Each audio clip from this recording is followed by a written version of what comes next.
of professionalism. So I interviewed Mr. Roberts. Oh, you listen to me, you know. So I interviewed Mr. Roberts. I told Mr. Roberts, I said, Mr. Roberts, welcome to the Street 919 FM. And I asked him, you know, well, he was not a candidate. That is the next thing. He was not a candidate. He named to the bottom of the list. If you watch the list, anyway.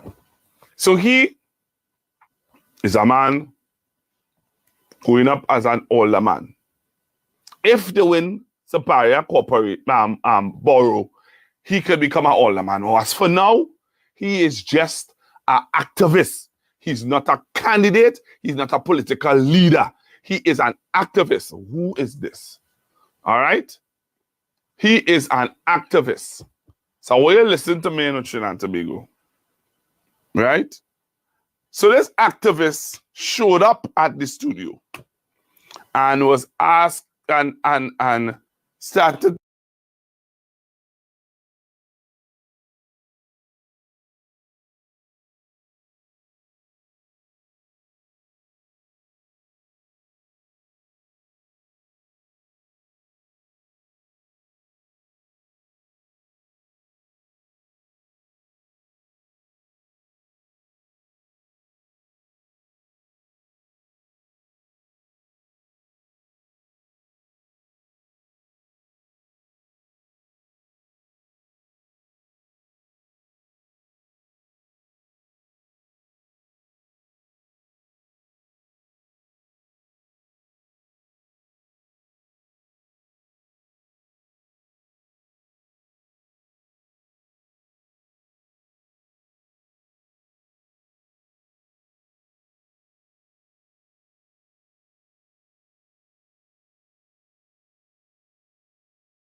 the interview that we having with you is one for you to promote your party and the candidates, not that type of interview.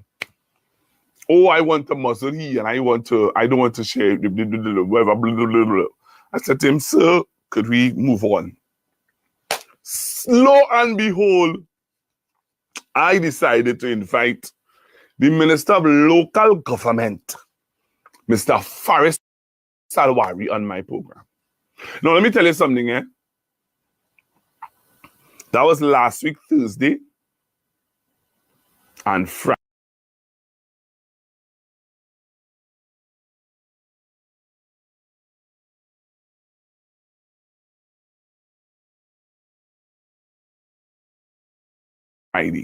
So last week, Thursday, I had Victor Roberts and the UNC candidates.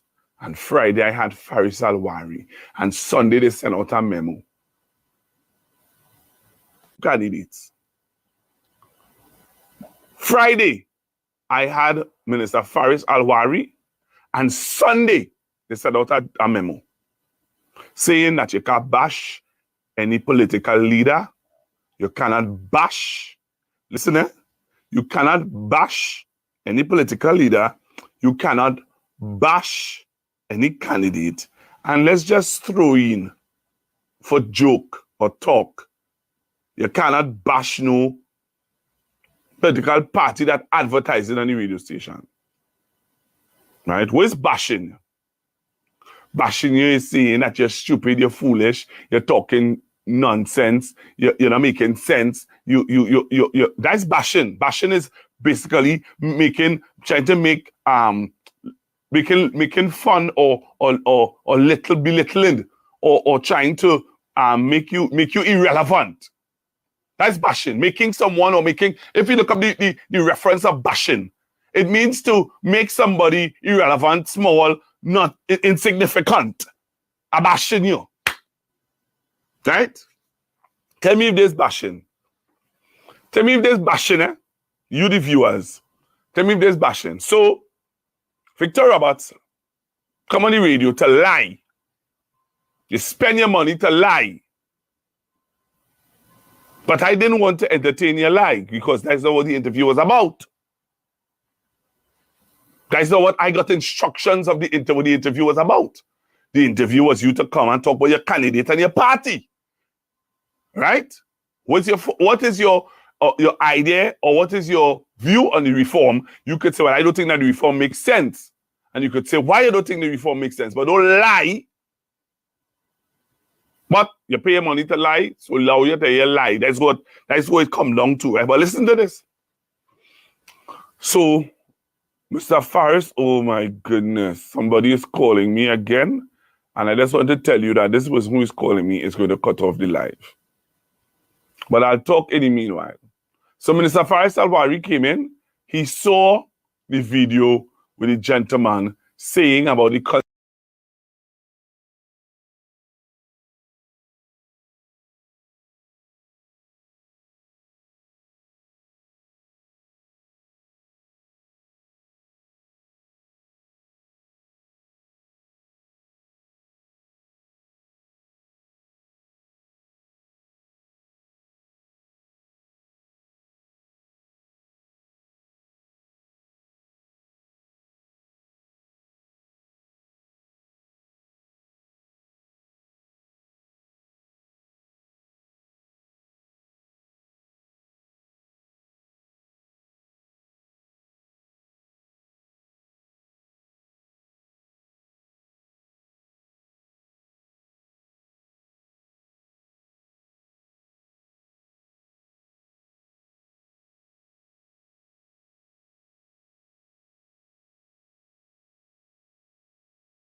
I want them can't stop me, but hear what?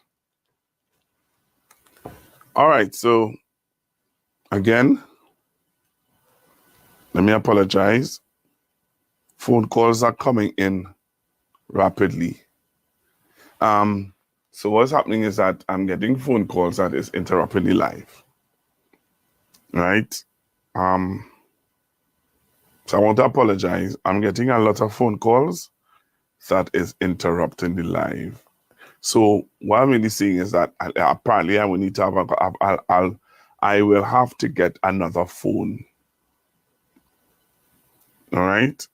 That's what's happening with the live. So what's happening is that the live is being stopped because I'm getting phone calls. And when I get phone calls, it's stopping the live. So let me say this. And let me say this quickly. What happened? What is going on? So Mr. Roberts came in. Mr. Roberts started to make his foolish claims, his lies. Lie. Mr. Roberts started to lie on the air. Victor Roberts started to lie. But some consolidation fund. Lies. Mr. Roberts started to spew on the airwaves. Right? Mr. Victor Roberts started to spew lies on the airwaves. But some consolidation fund, and how the government or the minister will be in control of that consolidation fund. And when he in control of that consolidation fund, he's the one that would put the money, spend the money, send the money to the corporation. And I turned and I said to Mr. Roberts, I said, Mr. Roberts, have you read the local government reform? And Mr. Roberts turned and said to me, I'm now reading it. And then I said to him, I said, but what you said there is not true, sir. Oh, who tell ye that? Mr. Roberts decided to want to debate me on something that he ain't read. I said to him, I said, Mr. Roberts, respectfully, this is not the type of interview it is. The interview that we having with you is one for you to promote your party and the candidates, not that type of interview. Oh, I want to muzzle he, and I don't want to share, whatever, blah, blah, blah, blah. I said to him, sir, could we move on? Lo and behold, I decided to invite the Minister of Local Government, Mr. Faris Alwari, on my program. Now, let me tell you something, eh? That was last week, Thursday and Friday. So last week, Thursday, I had Victor Roberts and the UNC candidates. And Friday, I had Faris Alwari. And Sunday, they sent out a memo. Friday, I'm just recapping it. Thursday, I had Victor Roberts and he 2 candidates. Friday, I had Minister Faris Alwari. And Sunday, they sent out a memo saying that you can't bash any political leader. You cannot bash, listen, you cannot bash any political leader. You cannot bash any candidate. And let's just throw in, for joke or talk, you cannot bash no political party that advertising on the radio station. Right? What is bashing? Bashing you is saying that you're stupid, you're foolish, you're talking nonsense, you're not making sense. That's bashing. Bashing is basically making fun or little belittling or trying to make you irrelevant. That's bashing. Making someone or making, if you look up the reference of bashing, it means to make somebody irrelevant, small, not insignificant. I'm bashing you. Right? Tell me if there's bashing. Tell me if there's bashing, eh? You the viewers. Tell me if there's bashing. So, Victor Roberts, come on the radio to lie. You spend your money to lie. But I didn't want to entertain your lie because that's not what the interview was about. That's not what I got instructions of what the interview was about. The interview was you to come and talk about your candidate and your party. Right? What is your idea or what is your view on the reform? You could say, well, I don't think that the reform makes sense. And you could say, why you don't think the reform makes sense? But don't lie. But you pay money to lie, so allow you to hear lie. That's what it comes down to. Right? But listen to this. So, Mr. Faris, oh my goodness, somebody is calling me again. And I just want to tell you that this person who is calling me is going to cut off the live. But I'll talk in the meanwhile. So Minister Faris Alwari came in. He saw the video with the gentleman saying about the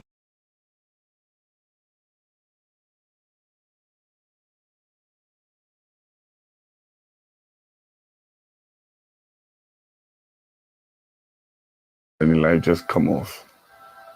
All right, so let me apologize for that. Someone called my phone and the live would have come off. So I want to apologize for that. And I want to say that I really need to get Alex's phone. Because I want to get Alex's phone to be able to take your calls. I want to get another phone. In order to take your calls, I have to get another phone in order so that when people are calling, they wouldn't take off the live, you know. Very interesting. So I'll wait for you guys to come back on again. Let me apologize. Someone called my phone, and within them calling the phone, it would have taken off the live. So let me apologize for that and say to you guys that, you know, I need to get another phone. You know what I mean? If I get another phone, I'll be able to take you know, your calls and be on the live. Let me say good morning to Mr. Hayden Thomas from New York. Thank you very much, Mr. Hayden Thomas, for joining me on Constructive Talk Facebook page. Again, I want to say thank you to the brother who would have created this page for me to come on and talk with you guys. I appreciate him, and I want to say publicly thank you to him for creating this forum for me to come on and talk with you. And secondly, I want to apologize for coming on late for several reasons. I came on late because one, there was a rumor going around that Miss Denise Plummer passed away. There is no confirmation as yet on her passing. So Denise and I are very good friends. Very good friends. I would have interviewed Denise Plummer several times on radio. So I want to just tell her family and loved ones. I know that she isn't well, and I want to tell her family and loved ones to hold the faith, keep the faith. All right. Let me say hello to Miss Listra from Toronto, also another lady from Atlanta who is always locked on. Let me say good morning to you guys. Thank you all very much for being with me on Constructive Talk Facebook page. All right. I want you to share it with your friends and your loved ones and your family. Share it with them and let them know that they can come on. And just like we used to get in the other place, I'm giving you just that and more. I have the freedom now to talk because I'm in my place. And I nobody else's place. I'm in my place. You understand? And when I'm in my place, I could say what I want right here. It's my own. You know what I mean? This is my place. So when you come on the live, just let me know where you're looking at me from. When you come on the live, let me know where you're looking at me from. I'll appreciate that a whole lot. If you just say to me, Pastor Google, I'm looking at you from Toronto, Atlanta, Bermuda, wherever you're looking at me. I want to, you know, tell you thank you very much, and I appreciate. So yes.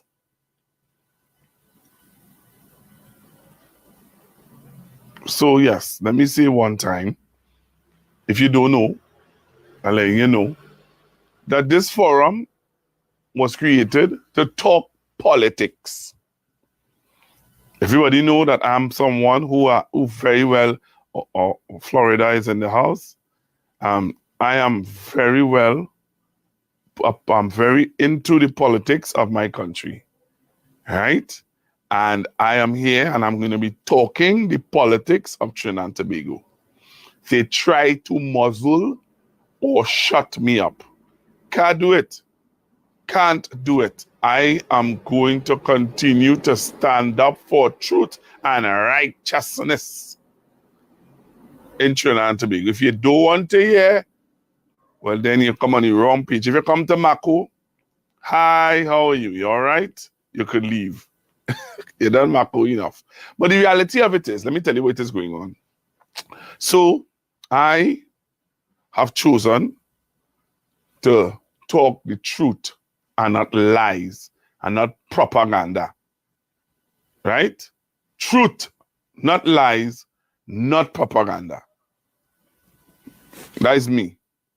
So, for those of you who have been following me throughout the years would know, I have taken my position. I have taken a position where the politics is concerned in Trinidad and Tobago. And my position is that I believe that the People's National Movement is the right government at this time to govern Trinidad and Tobago. The United National Congress is a bunch of frauds and liars. And I'll tell you why I take that position. Lies, deceitful, and hypocrites. That is the national. That is the United National Congress. So let me tell you this. So I did an interview with a gentleman by the name of Mr. Victor Roberts. If you don't know who Victor Roberts is, I'll give you a little backdrop of who Victor Roberts is. Victor Roberts is the man that was walking around Trinidad and Tobago with a black coffin. He went by Dr. or Minister Palancing with the black coffin. He went by the Prime Minister's residence with a black coffin. He went by the President's house with a black coffin. He walked with that black coffin from Labre straight to Port of Spain. Victor Roberts. Victor Roberts show up on my program for an interview. I was very professional. Real professional. Yeah, I wasn't smiling. Yeah, I wasn't I wasn't skinning my gum like some people want me to do to be a hypocrite. I'm not. I'm not a hypocrite. I'm straightforward.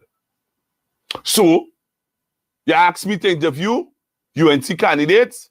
I took the high ground and I interviewed them. They are not my friends. I don't know them. That's one. Two, I did not make them feel uncomfortable in the space that they were in. I maintained a level of professionalism. So I interviewed Mr. Roberts. Oh, you listen to me, you know. So I interviewed Mr. Roberts. I told Mr. Roberts, I said, Mr. Roberts, welcome to the Street 919 FM. And I asked him, you know, well, he was not a candidate. That is the next thing. He was not a candidate. He named to the bottom of the list. If you watch the list, anyway. So he is a man going up as an older man. If they win Superior Corporate Borough, he could become an older man. Or as for now, he is just an activist. He's not a candidate. He's not a political leader. He is an activist. Who is this? All right? He is an activist. So when you listen to me in Trinidad and Tobago, right? So this activist showed up at the studio and was asked and started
They were attacked by a masked gunman.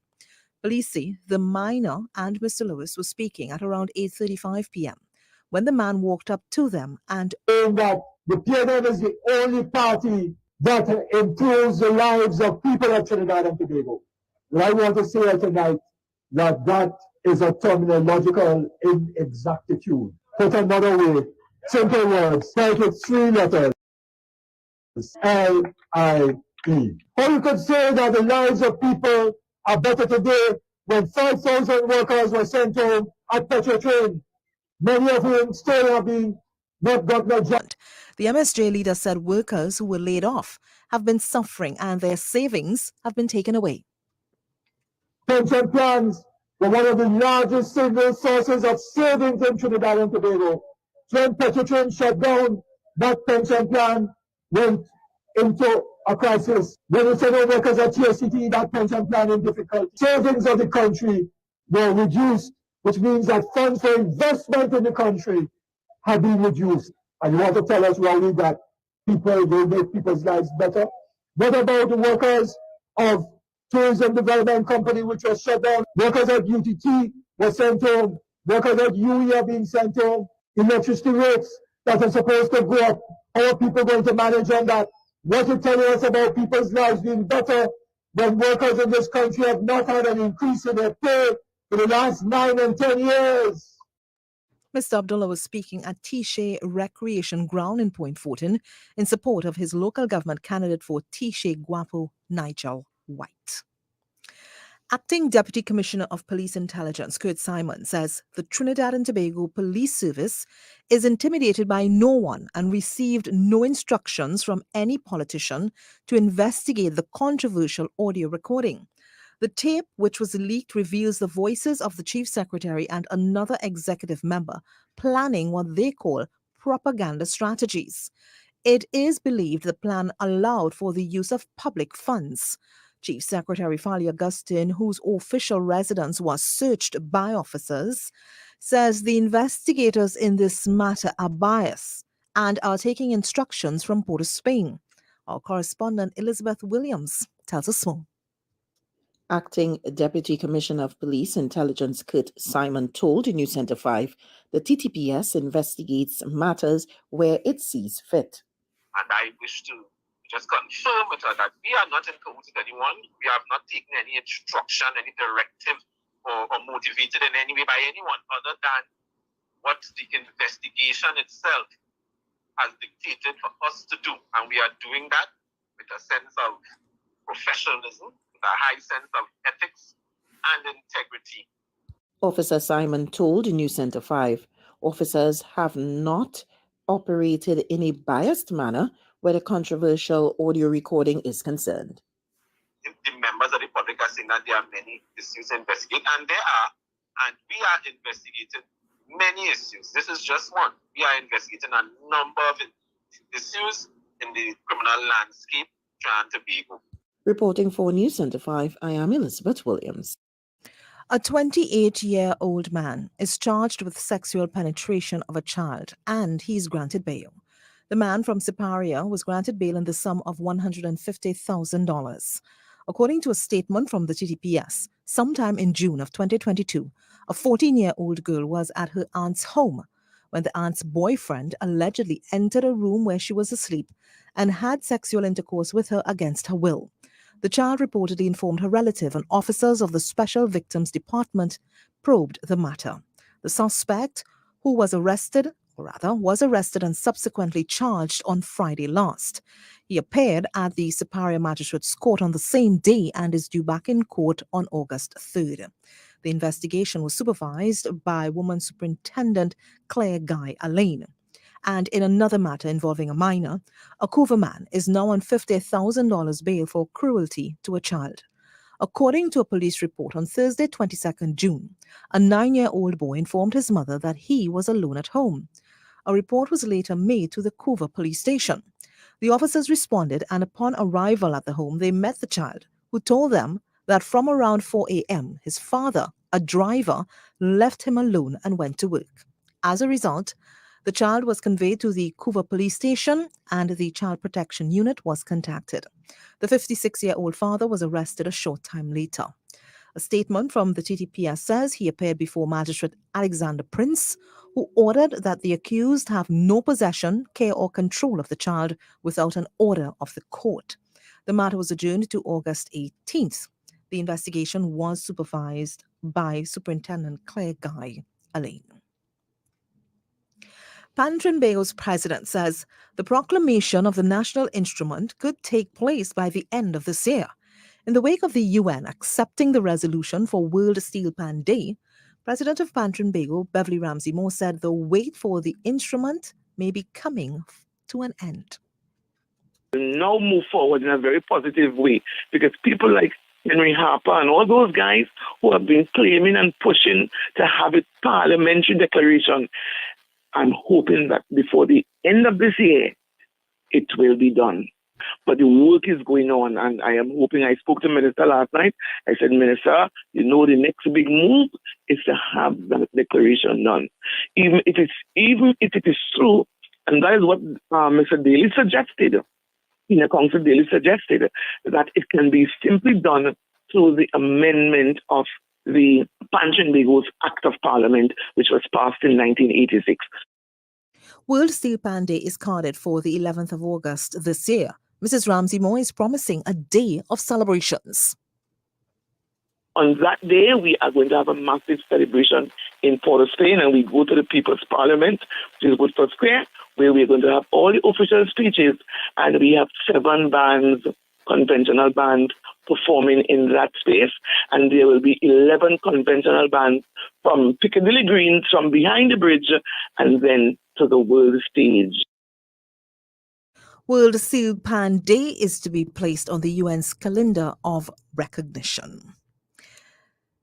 A significant increase in the number of sexually transmitted infections in Grand Bahama. So far this year, there have been 28 cases reported.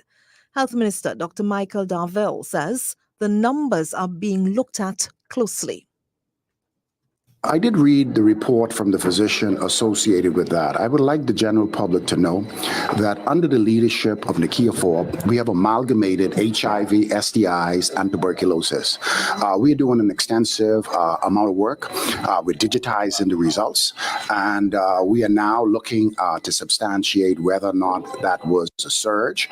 But I am in close contact with infectious disease expert, Ms. Forbes, who Dr. Forbes, who is leading the charge with STIs.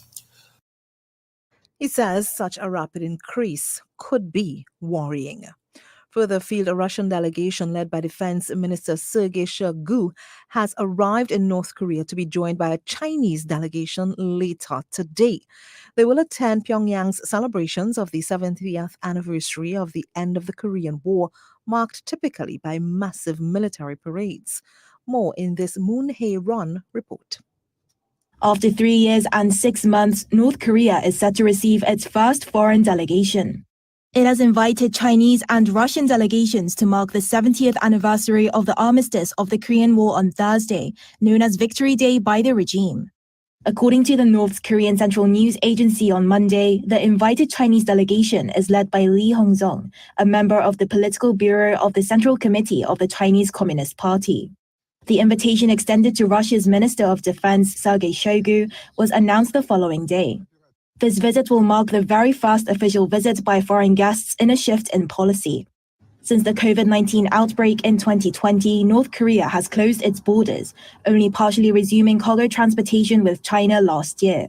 The only known case of a foreign guest visiting the regime was back in March, when China's new ambassador to North Korea, Wang Yajun, took up the post.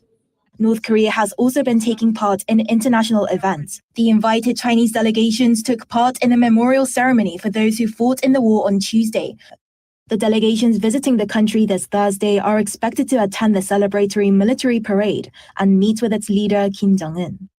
But eyes are on whether North Korea could resume other exchanges with China, perhaps in flights and trains, or keep it at high-level diplomacy for the time being. And that report there brings us to the end of your news to 12 o'clock.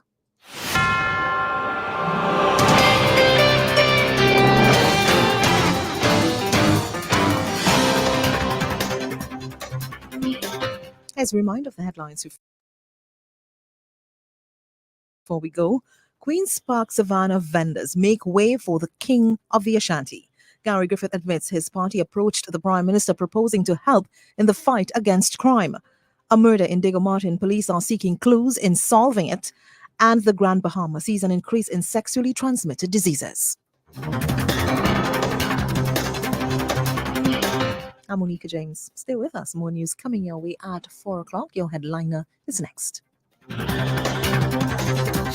News Center 5, live local coverage you can depend on. I-95.5, the most influential name in radio.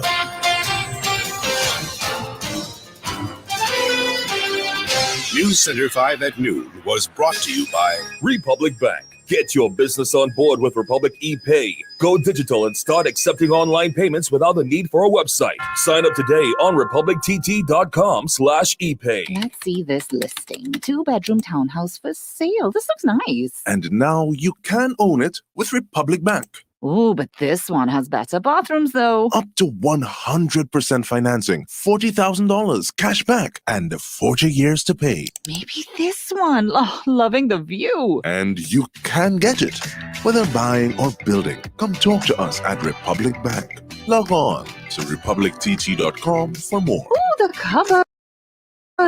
Republic Bank. We're the one for you. And our top story to the hour, Queen's Park Savannah vendors make way for the king of the Ashanti. You can create wealth. No, I don't mean riches. I mean wealth. I'm talking about being financially assured, leaving a legacy for the grandkids you don't have yet because you're a single kind of wealth. I mean seeing into the future and feeling assured kind of wealth. Now I have your attention. Good. Now talk to the folks at Republic Wealth Management about their range of retirement and investment products. Wealth suits you. Start creating it now. Log on to republicwealthmanagement.com or talk to us today. The road to homage continues. It's our We Tobago Heritage Festival 2023. All are we and all are who are we be. On the 26th of July.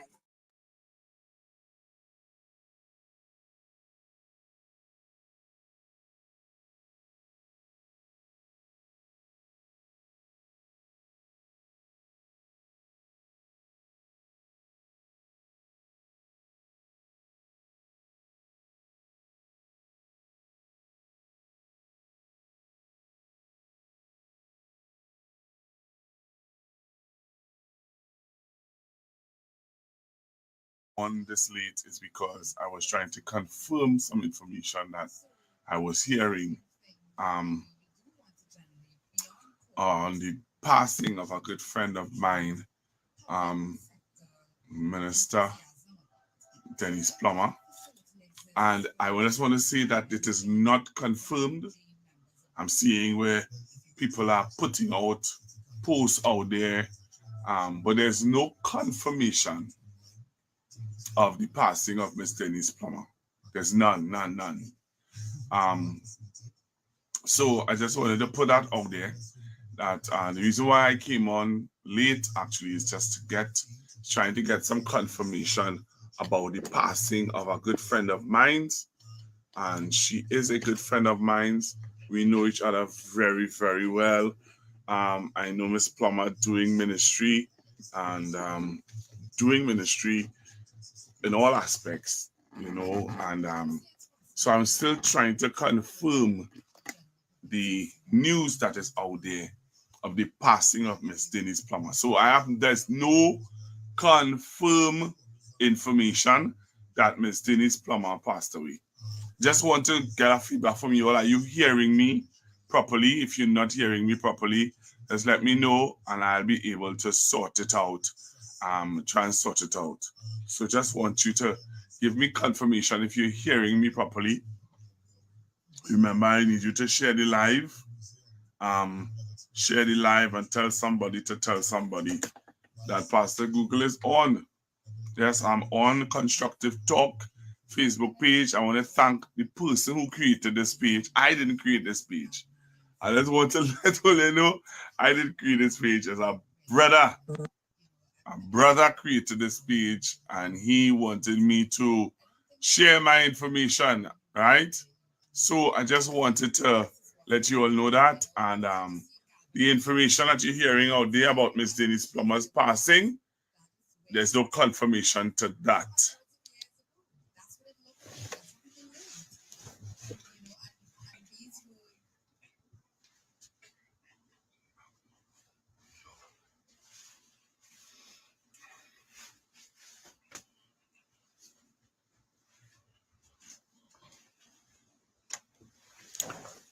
All right, so let me know if you're hearing me loud and clear.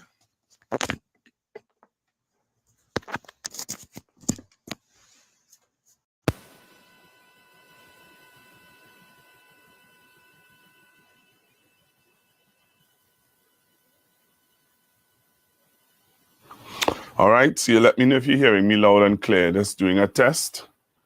All right. So I'm doing a test and I want you to let me know if you're hearing me loud and clear. So just give me a thumbs up and let me know if you're hearing me loud and clear. I will really, really appreciate it a whole lot. So yes, we are here on Constructive Talk Facebook page.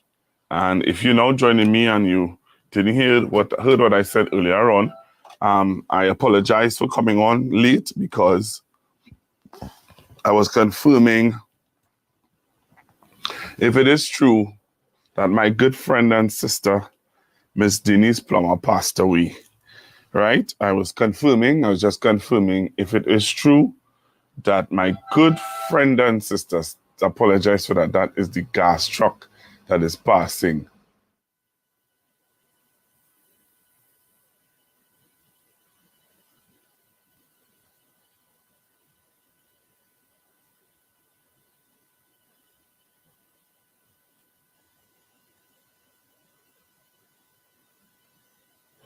Right. So I just want to apologize for that breaking transmission a little while ago. I kind of low down the volume because I wanted you to hear what I had to say. What is this? Yeah. Just want you to hear what I had to say because Ms. Denise Plummer, as I said just a while ago, there is no confirmation of the passing of Ms. Denise Plummer. I would have done my research. I would have gone and tried to find information, valid information on the passing of Miss Denise Plummer, and I just want to let you know that it is not confirmed. All right, there's no confirmation on the passing of Miss Denise Plummer. All right, so let me get into it now. Let me get into the talk. So what's happening? What's going on in the political arena? I don't have to walk on eggshells here. This is my place. It's my space, my place, my domain. I don't have to walk on any eggshells here. I don't have to watch by the door to see if anybody give me any sign by the door. Nothing like that. I have free reign to talk to you on Constructive Talk Facebook page. Florida is in the house. Thank you very much, Florida. Thank you very, very much. I appreciate you taking the time out to come and be with me here on Constructive Talk, right? I have some surprises in store coming up, Toronto, where again is locked on? Just let me know where you locked on from, all right? That'll be nice.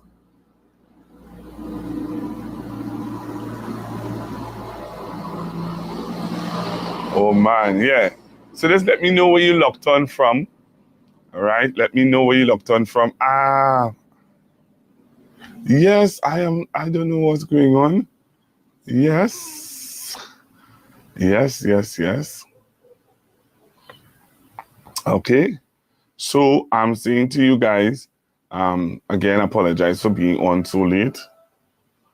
I apologize for coming on so late. And again, as I said, I am really happy that you all have chosen to join me on my live today. All right. I'm really happy that you all have chosen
But we've been speaking about football and great football in Trinidad and Tobago. We had a couple of guests here, coaches. We've had, members of the league, people involved in the league and the administration. We've spoken about football being on the rise, and we've heard on social media people thinking all the good things about the TTPFL.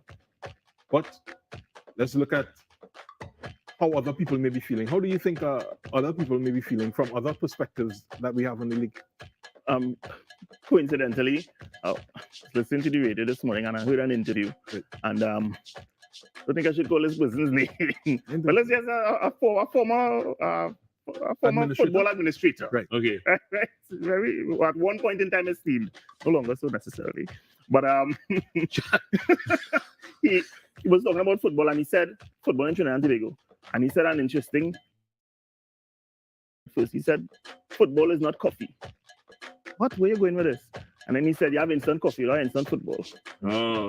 So in terms of the development, I think we are there. We're on the way.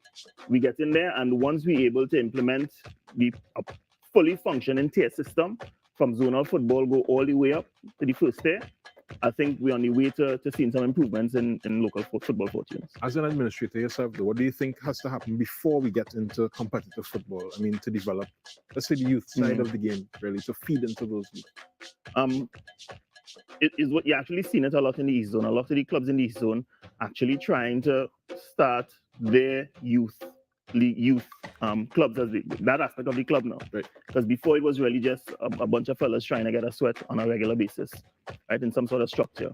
And now a lot of the clubs actually put in the effort into developing some sort of youth academy. You see, once again, sponsorship. All right. Money. Yeah. So once the money is there and corporate Trinidad and Tobago is willing to buy in, we should be good to go. Let me go in the next direction. As we said it a couple of times tonight, as an administrator.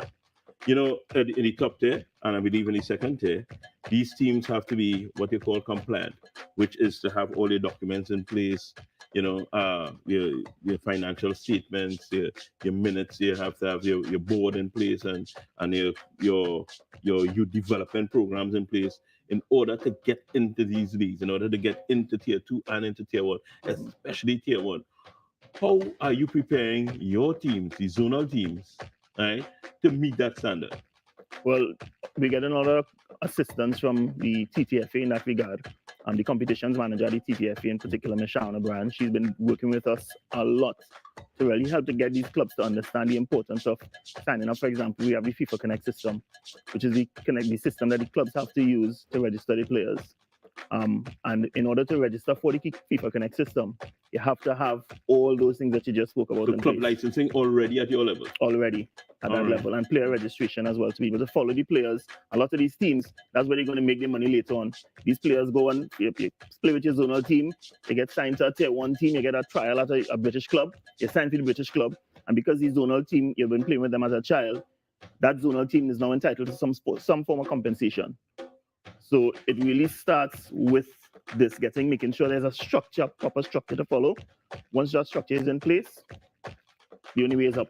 So just for the general public, what you're saying now is like my grandson at under 12 who's playing with a club, once he's registered with the club, he has a FIFA number that follows him for the rest of his life, wherever he plays football. Even if he goes into coaching, it will follow him. That is his FIFA assigned number. All right, people, you heard it from the man himself, Gregory Magbuni, top level administrator. We taking a little break from first team. We're going to be back in a couple of weeks' time. We'd like to thank you all for viewing with us and for tolerating us over those couple of weeks, because we are quite a handful sometimes. Keep looking at the tier 2. The tier 1 is scheduled to start back in October, and we'll be right here on first team. On behalf of Jovan Novello and Gregory Magbuni, I'm Wayne Cunningham. Thank you.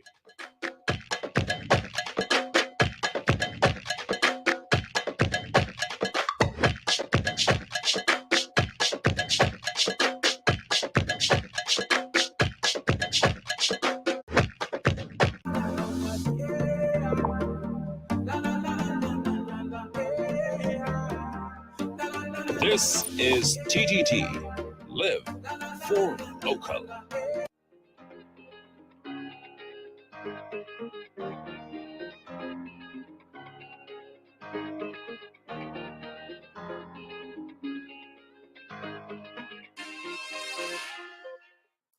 Hey, welcome to the Magnificent 7 Fun Fact series with me, Hotfoot Harmony on TTT.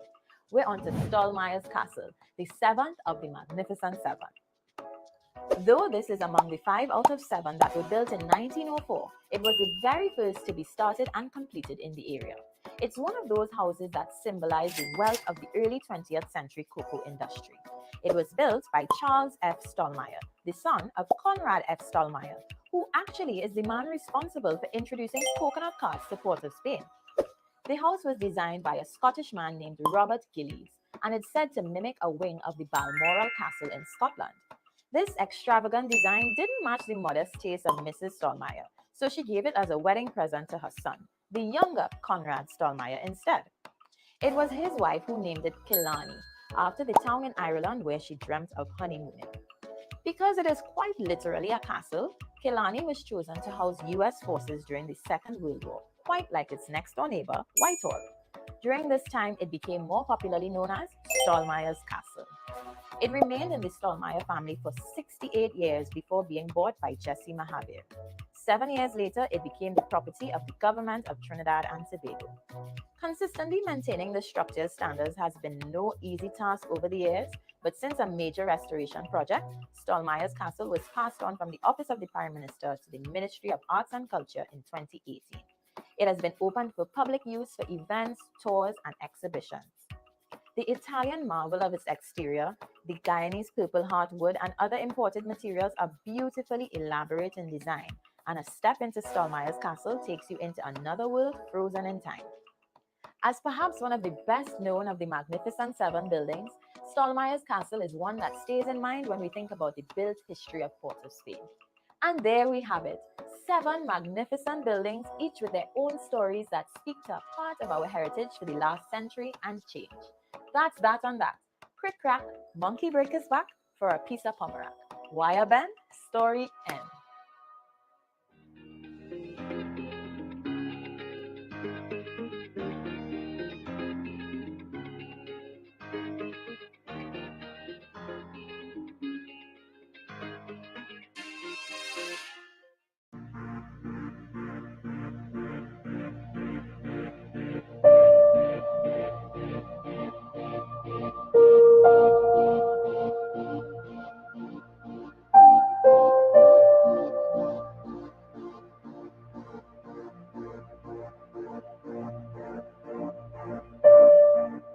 The Main Ridge Forest Reserve is very special because it is the oldest protected forest reserve in the Western Hemisphere. And in some pieces of literature, they will refer to it as the oldest forest reserve in the world. It was made a reserve forest by the French in 1765, and in 1776, it was proclaimed a protected area by the British. When you visit the Main Ridge Forest Reserve, the first thing you will notice is that cool, cold atmosphere. There was a strong correlation that was discovered by Stephen Haynes. He is an English scientist, and he discovered that trees attract rainfall. And being on a tiny island like Tobago, we would need a constant supply of water. And of course, not only for drinking water, but for sanitation and also for agriculture.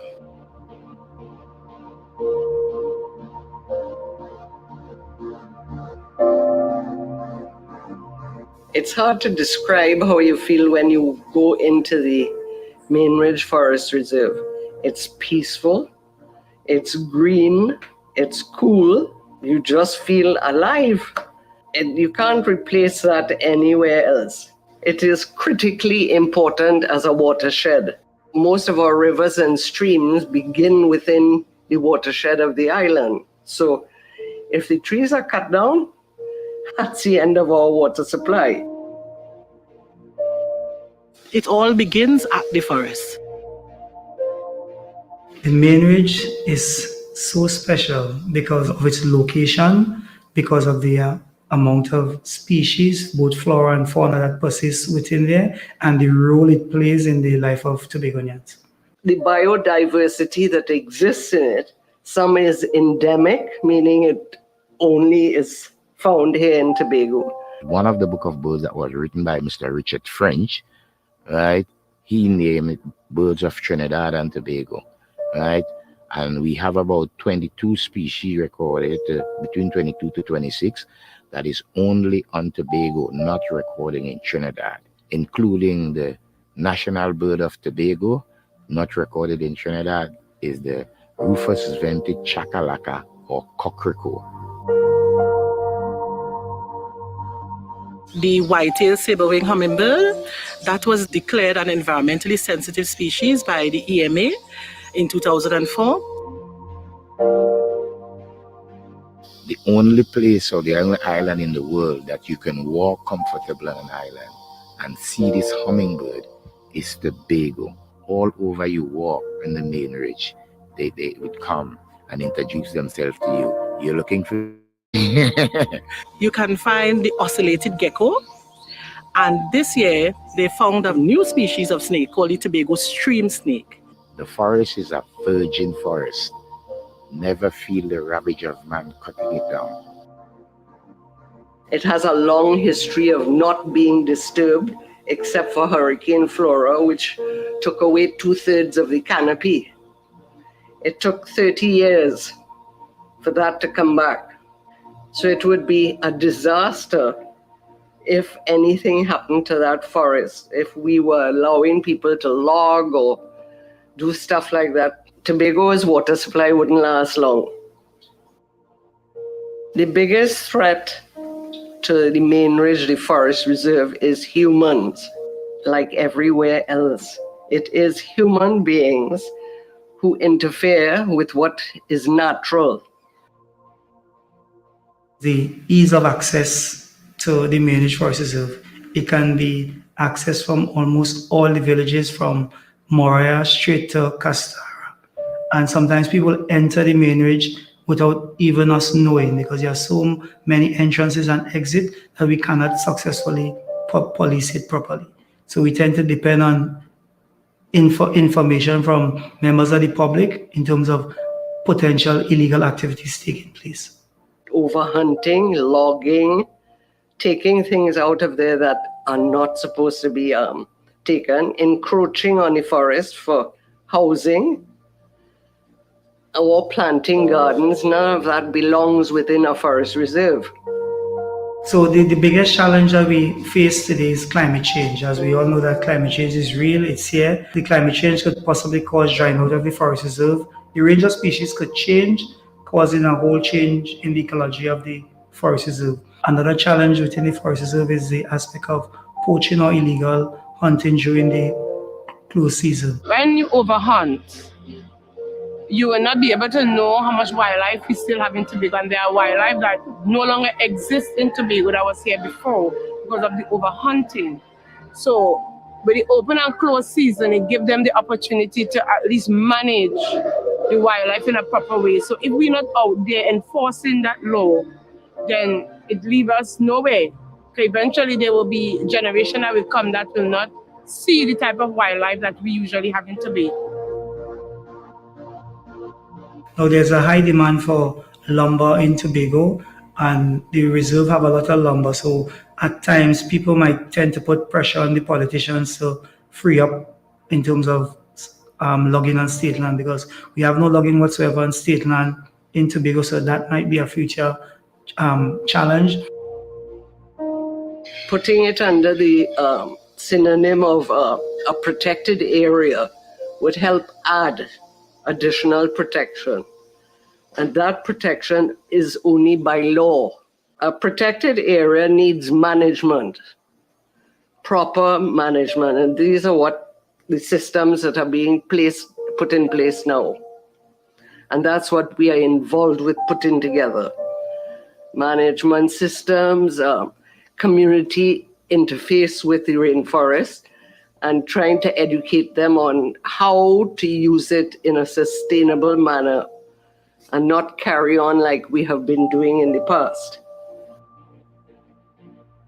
The Main Ridge Forest Reserve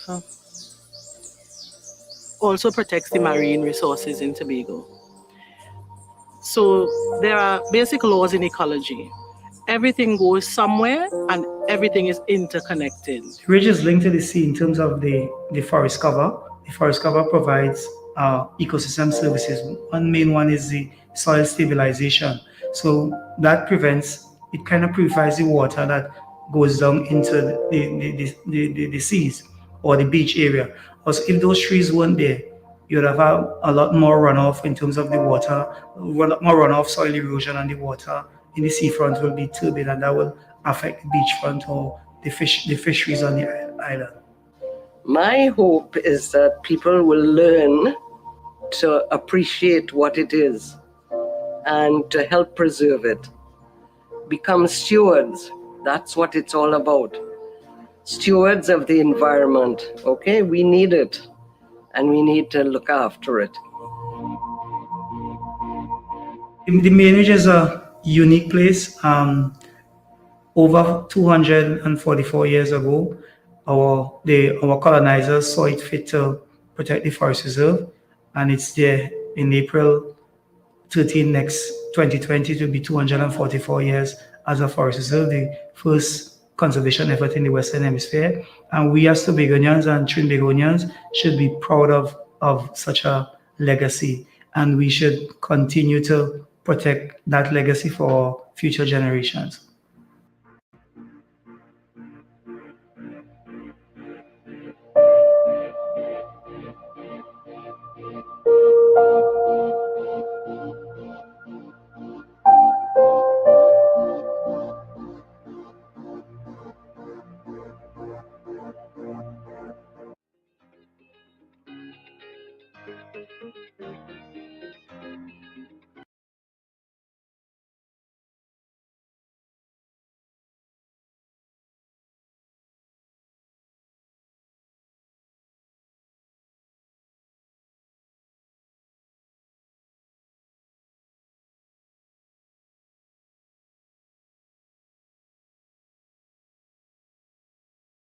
Put in that dress, darling.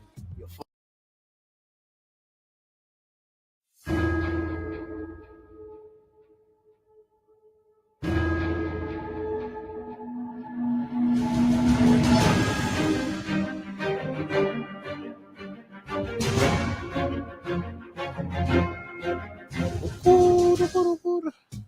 Oh, Candy.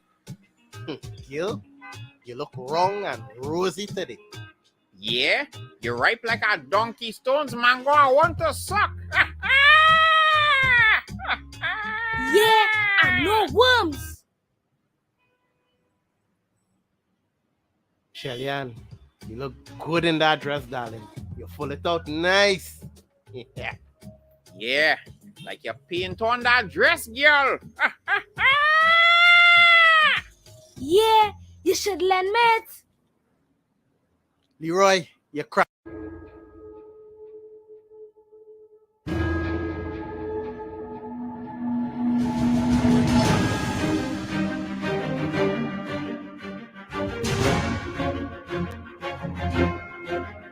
Oh, Candy.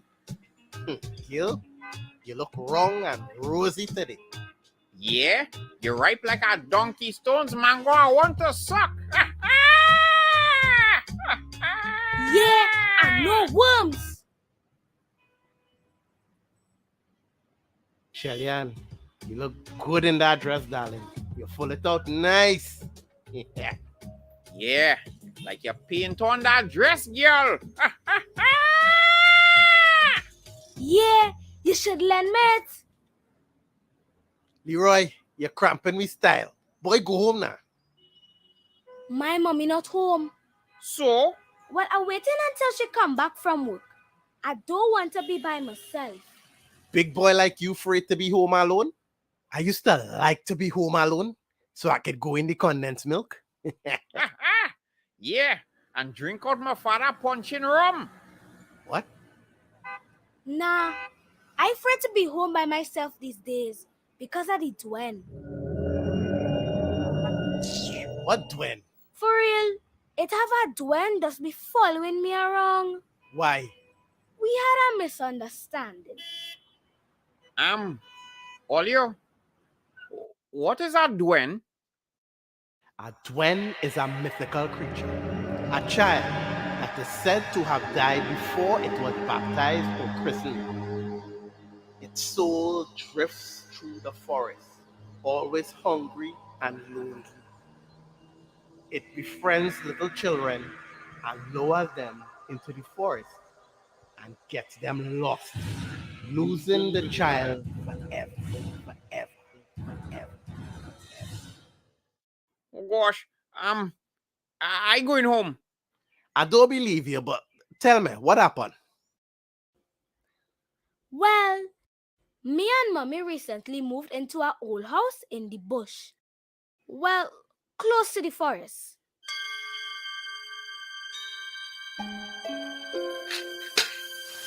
Leroy, I'm going to work by Miss Debbie. Stay home, eh, Leroy? You hear me? Yes, Mommy.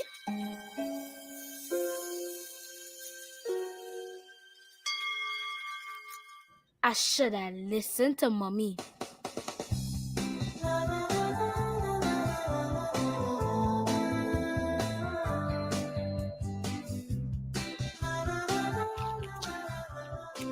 Leroy! I hearing somebody calling, but nothing.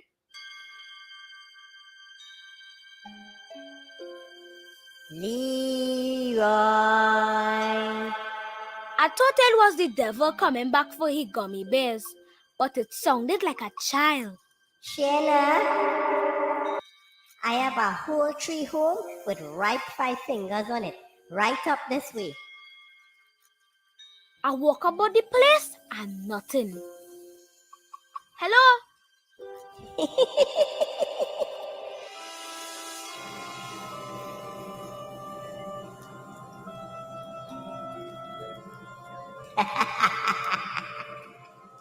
I have a whole cupboard filled with gummy bears.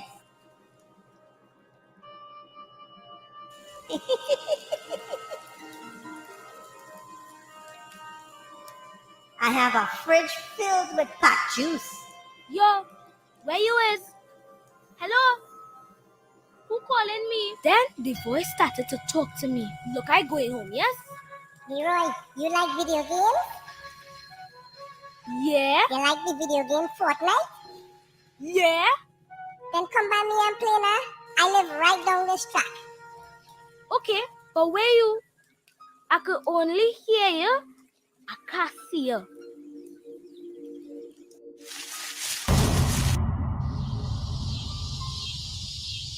This thing looks so scary. He wore a big hat, no clothes, and his legs was facing the wrong way. Come on, let's go. Follow me. Wait. Where your clothes? Home?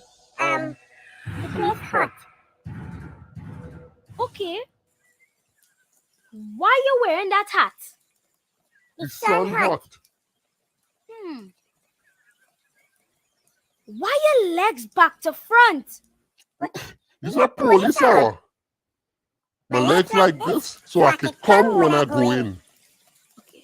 Okay, what console you playing the game on? PS4. PS4? Nah!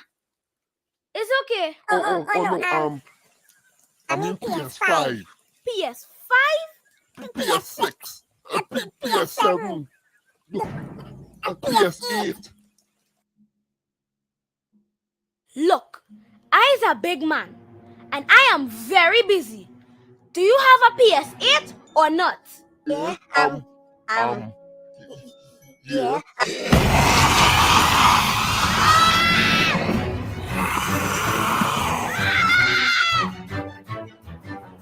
I wasn't that scared.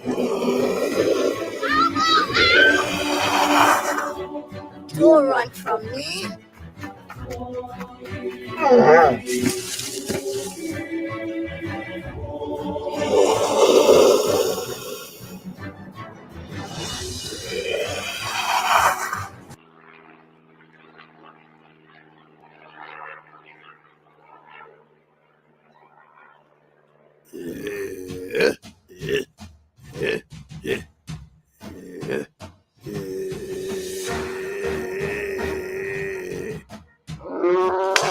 Ow, ow, ow, ow, ow, ow.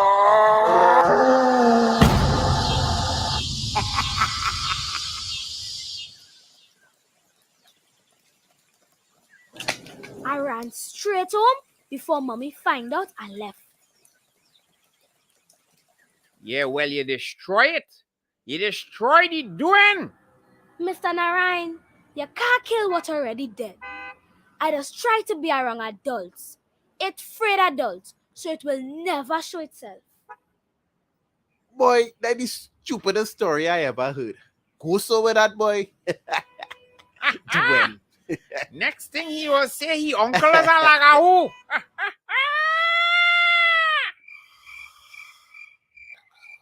Leroy.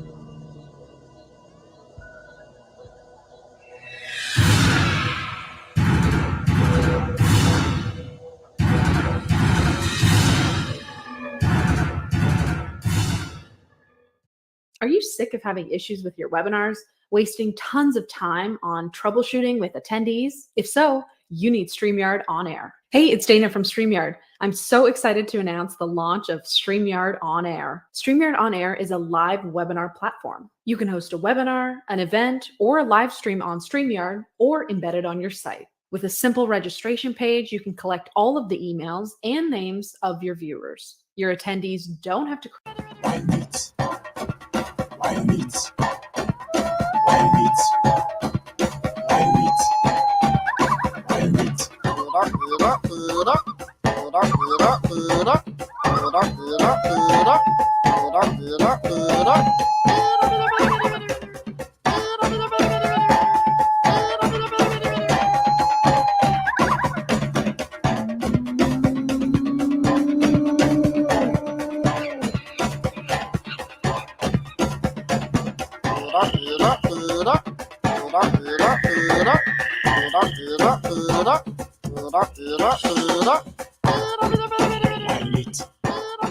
Whoa, family. Hey. Come here, this now. Come, girl. You'll go for me and take care for that. You could get a man like me? With your long bamsy. God, boy, Naring. I'm so bored. Me too. I ever tell you about the time I joke off to that mosquito who was singing sweet, sweet in my ears, boy? Yeah, about 4 times today. I could eat something nice and spicy now. Yeah? Let me make a curry now. Curry what? Chicken? Nah. Nah, fed up on cooking. Hey, Santana. Santana. Look at Guana. A what? A Guana, boy. Curry, curry, curry. Ha ha.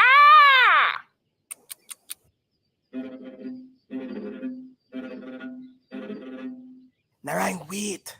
The dangerous when the smoking jam.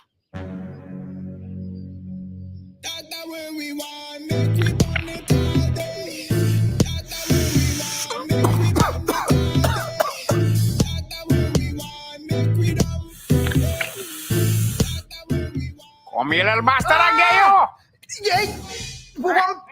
One to you, boy? Oh God! Oh God! Oh God! Oh God! Father, help me!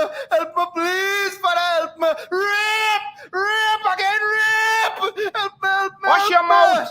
You're going straight in a pot, you green bitch! So you're going to eat me and insult me too? Why, Lord? Why? What I do earlier? What I do earlier? I don't deserve this. What you deserve is to be in my belly.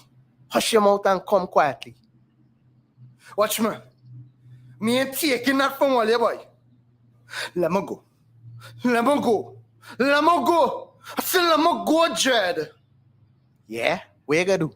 Oh, you're so fucking hungry that all you eat a big ugly lizard like me, eh? Eh? Hey, watch your language, boy. Hush your What? You have a nasty mouth, boy. Narayan, we don't want to eat that part. Alright. Hear this. Let me go, and I'll make it with you while. How? Whisper.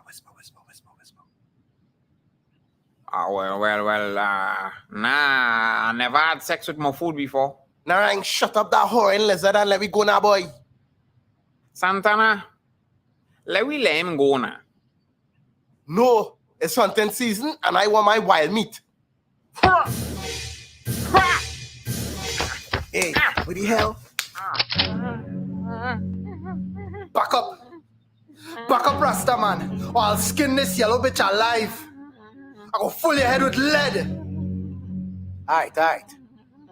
Rasta man, I like your chain. Pass it. This chain? This is my grandmother chain. Pass your chain, Rasta man. Alright.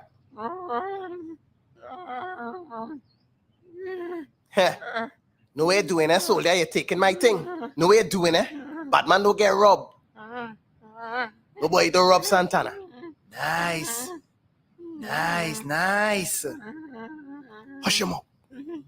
Oh gosh, Santana, save me now.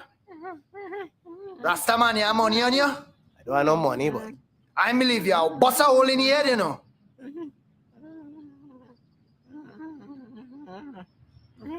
Yo, take off your jersey. Take it off.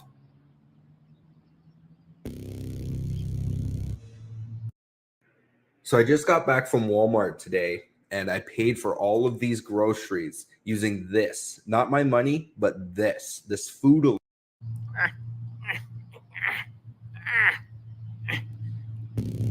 Nice. It's nice. How I look? You look nice. Rastaman, where your braids? Ma what? This real hair, boy? Well, I hear talk is braids. Don't be a fucking idiot. Watch me, I'll mash up you and your gun. You go ahead at me. Alright. Don't move.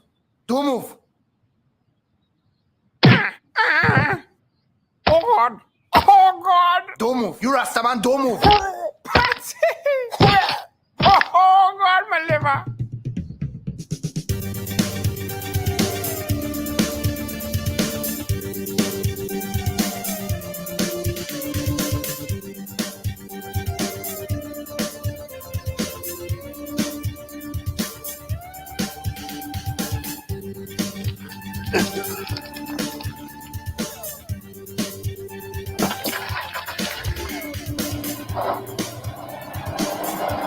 Not my car, boy. Not my car.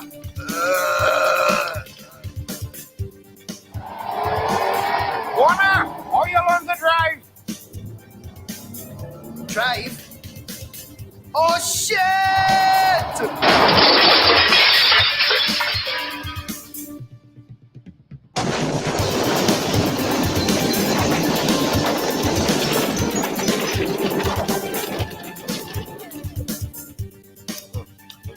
Wash now.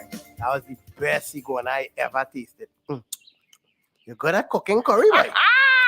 That was the most disrespectful and tasty guana I ever eat, boy. Lord. Yeah. I could eat that disrespectful manico right now.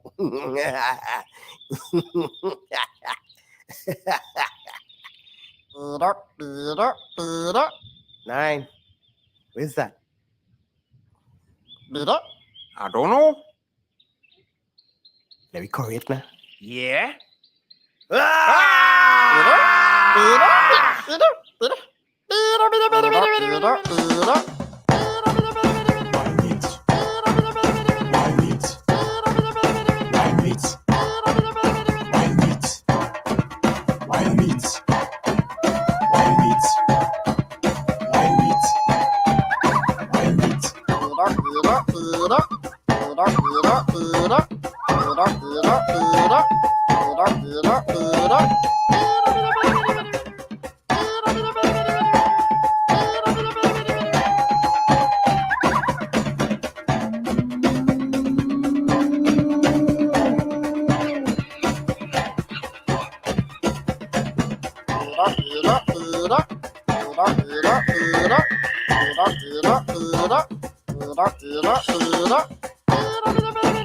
meat. Wild meat. Wild meat.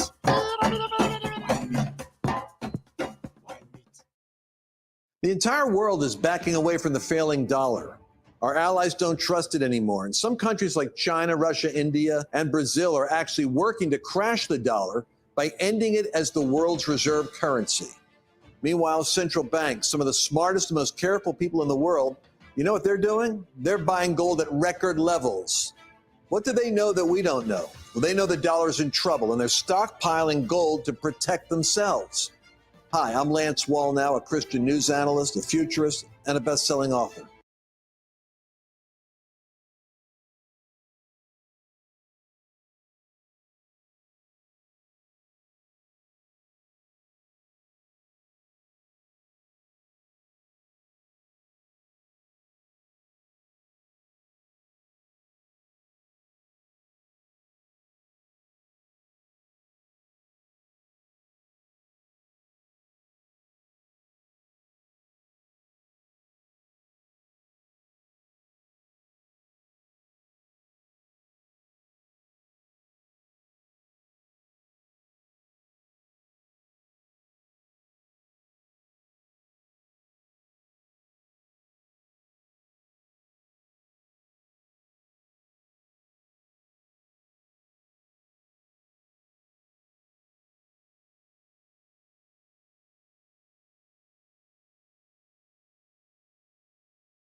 Oh gosh, girl, Santana ain't Betty lucky now.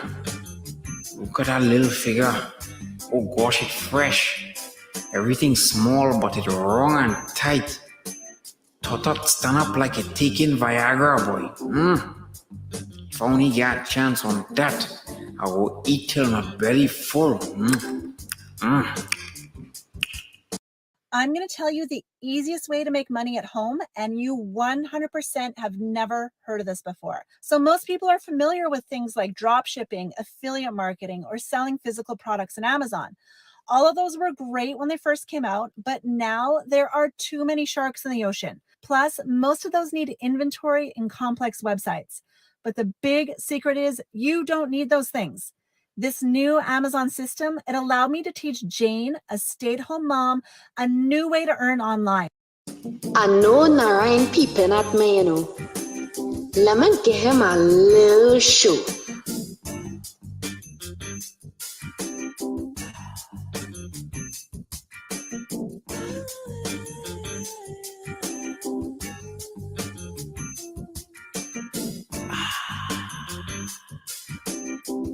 I know he want to taste this long time, you know. I wonder how you will be, boy. I hear he and Patsy doing it for hours. She say he not too large, but he could go long. I wonder, boy.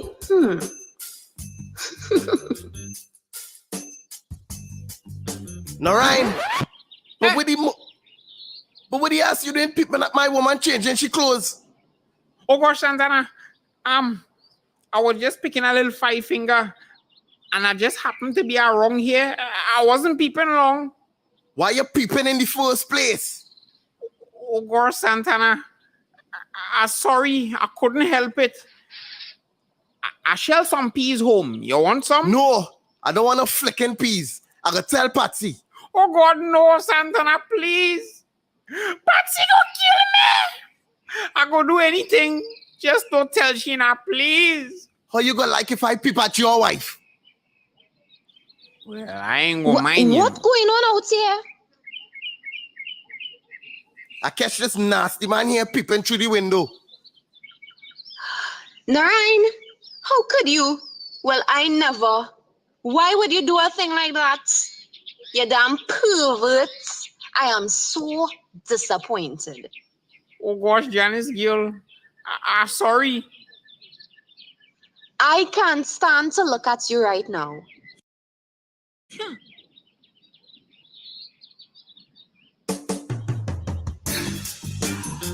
Nine.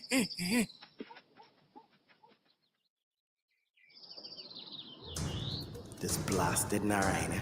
Narain come on my property to peep at my woman. Nah, I ain't taking that, you know. I ain't taking that. It's payback time.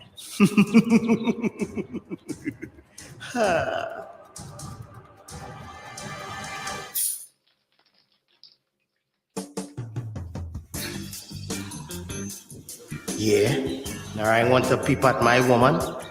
Well, I will peep at you.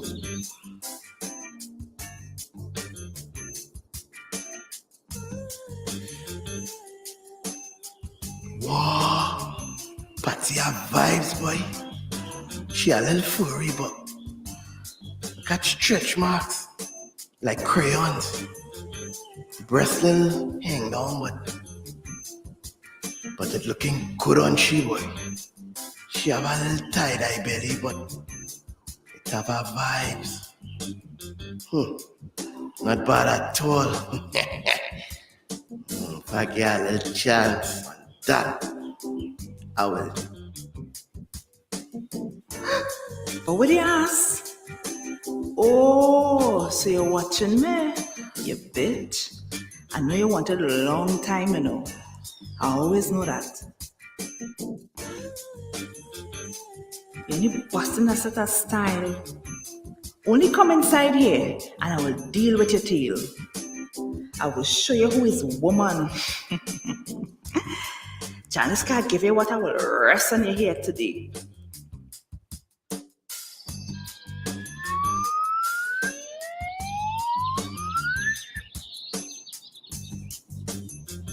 Santana! I cannot believe what I am seeing.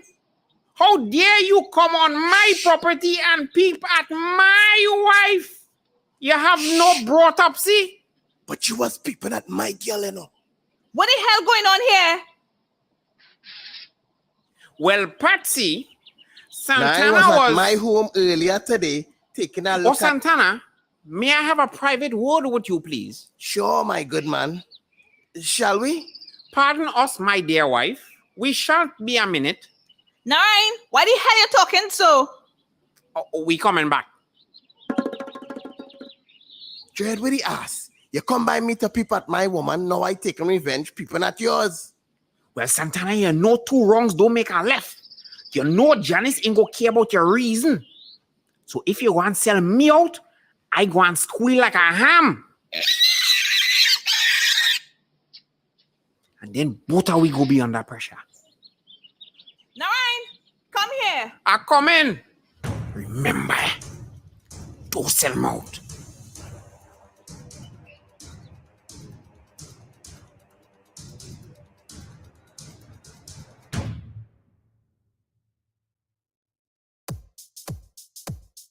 Yeah, it's your boy Santana.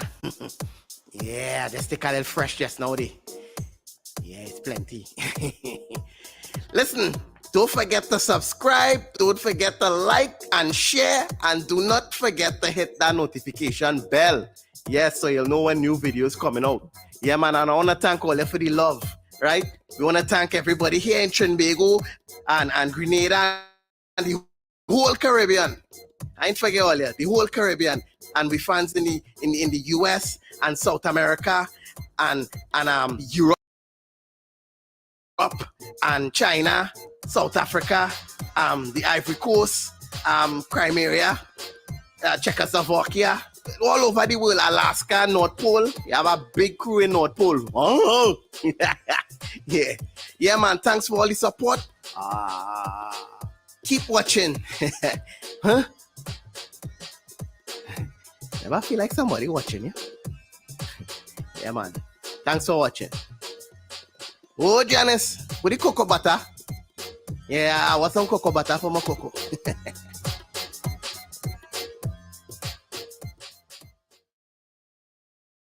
Recordings just got better. Hey, it's Dana from StreamYard. I'm so excited to announce that local recordings are now available on StreamYard. Have you ever done a recording where your guest just had terrible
Boom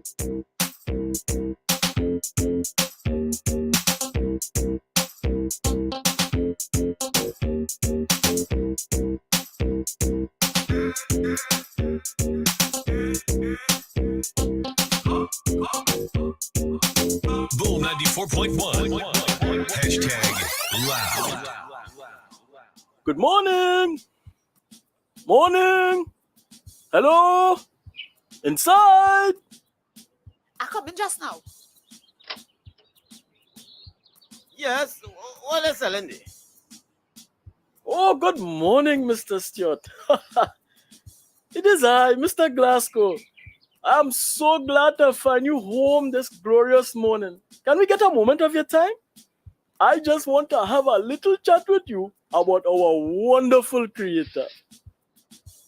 No, I am very busy, man. I understand, sir. Then can we leave something for you to read at least? Listen, I have no extra money for no magazine, you know. I have a beamer to maintain and beamers cost money. Or if you like a paper like Life Spot or what? It is free, sir. You can read it whenever you have the time. Yes, well, I have no time. Stewarty, it's me, Charlene, from Upper Lexo Street. I'm sure you remember me.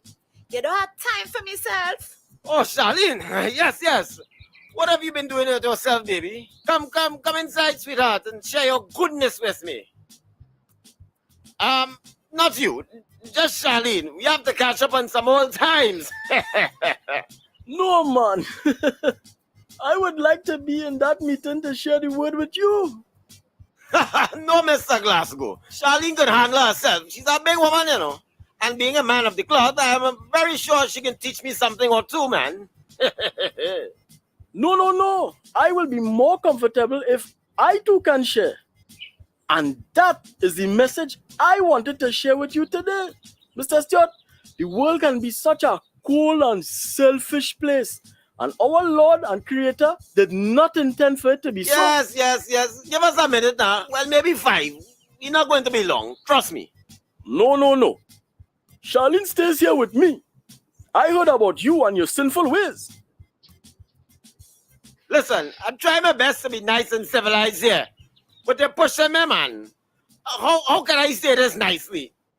Off now, you old cock-blocking jackass. Yes, you're trying to this girl. You are a pastor and that is the kind of language you're using? Shame on you. Shame on you, man. Yes, because that is the only language all the soldiers understand. You all f***ing good. Get the f*** on me, man. Pastor Stewart, that is my father. You can't talk to him, so. What the hell wrong with you? Sir, I apologize. Now, can you please leave and take your whoring daughter with you? Who you calling whoring? Okay, Pastor Stewart. Sorry to bother you. Charlene, let us go. What a shame. Shame! You don't take a set of f***ing man all over the mother place. And they're taking the money now. Now coming here to preach to me and you talking about shame? What the Daddy, that is not true. Do not take him on, child. Not true? I could call them, you know. It's Gillette, Stephen who on the bar, Ramkizun and his son, and the neighbor f***ing Wakaman. But not about Constable Suku. And well, oh God, when Santana gone, he didn't leave a f***ing crater. God from me, old f***ing hoe. I don't deal with no barrels again, you know. It's only best thing I'm looking for now.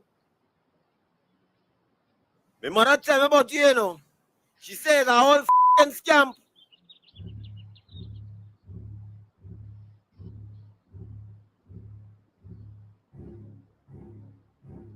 Scam? Your mother calling me a scam? Oh gosh, Daddy, forget it now. Miss Mill is the biggest one this country ever had. Is a wonder she didn't give people the virus yet? What you trying to say? She have HIV? No! F***ing Ebola! When she kiss you so, your f***ing face does fall off!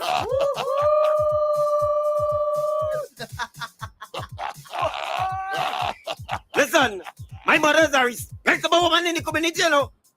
A respectable woman! F***ing respectable! Half the men in this village pass through that I'm sure you don't know who your fathers is. I could call names, you know. Mr. Carlton, God rest his soul.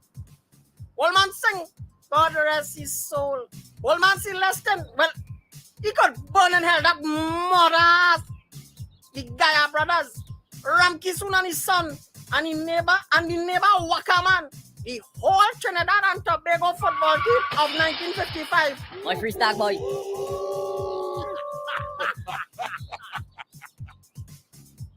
She killed old man Suku the other day. She raped Narayan and frozen the spranger. What is respectable about that? Watch. Listen, I will call immigration for your mother, you know. Call immigration for yourself. And let them send you straight back to hell. You f***ing crook. You will take the crumb out of our rim. Pastor Shot, don't play up in your mother ass with me, you know. I go bust your f***ing face. Not even the creator could save you when I finish Why with you. you getting on so? You have no decorum? I would not bring myself down to your level. Have a nice day, sir. You're that f***ing demon!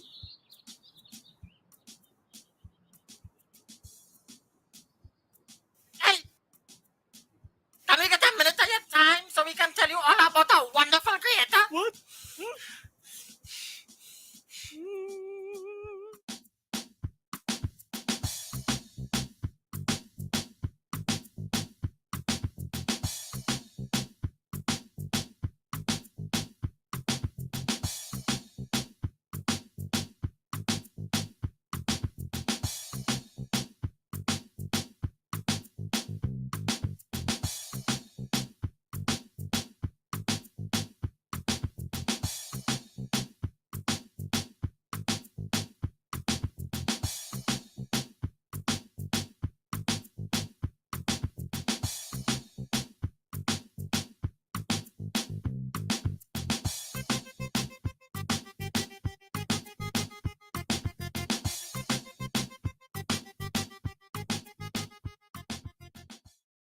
This is Stephen K. Bannon.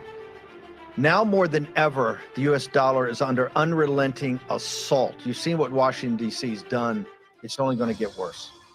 Very quickly, the national debt in our nation will pass $35, $36, $37 trillion. The interest payment on that debt will be over $1 trillion.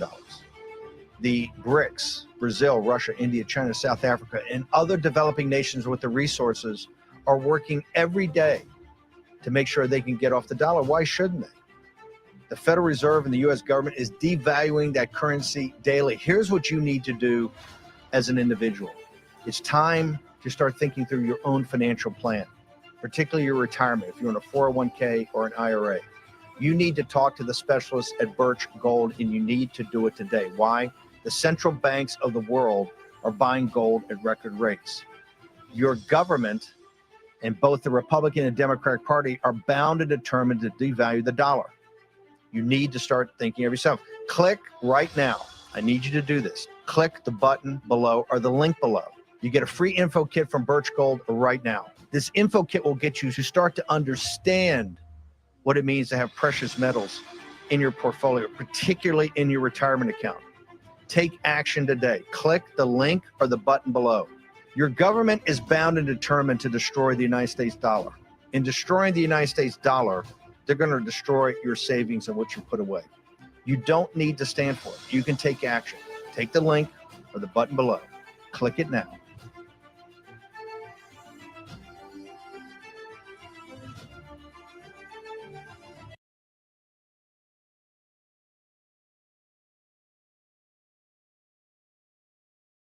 So you want to know where to invest $1,000 right now? Well, forget about stocks, real estate, or cryptocurrency.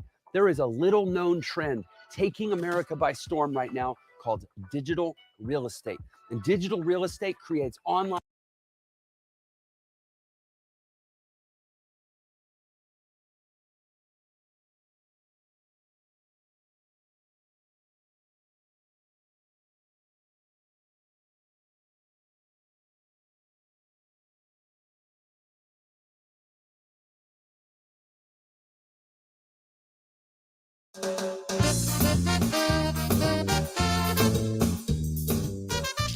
I damn fed up as she, you know.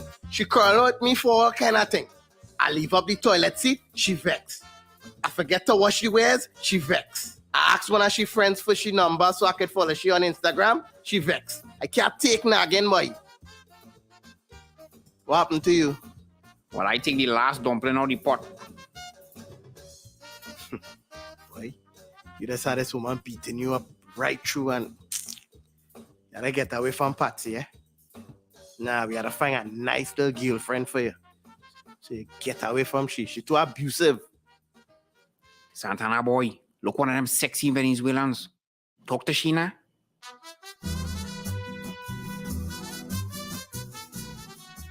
Nah, I don't know Spanish. You? No.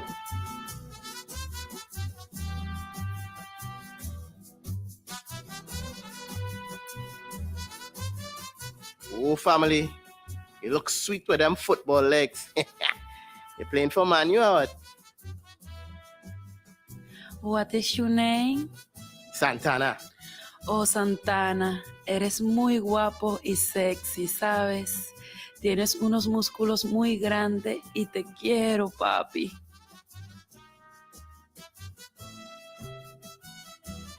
Darling, you're sexy too bad. What is your name? Narain. Oh, Narain, eres muy guapo y sexy, ¿sabes? Tienes unos músculos muy grandes y te quiero, papi.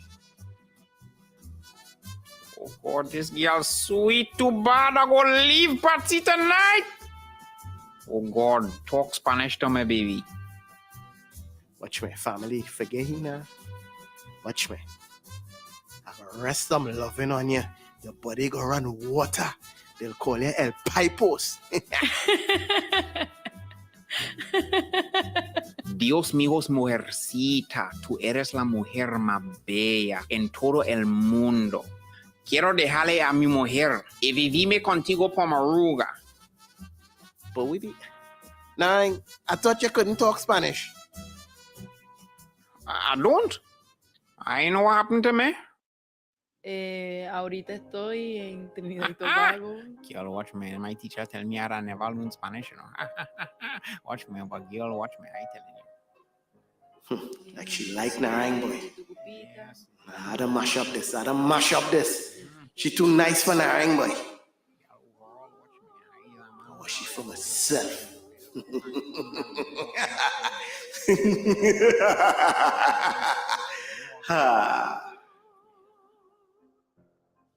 Watch my girl, watch me. I real strong, you know. I just bench press 800 pounds. Watch me. I cut a whole filakine, you know, by myself, you know. Watch me. Does kill 5 duck in one stroke, you know. Watch me. Watch my girl, watch me. When you come by me, it's a real thing, you know. Understand? I a man that's eat from now till morning. You understand? And it's not duck I'm talking about.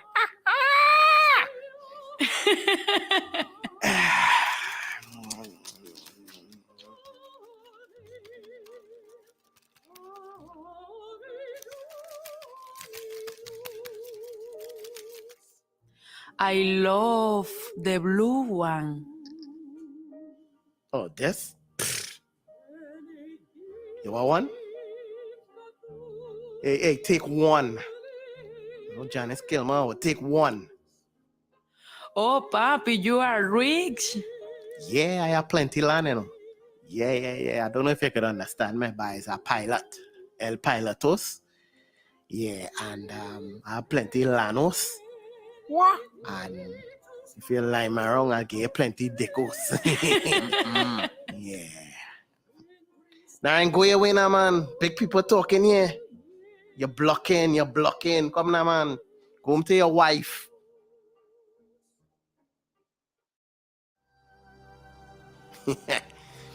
Yeah, so... Yeah, now, baby girl. Plenty decos.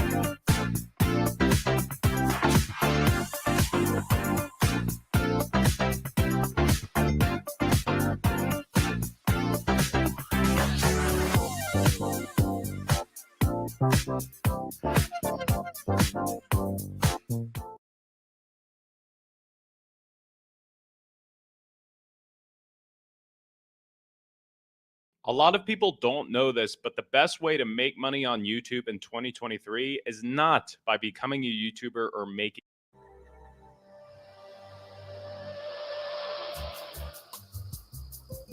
Just now, I'm going to pee. Right? Come back just now, I'm going to pee.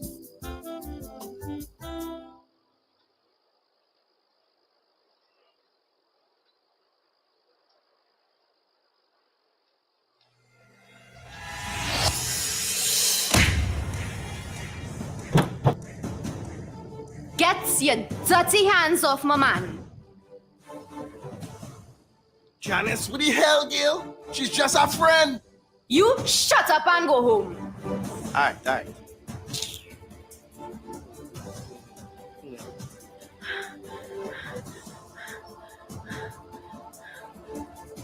What happened? Don't toss me, perra estúpida. I don't talk Japanese in our family. If I catch you with my man again, I will kick your ass. You hear?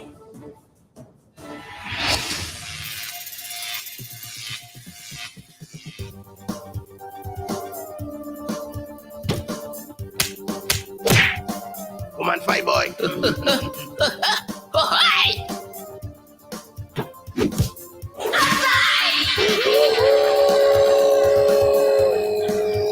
Hey, olha pied. Oye, yo voy a maquiar. Oye, yo voy a maquiar. Oye, yo voy a maquiar. Hey, somebody should stop them. For real. Ay!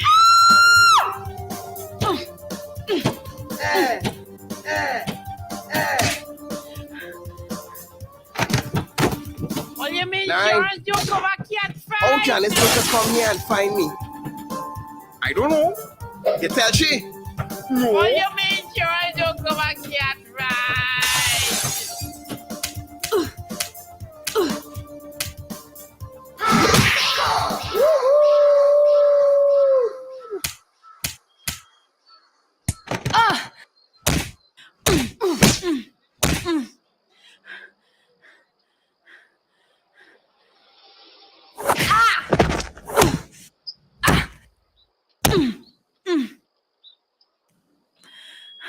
I could do this all day.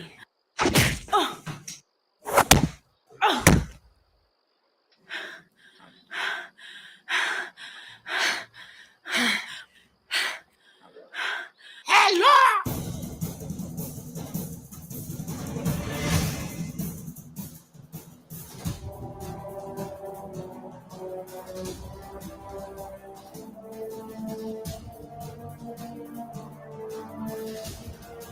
Janice Girl, we have your back. Bitches assembled. You are so screwed now.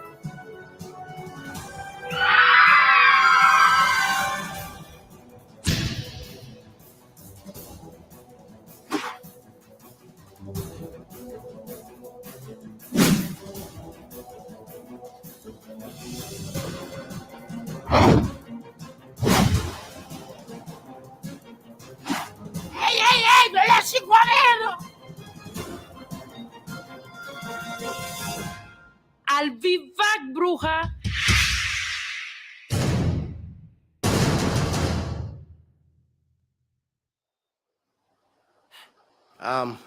Janice, thank you for saving my life, Gil. Lord knows what that young lady would have do to me. Yeah, you're my hero.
You seen my brother? You ready for Avengers Endgame or what? You seeing this? I don't tell them fellas we had a good on day. Going man be mad.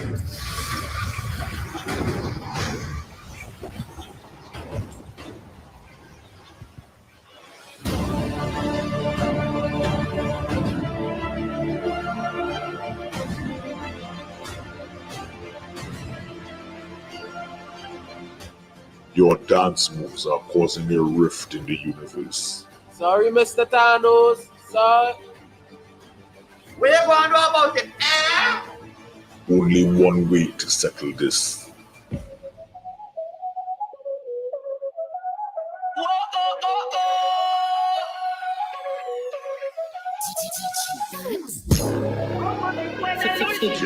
Y enséñame ese pasito que no sé, un besito bien suavecito, bebé. Taqui, taqui, taqui, taqui,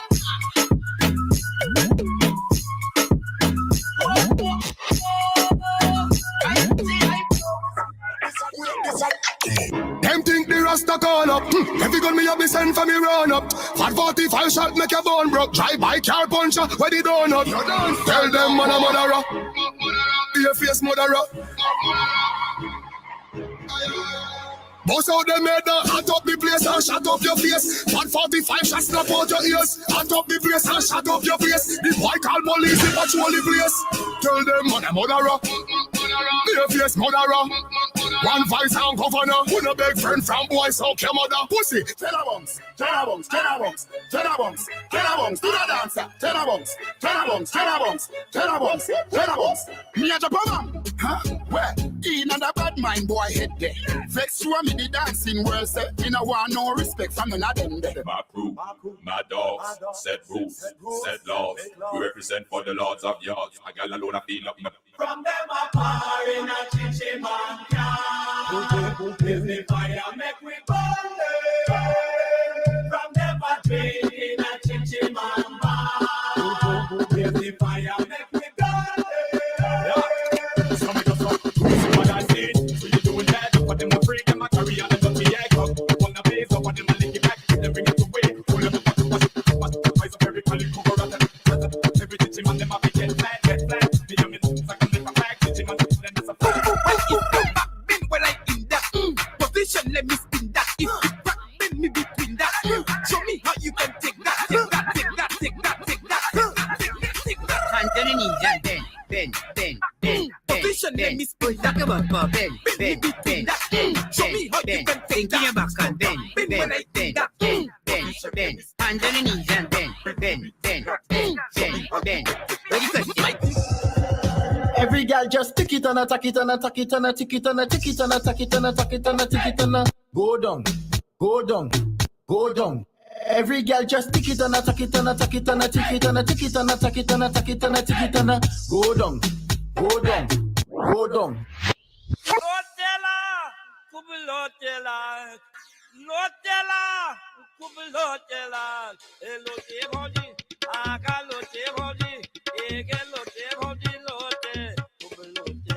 Tell me roll it, tell me roll it, tell me give me a little roll it, hey.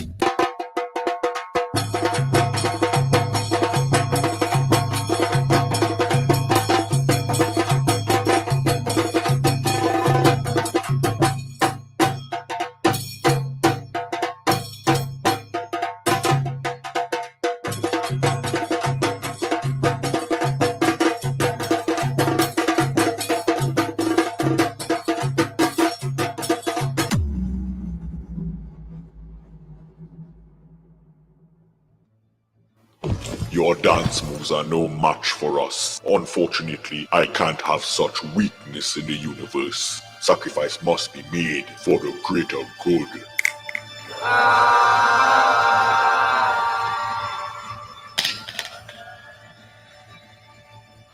Now this truly puts a smile on my face. Where we sons day?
Bring back we sons.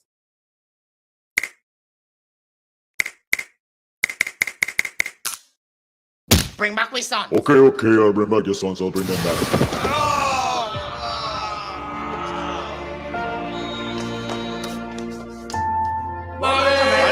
Oh Lord, come son, come. Ain't I tell you to wash the wares? Oh, sorry, Ma. Come, you're going home. I tell you not to lie outside, so let me lie later. See what we don't give you. Pressure high. I told you not to mess with Trini people.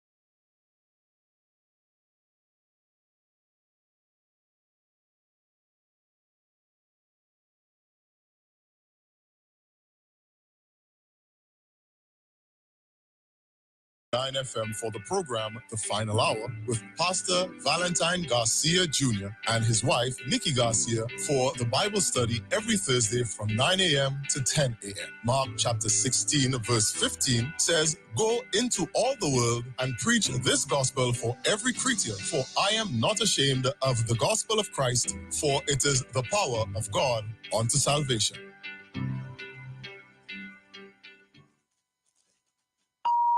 The views expressed are not necessarily the views of the management of the Street 919 FM. Share the live. Share the live. The Street 919 FM on Facebook and Instagram. Share the live. Iowa George on Instagram. Share the live. Iowa TV and Street TV on YouTube. Share the live. The Street 919 FM.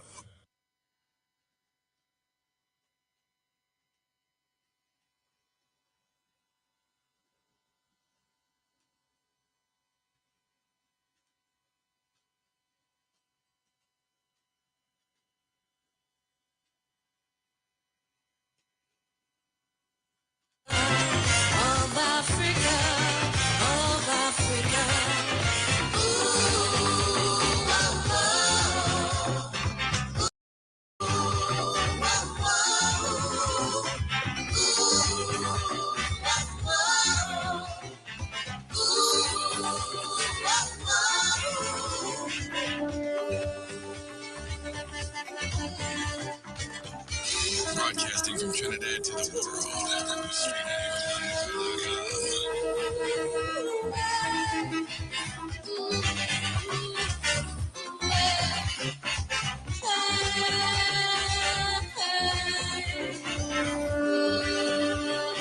Entertainment, information, conversation.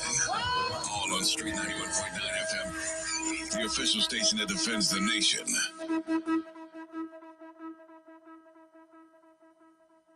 Entertainment, information, conversation. All on Street 91.9 FM, the official station that defends the nation. Don't you touch that dial. You're locked onto The Street. 919 FM. We are The Street, the only radio station bringing balance to the nation. 91.9 FM.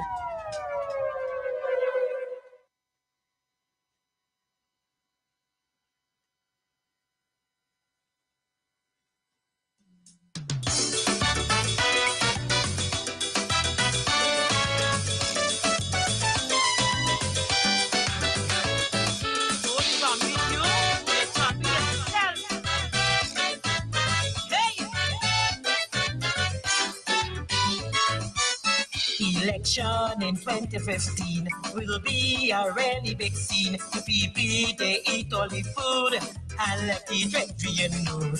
It's fast and alpha, so we have to sing it in calypso. Come on the run, pray to call the election, cause the people waiting on she, and they set like I'm a baby. Time to say bye-bye, time to say goodbye, time for you to go, we can't take this thing anymore. Come la, come la, come la, time for you to go. Too much corruption, man.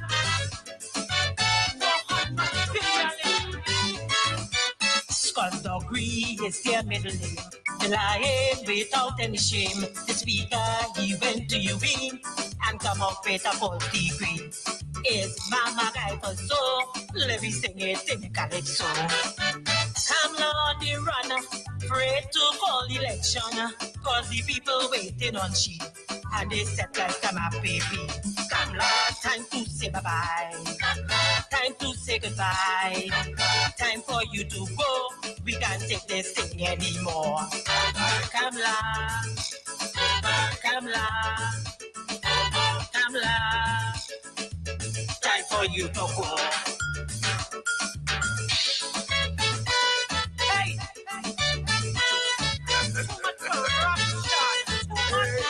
Uncle Sam, what you mean? The world, what you mean? People, Trinidad people, people, we can make a start. Vote for the PNM, so Dr. Rowley could run the country. Come again. Vote for the PNM, so Dr. Rowley could run the anti. May say too much tipping, too much lies, too much bubble, and mama guy, they pick two with claws to the four, so the boys and them will fret no more. Vote for the PNM, so Dr. Rowley could run the country. Come again, no. Vote for the PNM, so Dr. Rowley could run the anti.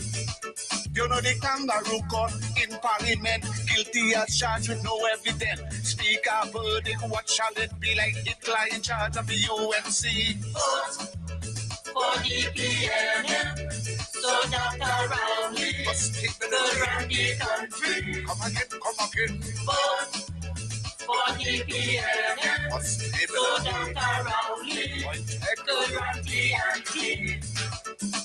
Then I sit a hall in the crossfire. No one to charge for the murder. Nobody say that how it was she, but we know for sure what Dr. Rowley. Vote for the PNM, so Dr. Rowley could run the country. Come again. Vote for the PNM, so Dr. Rowley could run the anti.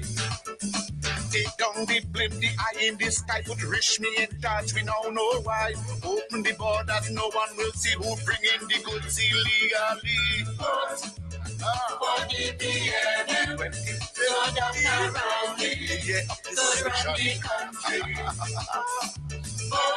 Vote for the PNM, so Dr. Rowley could run the anti.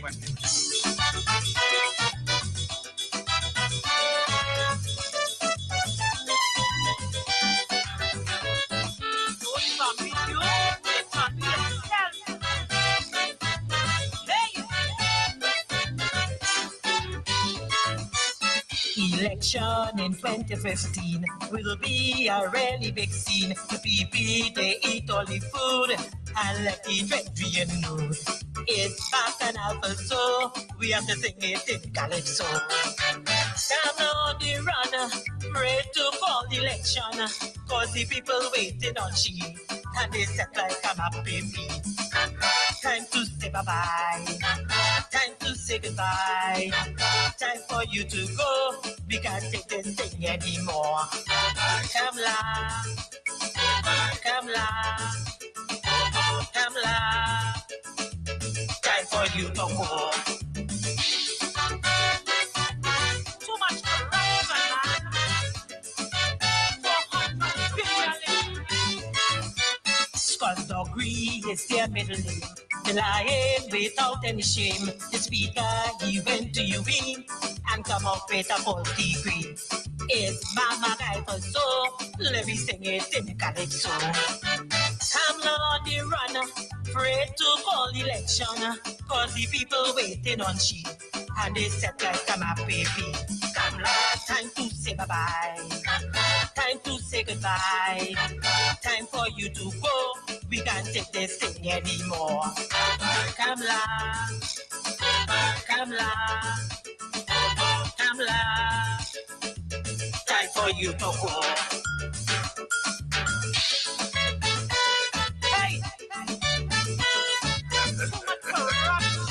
Too much! Uncle Sam, what you mean? The world, what you mean?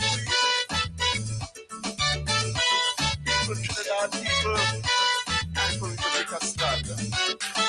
Vote for the PNM, so Dr. Rowley could run the country. Come again.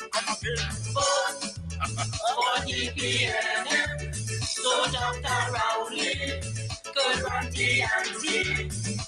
May say too much tipping, too much lies, too much gobar, and mama guys play pick two with claws to the four, so the boys and them will fret no more. Vote for the PNM, so Dr. Rowley could run the country. Come again, no. Vote for the PNM, so Dr. Rowley could run the ante. You know the kangaroo court in parliament, guilty as charged with no evidence. Speaker verdict, what shall it be like? Hitler in charge of the UNC. Vote for the PNM, so Dr. Rowley could run the country. Come again. Vote for the PNM, so Dr. Rowley could run the ante. Dana sit a hall in the crossfire. No one to charge for the murder. Nobody say that it was she, but we know for sure what Dr. Rowley. Vote for the PNM, so Dr. Rowley could run the country. Come again. Vote for the PNM, so Dr. Rowley could run the ante. Take down the blame, the eye in the sky would reach me in touch. We now know why. Open the borders, no one will see who bring in the goods illegally. Let me say a pleasant good afternoon and welcome. Greetings in the name of the Most High. It's a beautiful Wednesday afternoon, time on the inside, 2:08 p.m. Of course, you are listening to the JuJu Love Show and the People's Parliament, and this is the No Safe Zone edition. Let me say a pleasant good afternoon and welcome to my co-host, Mr. Ruka. Good afternoon, Juliet. Good afternoon, viewers and listeners. And good to be here on this rainy day, Juliet. Yes. It's all good. Well, I see that you are so. I get ready. I am so. Apparently, it's not showing up on the camera. That's good. Yeah, Juliet. No, this job is so important that we brave rain, sleet, storm. Yeah, this job is important. Very important. We cannot allow the hounds and them. Yeah. And talking about importance, you cannot put a price on this job. On this job, then, yeah. You can't. There is no price. So I want everybody to know that. Yeah, because there would be days that you would get up and you wouldn't be full 100, but you are committed to the job, and so you would have to, put that aside for the time being to allow yourself some room to put on a brave face, whatever the case may be, so that you can come here and put on a good program. And of course, the situation would be no different with those of us who are listening as well. So, as usual, I want to thank you for your love and your support, for always tuning in to the Street 919 FM, and of course, our social media platforms, Facebook, YouTube, Instagram. A lot of you would have called me yesterday, and you continue to call even up to this morning, to lend your love and your support to me outside of what they do by listening and looking at the program on a daily basis. In addition, as well, a lot of you send me WhatsApp messages with, greetings, morning greetings, afternoon greetings, prayers, and what have you. And although sometimes it could be very overwhelming in terms of the space on the phone, it is always good to know that there are people out there. And in most instances, Mr. Ruka, persons that you don't know, you have never met, who are praying for you and have you in their prayers on a daily basis. And with that, Mr. Ruka, I want to say that a lot of people call me, and sometimes it would slip me to tell you that they send their love to you as well, their love and their prayers. Thank you so much. Thank you so much. Right. Okay, so can I have back my newspaper? Yes, the article that I spoke to you about was in the Guardian. Was in the Guardian. Is that wrong? Do you have the Guardian around? If the Guardian is no, because of your fake news. you took up the Express. I neglected to buy a newspaper because I knew I was coming here and they would have an Express newspaper. So now, well, you will have to find the article and you will have to send it for me because I want our program to start on that note. So, right. In the meantime, seeing that we have the Express, while you look for that article, let me tell you what's making the news in TNT. Front page, Daily Express, Wednesday, July 26th.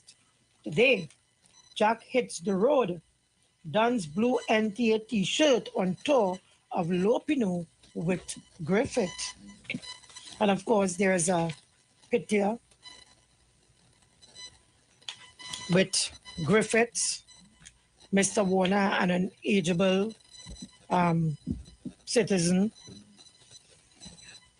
And, it brings back memories of 2010. When I look at this photo, memories of one Villafana, who looks Percy Villafana, who looks like that guy in the background. And never did he know Juliet. That he was planted. Yeah, he was planted. He was planted. That picture there is another reason why we should never vote for the UNC. Yeah, Percy Villafana was planted by Jack Warner and the UNC. Christopher Wiley and them who initiated. Yes. And planted that story. And for those of you who do not know who is Percy Villafana, you're good. Percy Villafana was the do so man. Yes. And he was planted to do so. Yeah, against the PNM. Against the PNM. So that they can launch their campaign. Yes. My God, Juliet. Yeah. So this picture reminds me of Percy when I look at this front page here with Mr. Warner and Griffith, and of course this ageable citizen. On the inside, 8 more migrants freed. Woman claims miscarriage while at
and Shane Mohammed. Shane in Jack Warner's newspaper. So then we don't expect that his thoughts will drift far from Mr. Warner's support base. I want to tell them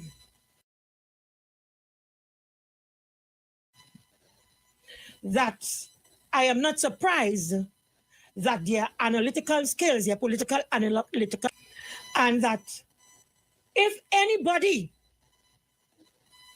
should be running scared and should be frightened about this new arrangement between Kamla Persad-Bissessar, Jack Warner, and Gary Griffith, has to be the citizens of Trinidad and Tobago, not the PNM. The PNM, as a political party, has nothing to lose and nothing to gain other than to gain government or to win an election. But the real beneficiaries and the real losers of an election is the citizens of Trinidad and Tobago if they are not so properly well informed and educated to make the right choice on election day. Correct. The PNM, they want to make it look like it's Rowley scared, and the PNM scared. It's the proletariat who ought to be scared, because this combination here we have seen before. Let me tell Indira, because it would appear that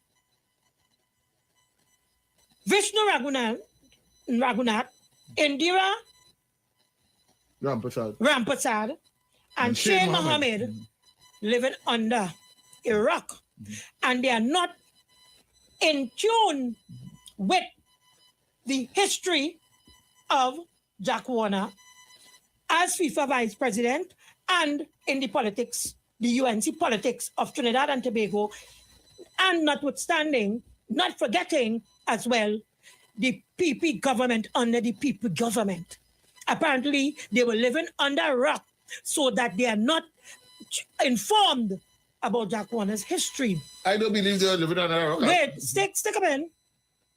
As well, it would appear that they have also been living under a rock, not as well to know what the issues are surrounding the politics of Gary Griffith, the People's Partnership Government, and David West and Anand Ram Logan, and the courts of Trinidad and Tobago, and as well recent developments with respect to Gary Griffith, Commissioner of Police, and the Justice Stanley John audit report. How can they not be aware? Every morning, for a good time, the papers have been printing up and down, left and right. These so-called political scientists, you know what bothers me the most? Is how openly blatant they are with their dishonesty. They have no shame whatsoever. Long-time vampires will come out in the night. They're coming out in the daytime. Bright light, sun, they're coming out. These political vampires trying to fool people, especially African people, into believing that something is right with this, nothing is right about it. But nothing about what these political analysts said here could be correct. What they're supposed to be talking about is... the ads. Okay, so let's pay our bills and come back, folks. The views expressed are not necessarily the views of the management of the Street 919 FM. You've got bills to pay, and so do we. Let's go pay some bills on the Street 919 FM.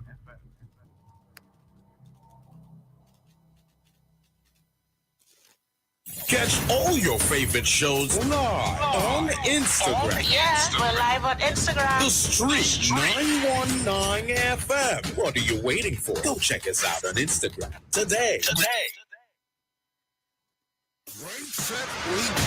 What does it mean to be great? Greatness is action. So the 4 represents April, the 5th for the 5th of April, and the 0 representing 2000. It's my name off the stand, okay, it's numbers. The Guinness Great Fat Weekend. One of the most versatile and dynamic upcoming artists out of Jamaica. 450 live. Nobody else. Split money.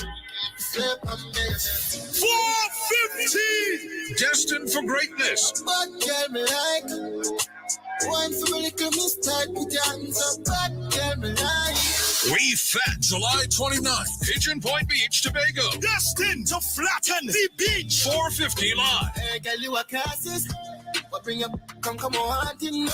This is Guinness Sounds of Greatness. Sounds of Great Fat. The greatest weekend of the year. July 26th to July 31st. The Guinness Great Fat Weekend. Yo, this is Iowa George, the big boss of the business. And yes, this is one of the 50 songs that I released in the past that you never know. And I'm going to be releasing this song on this Thursday. This Thursday. This is me. This is me. Iowa George, long said Ariana. Jump on wine. You know what we come here to do? Jump on wine. Everybody jump on wine. It's an endless summer. Walk your way from wine. Walking on sunshine and live for today. Yo, this Thursday, the name of the song is Endless Summer. I will be releasing it on this Thursday on every social media platform, every radio station. Endless Summer. People, this is me. Iowa George, long said Ariana. Jump on wine. You know what we come here to do? Jump on wine. Everybody. Coming Thursday.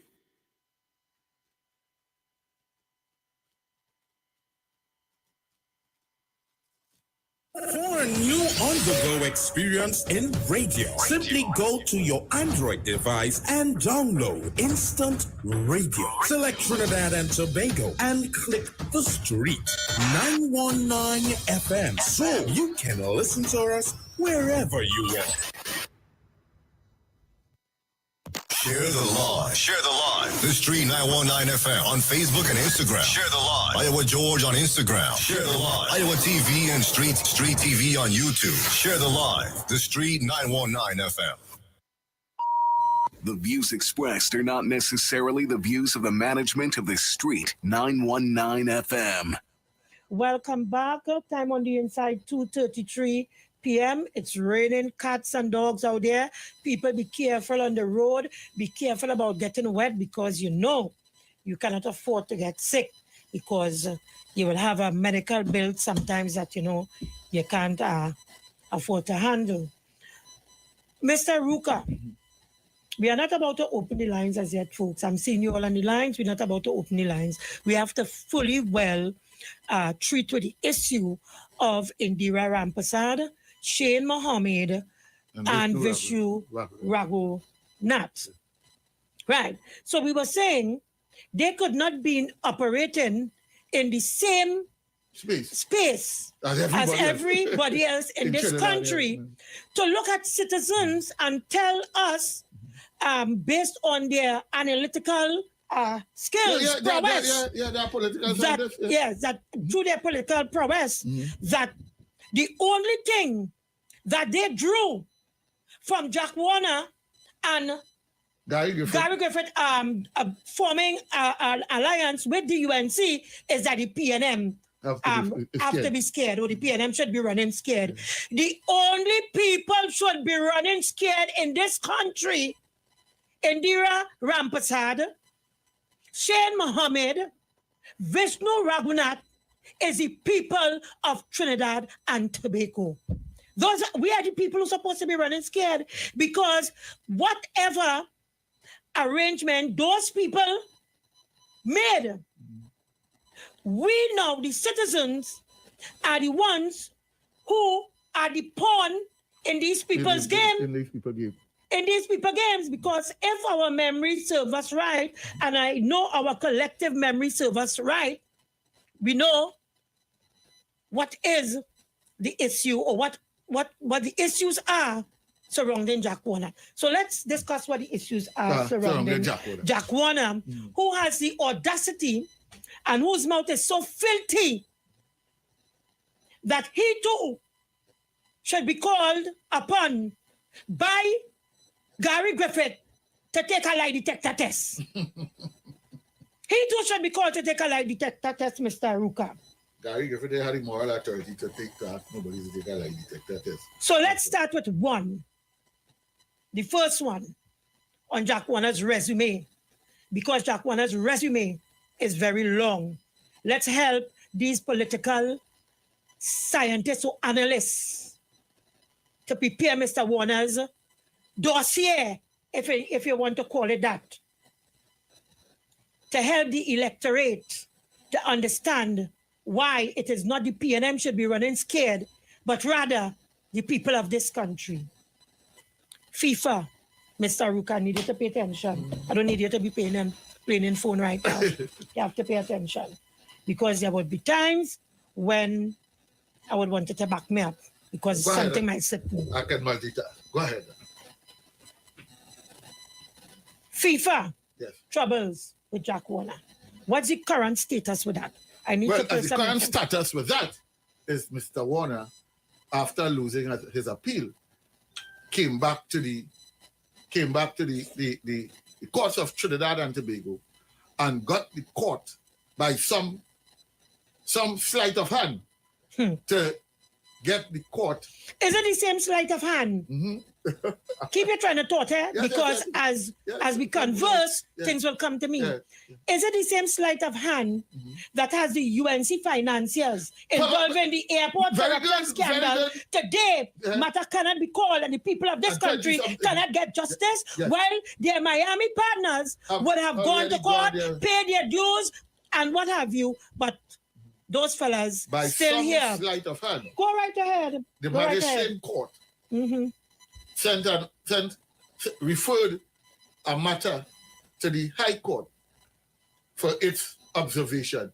The magistrate said she could not deal with it. She would have to send it to the High Court to treat with it. I do believe, just on memory, I do believe it has something to do with the constitutionality of a particular clause, and all constitutional matters has to go before a judge. A magistrate cannot treat with it. And let me tell you, this matter, to my mind, have run the full gauntlet of the jurisprudence. It went from the magistrate court, High Court, Appeal Court, Privy Council, and still end up only in Trinidad. Only, you see, let me tell you, I am so fed up of the Jack Warners and them and what they stand for. He's a nice guy. We just go down good, but we are on opposite sides of what we stand for. I cannot deal. You see where them fellas just want to take Trinidad and Tobago. I can't deal with it at all. Right. At all. So are you saying that when the go-to scientists were approached by the media for their views on the current status with the alliance, that they fail to mention that going forward with this new arrangement, it would be interesting to see how the UNC can sell Jack Warner to the people of Trinidad and Tobago, given that he is under extradition proceedings out of the US. They didn't see that. As a matter of fact, They don't see that. They don't see that. That is of no interest to them. And you know what hurts me to have to sit here? When you hear you talk the truth about all of them, they start to pell their money around and threaten you with eviction and cancellation and take off.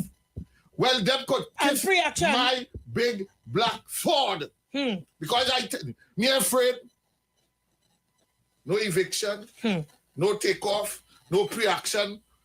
All you want to terrorize the people, the country with all your nastiness. But right, and you're absolutely correct, because here why.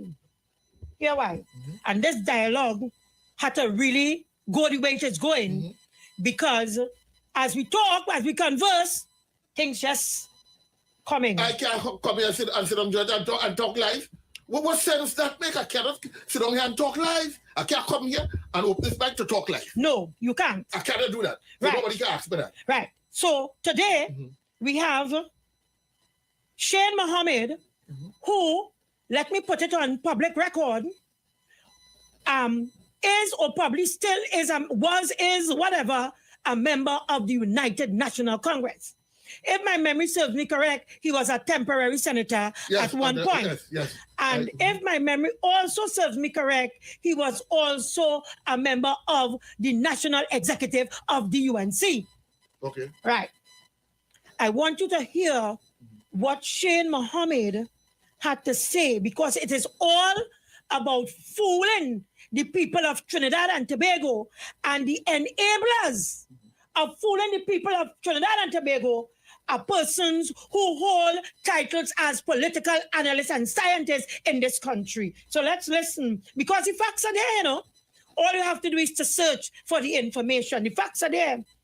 And so we are looking at the Guardian here, 428 days ago. And it's a story by Kevin Feldman. Guardian Online. With the leadership of the United National Congress up for grabs, political scientist Dr. Shane Mohammed. Come on, Mr. Ruka. Seriousness going on here. Seriousness going on here, Mr. Ruka. You have to try not to interrupt me right now. I will lost my thought process. Let's start this all over again. With the leadership of the United National Congress up for grabs, political scientist Dr. Shane Mohammed says anyone seeking to dethrone political leader Kamla Persad-Bissessar has to beat her at her own game. Speaking on CNC's 3, The Morning Brew on Monday, Mohammed said there were no free and fair internal elections in the opposition party for the last decade. Can you tell me what's a decade? Can you tell me what's a decade? 10 years. He said there has been no free and fair elections under Kamla Persad-Bissessar in the UNC for the past 10 years. So how does this is Shane Mohammed, what does that have to do for this picture that we're seeing here? Right. So let's continue. Persad-Bissessar announced that the party would hold its internal elections on June 26 during a meeting on Saturday. I make no apologies for saying this, and I'm speaking from a position of experience, that the UNC internal elections under Kamla Persad-Bissessar have never been free and fair from interference, So Mohammed said. There we go. Breaking down the UNC in the past decade, he said Persad-Bissessar had violated the party's constitution throughout her tenure as the political leader. Throughout her tenure.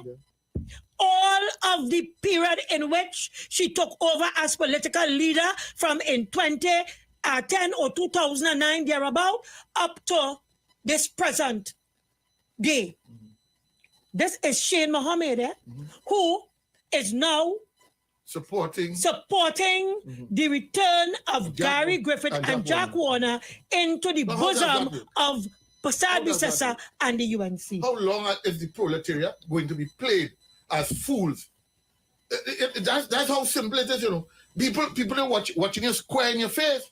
Make a statement yesterday, tell you yesterday is today, and today is today, and yesterday. And they have coined some phrases that we continue to repeat, not understanding. Repetition brings it to form. Politics have a morality of its own. Yesterday was yesterday. Today is today. While they're talking on Don't vote. Yeah. You see, how serious can we be? And when you talk the truth, they threaten you with the money. We go buy out your spot. We go, listen, buy out your 6x9, where all we have to go. Well, let me tell you, let's continue. So, that's number one on the list of Warner's resume. Haiti. What do you know about Haiti funds? Gillette, as far as I remember, Mr. Warner, while being head of CONCACAF, was given some money for Haiti, while Haiti had a huge earthquake in, I think, 19. That one is particularly saddening. But in any event, I think there has been rumors that the money never reached Haiti. Right. That's the rumors. It has been rumors. It has been rumors. right? And as far as I am aware, Jack Warner has never dispelled he has those never cheated rumors. with it, so we have to leave it as it is because we're not too sure what happened with that with the donation and what was Mr. Warner's responsibility. The bottom line is, what exactly is Mr. Warner's real interest in this whole arrangement here? After he had been out of the politics for more than 7. No, he came to 2020. He was there in 2007 with Orange Revolution. Right. No, the last time he saw him, he said he said, I can't remember if it's to me or he said openly, he's done, he's finished, he's an old man he now. Said it openly. Yeah, he said, but I've been made a fool. The people said they were going to support me and they never supported me. They rejected me. I lose and I'm not going back. Then what changed? Right. Let's go to item number 3 on Jack Warner's resume. You see, it is very important to provide the listeners and the viewers and the proletariats with the resume of Mr. Warner, because you have political analysts in this country who neglected to say to the people how would Mr. Warner's resume impact on his new arrangement and how the citizens of Trinidad and Tobago is going to feel about this new arrangement given his resume. Well, let me tell you what so resume number 3. Item number 3 on item resume. number 3 on his resume. Krishna Lala and Jack Warner. Oh. SIS. Wow. And monies that SIS claimed that he had given to Mr. Warner as a loan. Under Mr. Pandey's regime. Thank you. $500 million. If my memory serves me right. So don't hold us here to figures and facts. We are just regurgitating what we remember about it. Yeah. It is only after the elections were lost in 2007. 2007 it was. 2007, yes. It came from 2005. Right. Remember, Kamala came in 2010, 2007. Right, they were elected 2005. Remember, I was there, no. Right, okay. It was only after. Then Mr. Lala took Mr. Warner to court for that money. Because they lost the elections. They thought they was going to win the elections. They lost the elections. I remember very well how I first knew about it was some weird man who told me, and I will repeat it here today, that during the election, sponsors give money to party, right? But you must declare it to the party because remember you have campaign financing, and remember there's laws governing monies and what you have to fill out after the election. You have to fill out after the money done spent. Right. No, the reform is important. Right. Campaign finance reform is important. It was when the election was going on, because remember Orange Revolution was big. A lot of money was being spent by Mr. Warner. But it was believed by Mr. Pandey and the party that it was coming from Warner's own coffers. Lo and behold, now this is what Wade Mark told me. Lo and behold, Mr. Pandey substantiated what Wade Mark told you. Right. Yes. Lo and behold, Krishna, they lost the election and whatever was promised could not be fulfilled because it did not get in government. So now he's approaching Warner now back for the money. And the fact that he was not getting Mr. Warner to respond, he decided to go to Mr. Pandey. And it was then Mr. Pandey would know that he took money from Christian Lala and never declared it to the party. And look at the quantum. Never declared it to the party. But let's continue. That's item number 3. You mean you have more? Well, Mr. Warner responded to that, He responded to that in the court. He said it was a gift. I have the thing here. He said it was Krishna said it was a loan. Mr. Warner said it was a gift, and money was sent so that it would appear as though it was some kind of business. I don't want to misquote, so I will go back to the article eventually. So let me go to let's go 4. item number 4. Soca warriors. Trinidad and Tobago footballers. Yes, you reminded me What about do that. you know about that? Only what you reminded me about recently with Brent Sancho and sometime in 2008 thereabout. Again, don't hold me to the date. We go back to the facts. When Trinidad and Tobago qualified, FIFA does give all qualifying teams a certain quantum of money. Promise were made to the footballers that there would be a 30-70 arrangement. They will get 30%. The footballers will get 30% of the money that they accumulate from the event. Right. And the body that Mr. Warner represented will go with 70%. Right, okay. He reneged on the deal and said Mr. Warner said he never made no such deal with them. How much did they get? And it resulted in the footballers taking Mr. Warner to court, and Mr. Warner lost to the footballers. And it reached to where the footballers, having won and not Mr. Warner not honoring the judgment of the court, they levied on him. They levied on furnitures and what have you. How you telling me in this country here today, Trinidad and Tobago, people who have to go and vote, that you have Indira Rampasad, Shane Mohammed, Vishnu Raghunath, all of them telling us that the PNM would have to be scared. The only substance of them analytical skills coming out of that recent arrangement there with Mr. Warner is that the PNM running scared. Running scared of what? Running scared of what? Of course, scared is something that should really be injected into the politics. And it should be that the people of Trinidad and Tobago should be scared of Jack Warner, Gary Griffith, and Kamla Prasad Bisesa coming together again, given Jack Warner's resume and given Gary Griffith's resume.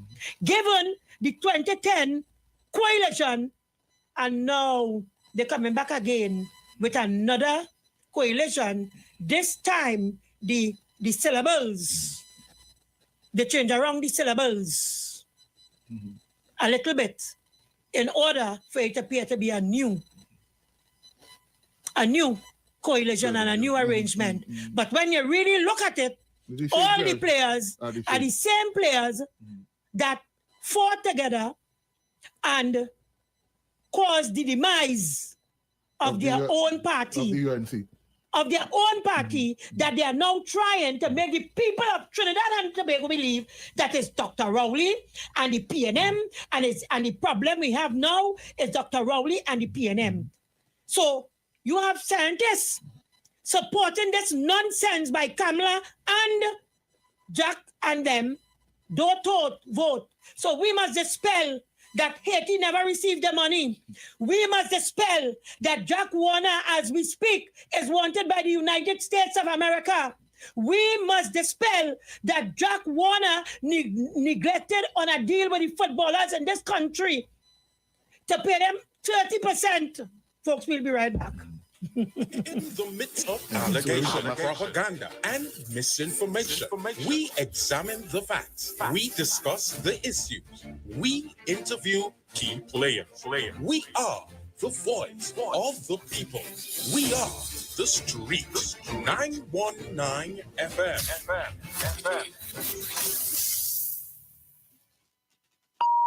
The views expressed are not necessarily the views of the management of the Street 919 FM. You've got bills to pay, and so do we. Let's go pay some bills on the Street 919 FM.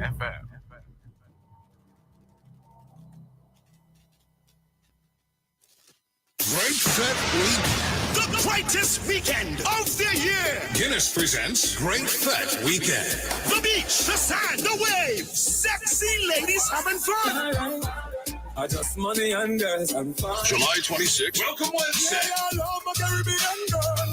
Sounds of Reggae. July 27th. Reggae Thursday.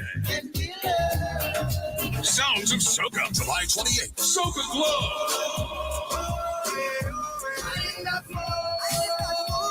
Sounds of dancehall. Sounds of hip hop. July 29th. We that. July 30th. Sunday, Callaloo. July 31st. Cool Down. This is the sound of Great Fat Weekend. This is Guinness Sounds of Greatness. Sounds of Great Fat. The greatest weekend of the year. July 26th to July 31st. The Guinness Great Fat Weekend. For a new on-the-go experience in radio, simply go to your Android device and download Instant Radio. Select Trinidad and Tobago and click the street 919 FM so you can listen to us wherever you are. Catch all your favorite shows live on Instagram. Oh, yeah, we're live on Instagram. The Street 919 FM. What are you waiting for? Go check us out on Instagram today. Make your moves with us and you can win more rewards in the Magna Java Extravaganza. Each time you use your Scotiabank Magna MasterCard for purchases of $500 or more, you're automatically entered for a chance to win. 45 customers will win 2,500 Magna points, which can be redeemed instantly. Hold on, that's not all. One lucky winner will win 100,000 Magna points. Now that's rewarding. Make your moves with us. Use your Scotiabank Magna MasterCard for your chance to win in the Java Extravaganza. Get details on the Magna Rewards Trinidad Facebook page. Promo ends 31st August. Approved by the NLCB. Yo, this is Iowa George, the big boss of the business. And yes, this is one of the 50 songs that I released in the past that you never know. And I'm going to be releasing this song on this Thursday. This is me. This is me. Iowa George, long said Ariana. You know what we come here to do? Jump and wine. Everybody jump and wine. It's an endless summer. Walk the way from Walking on sunshine and live for today. Yo, this Thursday, the name of the song is Endless Summer. I will be releasing it on this Thursday on every social media platform, every radio station. Endless Summer. People, this is me. I want George long said Ariana.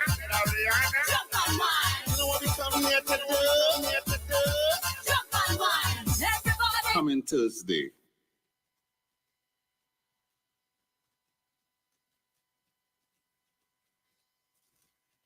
Join Pastor Kelvin Heinerine and friends for The Way, The Truth, The Life Radio Ministry, a Church of God ministry, live on the Street 919 FM from 6 p.m. to 7 p.m. This and every Sunday on the Street 919 FM. Jesus said, I am the way, the truth, and the life. No man cometh to the Father except through me. John chapter 14, verse 6.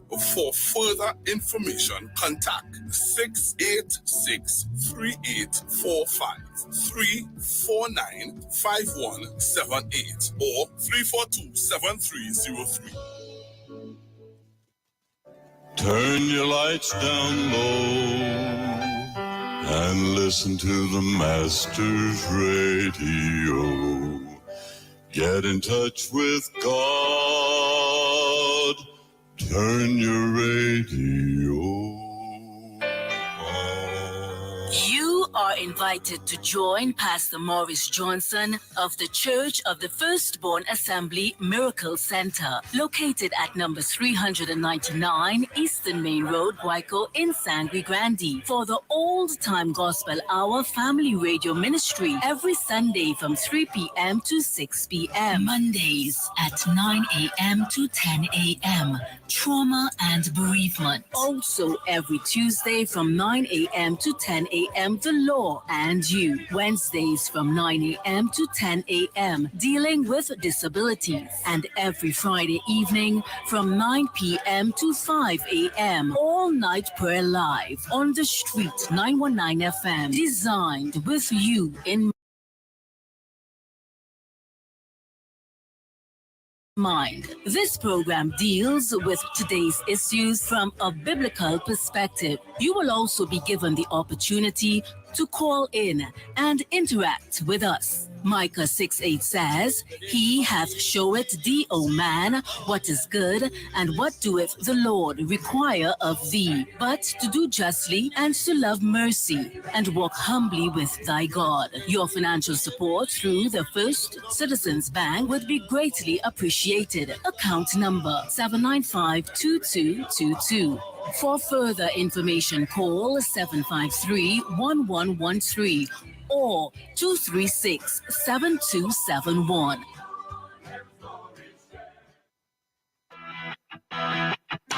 Renting a car in Tobago should be quick, affordable, and easy. Wow. Here at Onia Rentals, we make the process as simple as possible by using our easy e-sign-up. Yep, we can sign you up from just about anywhere using our tablets. See? All done. And everything goes straight into the cloud. Yeah, you're on your way. Are you coming to Tobago? Book your car rental with us and enjoy the most affordable rates in Tobago. But hurry, because cars go pretty fast. Call 361-1042. That's 361-1042. One more time, 361-1042. O'Neill Auto Rentals, Tobago, taking you further. The views expressed are not necessarily the views of the management of the Street 919 FM.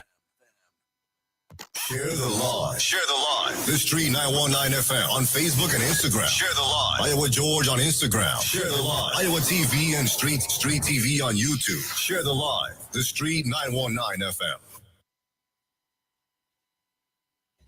Welcome back. Of course, you are listening to the program, the JuJu Love Show and the People's Parliament, and this is the No Safe Zone edition. I know folks want to get in on the call, and I'm seeing one or two calls. Mr. Ruka, allow me to take a few calls, right? Okay, and you will get to your point just as we come off. So the numbers to call 342-0081 and 466-5391. The 771-1791 line is down right now. So folks, let me just remind you once again, the numbers to call 342-0081 and 466-5391. Caller, good afternoon and welcome. Hi, good afternoon, David. Good afternoon, sir. Good afternoon, Lucy. Ms. David, I taken a book from Carla to start the Fester's book when she said on a page, when she said that she can't support the CCJ. I can't support them. She analyzed the community, nobody looking like me there. Right, one. Two, is Dr. Vishnu Raghunan the same one I'm asking it? Who there was question about the doctorate and plagiarism? Someone with black intellectuals, the government like that. I'm wondering like the same Vishnu. Because it seems to be there's a tension from plagiarism and all the things that is wrong, and then so what's his name? Jack Warner. If he's saying it's a lot of propaganda will be coming out about he and thing now, isn't he put it out there? And he can finally say that Jack say she fall on John and Gandhi statue, and Jack say he go topple she down because she corrupt and she just so he put propaganda on the bullshit. And if we use that now saying we put no propaganda about it, Jack Warner this is not no Cambridge analytical boy. As Ms. Davis side politics, there's a whole black fool because you are not to the fool last time and you don't know that to come back. So yes, it's a whole black fool. And we ain't buying whatever you're selling. We brighter than that. That's the example.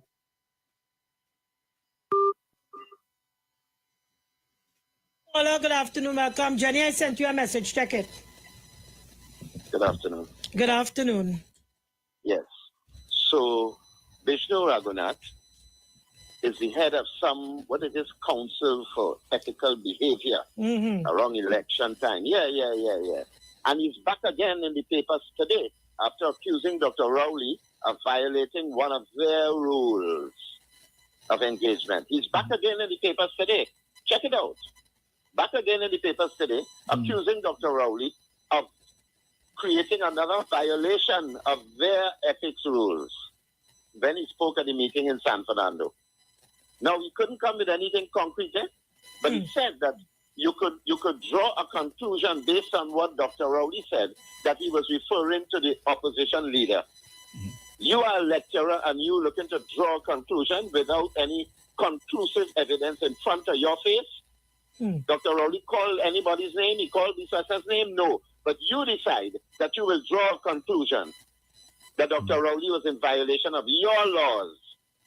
But let me tell you something. Monday night, we saw some of the stinkiest displays of platform behavior in the run-up to the August 2014 local government election. Correct. Jack Warner, big old 80-year-old man. Call the minister she and then pretend it's a joke. You are a big old man. Your sons was in the 50s. You're a big old man, 80 years, and you standing up and parroting the nasty language of Roberts and Naked, referring to Marvin Gonzalez as Minister of Man, and talking about young pin and small pin. You following Anil Roberts and those fellas with that nastiness, but Vishnu Raghunath not going to see that. He's not going to see that, because anything that is associated with the UNC, he is going to support it for obvious reasons. Look at him, look at Indira Rampersad, look at Shane Mohammed. And I'll tell you something. If you follow Indira Rampersad's career, you will notice. Yes, she has always been against the PNM. Yes, always against the PNM and an out-and-out supporter of Kamala Prasad. If you follow her comments on election night, and when she writes a column in a newspaper, always singing the praises of Kamala Prasad, Professor, and saying nasty things about the PNM and in particular Dr. Rowley, just like Raz Maharaj. That is the pattern with those people. So that I have been telling people in recent times, right? I am so glad, so very, very glad that I am 40-something years far removed from those people and their being lecturers in UWI. And that they are not lecturers dabbling in politics. They are politicians dabbling in lecturing at UWI. That is what they are. They're not just dabbling in politics. They are politicians. They are UNC politicians. They are anti-PNM politicians, and that's what they are. And I will call them out for what they are. Thank you very much. You're welcome. Mr. Ruka, you can. We are holding the calls. Yeah. No, we are saying that. No, continue, yes. Yeah. You let Jack Warner resume is long, but very long. Very long, very, very long. But I think it pales in comparison as far as damage is concerned. Damage to the nation is concerned. To Gary Griffith. Yeah. The people of Trinidad and Tobago should be more concerned about Gary Griffith's resume. So do you have some items that you can list on his resume? Just a few of my memory, because I don't have it on record. Yes. In 2020, at the height of the COVID lockdown, the records would show under Gary Griffith's leadership that 57-point-something million rounds of ammunition and the country, airport, seaport, all access in and out of Trinidad and Tobago was locked by the government in a state of emergency. In that year, we brought in over 57 million rounds of ammunition and over 65,000 guns in that year under Gary Griffith's tenure. The records would show that.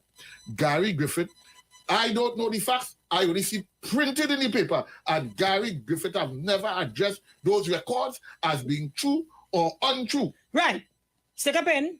He never addressed whether it is true or untrue. But what we know is that he has used the justice system to ensure that whatever information is there with respect to that, it must not come out in the light of day. The light of day. Thank you very much. The news there reported that, and we have been asking on this platform from since that report was read.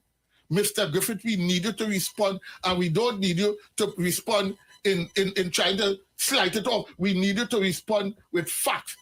Give us the evidence as best as you can as to dispel that the information that came out in the news. You're saying, we want you to say if it's incorrect or correct. Because as far as we are concerned, we are reading this and you are not defending it properly, and we are left to assume that this information read out by the Prime Minister or reading that same report is in fact correct. Next item on the resume. Next item on the resume was the year before that when he now come in. Over 50 million rounds of ammunition. All in all, for the 3 years on record that Mr. Griffith have been there, 110 million rounds of ammunition was imported in this country for non-law enforcement purposes. That is not what was imported for law enforcement purposes. This is for non-law enforcement purposes. And this is on a record in a report by a newspaper.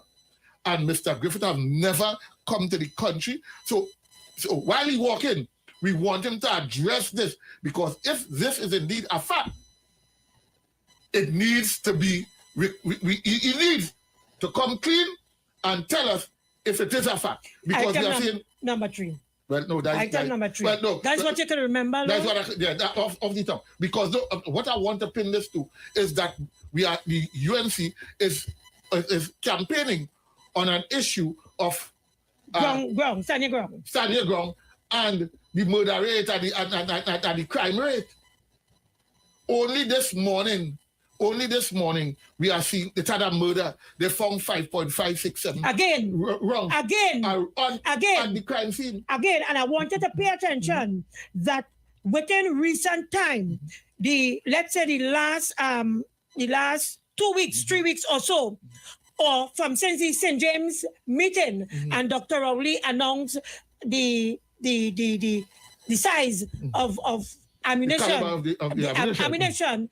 All the murders that took place in this country after they find the spent shells and what have you, or the bullets in the body, whatever the case may be, is those ammunitions that they're speaking about. From high-powered weapons. And Mr. Griffith must come clean and address this thing frontally. Do not allow him to call the PNM and the Minister of National Security name. He was the commissioner.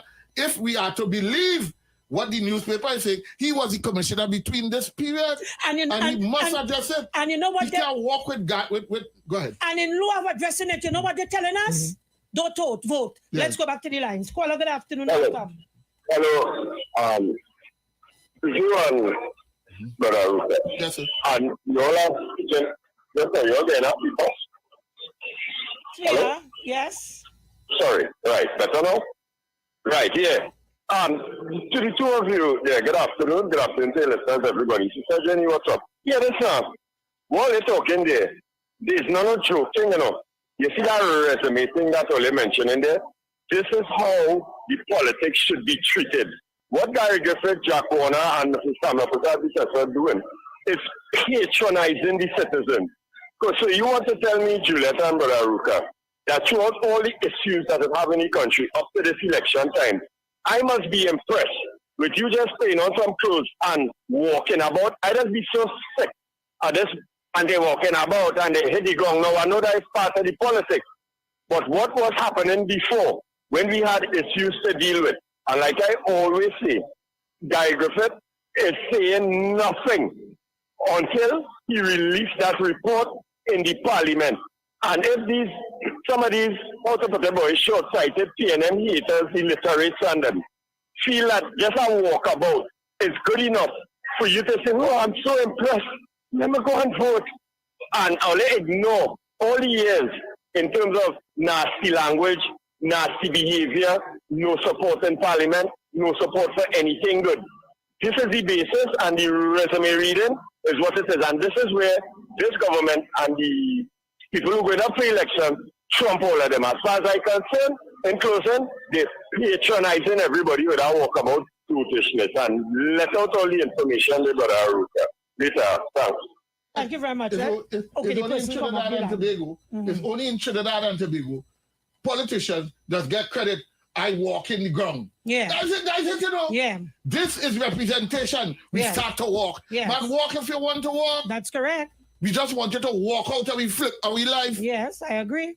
Right? So I was just sending the information. In 2019, asking Gary Griffin, because I don't know the facts. So before you get your panties in a nut, your knickers in a nut, you and Mr. Nassim himself, Jack Warner, before all of you get all the knickers in a nut, I am asking, in 2019, 2,700,000 wrong. You know what I mean? That's what the report say. In 2018. 2019, it went to 10 million rounds of ammunition. In 2020, 58 million rounds of ammunition. In 2021, just when its tenure was coming out, 20 million rounds of ammunition. A grand total of 120 million rounds of ammunition. And during that period, the country was under lockdown. That period from 19 to 21, lockdown, thing was hardly moving. A grand total. This is for non-law enforcement purposes. During that period, 130,000 guns were imported into this country. And the UNC is campaigning now, a year after, on murder rate, shooting rate. And when the last murder it had, I think sometime yesterday, 45 rounds of ammunition was found. We have no shortage of bullets at all. Neither high-powered weapon and ammunition to suit. We are asking Mr. Griffin, seeing that you was commissioner, don't you think it is your responsibility to, before you start to open... Walking all about the place and talking about like detector tests. Press conference. That's correct. And clear it up with facts, evidence. Bring the evidence, show we. Look here, look at how much I do, look where I do, look... Tell us, prove to us that this report is untrue. In the meantime, while they're checking everybody... Stick up in. We're going back to the lines. Caller, good afternoon. Welcome. Pleasant evening again. Yeah.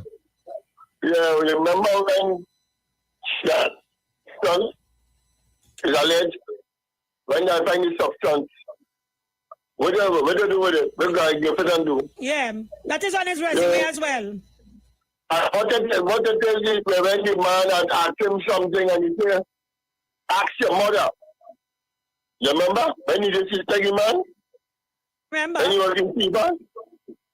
Right. One thing that is going on with him, mother, she's still coming with the money challenge because look how money, 34 million.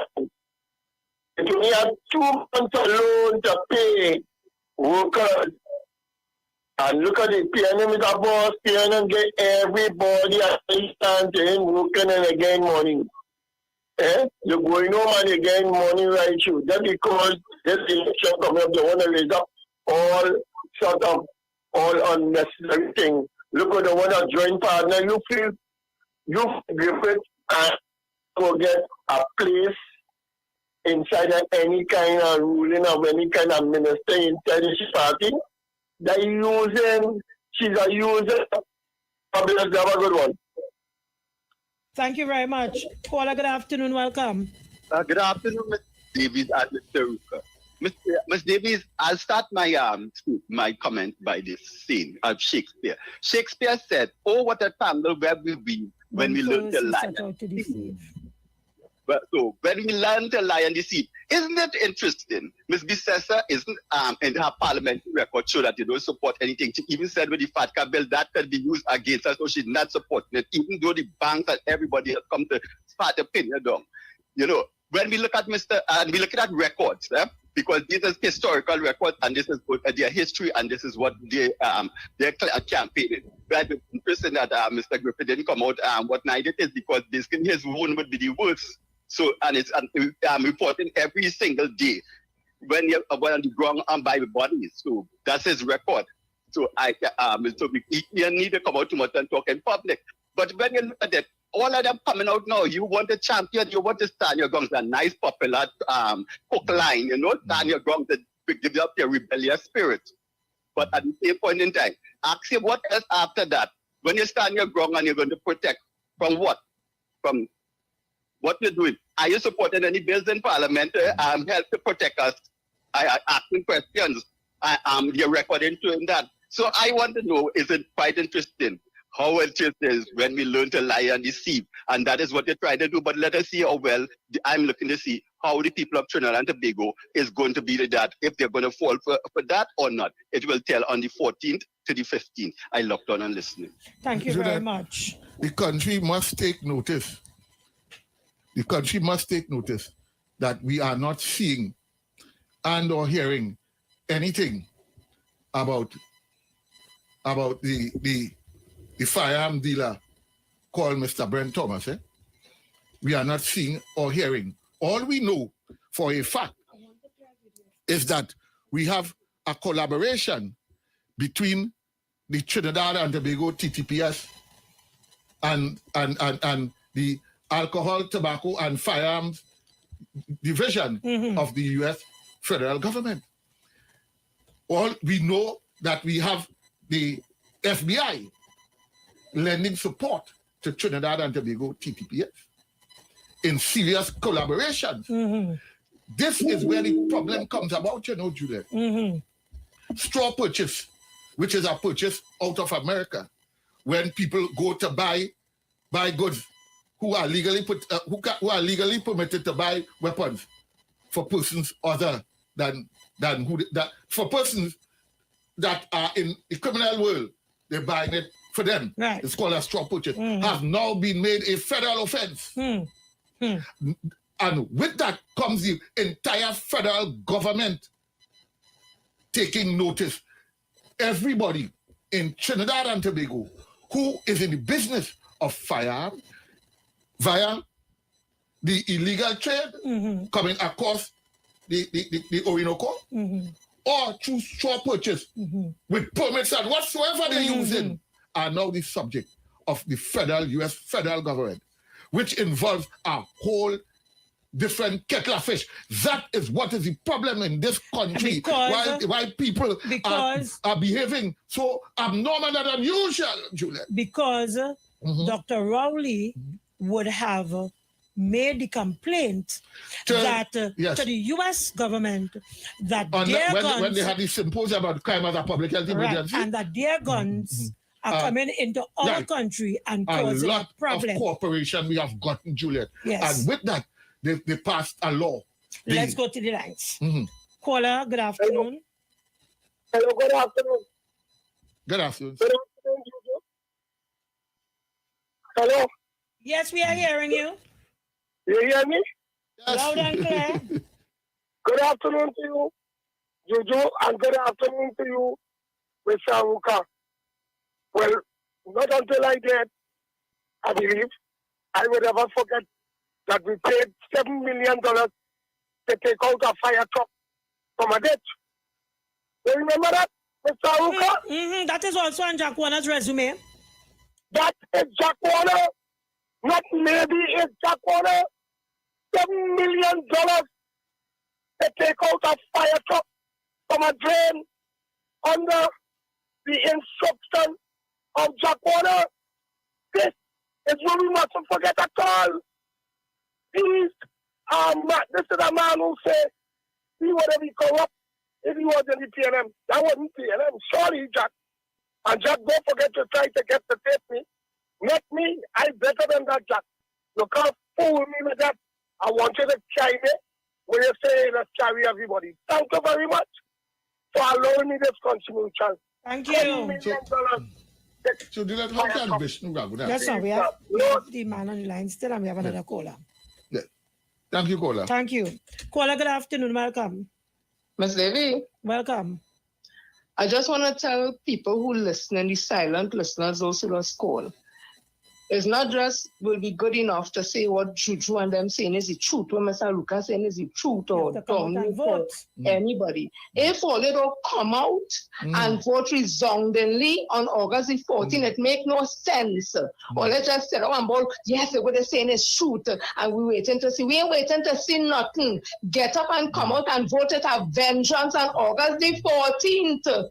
for the People's National Movement to get them into the corporation so we'll have local government reform.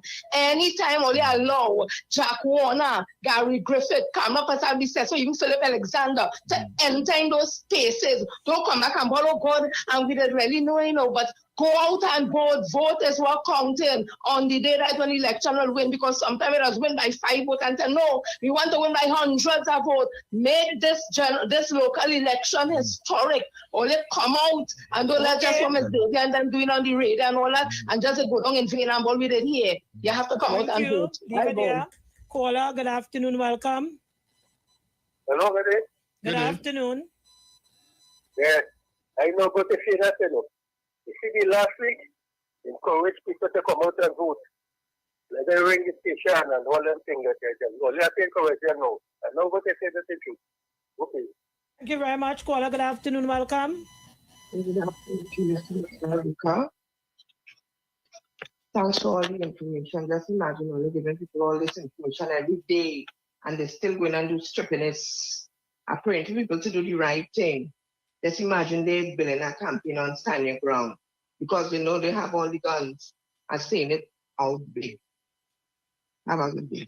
Thank you very much. Let me go to our first video, Mr. Ruka. This is an old video. Yes, no, Mr. Ruka. This is an old video. It's a video from 2015. And the voice is coming from one of our very own journalists, Samson Nanton.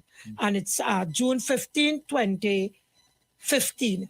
Go right ahead and play the video. You have to be quick before the lines. How can these political scientists miss all this information that we both just... You see, they cannot be serious. They are lying to us, and they know they're lying to us, and we ought to know that they are lying to us. They are not just lying, Mr. Ruka. It's bigger than that.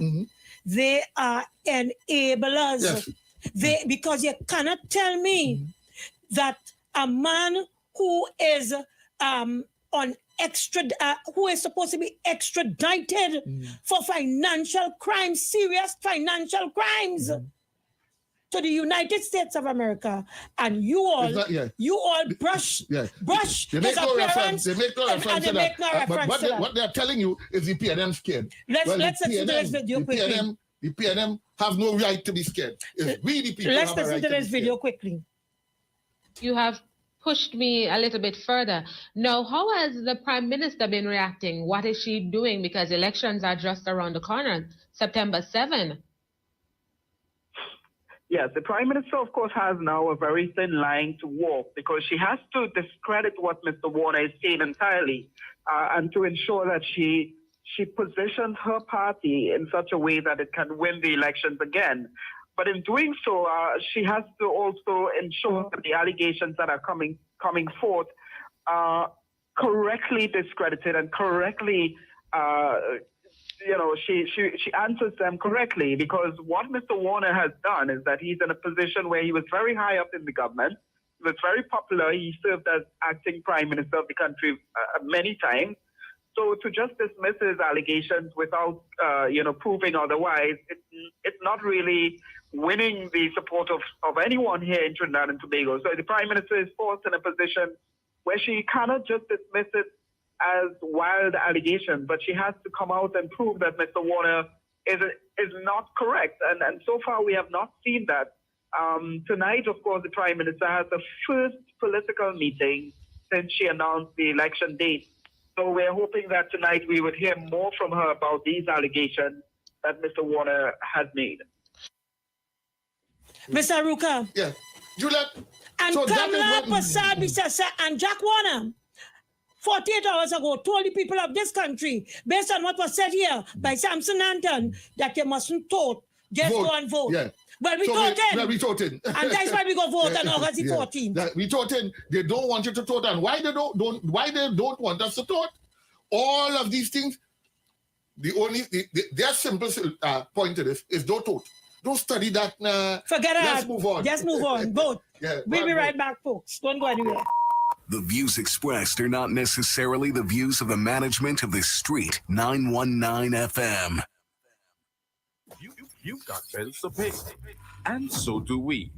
Let's go pay some bills on the street 919 FM.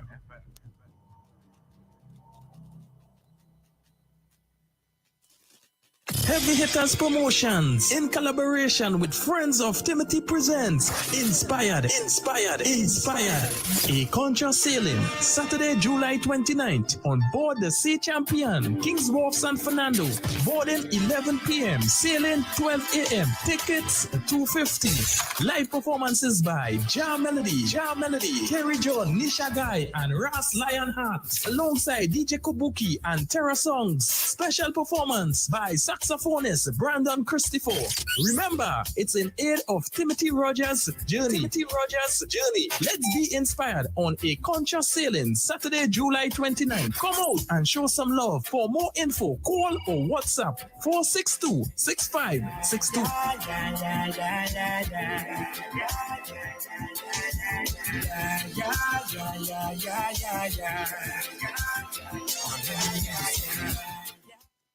Yak and Friends presents Uhuru 5, an evening of restoration and celebration. A tribute to patriarch Stephen Julian, from struggle to growth. On Saturday, 29th of July at Palms Club, San Fernando. Come and enjoy African drumming, food, fashion, and window prizes. Visitor displays, and much, much more. Ticket price, $200. See you there. Great Fat Week. We Fat, July 29, Pigeon Point Beach, Tobago. The 4th General Boss, I told you. Hey, Cabano.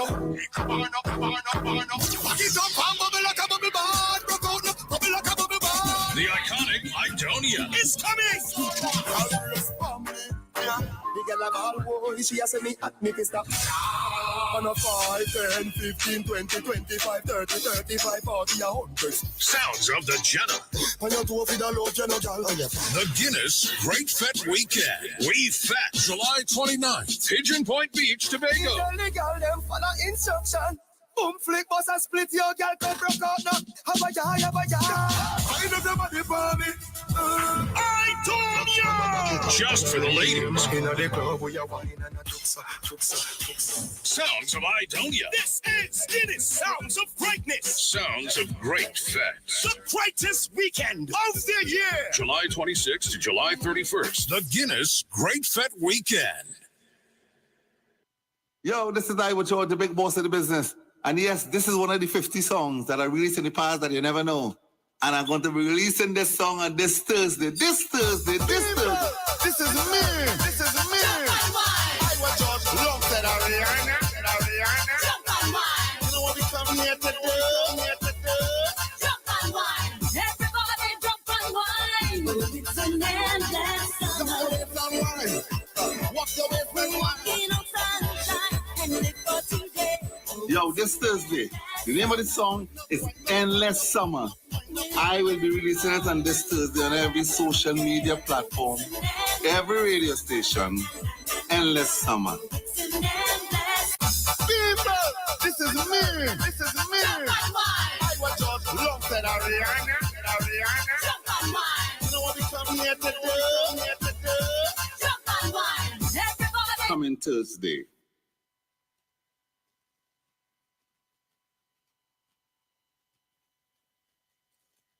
Catch all your favorite shows live on Instagram. Oh, yeah, we're live on Instagram. The Street 919 FM. What are you waiting for? Go check us out on Instagram today.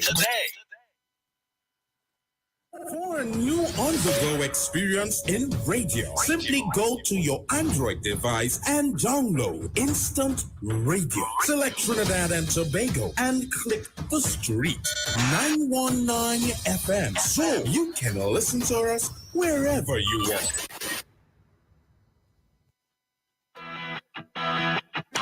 Renting a car in Tobago should be quick, affordable, and easy. Wow. Here at Onia Rentals, we make the process as simple as possible by using our easy e-signer. Yep, we can sign you up from just about anywhere using our tablets. See? All done. And everything goes straight into the cloud. Yeah, you're on your way. Are you coming to Tobago? Book your car rental with us and enjoy the most affordable rates in Tobago. But hurry, because cars go pretty fast. Call 361-1042. That's 361-1042. One more time, 361-1042. O'Neill Auto Rentals, Tobago, taking you further. The views expressed are not necessarily the views of the management of the Street 919 FM. Share the live. Share the live. The Street 919 FM on Facebook and Instagram. Share the live. Iowa George on Instagram. Share the live. Iowa TV and Street TV on YouTube. Share the live. The Street 919 FM. Welcome back. Mr. Rukam, you know, while we were at the break, I didn't express my thoughts to you, but I'm here thinking that we cannot be serious in this country now. No. We have a situation where we have a crime problem. We have the white-collar crime problem as well. There is as well issues of massive corruption stemming from our separation of from Britain, from the British. We have gaining independence and whatnot. We have corruption stemming from way back that time.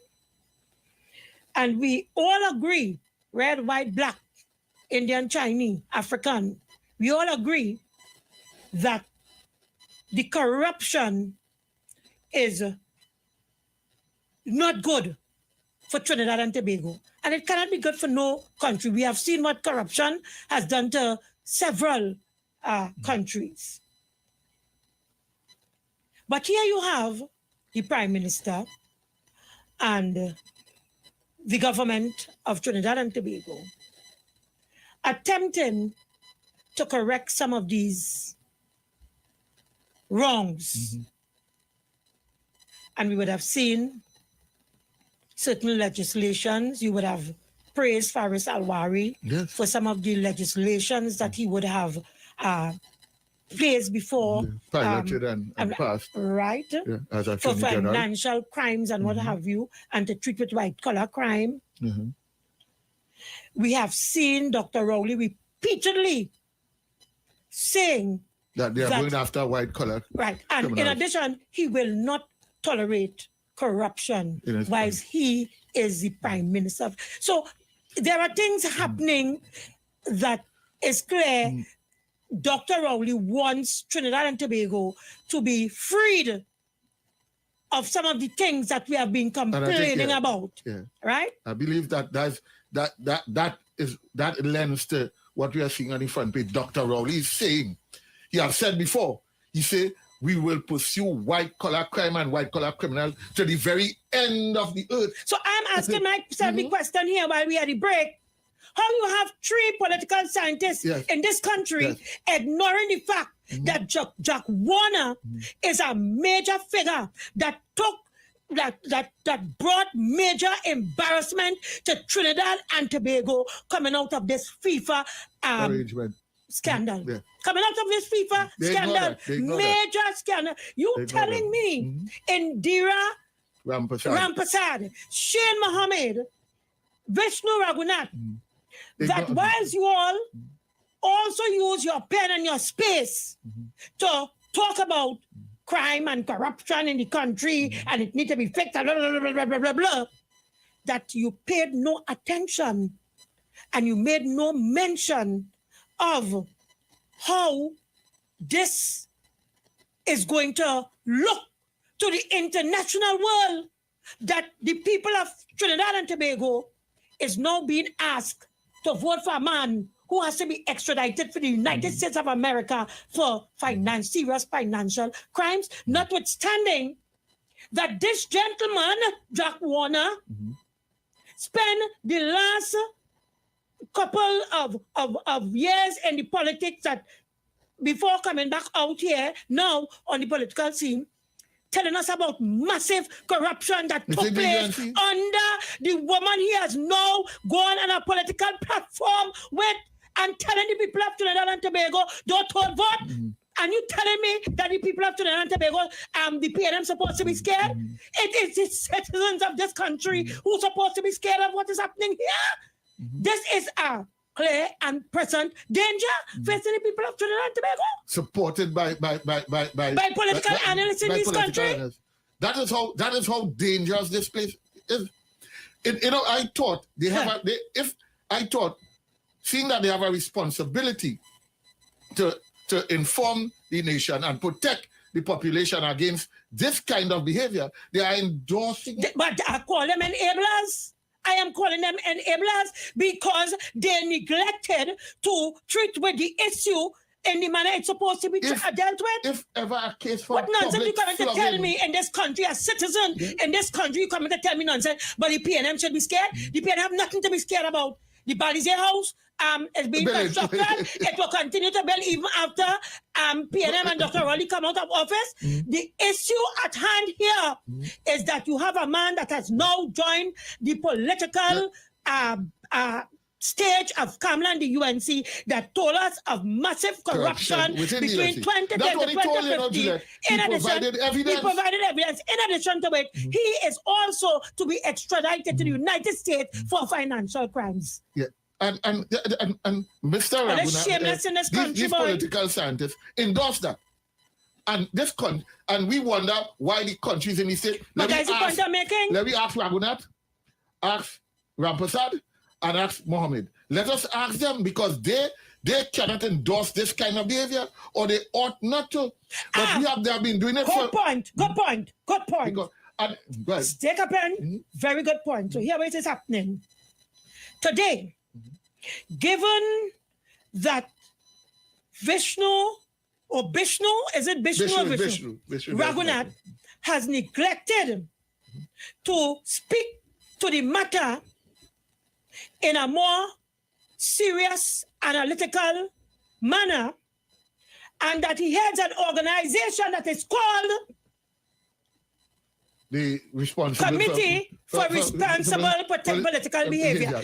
Is political behavior only the concern of Mr. Raghunath when Prime Minister Dr. Rowley goes in St. James and says that stand your ground is going to cause people to target a particular race? Is that what responsible political behavior is about alone, Vishnu Raghunath? Or is responsible political behavior about politicians going into office and stealing taxpayers' money? Is responsible political behavior politicians knowing that Jack Warner is to be extradited to the United States for financial crimes, but yet still he is being put on a pedestal and glorified by a political party in this country? Vishnu Raghunath, always shameless. And if anybody have any scaring to be scared in this country, it's some people like Olia, and the population should be scared about Jack Warner and Gary Griffith and Kamala Prasad Bisesa. Because what these three political analysts did is answer the call of Kamala Prasad Bisesa. Don't vote. Imagine there's a country. You know how sad. They want you, You know how emotional I just become when I think about this, because all I could see before my eyes is my granddaughter. Because they are setting up this country for a great fall. And we don't have so much to be worried about or be scared, to use their words, with Jack Warner and Griffith, But when you have people like Indira Rampasad, Shane Mohammed, and Vishnu Raghunath, watching the people of Trinidad and Tobago, telling us that the scare that coming out of this arrangement is PNM supposed to be scared of losing the election, because Jack coming back could mean that UNC people coming. That is the best them could do. I so shame that them waste the education that was given to them where this is concerned. Waste it. But anyway, let's go on to another one of our videos. Let's go. This video is interesting. on Trinidad and Tobago, but unfortunately for the wrong reasons. Former National Security Minister and FIFA Vice President Austin Jack Warner has been embroiled in the latest scandal rocking the football organization FIFA. Warner is facing possible extradition to the United States after he was indicted on corruption charges, including racketeering and money laundering. Now, those developments have taken a new twist. Warner alleges that FIFA funds were used to finance Trinidad's 2010 general elections, and he has those developments have taken a new twist. Warner alleges that FIFA funds were used to finance Trinidad's 2010 general elections.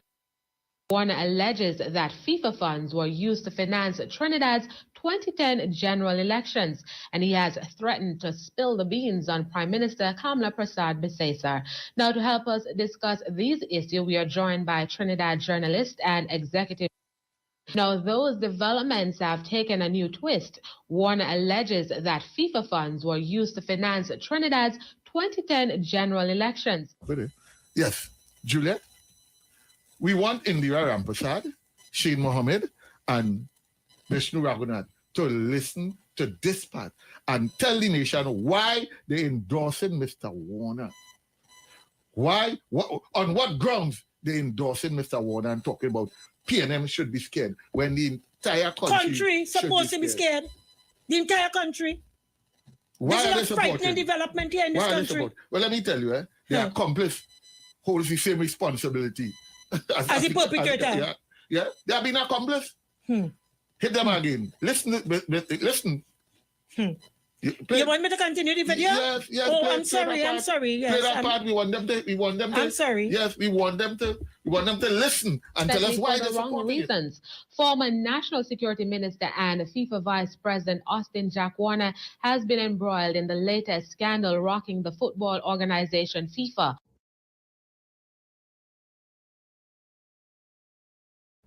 Throw your mind back. No U.S. ambassador. The minute government changed, just a few months after, the U.S. sent, and then was called to Washington and went straight here. And having come back from Washington, immediately fired Mr. Warner. Immediately.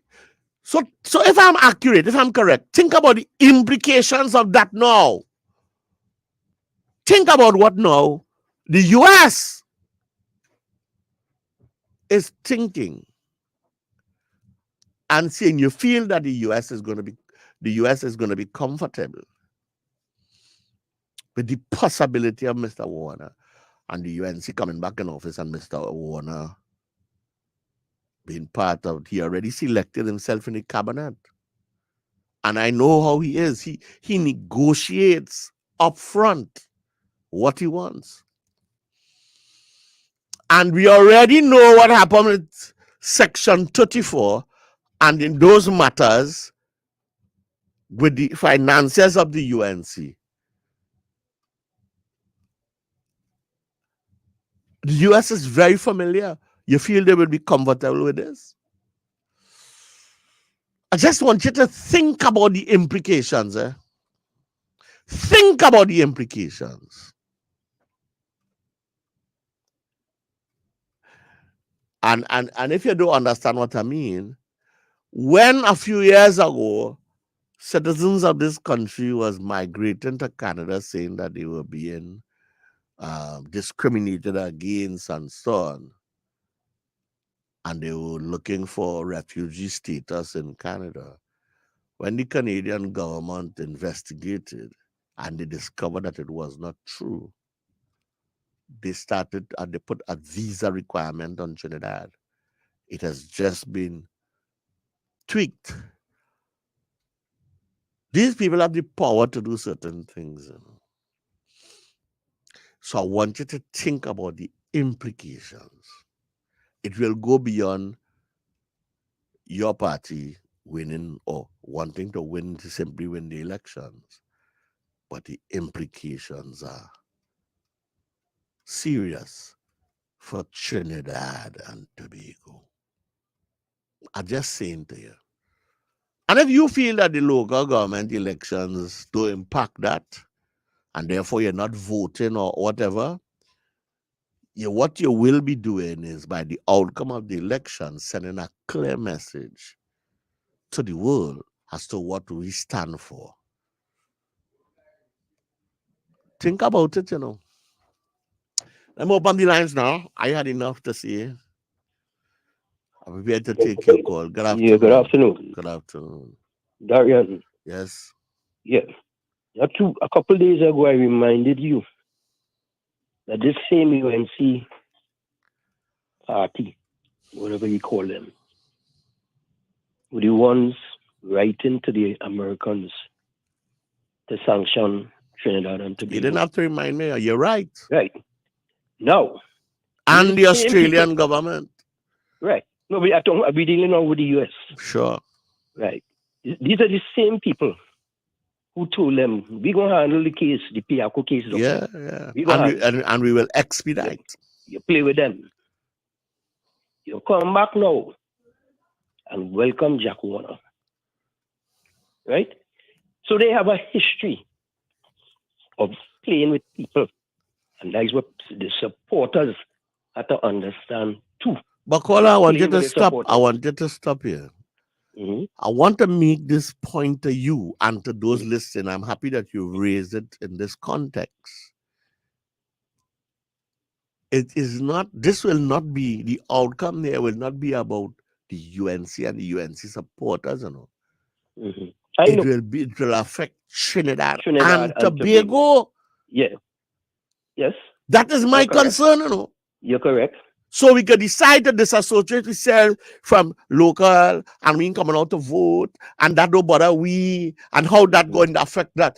It is not only about drain and road and recreation and autonomy. It's about what is the mindset of the citizens in Trinidad and Tobago.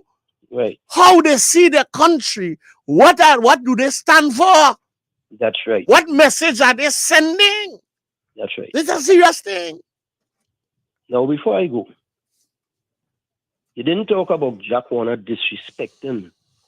Second man to disrespect, they had Kojo disrespecting Martin Luther King, comparing Sack March to Martin Luther King. Yeah, well, and then last other night, Jack Warner compared Kamala to Nelson Mandela. Sad. What an insult. Sad, boy.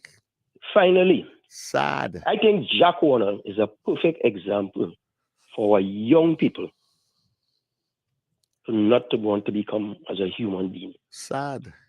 He lacks integrity.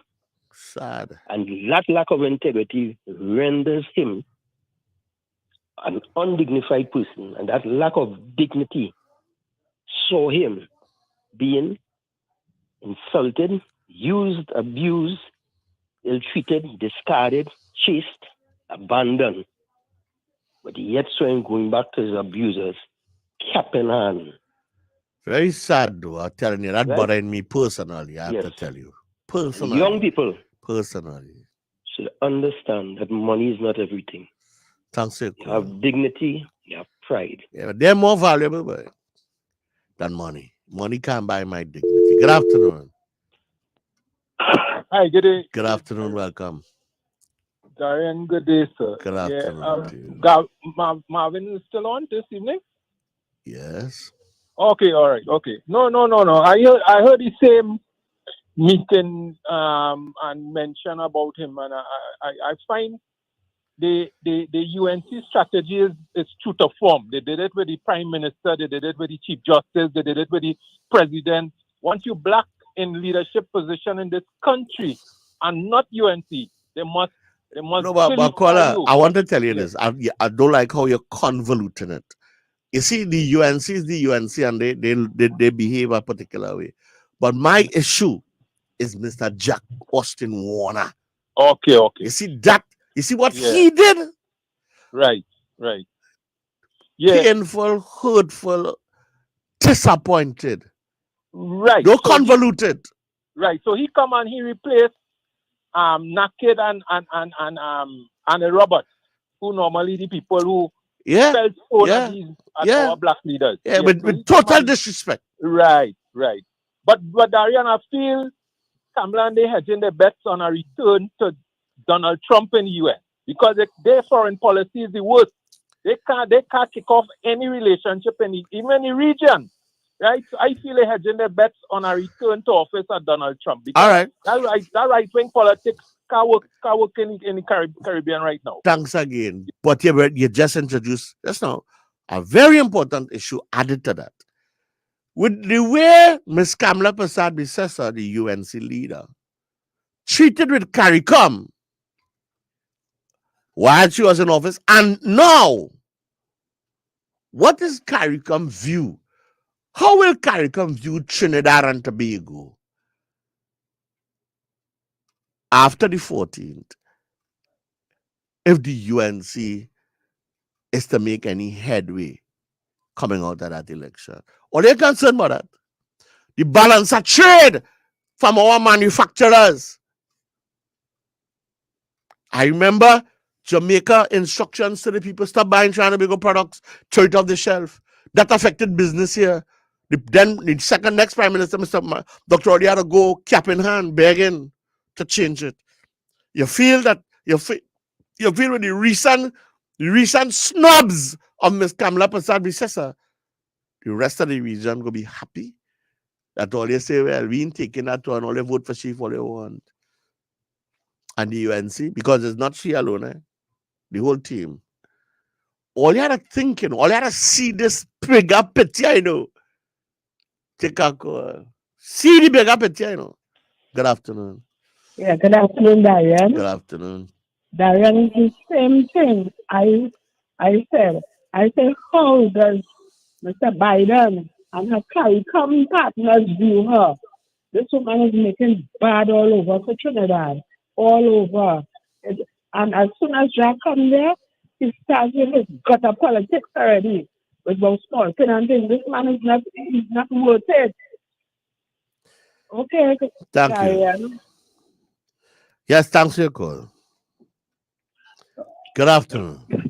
Hello, good afternoon, Darien, Marcel. Good afternoon. Before you talk, I want to say this. Mm-hmm. In response to a message I got, right? Yeah. Mr. Warner said, and I quote unquote, that when he spoke to the Prime Minister on the matter of the marijuana being found at her house, if he thinks that she should resign. I remember that. And if that is what accurate, it suggests to me that the fact that allegedly marijuana was found at the house, then she might have had plausible concern because she might have known that. Marcel. Yes.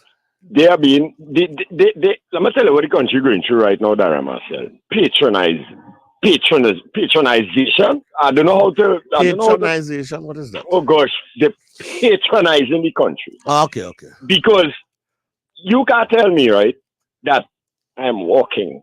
Oh, look at me, I'm walking the ground. I'm the best person to run this country. You had David Naked and his nastiness. You had Annie Roberts and his nastiness. We survived Mrs. Kamala Persad-Bissessar and her utterances.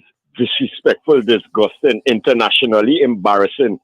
So I know must say, oh God, they just call me a sicko fan.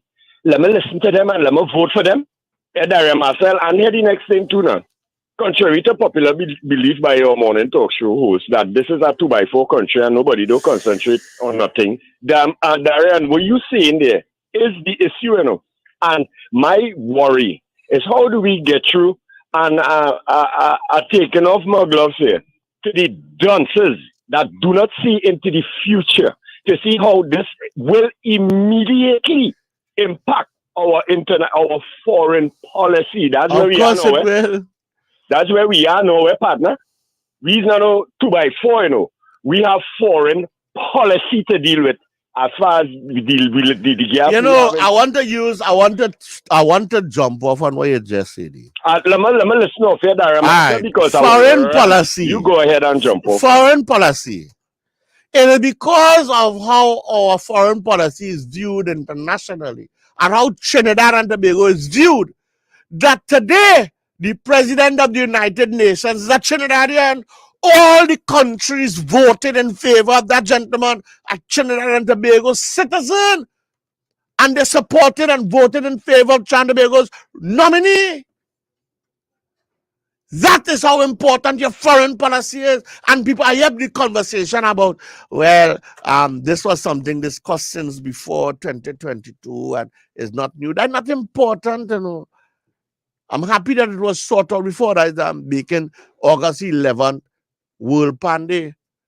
But when it was thought of, and it had to be thought of by other people and possibly and so on, it could not have been implemented because you needed the kind of support that when it came as a resolution, it would have been embraced. If you didn't have good foreign policy and people didn't take you on and see as serious, and this is a perfect example of what I'm talking about. First of all, there will be no resolution accepted. And before that, nobody want to hear who's this Lewis fella who's a career diplomat, who's Trinidad and Tobago, where's a little dot somewhere? They're taking you on. But it's good foreign policy, good governance. People come to respect you. And they say, sure, we will support your nominee for president of the United Nations. Unheard of! No other country our size. And then you had the man in the seat. So he country coming with a resolution to make the instrument that is the PAN and create a day for PAN. And the world recognize August 11th. You had the man in the chair. You bring the resolution and they say yes unanimously. These things don't happen by guess. It's because those 173 countries respect you. They see you in a particular light. And they will say, yes, we comfortable with this. We supported that. Don't take it for granted. Understand the implications of it and how we are seen as a country and why we are seen as that. On the list of corrupt countries, we highly rated. Not good. We had to work on that. But it have more in the mortar than the pestle. We had to go to news. We had to go to News Center 5 at 4. In the next hour, we expect the Minister of Public Utilities, Mr. Marvin Gonzalez, to come and sit with us and speak to us about things being done in his ministry in the interest of all the citizens of Trinidad and Tobago. We go to News Center 5 at 4. With Mr. Kevin Garcia. That's what we're talking about. Broadcasting from Port of Spain, Trinidad, this is the most influential name in radio, I-95.5. Live local coverage you can depend on. This is News Center 5 at 4. 6 murder accused set free after judge alone trial. One attorney representing Venezuelan migrants at the heliport says they have grounds to sue the state. Denise Plummer alive and well at home with family, and dozens killed following gang violence at a prison in Ecuador.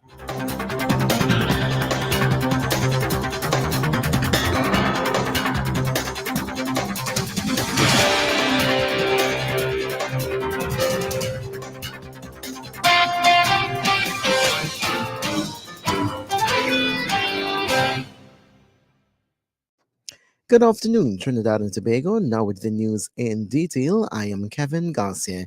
6 men accused of murder are freed. Barry Alphonse, Seymour Miguel, Marvin Agard, Frankie Bartholomew, Daryl Wade, and Randy St. Rose were accused of a 2009 murder. It was alleged that the men conspired to kill Siobhan Israel Lewis. Mr. Lewis, also known as Tupac, was a resident of Lodge Place, East Dry River. 23-year-old Mr. Lewis was gunned down on April 12, 2009, while at a wake at his girlfriend's home at Wallace Road, Chinapoo Village, Morva. They appeared before Justice Devand Rampasad in the Port of Spain Criminal Assize in a judge-alone trial this morning. Following submissions, Justice Rampersad upheld a no-case submission. The men spent 14 years in prison. They are all residents of Morva. 9 men are now under interrogation by police in connection with a home invasion in Turuba. Police sprung into action after receiving reports that the suspects ambushed 3 people in their house at around 2:15 p.m. yesterday. The criminals reportedly tied up the residents, stole their cell phones and jewelry.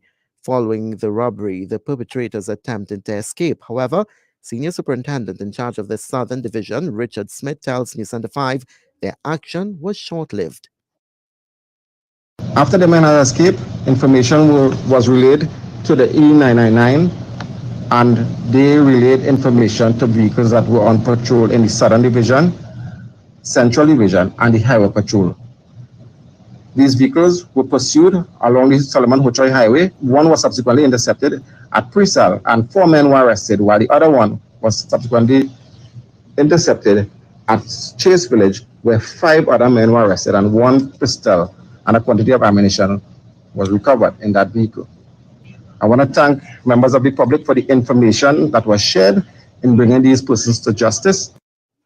The men, aged 18 to 42 years old, have addresses in Northeastern and Central Divisions. 7 are said to be from East Port of Spain, 1 from Sangre Grande, and the other hails from Cunupia. Senior Superintendent Smith had this message for would-be criminals. I want to assure members of the public that we are committed to serving you and to ensuring your safety. And I want to send a clear message to these persons. Please stay away from Southern Division. You know, when you come here, whatever you get, you take. You were lucky yesterday, and that is a blessing on your side. It's a second chance that you were given, and thank God for that. We were also fortunate in the recovery of the black SUV. It was taken away from our victim in a robbery in St. Augustine a few days ago, and that person can be happy now that they have recovered their vehicle. I want to thank the officers who put their lives at risk every single day, despite all the negative comments. Mr. Smith applauded the combined efforts of the police officers of the Highway Patrol South and Central Divisions, Marabella Police Central Division Task Force, Southern Division Task Force, and San Fernando CID. The suspects are being held at the Marabella Police Station and are expected to be placed on several ID parades throughout the country. Charges are expected to be laid against all 9. There is a possibility that Venezuelan migrants could sue the government of Trinidad and Tobago. Attorneys representing the group currently held at the Chagaramas heliport says the center was never defined as a detention center by the Ministry of National Security. The statement also formed part of an oral judgment handed down by Justice Frank Sipasad. Today, attorney Kristen J. Williams tells News Center 5 the conditions at the heliport are inhumane, hence legal action can be taken against the state. I would say that the current construct of the heliport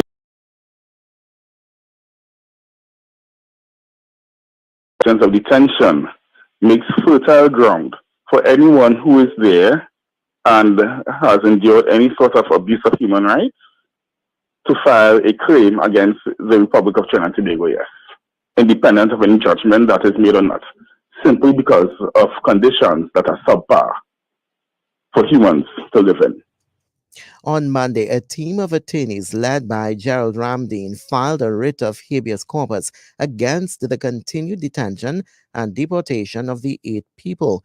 Yesterday, Justice Avison Quinlan Williams ruled that the 8 of those persons, including a pregnant woman, be released. Mr. Williams says the legal action serves as protection for the remaining detained migrants. We have about 80 persons that sought our assistance, all of whom were given deportation orders. So we are currently working with the immigration officials, and they have proposed like 20 persons a day for us to see those persons to take our instructions from them directly. In the interim, we have asked our clients not to be deported. And I dare say that given the current construct where the Venezuelan embassy went into the heliport and these persons refused to sign any deportation order, if any one singular person is deported, that may be an acute sign of refoulement, which is contrary to the whole 1951 Refugee Convention. Mr. Williams and the rest of the legal team are expected to meet with the human rights specialist consultant attached to the Inter-American Convention on Human Rights, who has offered assistance. Calypso icon Denise Plummer is alive and well. Earlier today, there were reports by the Express and on social media that the Calypsonian and now turned gospel singer had passed away. However, Ms. Plummer's family says she is not dead but alive. Via her social media page, her family issued a statement saying she is alive and well, resting at home on this rainy Wednesday. The statement says the family has received an overwhelming outpour of love and support today, and for that they are humbled and very appreciative. The family also addresses erroneous reports published earlier today, saying it goes without saying they are quite disappointed the media would put this news into the public eye without proper verification, but what's done is done.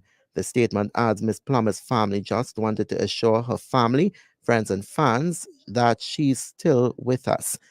They also thank persons again for all the love and support, ending the statement saying, God bless.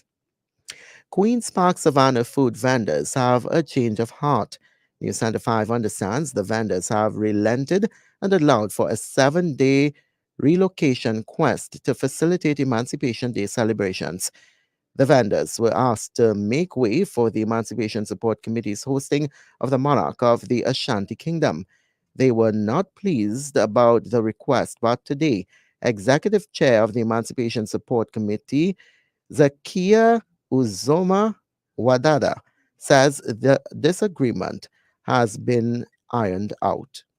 And I think the matter has been resolved as far as I'm aware, in the sense that eventually there was agreement, that we have received report, and there was agreement to the relocation. So I know that there was, they were very upset, I was told, but they have agreed to relocate. So I'm hoping that all will be well. They have already been relocated, so I cannot, because the negotiations was not between myself and they. We have had absolutely no communication whatsoever.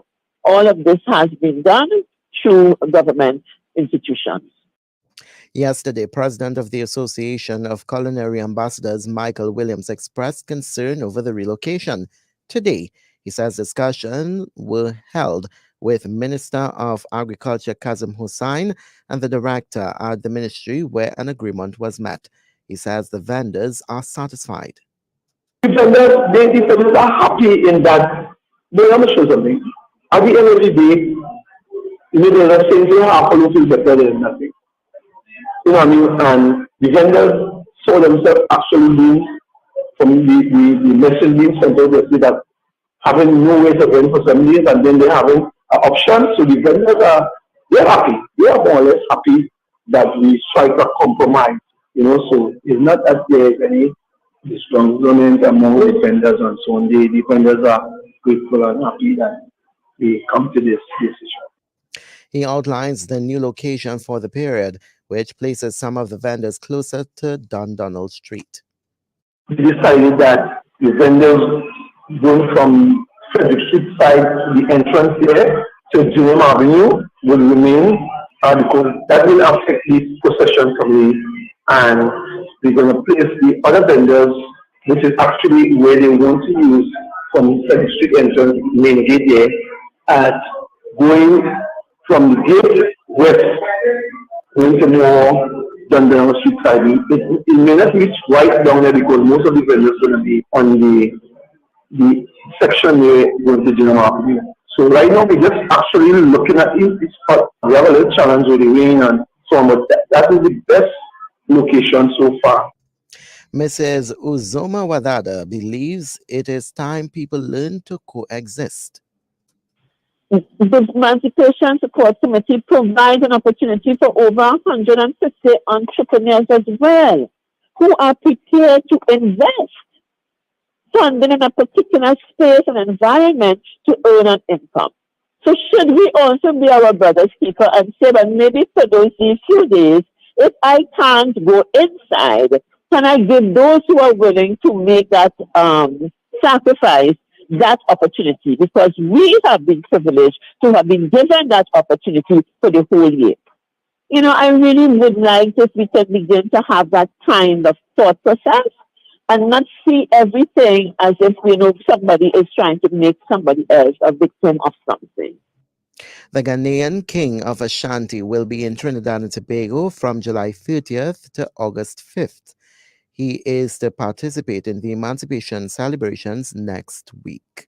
And to some news now outside of Trinidad and Tobago, the Eastern Caribbean Central Bank is getting ready to launch an education campaign across all member states of the currency union. The literacy campaign will be fashioned by the results of an inclusion survey. Chairman of the Monetary Council, St. Vincent and the Grenadines Finance Minister Camilo Gonzalez is pleased with the ECCB's efforts at widening financial inclusion. The Monetary Council received an update on the Dcash pilot, and we affirmed our support for this important project. The Monetary Council noted the key findings of the inaugural Financial Literacy and Inclusion Survey, which will be published in September of 2023. The Council welcomed the bank's plan to develop a strategy for financial literacy and inclusion, informed by the findings of the survey.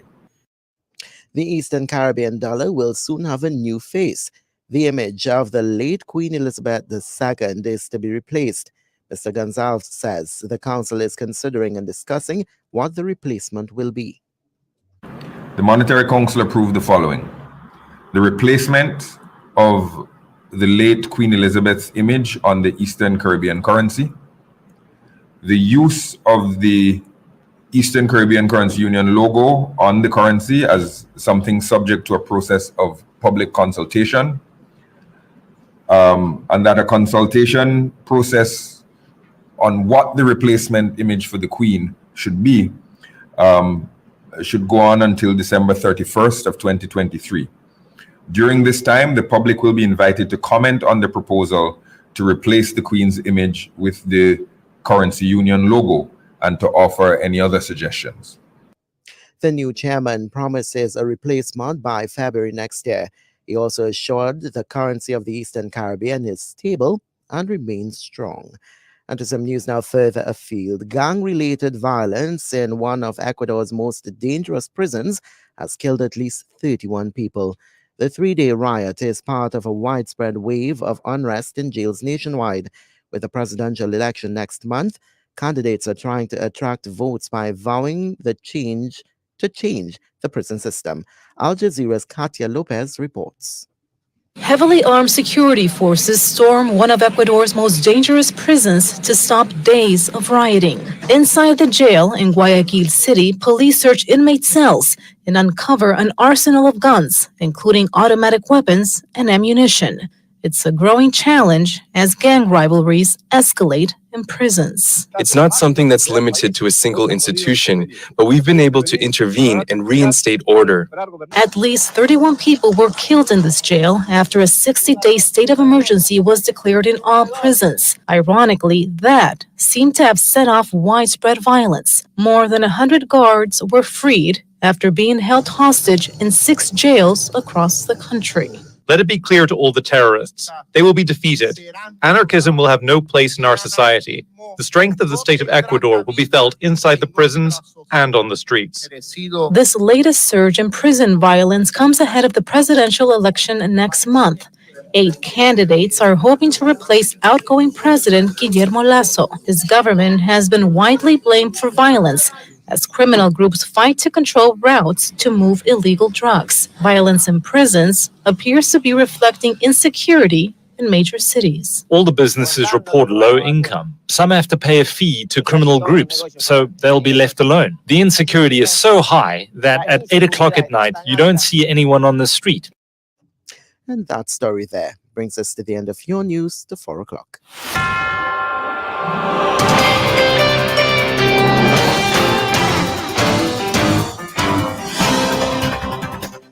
As we go, here is another look at the headlines. 6 murder accused set free after judge alone trial. One attorney representing Venezuelan migrants at the heliport says they have grounds to sue the state. Denise Plummer, alive and at home with family, and dozens killed following gang violence at a prison in Ecuador.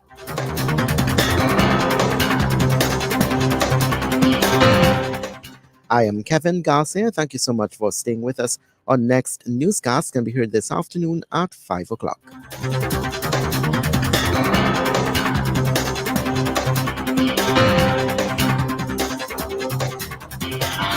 News Center 5, live local coverage you can depend on. I-95.5, the most influential name in radio.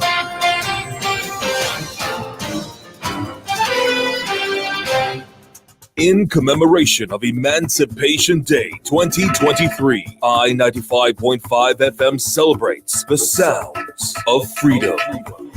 In the 1970s, there was a push to replace Discovery Day with Emancipation Day.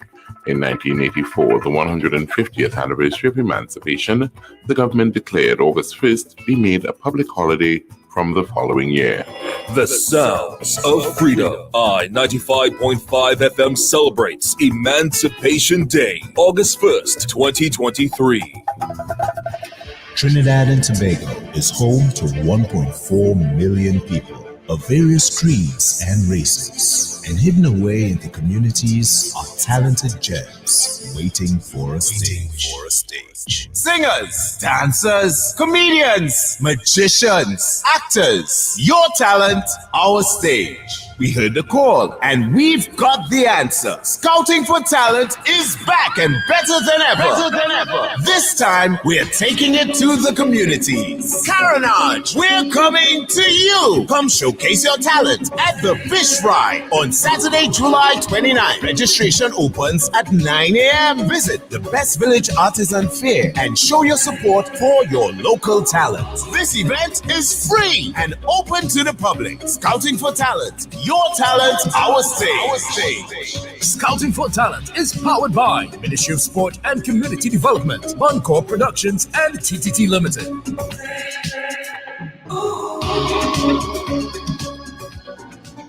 Islands in the sun, together 50 strong. 50 years they have been here giving you the best. Trinity to the ball, KFC, TNT is home. The Golden Drum 50 strong, every line, anytime. Trinity to the ball, KFC, TNT is home. Doors open in 1973. St. James the first outlet in Trinity. It's TNT that make this singer. For KFC, TNT is really sweet, sweet TNT. Oh, we love up this country. Sweet, sweet TNT.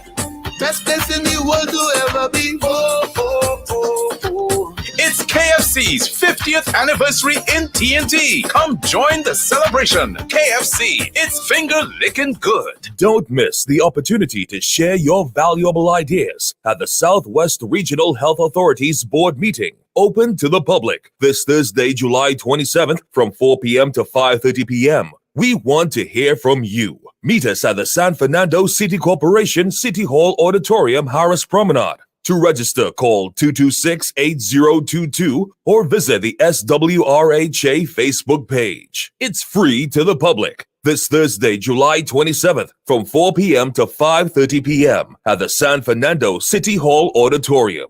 Register today. Are you ready for a world of entertainment at your fingertips? With DirecTV Gold, you'll get everything you enjoy because you deserve it. For a limited time, enjoy a whopping 25% off for 3 months when you sign up today. That's up to $471 in savings. Enjoy action-packed blockbusters, heartwarming dramas, and laugh-out-loud comedies. Every night is movie night with DirecTV Gold. But wait, there's more. Sign up today and receive free installation, plus get up to $400 in cash back. Treat yourself to the ultimate entertainment experience. Sign up at directtvttpackages.trnd.ly or call 877-4388. The road to homage continues. It's our We Tobago Heritage Festival 2023.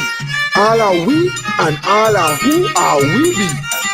On the 26th of July, Pembroke is calling you to come to Salaka Feast. On July 27th, walking with the garlic and liquor too, folk tales and superstitions.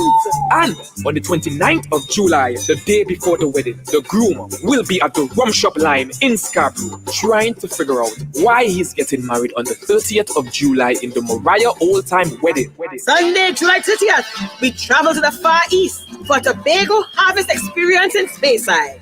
Then, hear the blowing of the shell, see the pulling of the sail, and listen to the beating of the oil drum on July 31st at the Black Rock Sea and Pan Festival. Bringing the curtains down on August the 1st, we dance to the rhythm of the drums and celebrate through the streets of Crown Point. Homage, all are we, and all are who are we be. It's emancipation time again. Come join us for this year's Pan-African Festival TT, commemorating emancipation at the Legiasu Omawale Emancipation Village, Queens Park, Savannah, from July 28th to August 2nd. Come and shop at the biggest African market in the Caribbean, where you'll find the largest collection of African-inspired art, craft, jewelry, clothing, educational materials, and food. Enjoy 5.5 days of family fun with special activity zones for children. There'll be entertainment, jazz, pan, tambu bamboo, calypso, rapso, reggae, dancing, and drumming. Open daily from 10 a.m. to 10 p.m. Admission free until 3 p.m. After 3 p.m., entrance fee is $40. Children under 12 free. Let's meet up at the Village, July 28th to August 2nd. The Emancipation Support Committee of Trinidad and Tobago, creating opportunities to achieve our full potential. Excuse me, I'm looking for Hilux unisex fashion with pride. I heard that they have the latest African cultural wear for every family member. You know that they have musical instruments, artifacts, footwear, accessories, jewelry, and even a variety of exquisite African materials if you want to sew. No excuse anymore. For your gifts, for your friends, neighbors, family, and yourself. Visit them today at 59A Anna Street, Woodbrook, Port of Spain. Hilux Unisex Fashion with Pride at 760-9992. About their authentic African clothing and products. Repsol Lubricants, European technology, supported by a robust R&D team and tested at the highest level of motorsports. Repsol Lubricants for your high-performance engines gives maximum output and protection against friction, wear, and oxidation. Repsol Lubricants brings you enhanced properties with multiple quality levels that meets global standards. Repsol formulates mineral and synthetic lubricants for your passenger cars, motorcycles, heavy-duty engines, and industrial applications. Repsol Lubricants, recognized by international car manufacturers and endorsed locally by leading mechanics. Call 217-LUBE or visit casl-lubes.com for more information on Repsol's high-quality lubricants. Ask for Repsol Lubricants at an auto shop near you or find us on Facebook and Instagram. When I trip for water, Disney World, trip for tutor, CPL, this Java with digital win ting. Welcome to 50 days of Java, 50 days to win plenty, 50 days of Java, when ice skating and more daily, free costumes, try Yuma, PlayStation 5, yeah, you could win that with 50 days of Java, win more with Digicel, yeah. Win big with Digicel's 50 Days of Java promotion. Dial *323# or check the My Digicel app to find out more. Digicel, better connected. Wait, and when you going busy so this early 4-day morning, Mabel? Well, y'all are busy. I don't have time to talk. I'm going to get the money Auntie Clara sent for claim me barrel and to get myself ready for heritage. Heritage, you say? It's still having that? Melda, what kind of question you ask me? How you mean? Here now. This is the 36th year of prestigious Tobago Heritage Festival, and this year they're calling it Homage. Homage? Yes, Melda. Like that word they're too big for you? Let me break it down. They're paying tribute, honor, and respect. Honoring the past is a celebration of the present and an inspiration for the youths of the future. So watch now. When exactly is all of that? Here, the official period is from the 24th of July to August the 1st. But it have plenty to see, Melda, and plenty to do before that. Oh, God, you're coming. This is the voice of the PNM. On Wednesday, 26 July, Arima, the People's National Movement, will be having a public meeting at Arima New Government Primary School, Buena Vista Boulevard.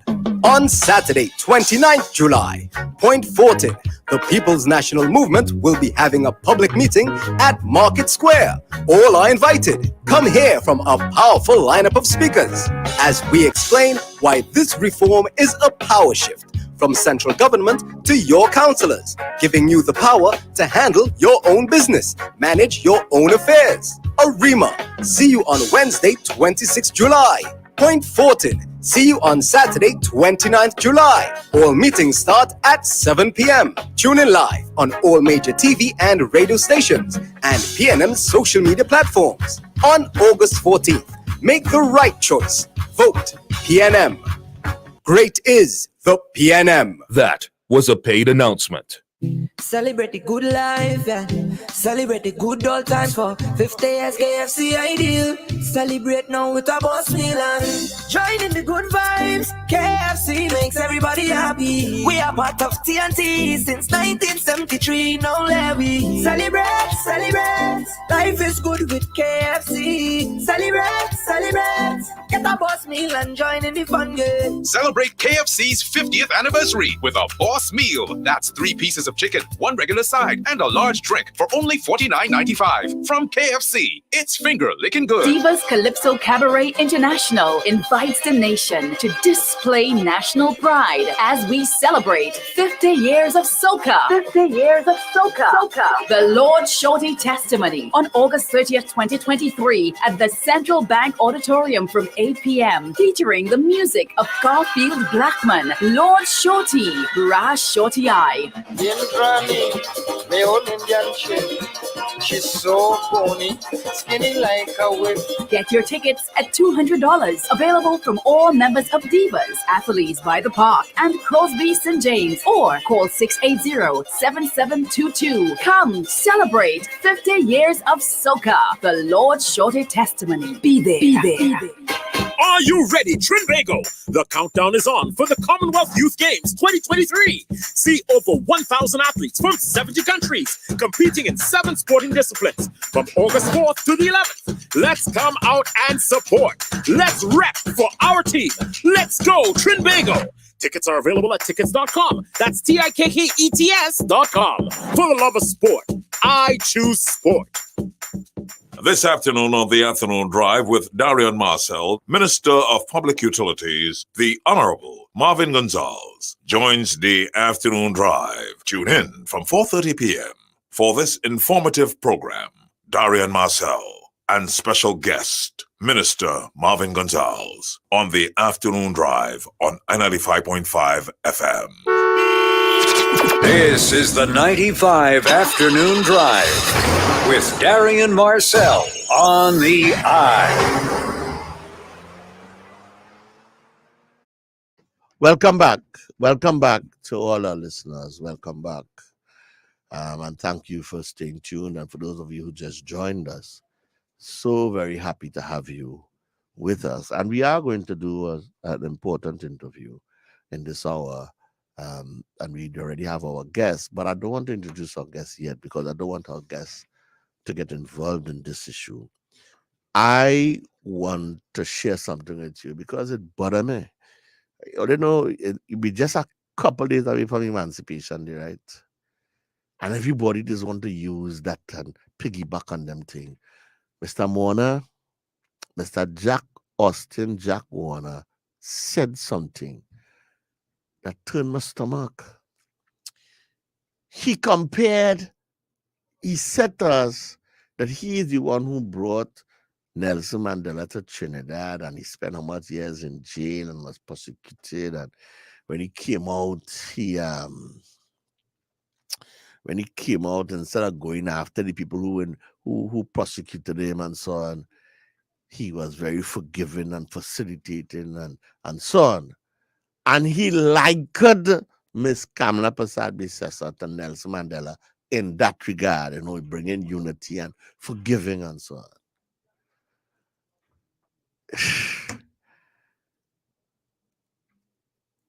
I was lost for words. I couldn't understand. Listen, you can't, and nobody should even dare speak about Kamla Prasad Bisesa in the same room, building, district, country, and compared to Nelson Mandela. But I know I have short memories. Nelson Mandela is a global icon for standing up for people who were discriminated against racially and persecuted and died. Generations of people under the apartheid system. And you're using Kamla Prasad. No. I want you to listen to this. I want to remind all you something. Jack Warner.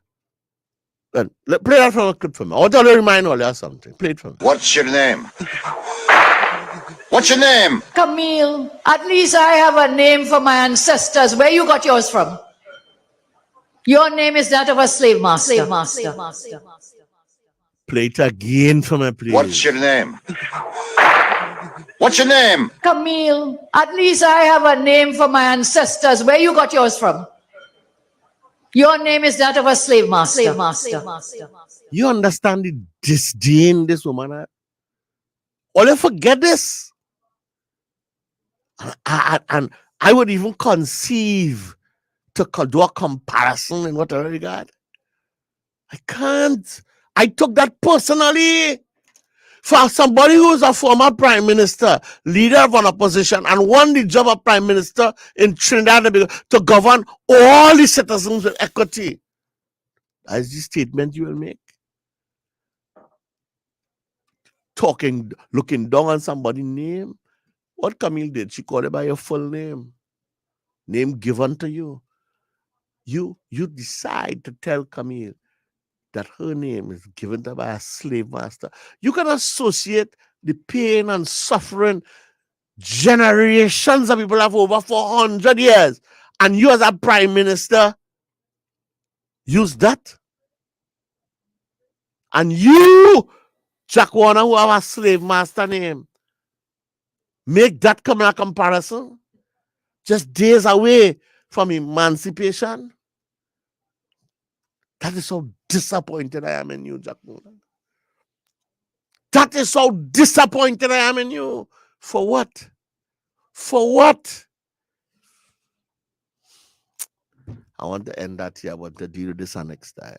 But I just needed to remind all of you. Mustn't forget these things. That is how you see us. And by the way, the CCJ, we're not supporting the CCJ. We don't like the composition of the judges. Not me say that. Kamla Prasad says say that. Understand the thinking and the mindset, Jack Warner. But I know that don't matter to you. You don't care about that. Sad. I got to deal with that the next day, brother. For those who might have missed the news and not yet aware, there's a major traffic jam on Rising Road that's causing you all some pain. I just want to say it over, right? It's in the vicinity of Anna Street, Woodbrook.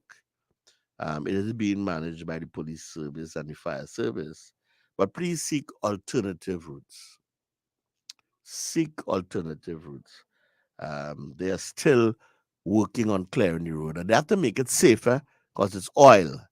And if they leave it that way, it will cause a further danger to commuters. So bear with them and find alternative routes, or stay by your mother or your grandmother, wherever it is, and 9 or longer hours, so that it give them time to clean it up and clear the way. Let's go to our interview. In our studios, and accepting my invitation, is none other than the Minister of Public Utilities, Mr. Marvin Gonzalez. Minister, thanks for taking out your time to come and speak with us this afternoon. Thank you very much. There are those who suggesting in the public domain, for whatever reason, it's only because I think that you're somebody of significance in the landscape, that the comments about you not working and so on. But I just say that. I don't want you to respond to that because it's not important. What we want to talk about this afternoon is the work that is being done by the Ministry of Public Utilities under your stewardship. And just for the benefit, I need you to help me with something. Well, I know you're a Maraval boy like me from Paramin. But somebody shared something with me, and I want to treat with that before we get into the ministry. And I want to talk a little about you, Marvin Gonzalez, because if this information is accurate, we can't keep it a secret, right? Let's talk a little bit about Marvin Gonzalez. But the person seemed to suggest that you're as young as 34. No, I'm older than that. All right. Yeah. So, right. But you seem to have accomplished quite a bit so far. And that is what intrigued me when I read it. So you're from Maraval, you attended Paramin Roman Catholic School, and later went on to Mukarapo Senior Comprehensive. Oh, correct. Which junior sec you went to? Mukarapo. Mukarapo as well. So there you go. Going to a junior sec didn't stop you from succeeding. Absolutely not. And a comprehensive school, yeah? Absolutely not. For parents listening, your children just pass their CA. They didn't like the fact that they didn't go to some elite school and you feel their life over. Wrong. Where did you go after what did you do? Tell me a little bit about your life.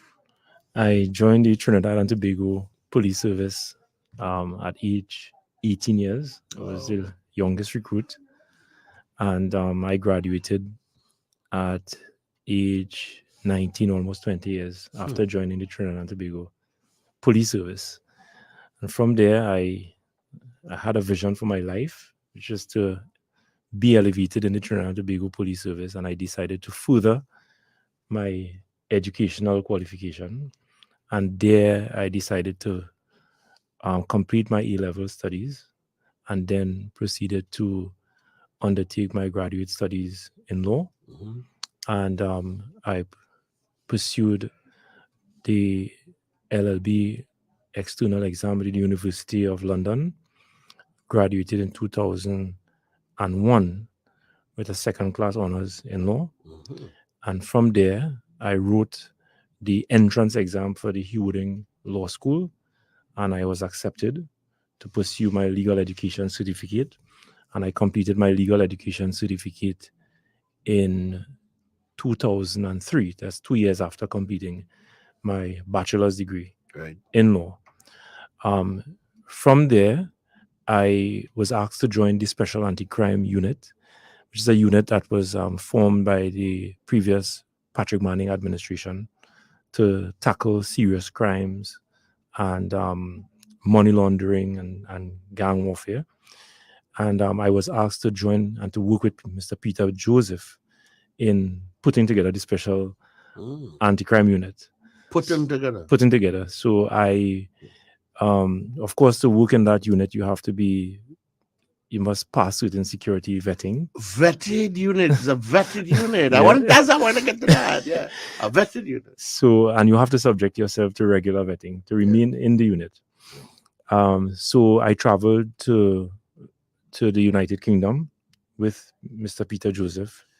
Is this Peter Joseph or Brigadier General? Brigadier General Peter Joseph. Thought so. Yeah, Brigadier General Peter Joseph. That's the gentleman. Right. So we worked together with some of the elite law enforcement agencies in the United Kingdom in setting up the Special Anti-Crime Unit. We also established a Crime Scenes Academy in the Komoto Barracks, where we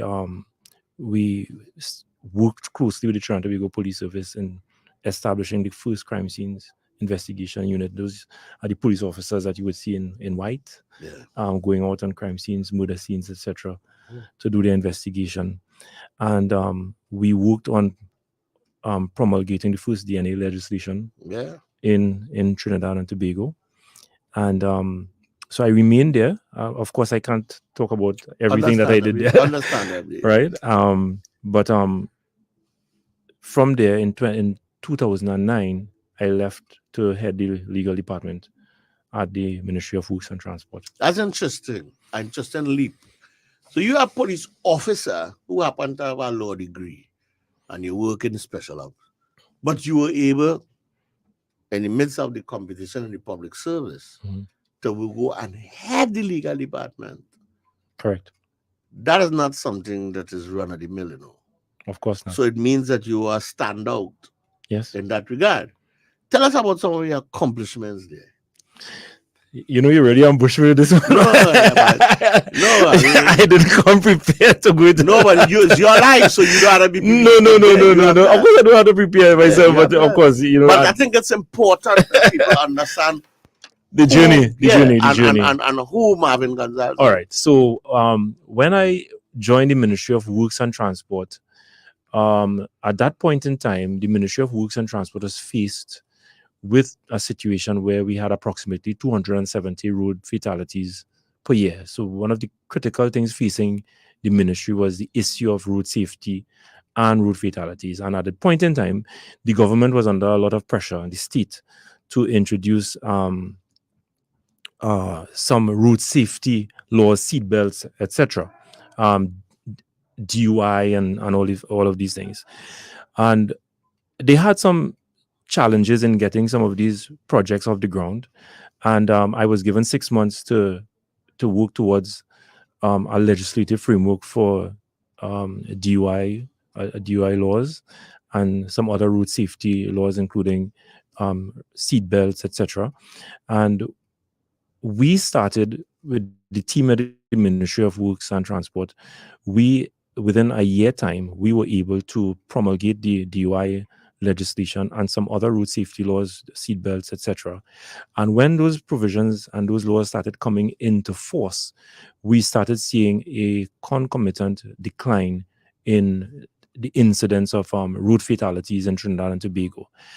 We also worked on the cell phone regulations, the red light traffic regulations.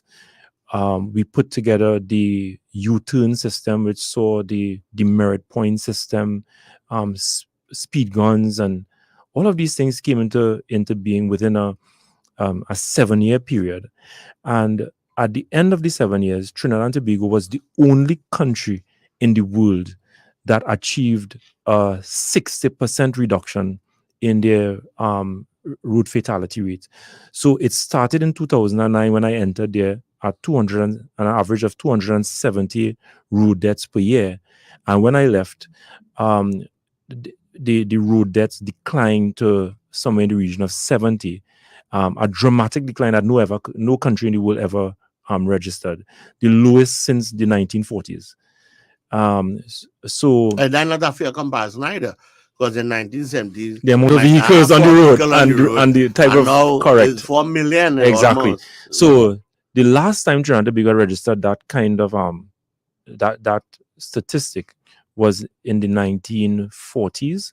So it was a dramatic turnaround, and as a matter of fact, Trinidad and Tobago happened to be the only country in the Caribbean that has some of the most up-to-date road safety laws. A lot of people push back against it.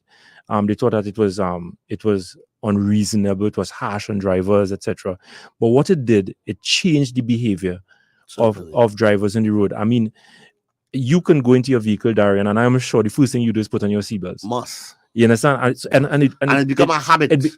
It became a habit that all of us, as soon as we sit in our vehicles, but I can tell you, in 2009, that was not the case. No, of course, people was driving without seatbelts. You understand? Now that you... And you heard of some of the tragic things that people going through the windscreens, people going through the windscreens. Certainly. It was so tragic. It was very tragic. Yeah, very tragic. And not only that, but when you, behind the scenes, when you look at the impact on family, yes, you know, you would be amazed to know how that was impacting families. Sometimes the sole breadwinner of a family, you know, losing his life or her life, and the impact it is having on when children. You say family, imagine you're driving in the car with your babies. Previously, in the front seat, you had the baby on your lap or in the back. No booster and seats. no booster seats. No child seats. Nothing. That was never in place. You know, and we've heard of so many tragic situations. Babies flying out windscreens and that's kind of things that was happening in Trinidad. Very few people, a lot of people may not remember that, but that was our reality. That was our reality in Trinidad and Tobago. And you know, we forget, and I want to say thank you for your work as leading the team and in the ministry. First of all, for the ministry, the leadership of the ministry to take the decision, and for your team, you and your team for formulating the legislation and getting it implemented. Oh yeah, congrats! Thank you very much.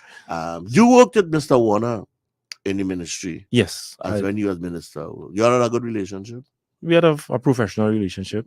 Yes, I always put my head down and I did my work, and I, you know, as all ministers that I worked with, we, you know, enjoyed a very professional relationship. Excellent. I think it's important that we had this. People understand, because Marvin Gonzalez come out and who is Marvin Gonzalez? We come out and you know, but a track record of success is important. Very few people a are track aware of record that. of success. Yeah. And there's nothing wrong. It's not about boasting. No. It's about sharing. People must know who they're dealing with. Yeah. Right? Who they're dealing with. So let me get on to the grind in terms of the ministry of public utilities. And most times when we talk about Ministry of Public Utilities, people think about WASA, people think about TNTech, to a lesser extent, the postal. Yes. But I want to start somewhere else today, because of something I heard you say. And I'm not sure that Trinidad and Tobago's mindset is there. That's why I want to start there. In light of the global changes in the environment, the Meteorological Office and the forecasting of weather patterns in a timely manner to give warnings and so on, and the subtle changes in our environment is important. And therefore the application of the science and the technology to protect these two little islands in the water. As Minister of Public Utilities with responsibility for the Meteorological Office, tell us about what is happening there in the interest of getting that place first class, first world standards. So thanks for that. And you're right. A lot of people, when we talk about Ministry of Public Utilities, you immediately think about WASA and TNTech, because they are the two big utility agencies that occupy the minds and conversations in this country. But behind the scenes, we have very, very important departments of state that impact our lives in ways that we would never imagine. And one such department is the Meteorological Services Division. They are located in Piarco, and the accommodation there is not suitable for the operation of a modern Meteorological Services Division. As a matter of fact, unfortunately, over the years, previous administrations failed to invest sufficiently in the Meteorological Services Division to ensure that the structure, from a staffing perspective, we have some of the best experts and professionals that are available to provide us with up-to-date and reliable meteorological services, weather updates, etc. The equipment fell into a state of disrepair over the years because of underinvestment, lack of provisions in the public and sector investment program to ensure that the equipment there are always kept up to standard so that we can provide the citizens with the level of service that we need. So the Meteorological Services Division emerged out of a simple department in the government service in colonial times in 1940s or 1950s. And the structure essentially remained the same. Most Meteorological Services Division in the Commonwealth Caribbean emerge out of that kind of system. So it's just regarded as a department in the public service, and they just remain there languishing, and the staff try to do their best that they can. But certainly time has crept up on us, and we are now faced with the issues of climate change and the fallouts of the climate change, with the changing weather pattern, be it in the rainy season or the dry season.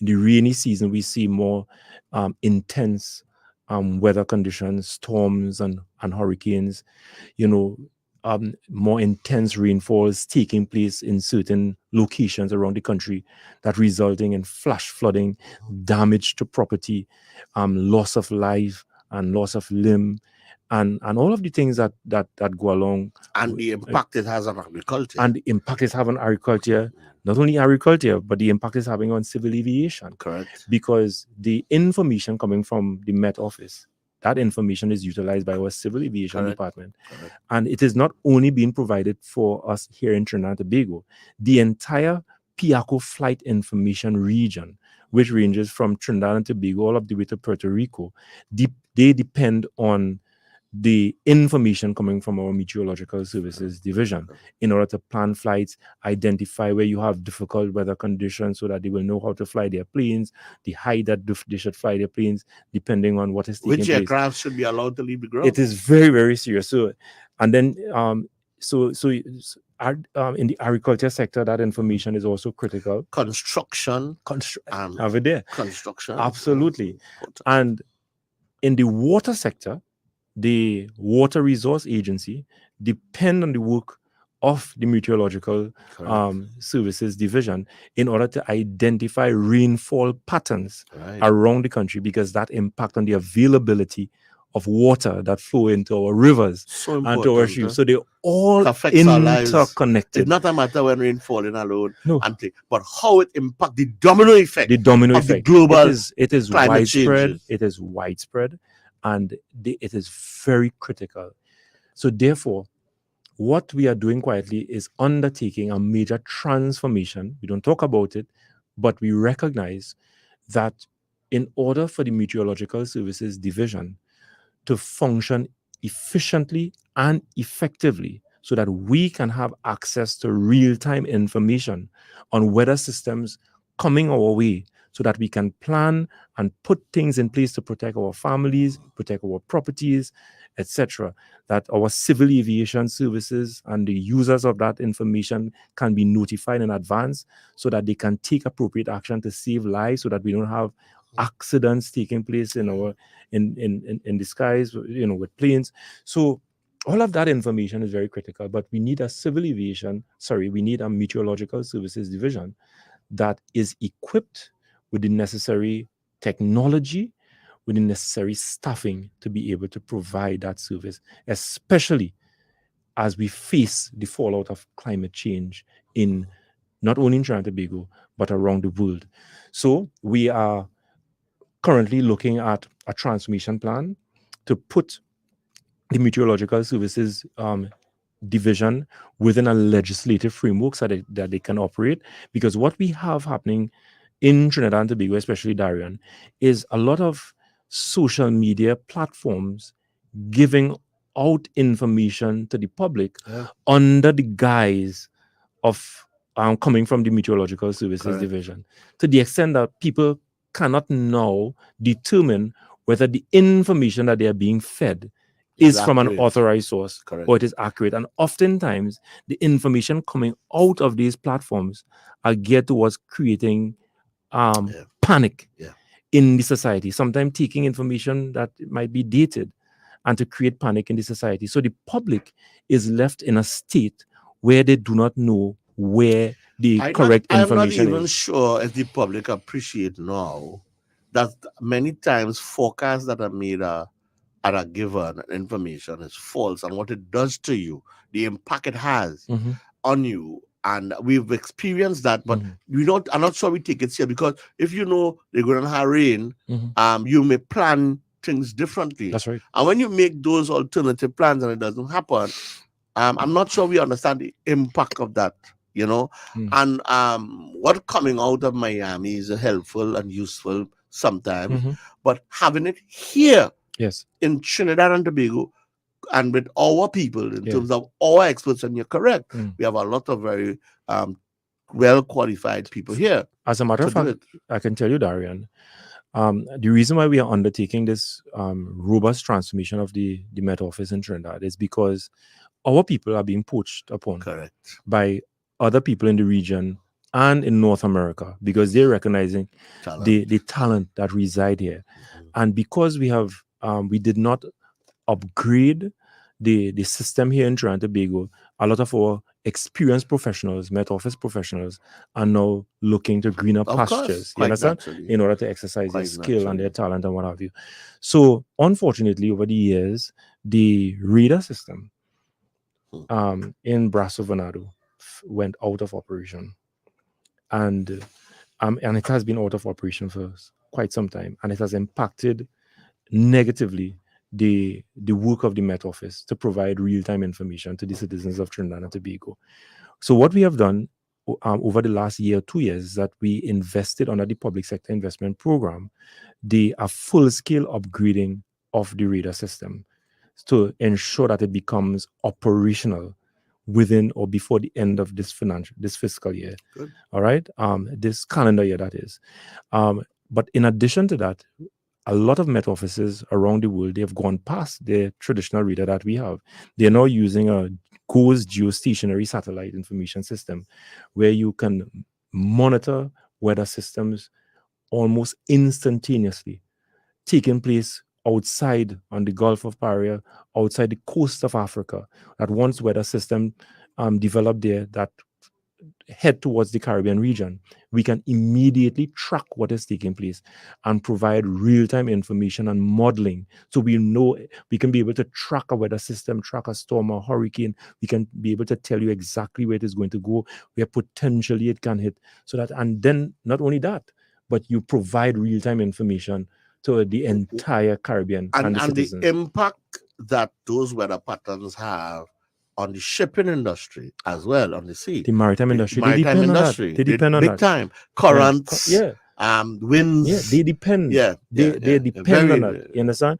Now, so this GOES or GOES geostationary satellite system, we have already started the procurement of this new system. Unfortunately, because of the procurement regime, we were on the cusp of acquiring it. And when this new procurement regime came into being, it caused a delay, because it means then that the supplier would have to now go through certain loopholes. That's correct. You understand? So I know. We have to go to the news. Yeah. And let me come back. Let's finish this issue, because I think it's from our friends coming up on the board. They are very intrigued by the information, and therefore I'm happy that we're sharing it. So let's continue with that and finish it before we move on to some of the other subject areas. We got a new Center 5 at 5 with Mr. Kevin Garcia. Correct, is right. Broadcasting from Port of Spain, Trinidad, this is the most influential name in radio, I-95.5. Live local coverage you can depend on. This is News Center 5 at 5. Cleanup operations are taking place following an oil spill along Wrightson Road. Gary Griffith says he approached the PNM and was rejected before teaming up with the UNC and an attempted coup in Niger. The presidential guards hold the president hostage.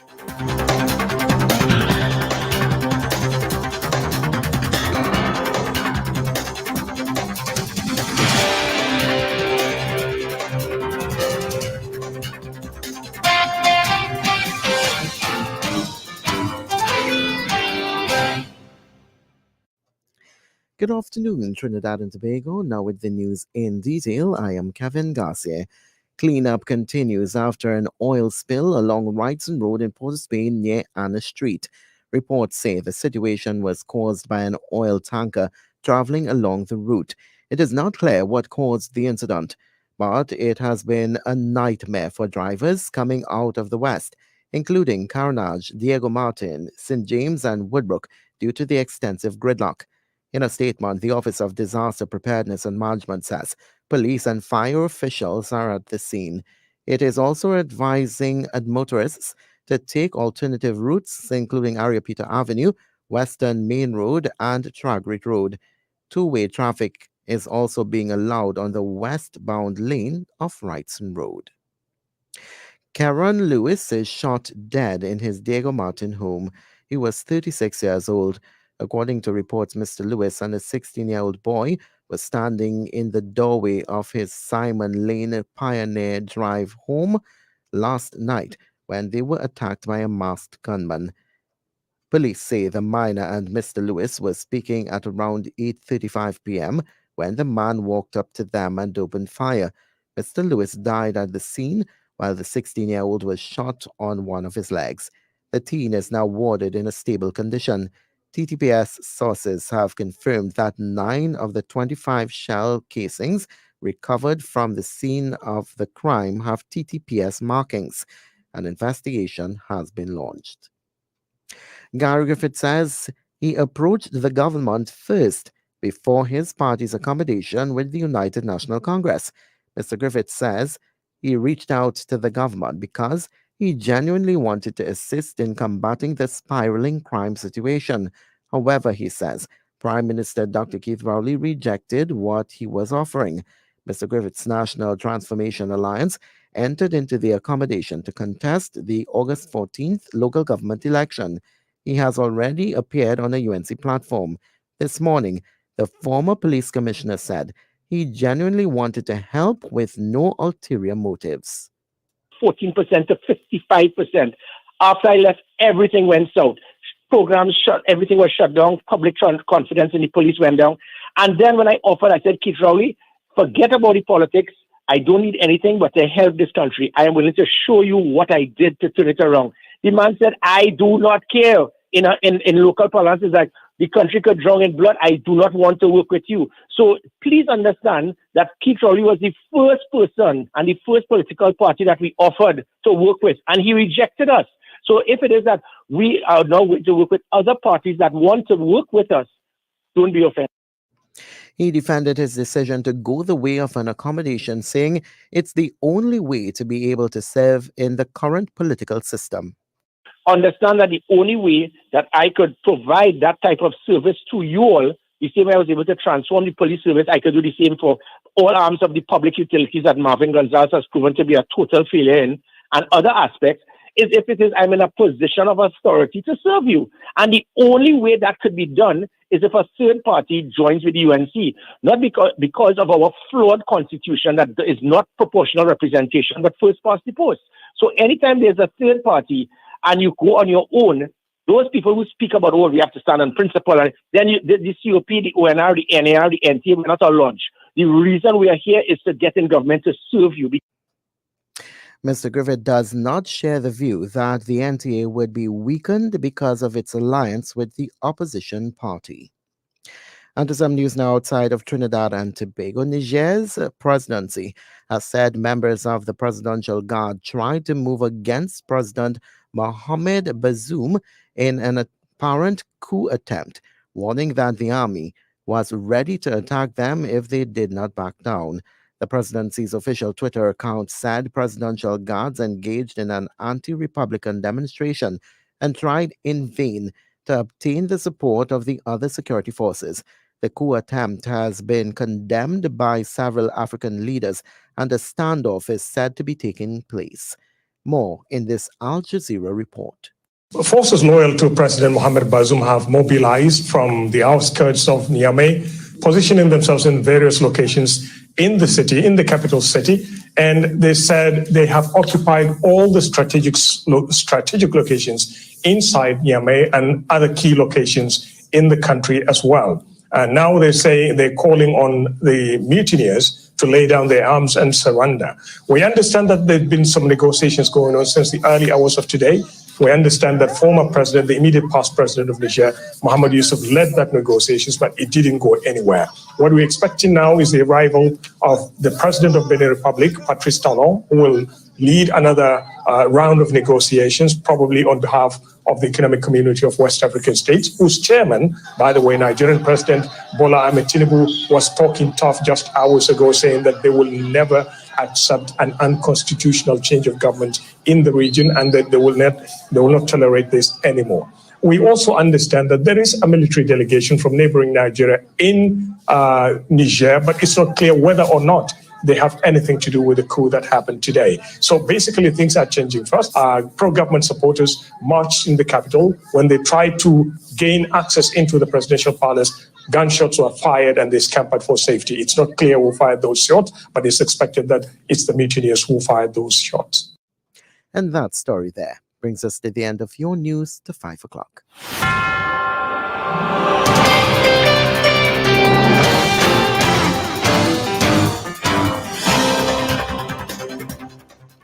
As we go, here's another look at the headlines. Cleanup operations are taking place following an oil spill along Wrightson Road.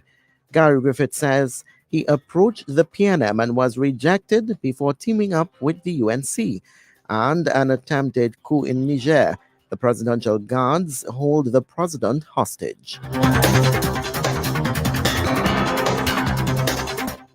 I am Kevin Garcia. Thank you so much for staying with us. Our next Major News Center 5 can be heard this evening at 6 o'clock.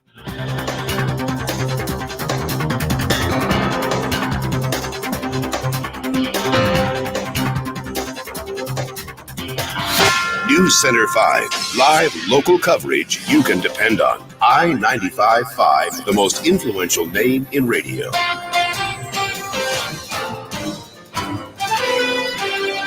First Citizens has always been there to help me achieve my big dreams. When I decided to stop borrowing Dad's car and buy my own, we did it together. When I was ready to expand my catering business, we did it together. When I needed a home for my growing family, we did it together. Thanks for always believing in me. I can't wait to see what we will accomplish next. Whatever your goals, let's achieve them together with a First Citizens loan. Buy now and you can win one of three $30,000 cash prizes. Log on to firstcitizensgroup.com or come into a branch today. First Citizens, celebrating 30 years and beyond. The Emancipation Support Committee of Trinidad and Tobago presents the 2023 Pan-African Festival TT, commemorating emancipation, the greatest celebration of Africa outside of Africa. Come celebrate 185 years of emancipation at the Legiasu Omawale Emancipation Village, Queens Park, Savannah, with a full week of activities. Friday, July 28th, 10 a.m. is the grand opening of the village. 8 p.m. a Calypso concert, Shikamu, Lord Relator. Saturday, July 29th, 6 p.m. remembering Mark Nottingham and his music. At 8 p.m. it's a Unity Reggae concert. Sunday, July 30th, it's a family day, food fair, youth pan explosion, jazz at sunset, and pan by moonlight. Monday, July 31st, 10 a.m. it's Youth Day. At 8 p.m. Pan-African concert. Every day from 3 p.m. it's Rhythm and Voices of Africa. And on August 1st, Emancipation Day from 4 a.m. it's a tribute to our ancestors at All Stars Panyard. 6 a.m. Freedom Morning Come, a play by N2 Pearl Springer. 9 a.m. Kambule Street Procession to the Emancipation Village. 7 p.m. Flambeau Procession from Queens Park, Savannah to All Stars Panyard. Village opens every day from 10 a.m. to 10 p.m. Admission free until 3 p.m. Entrance fee $40 after 3 p.m. Children under 12 free. The Emancipation Support Committee of Trinidad and Tobago, creating opportunities to achieve our full potential. Digicel presents 50 Days of Java. So get ready to catch some flights, win a trip for 4 to Disneyland, or a trip for 2 to the CPL finals. Purchase a 30-day plan, pay your bill, or sign up for a postpaid plan for your chance to win. Trinidad and Tobago is home to 1.4 million people of various creeds and races, and hidden away in the communities are talented gems waiting for a stage. Singers, dancers, comedians, magicians, actors, your talent, our stage. We heard the call and we've got the answer. Scouting for Talent is back and better than ever. This time we're taking it to the communities. Carenage, we're coming to you. Come showcase your talent at the Fish Fry on Saturday, July 29th. Registration opens at 9 a.m. Visit the Best Village Artisan Fair and show your support for your local talent. This event is free and open to the public. Scouting for Talent. Your talent, our stage. Scouting for Talent is powered by Ministry of Sport and Community Development, Boncorp Productions, and TTT Limited.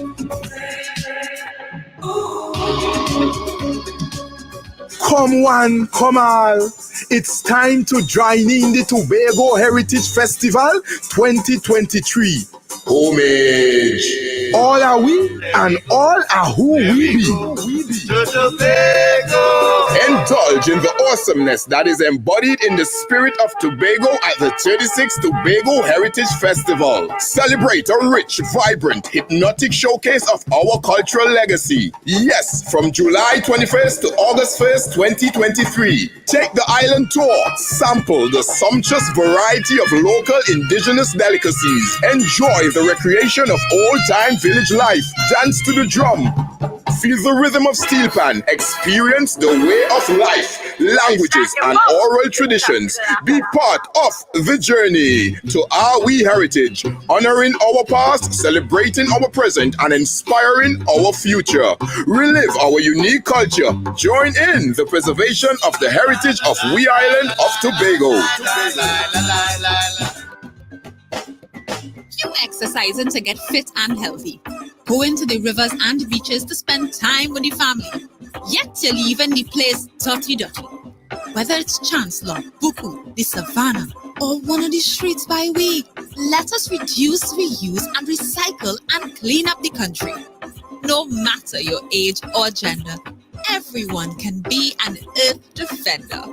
Get into green with SwimCall. In just 1 year, communities in North, South, East, West, and Central have been impacted by SeaWhip. Here's what residents had to say. We always have problem for water. I'm so glad now that we have water and we will have water to comfort. Appreciate that. That's what the big picture. The development is very precious. The children of Borges community could wake up and know they know in having pipe water in their house, in their toilet, in their sink, in their bathroom. It's a blessing today. That's why I come out. There are many residents who are going to benefit. I thank Minister Marvin Gonzalez for the work he has done and for the commissioning of this booster pump in such a short space of time. SeaWhip, serving communities, improving access. Come one, come all. It's time to join in the Tobago Heritage Festival 2023. Homage.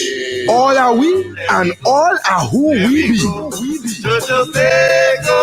Indulge in the awesomeness that is embodied in the spirit of Tobago at the 36th Tobago Heritage Festival. Celebrate a rich, vibrant, hypnotic showcase of our cultural legacy. Yes, from July 21st to August 1st, 2023. Take the island tour. Sample the sumptuous variety of local indigenous delicacies. Enjoy the recreation of old-time village life. Dance to the drum. Feel the rhythm of steel pan. Experience the way of life, languages, and oral traditions. Be part of the journey to our we heritage, honoring our past, celebrating our present, and inspiring our future. Relive our unique culture. Join in the preservation of the heritage of we island of Tobago. Don't miss the opportunity to share your valuable ideas at the Southwest Regional Health Authority's board meeting, open to the public, this Thursday, July 27th from 4 p.m. to 5:30 p.m. We want to hear from you. Meet us at the San Fernando City Corporation City Hall Auditorium, Harris Promenade. To register, call 226-8022 or visit the SWRHA Facebook page. It's free to the public. This Thursday, July 27th, from 4 p.m. to 5:30 p.m. at the San Fernando City Hall Auditorium.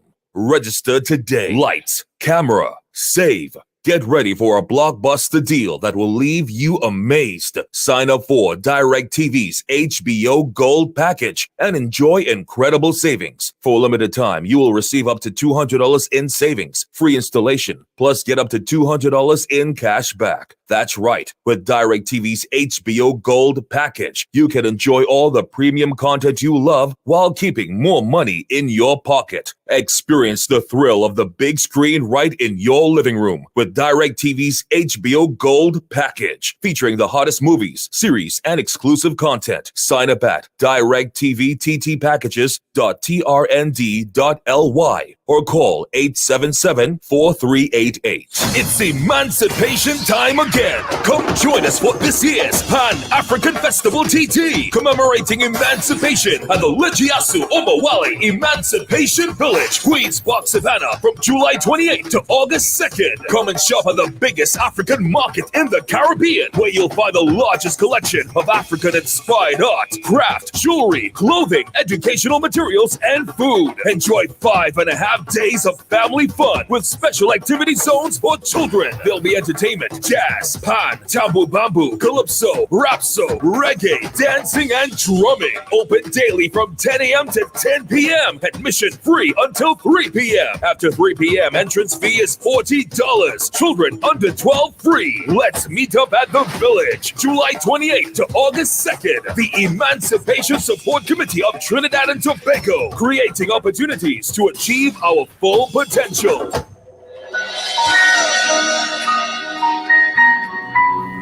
There's nothing like starting your day off on the right foot. So let's get you started. Join us for early morning devotions and inspiration hosted by the Cure Pentecostal Church. That's Thursday mornings, 5 o'clock. Get an hour filled with prayer and hearing from God's Word. Make it a great day with Cure Pentecostal. Jesus Christ alone. Green Dot continues to deliver internet connectivity to a wide range of communities in Trinidad. With our combination fiber and wireless network, you get the service you need wherever you live. Stream your favorite shows, enjoy online tuition, stay in touch with your work team, and connect with friends and family with internet service at a price you can afford. As communities continue to grow, we continue to deliver. Call 224-GDOT or visit gd.tc today. Green Dot, improving and simplifying lives. On marks, get set, go!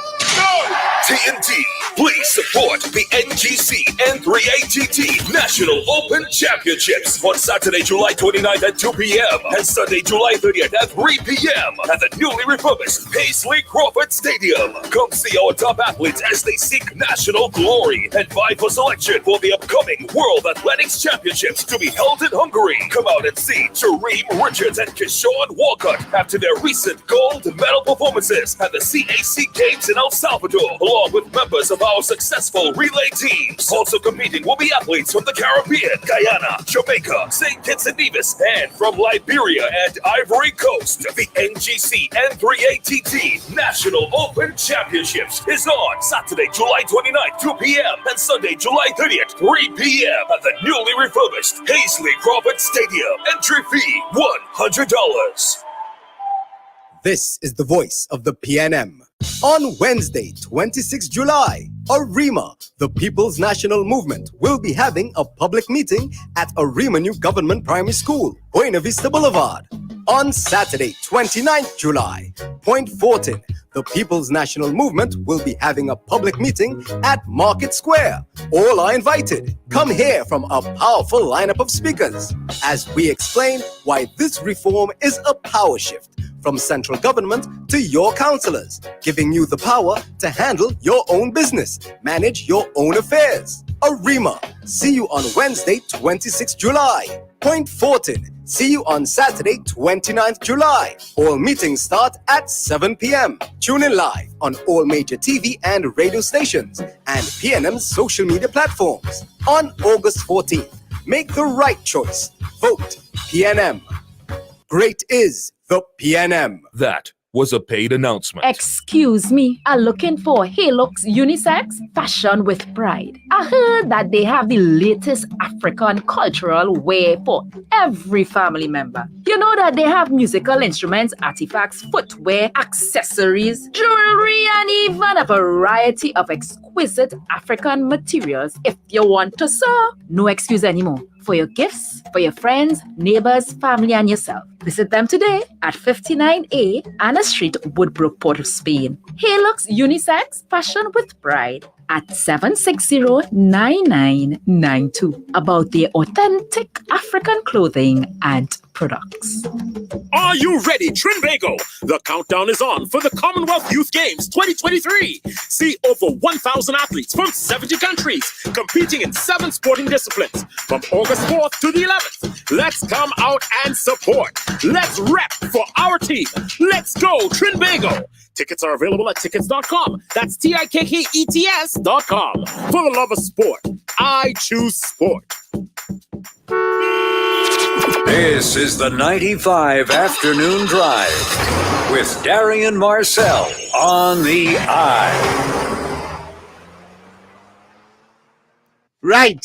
Welcome back, and thanks to all the people on the World Wide Web for tuning in. So happy to have you all, and I hope that the information we're sharing is informative, educational, and of great value to you. So we're going to continue the conversation with our guest, Minister of Public Utilities, Marvin Gonzalez. So Gonzalez, could we continue that discussion? That very important information you're sharing. Yeah. It's not the sexiest conversation. It's not a sexy topic at all. But it's so valuable based on what you share because it impacts everything. Certainly. And the global warming and environment, the impacts of that is important. It's affecting all areas of our lives. Yes. So I just want to assure the citizens of Trinidad and Tobago that over the last 2 years, the government of Trinidad and Tobago recognizing the impact of climate change and the risks that we face as world citizens as a result of climate change, that all of our institutions, especially in this context, we are talking about public utilities, all of our institutions there are future-proof, are equipped, and is in a state to be able to respond to the various challenges that are presented as a result of climate change. The Meteorological Services Division, not a division that has been spoken about at all, and we have seen it fit to ensure that it is placed on a technological platform, all of its failing infrastructure over the years, that we rehabilitate those infrastructure, that we put in place a new building at the Piarco, in the Piarco area, close to the Piarco International Airport. A new building will be constructed there, where the technology and the tools that are required for the Met Office to operate and to function efficiently and effectively will be placed within that new building. All right, the GOES, which is the geostationary satellite system that we are going to acquire, and we're going to have it before the end of this calendar year. It will be placed and deployed within a new modern building, so that the Meteorological Services Division, a year from now, is going to be in an advanced state that it will be able to provide real-time, accurate meteorological information and services to the people of Trinidad and Tobago, so that we can prepare ourselves for the extreme weather conditions that we're having in the dry season as well as in the rainy season, so that all our stakeholders in the maritime industry, in the construction sector, in the civil aviation sector, the agriculture sector, all over, they can be fully equipped with information so that appropriate decisions can be made. Because if we don't do that, it can result easily in the loss of lives and damage to the property on a widespread basis. And just to stay on the issue of this global warming issue, and as it impacts our environment, another critical thing is waste. Yes. Waste disposal. And we have had solid waste as an organization, and people only refer to and understand that in terms of, well, chase Charlie away and the dump and so on. But I'm not sure we understand how important a role solid waste have in terms of waste disposal and the effects of that on Trinidad and Tobago and where we need to go. What is the ministry doing and solid waste doing as it relates to waste disposal and solid waste? I would say right after, following second place after the transformation that is taking place in the water sector, is the solid waste management sector in Trinidad and Tobago. Again, it's not a sexy topic, but I intend to elevate the conversation around solid waste management in Trinidad and Tobago, because just as we are doing in the meteorological services sector, the solid waste sector is a sector, if we continue to operate in the way that we operate, it can cause widespread disruption to our daily lives. Just 2 weeks ago, Darien, I was presented with an up-to-date waste characterization study for Trinidad and Tobago. Waste characterization. Waste characterization study. And you ask yourself, why? What is the importance of our waste characterization study? Well, if you do not know the value of the waste, and if you do not know the quantity of the waste that you are generating on a daily or an annual basis, then how can you prepare for the management of how you dispose of that waste and the various categories of waste? How can we talk about even a beverage container or recycling industry if you do not know how much of your waste that you generate that can be recycled? So when I was appointed Minister of Public Utilities, a lot of discussions were had about a beverage container bill. There was a draft bill. There was a draft policy in place to, and there was no risk characterization study as to, okay, we are running with a beverage container bill. How much is that bill going to generate enough recycled containers to have a sustainable business industry? Business industry, correct. And so we recognized that in order to bring about the necessary changes in our waste management system, we need to understand fully the quality of waste, the value of waste that we are generating, and it must be up to date. And that is a standard practice in the waste management sector throughout the entire world. If you don't have the data, you cannot plan effectively and properly. You'll be wasting money. So the first thing we did was that we completed our integrated waste management policy for Trinidad and Tobago. It's the first time. What is that? When So you say integrated waste management? Because in your solid waste industry, you have the waste sector from a regulated perspective, where the solid waste management company is responsible for managing the various streams of waste. Okay. You have tires, you have beverage containers, you have e-waste, which from phones and all these things. Then you have waste from medical supplies. You have waste from batteries that can pose serious risk to your environment. You have waste. So you have various categories of waste that requires different approaches in how you manage them, how you dispose of them. So an integrated waste management policy would treat with the various categories of waste. Understand. You understand? So for example, we were just talking about beverage container in Trinidad and Tobago. For years, we talk about beverage container. It gives the impression that beverage container is the panacea for treating with our waste. Beverage container is only one stream of waste. So what are we going to do with the tires? What are we going to do with the e-waste? What are we going to do with the medical waste? What are we going to do with the other streams of waste? There was no policy for us to be able to treat with the other streams of waste. So the first thing that you needed to do is to have an integrated waste management policy that would be able to treat with the various streams of waste that needed to be dealt with in Trinidad and Tobago. So we completed our integrated waste management policy. It is before cabinet. It's going to be approved. But a key component of that policy, Darien, is placing transforming SwimCall from a company established under the Companies Act to a statutory company. SwimCall is a company. It's over 20 years old, and it's a normal state enterprise like EFCL or what have you. It's incorporated under the Companies Act, but it doesn't have the statutory powers to do what it's supposed to do. And that's the reason why the beverage container policy and legislation never went anywhere, because SwimCall is required to play a central role in the beverage container ecosystem, and without legislative authority, it would not be able to do it. That's correct. So in the policy, we're proposing to make SwimCall a statutory authority to be able to manage the various streams of waste. That was completed. The recycling policy was also completed, because the beverage container policy is a subset of your recycling policy, because your recycling policy is dealing with beverage container is dealing with your tires, is dealing with your e-waste, is dealing with your construction waste, and the various types of waste, even your compost waste, the food that we dump.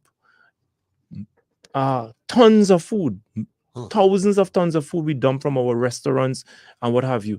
And that can be recycled and generate and be, you can generate a lot of income. To be repurposed as well. Repurposed to your agriculture sector and all of these things, right? So the recycling policy is addressing that. And then we have the beverage container policy and legislation that is going to treat with all your containers, your bottles and plastics that can be recycled. And we're dealing with that. So all of these policies, Darien, and the draft bill have been completed. And before the end of this fiscal year, they will now become, we're going to be implementing them and rolling them out finally. All right. Let's come to the waste characterization study. So that was presented to me a week ago at a public function, the Ministry of Public Utilities. The consultant is from Italy. And that waste characterization study is very interesting. It confirms that we are generating over 700 tons of waste on an annual basis. Little Trinidad and Tobago. 700 tons of waste. Most of that waste go into the Beetham waste facility, Guanapo, Forest Park, and there's a place in Point Forte in Guapo. Guapo.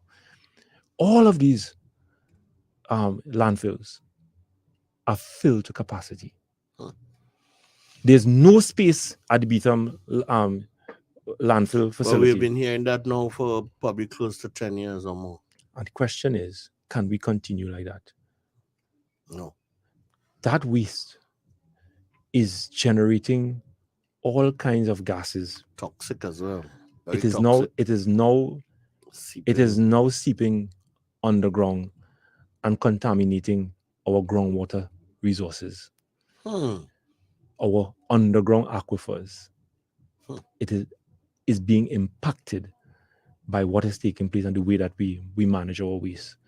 The Gulf of Paria and the maritime life is also being impacted by that. Hundreds of thousands of tons of food are being disposed of in Trinidad and Tobago on a daily basis. The waste characterization study confirms that. Then we have clothing and all of these things. But what is good about the study was that it confirms that over 80% of our waste can be recycled. So with the recycling policy and the beverage container policy that we are now going to roll out, it means then that 80% of that 700 tons of waste that we generate, they can now be recycled and create small industries, to create small entrepreneurs and create employment opportunities, and will be a source of foreign exchange earnings. And it can save the country hundreds of millions of dollars in foreign exchange that we can now repurpose and create a number of opportunities. The waste management sector presents a lot of opportunities for us, and is one of the ways in which we can diversify our economy. But in order to do that, you must have the legislative and policy framework for that to happen. And let me just ask, I'm trying to be good. This is the economic hub of the region. And some of the other islands may be facing the same challenge in terms of waste and dumps and so on. But they don't have the capacity to convert possible areas of waste, whether it be... They don't have the volumes. Volumes. So Trinidad and Tobago could be that hub. We can import. We'll be able to import. That's what I mean. From other Caribbean. And boost our recycling industry. Yeah. Here in Trinidad. And not only in terms of, if you're into recycling, then whatever it is repurposed from recycling, you give it, it means that the region, so there are two sides of it. Of course. They're coming here as a center to help recycle and repurpose and minimize their waste load, their tonnage there, and then benefit from the new product. Correct. And so on. Yeah. So I see the value in us making those decisions. What's the timelines? The timeline is that before the end of this fiscal year, the policies will be approved, the legislation is going to be finalized by the Office of the Attorney General, and in the first quarter of the new financial year, we will be in Parliament debating I anticipate, the beverage container legislation, because the policy would have been approved, and we will see the rolling out. I am very excited to see and to witness the outcome of that, because I can see our young people, leading the charge and being, stewards of the environment, so that we can change our behavior. Even at our homes, we can practice recycling. We will be able to separate the bottles and the plastics, etc., from our homes, that you can take it to a location, you get a refund for the return of your plastics and the return of your bottles. So as opposed to that being dumped in our water courses, polluting our environment, polluting our water courses, and having this kind of negative impact on our lives and the quality of water that enter into some of our treatment centers. This has to come with an education program. It must come with an education program, and we intend to roll out a robust education program, because it requires a buy-in from all stakeholders and all our citizens. So that is happening, Darien, and I tell you, and I want to assure the citizens of Trinidad and Tobago that it is not piecemeal. We are not, selling you something that is not sustainable. A lot of consultation occurred in finalizing these policies, and I'm happy to also report that all of our stakeholders, the Supermarkets Association, the Chambers of Commerce, all of them, they are now supporting the direction that we are going, and they are very excited that this is happening in the solid waste sector. So happy to hear that. That takes us really to our next topic of importance, as it relates to the ministry. And we talk about the environmental impact of global warming and some of the domino effects of that in terms of weather patterns and so on, and sea levels. Rising sea levels. How is that impacting these little two islands, that is Trinidad and Tobago, in terms of our water sources and the quality of our water, along with our poor waste disposal practices that your ministry is attempting to So you realize everything that we have spoken about from the Meteorological Services Division, it's the work that it is doing impacting on the Water Resource Agency, our rainfall patterns, the water flowing into our catchment areas, the quality of the water that flow into our catchment areas, the way in which we dispose our waste, the impact it is having on the environment, and the impact it's having on the quality of water. The impact it's having on our underground aquifers. You understand?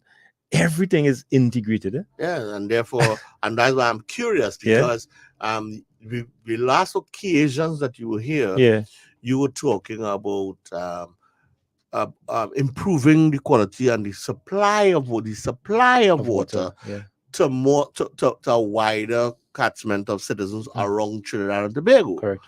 But if the quality of that water is not good, there are two things: it's going to cost more, or it may be so bad it's no longer available. That's right. So what WASA is doing, clearly, it's not in isolation. It can be, right? But tell us where we are with that. So, when we started the conversation on transformation of WASA, one of the things that we discovered very early in that process was that the transformation of WASA is not going to be realized if we don't transform the water sector. The water sector is a wider ecosystem that WASA is only one player. And if we don't bring about the necessary transformation in the water sector, then WASA, as an operator in the water sector, will not be able to provide the citizens of Trinidad and Tobago with a reliable supply of water. So if we don't regulate the quarry operators in East Trinidad, who are engaging in sometimes illegal activities, then when the slush and the sludge and all of the dirty water flow into our water catchment areas, it impacts on WASA's ability to provide the people of East Trinidad with a reliable supply of water. And that is the reason why that every time it rains in East Trinidad, you hear of plants going out of operation because it cannot sustain the volume of sludge and debris that is coming down in the water courses. The plants were never designed to treat that level of dirty water flowing into it. And if you don't shut down the plants, then the pumps will be damaged. The filtration system going to be damaged, and it will result in huge expenditure to the authority. And no service to people. So when people say, well, but all that rain falling and no water in our pipe. But nobody's talking about the illegal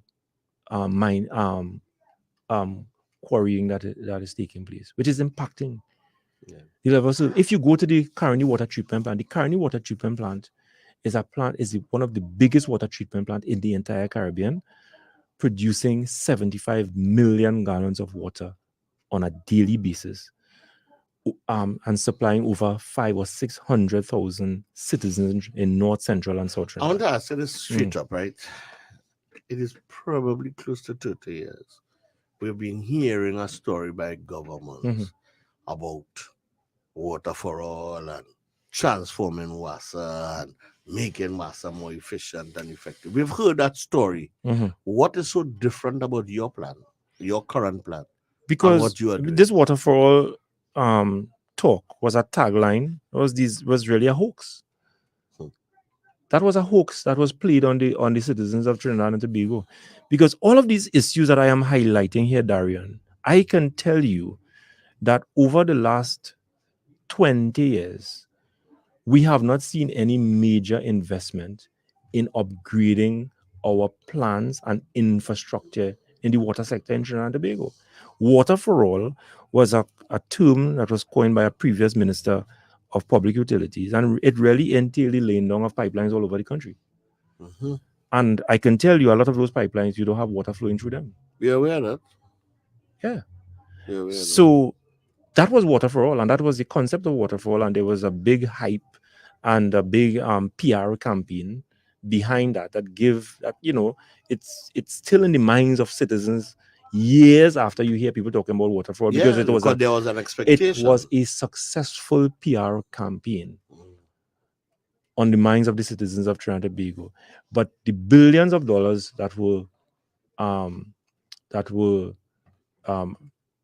were able to get from our multilateral organizations to undertake the necessary transformation of the water sector, that never happened. So where are those pipes?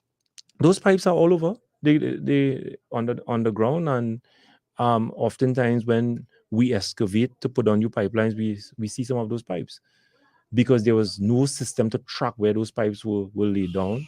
They are not GIS reference, so you can't go on an in an up-to-date department where you have up-to-date information on where those pipes are laid down, which is supposed to happen. Now, when you lay down a pipe in the ground, your GIS department must be aware so that it can be tagged, so that in future, when you're doing on any work in that area, you would see when the last pipe was laid down, the years, how old is that pipe. It have a sense of the shelf life. It have the shelf life and all of these things. So just to respond to your point, this water for all was just a tagline and a hoax, and it was never materialized. The difference in the strategy that we are using is that we are actually upgrading our water infrastructure that fell in a state of disrepair over the years, and we are restoring them back to their full capacity, getting all the pumps back into operation. I discovered 130 pumps locked away in a central workshop facility that's supposed to be outside, pumping water and giving people water. And those pumps, for one reason or the other, could not have been repaired. Motors could not have been repaired. Now we are bringing those pumps back out of the workshop facility, and they are now being refurbished, placed back on your booster stations. Your booster stations are now coming back into full operation. So you're now reducing the scheduling that is taking place under this new IDB loan that we are getting. We are going to be upgrading the Caroni water treatment plant.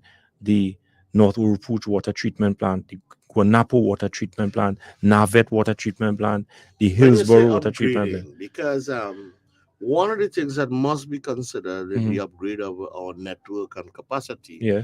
is the degree of the number of expansion, Yes. of housing developments, private and public in Trinidad and Tobago. Yes. And that is a very serious matter.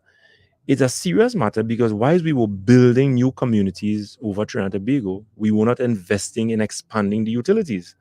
In this particular case, water. And so that is the reason why people say, but 5 or 10 years ago, I was getting water every day.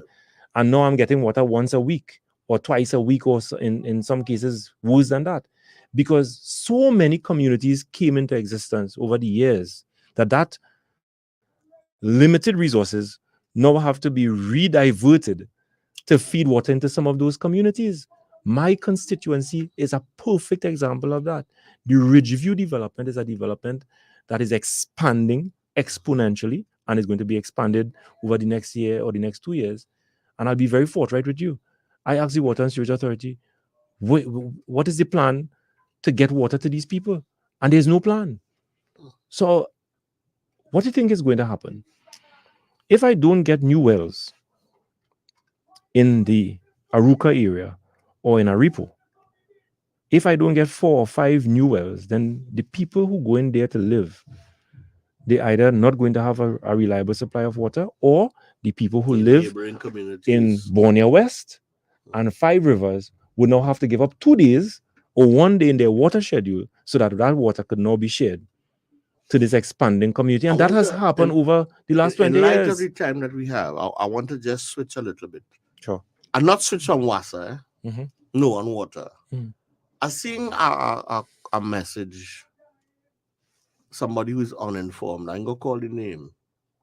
But you were here before, last year and earlier this year, and spoke about the number of things you have been able to accomplish outside of this big other plan. Oh, yes. Right? Let's talk about some of the successes that the Minister WASA has had under your so far. I think we need to talk about that. Over the last 2 years, we were able to complete 40 projects under the Water and Sewage Authority, the Community Water Improvement Program. 40 projects all over Trinidad and Tobago, and I can list them. We had projects in Chamflair Booster Station, in Ramai Trace in Penal, the Reservoir Rehabilitation in Mova, the Tank Farm in Cameron Hill, the Tamana Booster Station. We drill a new well in Tamana, the booster station in Upper Wharf Trace in St. Joseph, the pipeline in Monrush, Quarry Road in Williamsville, the Petrotrin Heritage Bungalow Camp, Clark Road, Penal. We did Subada Trace in La Fortune, La Romain, the PT True Road and Moncabrit Road in Toko. We also rehabilitated some plants in San Rafael. What does that mean, rehabilitate? Rehabilitate means that those plants fell in a state of disrepair and they were not providing citizens in those communities with a reliable supply of water. So with the rehabilitation, what was the net improvement? That those communities, some were never receiving water, and in many instances, it improved the level of service in many of those communities, getting water once a week to 5 days a week, 4 days a week, in some cases, 7 days a week. The last 2 projects we did was in Paramin, where we constructed a new... You take care of home, man. I must take care of home. Important. A river that I went with my mom and my family to wash clothes and carry water.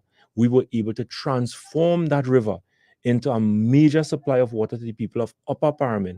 We constructed a 185,000 gallon storage tank to the highest point in Paramin, and using that gravity flow to send into the community. Those areas in Paramin never receive a consistent they supply have to of water. wait. Apart from the effort made over the years, with tanks and so on, is the Maraval Reservoir. It's the oldest reservoir in the country. Water from it. That's right. So that means that free up even that. Maraval and the wells that are in to the bottom of the hill in Paramin. So that water that is coming from the wells can now be redistributed to lower parts of Paramin because the people of upper Paramin now have access So it to means their that own those source of water. communities have gotten a better and more reliable supply of water. In many cases, 24/7 water. In 5 rivers, again in the heart of my constituency, 20 years they suffered for us a supply of water, a good supply of water. We, with Minister Community Robinson Regis, we commissioned a new booster station in Golden Grove. You know, it caused a different problem. What's the problem, boys? I got called some people there. They were so happy, but they had to change the taps and Yes, so on. the pressures. The pressure. Yeah. Because that is one of the problems. Even the people in Upper Paramin, and the tanks, faucets, the tanks and blowing out because the pressures are so high and all that. But they were happy. They were happy.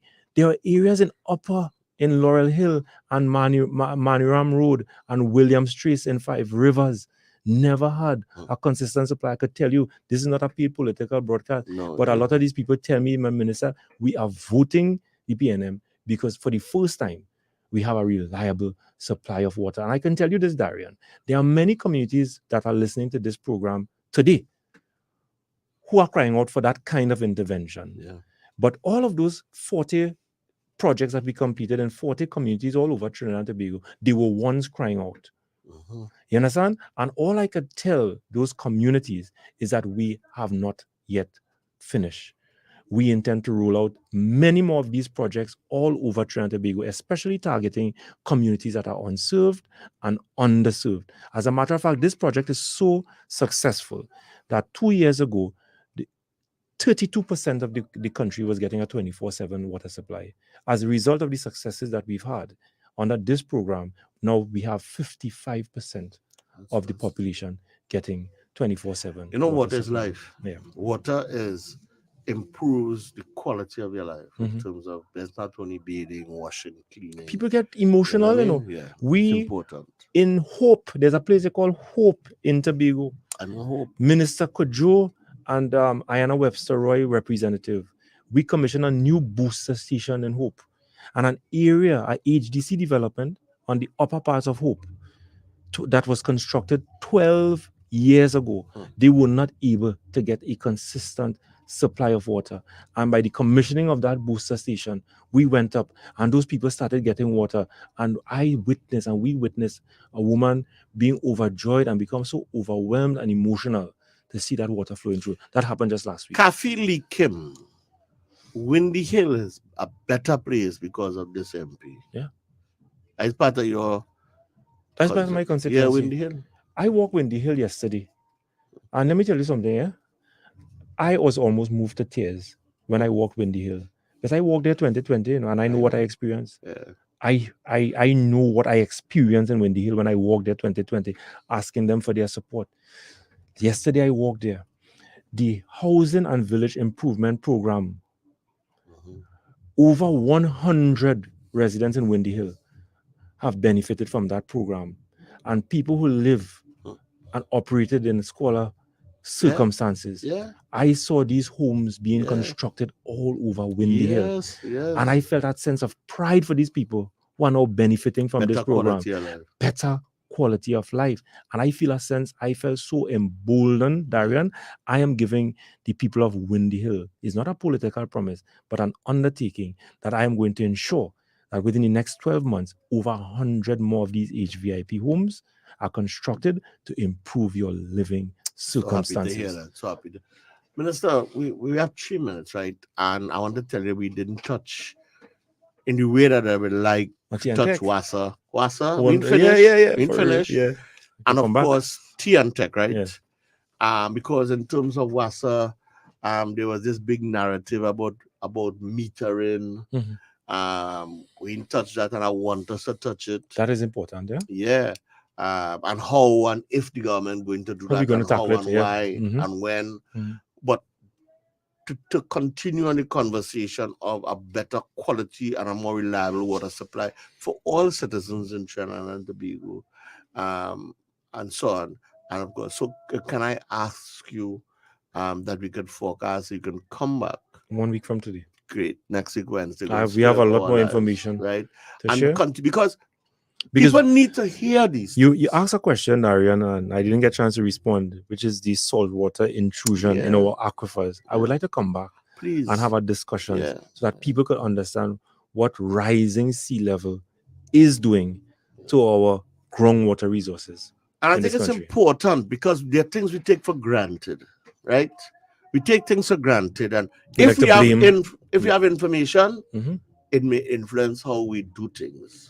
You see, because people don't normally have all the information, it is quick for one to rush to conclusion or blame the minister incompetent, or blame Wasa incompetent, because you don't have all the information. Not recognizing that in order to bring about that kind of transformation, wide-scale transformation, you have to be able to treat decisively with all the moving parts in order to bring about that transformation. And this is what we are doing. I mean, people want instant outcomes, Yes, right? yes, not like But that. if you have a situation and a problem that 20, 30 years ago, it can't change because you want it to change or you think it's something that should change. It may require new policy, new legislation.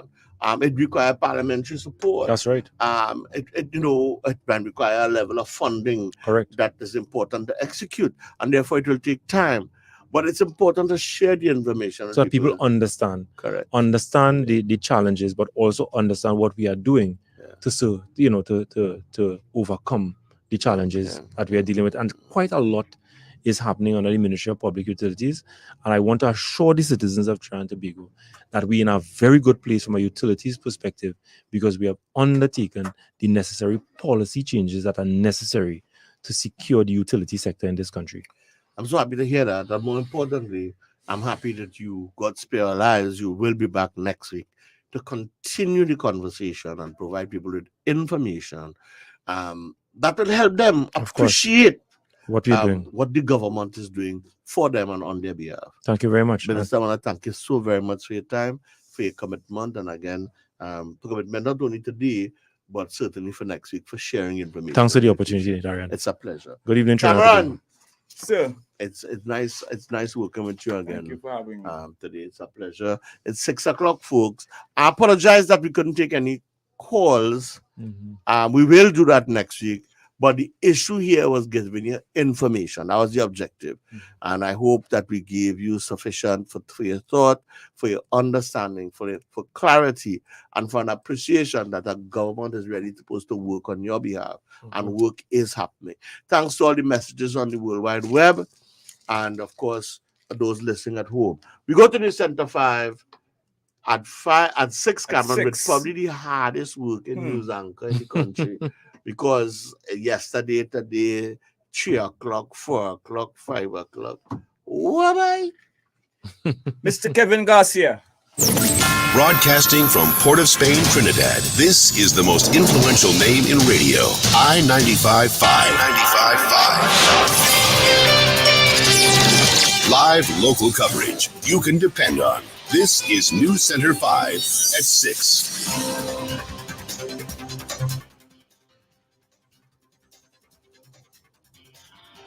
Standard & Poor's affirms this country's BBB credit rating with a stable outlook. Proclamation of the steel ban could take place by the end of this year. 6 murder accused freed following judge alone trial. And Sinead O'Connor dies at the age of 56.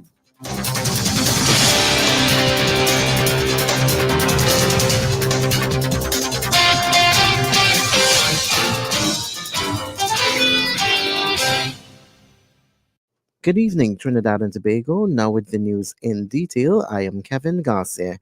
The Ministry of Finance says Standard & Poor's, the rating agency, has affirmed Trinidad and Tobago's BBB credit rating with a stable outlook. Minister Colin Mimbert says this is a positive development. In a statement, the minister says Trinidad and Tobago is one of the few investment-grade countries within the Latin America and Caribbean region, and the only one in the Caribbean.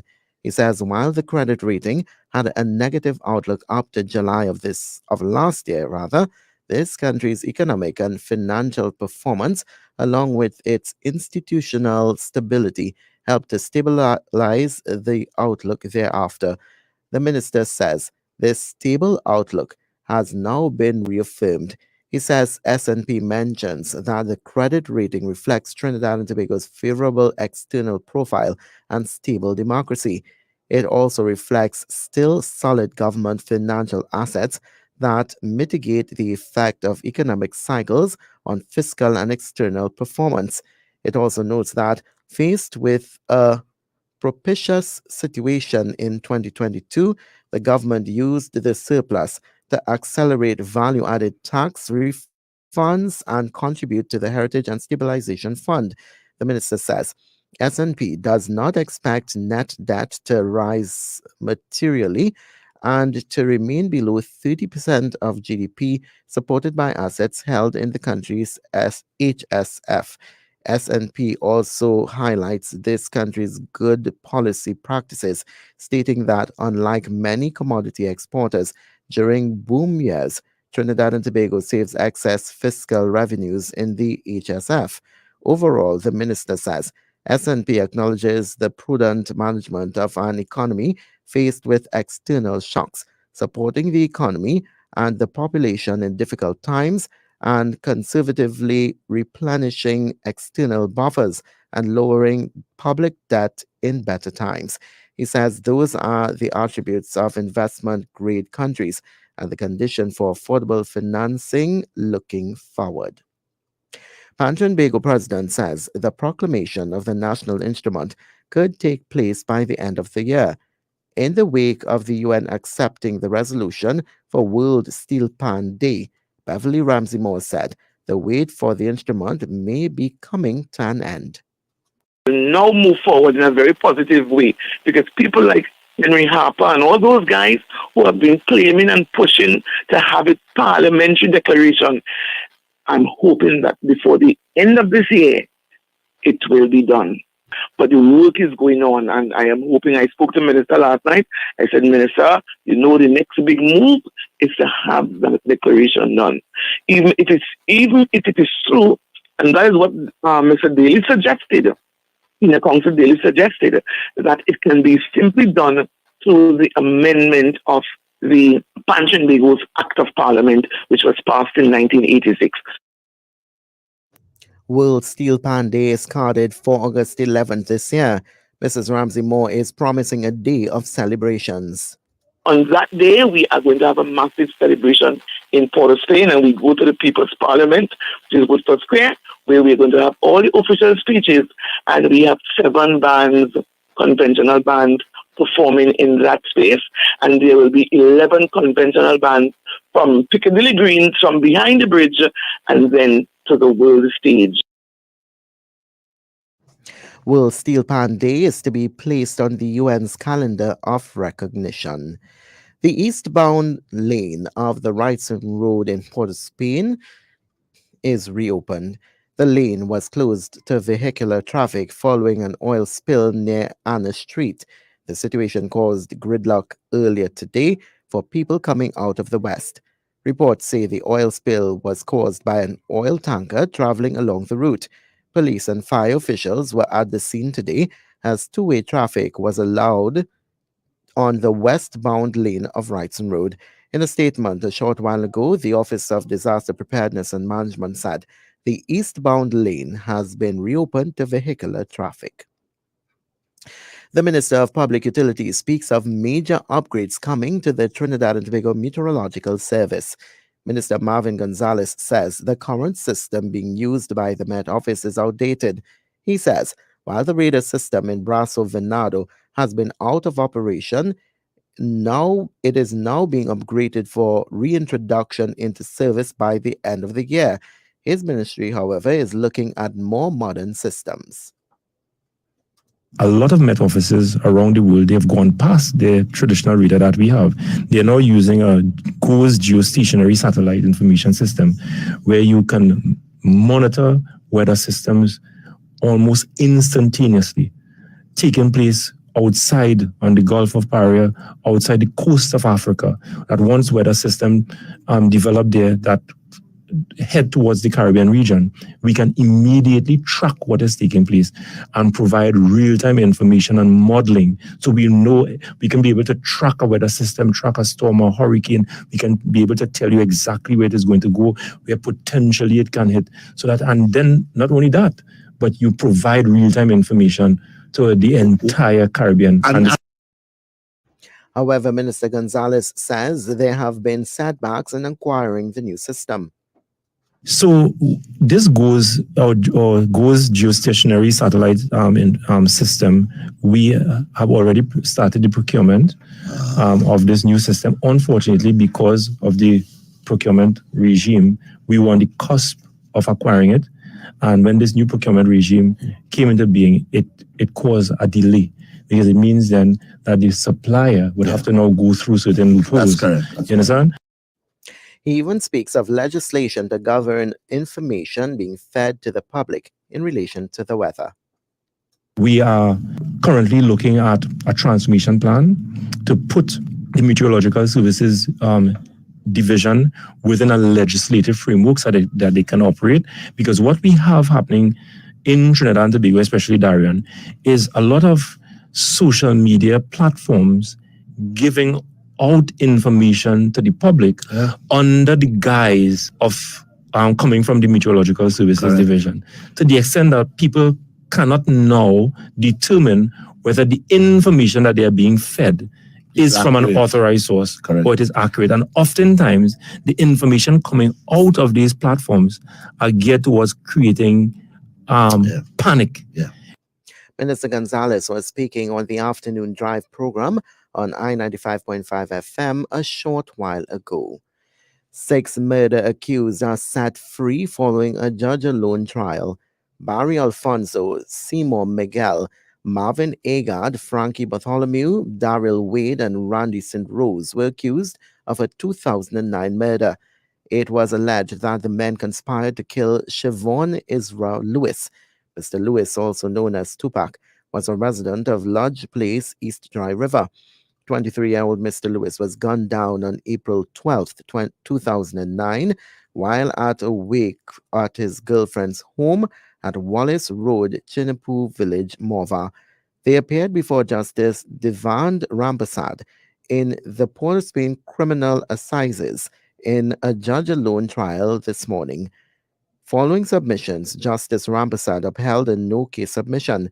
The men spent 14 years in jail. They are all residents of Morva. 9 men are now under interrogation by police in connection with a home invasion in Turuba. Police say the suspects ambushed 3 people in their house at around 2:15 p.m. yesterday. The criminals reportedly tied up the residents, stole their cell phones and jewelry. Following the robbery, the perpetrators attempted to escape. However, Senior Superintendent in charge of the Southern Division, Richard Smith, tells News Center 5 their action was short-lived. After the men had escaped, information was relayed to the E999, and they relayed information to vehicles that were on patrol in the Southern Division, Central Division, and the Highway Patrol. These vehicles were pursued along the Solomon Hochoy Highway. One was subsequently intercepted at Presal, and 4 men were arrested, while the other one was subsequently intercepted at Chase Village, where 5 other men were arrested, and 1 pistol and a quantity of ammunition was recovered in that vehicle. I want to thank members of the public for the information that was shared in bringing these persons to justice. The men, aged 18 to 42 years old, have addresses in North, Eastern, and Central Divisions. They are said to be from East Port of Spain, one from Sangre Grande, and the other hails from Cunupia. Senior Superintendent Smith had this message for would-be criminals. I want to assure members of the public that we are committed to serving you and to ensuring your safety. And I want to send a clear message to these persons. Please stay away from Southern Division. You know, when you come here, whatever you get, you take. You were lucky yesterday, and that is a blessing on your side. It's a second chance that you were given, and thank God for that. We were also fortunate in the recovery of the black SUV that was taken away from our victim in a robbery in St. Augustine a few days ago, and that person can be happy now that they have recovered their vehicle. I want to thank the officers who put their lives at risk every single day, despite all the negative comments. Mr. Smith applauded the combined efforts of the police officers of the Highway Patrol South and Central Divisions, Marabella Police Central Division Task Force, Southern Division Task Force, and San Fernando CID. The suspects are being held at the Marabella Police Station and are expected to be placed on several ID parades throughout the country. Charges are expected to be laid against all 9. Calypso icon Denise Plummer is alive and well. Earlier today, there were reports by the Express and on social media that the Calypsonian and now turned gospel singer had passed away. However, Ms. Plummer's family says she is not dead but alive. Via her social media page, her family issued a statement saying she is alive and well, resting at home on this rainy Wednesday. The statement says, the family has received an overwhelming outpour of love and support today, and for that they are humbled and very appreciative. The family also addresses erroneous reports published earlier today, saying they are quite disappointed the media would put this news into the public eye without proper verification. But what's done is done. The statement adds Ms. Plummer's family just wanted to assure her family, friends, and fans that she's still with us. They also thank persons again for all the love and support, ending the statement saying, God bless. Queen's Park Savannah food vendors say they are willing to relocate for Emancipation Day celebrations. The vendors who refused to move yesterday have relented and allowed for a 7-day relocation request. The vendors were asked to make way for the Emancipation Support Committee's hosting of the monarch of the Ashanti Kingdom. They were not pleased about the request, but today, Executive Chair of the Emancipation Support Committee, Zakia Uzoma Wadada, says the disagreement has been ironed out. And I think the matter has been resolved as far as I'm aware, in the sense that eventually there was agreement, that is, we have received report, and there was agreement to the relocation. So I know that there was, they were very upset, I was told, but they have agreed to relocate. So I'm hoping that all will be well. They have already been relocated, so I cannot, because the negotiations was not between myself and they. We have had absolutely no communication whatsoever. All of this has been done through government institutions. President of the Association of Culinary Ambassadors, Michael Williams, says discussions were held with Minister of Agriculture Kazim Hossain and the director at the ministry where an agreement was met. He says the vendors are satisfied. The vendors are happy in that they want to show something. At the end of the day, there's a saying they have to feel better than nothing. You know what I mean? And the vendors saw themselves actually being, from the message being sent out yesterday, that having no way to rent for some days, and then they're having an option. So the vendors they're happy. They are more or less happy that we strike a compromise. So it's not as there is any disagreement among the vendors and so on. The vendors are grateful and happy that we come to this decision. He outlined the new location for the period, which places some of the vendors closer to Don Donald Street.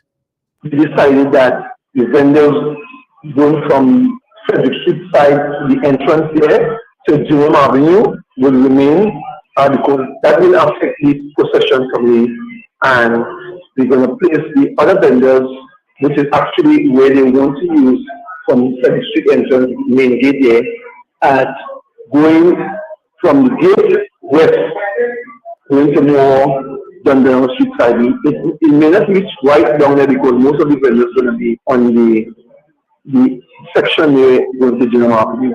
So right now we're just actually looking at this spot. We have a little challenge with the rain and so on, but that is the best location so far.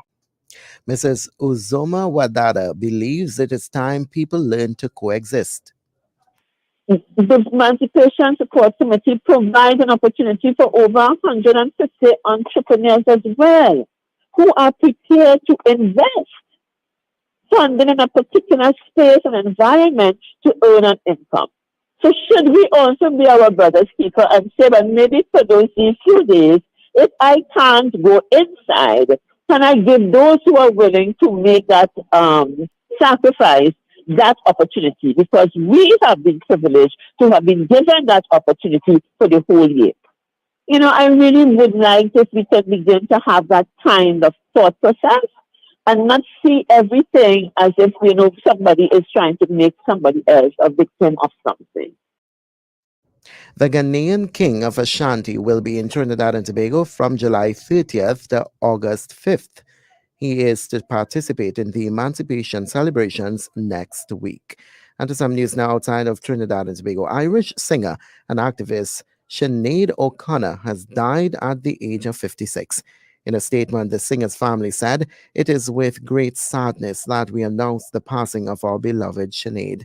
Sinead was best known for her single Nothing Compares to You, released in 1990, which reached #1 around the world.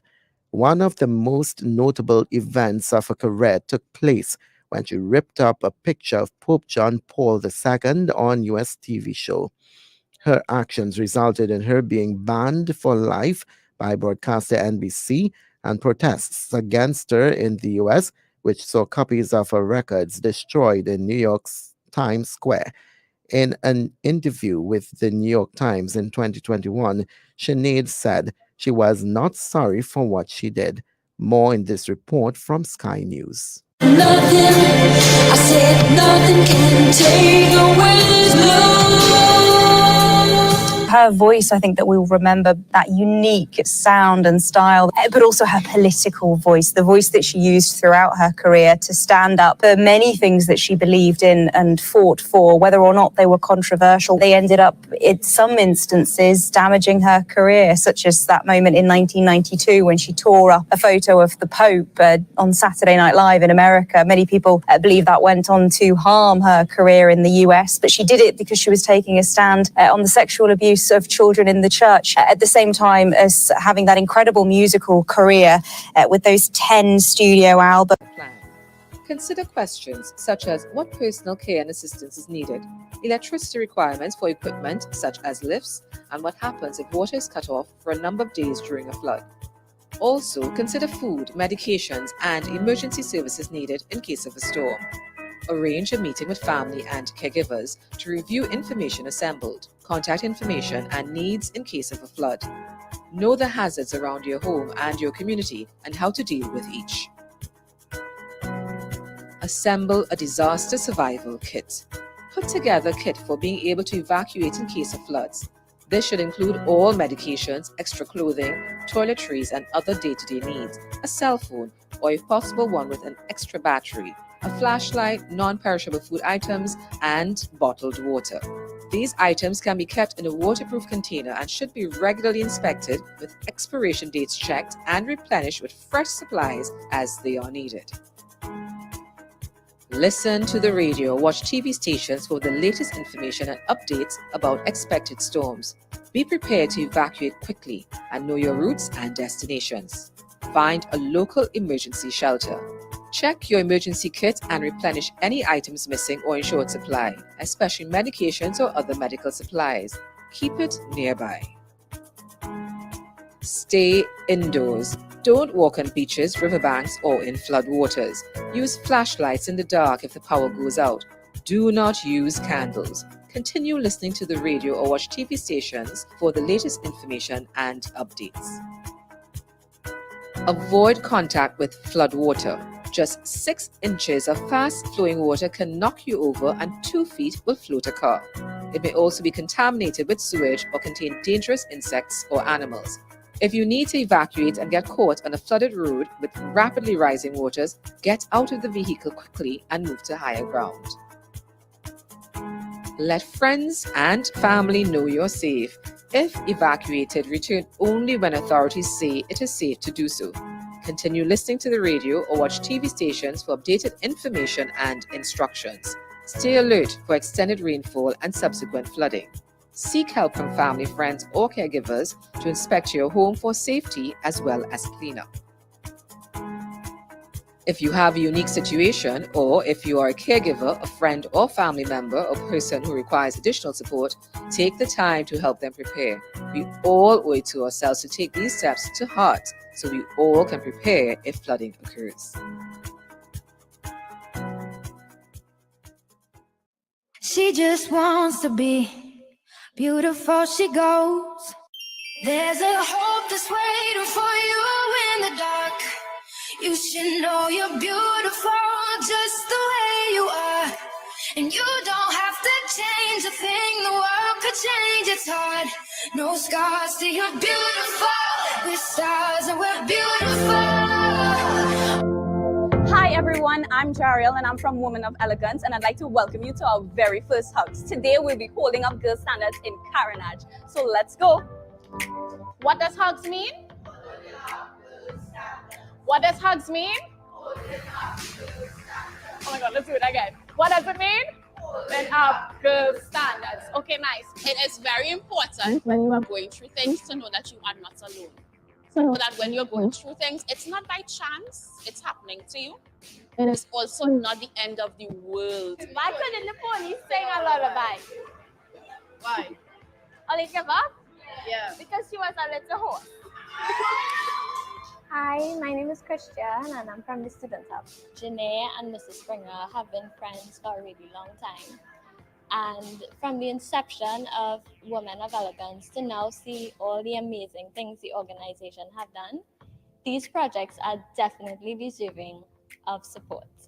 And well, the Student Hub is filled with many women, whether it be staff or students. I'm so honored to be here in support of this foundation and to see where they have reached in helping women to understand their worth and how to thrive with it by continuing to love and support each other. See nothing she says, beauty is pain and there's beauty in everything. What's a little bit of hunger?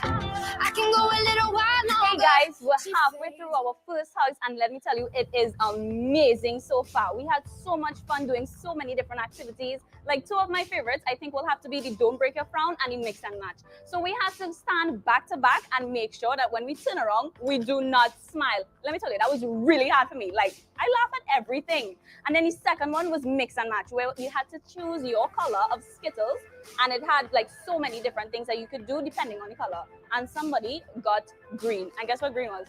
They had to do a TikTok dance. I'm telling you, I can't dance, so I'm glad I didn't get that one. But it has been great. The messages has been great. We even had group talks, the way we went so deep into one-on-ones with each other and talking about so many different topics. We talked about friends, we talked about our bodies, we talked about our hearts and our souls, and so much more. I'm really happy we were able to have these one-on-one sessions, and then diving straight into Jediah's conversation called It Was Just a One-Time Thing. It was so important and so relatable to hear her story and to feel so understood by her and all the other girls being so comfortable to share their stories with us as well. It was so fun, and I can't wait to do the other one. And you don't have to change a thing, the world could change its heart. No scars, till you're beautiful. We're stars and we're beautiful.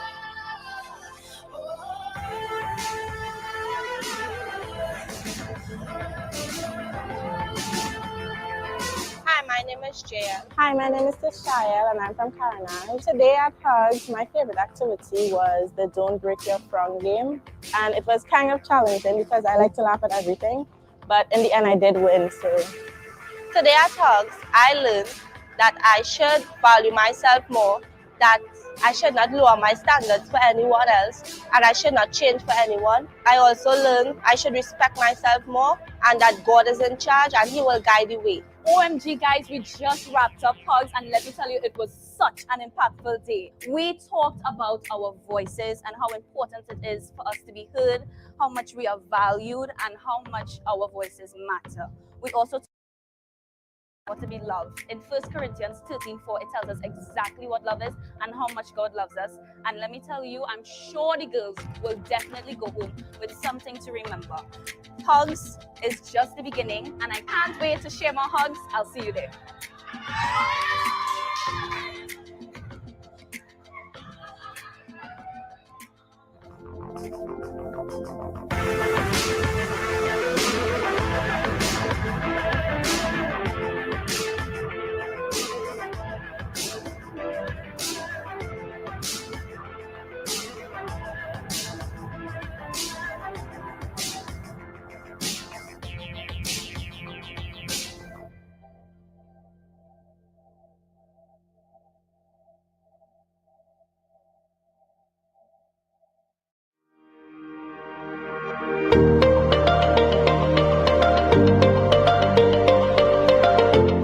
is no need to suffer. You can come down to the Optimal Life Wellness Center where it is safe, it is affordable.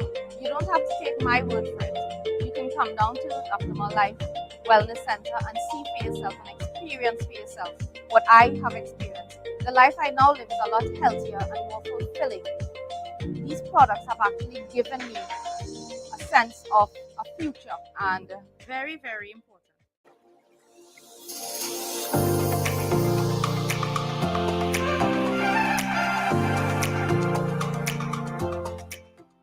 It's our privilege today to host our Western Isles boat tour, which is a tour of the Western Peninsula, the islands of the Western Peninsula of Trinidad. And we showcase the history of the islands and their contribution to our nation's development.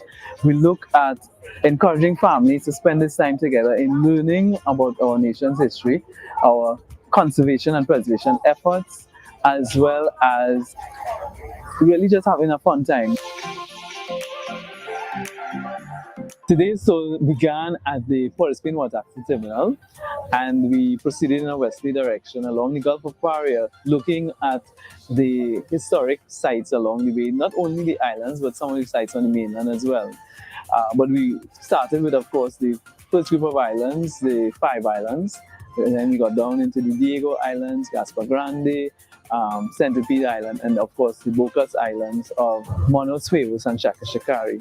So we encourage you to join us for our Western Isles boat tour. We have 2 more to come during this July-August vacation. You can purchase tickets at the Office of the National Trust at Millfleur Heritage House, or you can purchase online at www.nationaltrust.tt, as well as the water taxi terminals. We look forward to seeing many more of our citizens coming and joining as well. It was very historical, national history, very informative. Oh, the trip was just so amazing. It was enticing for me. I was feeling a bit bored home, and I said, let me go and do a little relaxation. It was nice, and I could go again.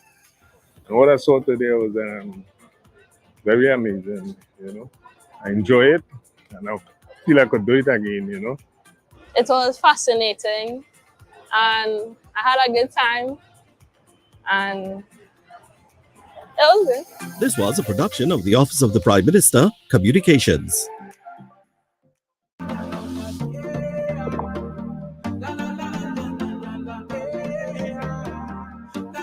This is TTT. Live for local. Traffic stress as police and fire service respond to Ryson Road oil spill. A call for a museum honoring A&R Robinson ahead of July 27th. In sport, Shea Hope happy with return of a seasoned campaigner to the West Indies white ball setup.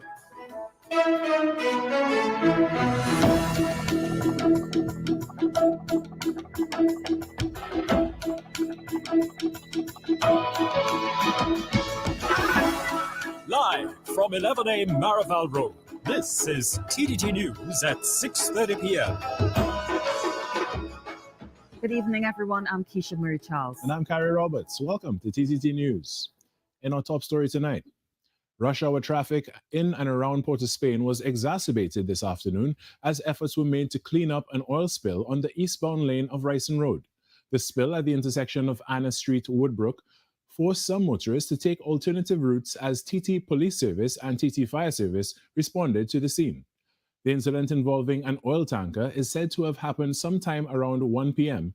and resulted in the roadway being between Anna Street and Louis Street covered with oil. Up until news time, the westbound lane was turned into dual carriageway to help ease the traffic flow. Responders are advising motorists to avoid the area. The Imbuth says Standard & Poor's affirmation of this country's credit rating is a positive development, noting that TNT is one of the few investment-grade companies within the Latin America and Caribbean region and the only one in the Caribbean. On Wednesday, rating agency Standard & Poor's S&P affirmed Trinidad and Tobago's BBB credit rating with a stable outlook. Mr. Imbuth said while the rating had a negative outlook up to July last year, TNT's economic and financial performance and its institutional stability has helped to stabilize the outlook. He said S&P in its credit rating reflects that TNT faced with a propitious situation in 2022. The government used the surplus to accelerate VAT refunds and contribute to the Heritage and Stabilization Fund, adding that S&P does not expect net debt to rise. Mr. Imbut said S&P also highlights this country's good policy practices, stating that unlike many commodity exporters, TNT saves excess fiscal revenues in the HSF during boom years. National officers from the Trinidad and Tobago Unified Teachers Association met with the permanent secretary and officials from the Ministry of Education to address issues with the contracts of early childhood care and education teachers. The meeting follows a protest outside the Ministry of Education's building on Tuesday, as TUTA officials called on officials from the ministry to amend the terms and conditions for ECCE teachers. Speaking with TTT News on Wednesday, President of TUTA, Mr. Martin Lumpkin, said at the virtual meeting today, the ministry advised that they, in consultation with the Chief Personnel Officer as it relates to the contracts for ECCE teachers. Mr. Lumpkin said they specifically address vacation days for ECCE teachers. He added that TUTA will be reaching out to the ministry this Friday, July 28th, for an update. Mr. Lumpkin said should the ministry fail to provide an update, TUTA's national officers will decide on the next steps to treat with the issue as mandated by the General Council of the Association. On Thursday, the 33rd anniversary of the 1990 attempted coup will be observed, and for another year, former hostage Wendell Eversley has sought to honor Arthur Napoleon Raymond Robinson, who served as Prime Minister at that time and was shot during the attempted coup after instructing the military to attack with full force. Gracia Douglas tells us more. Former hostage in the 1990 attempted coup, Wendell Eversley, is calling for a museum in honor of former Prime Minister A.N.R. Robinson and the sacrifice he made. On Tuesday, Mr. Eversley engaged in his annual walk from Crown Point to Mr. Robinson's gravesite in Scarborough.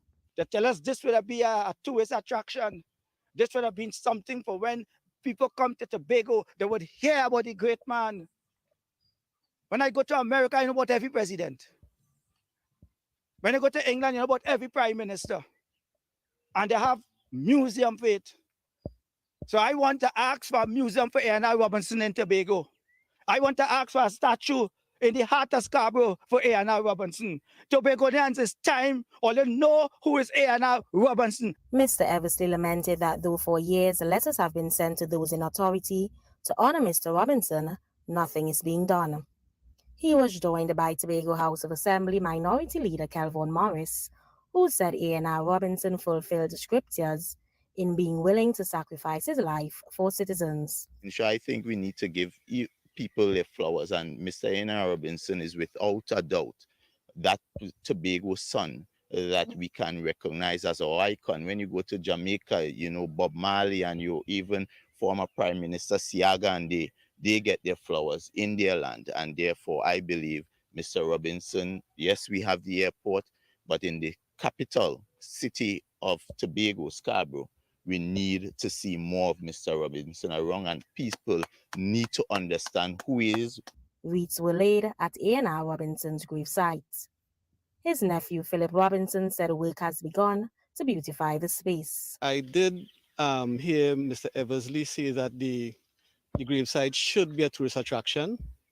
I work at the Tobago Tourism Agency Limited, and if you look at the posts surrounding the grave site at this time, it is being developed, and the gravesite is being upgraded to commemorate the contributions of this great Tobago son. Carissa Douglas, TTT News.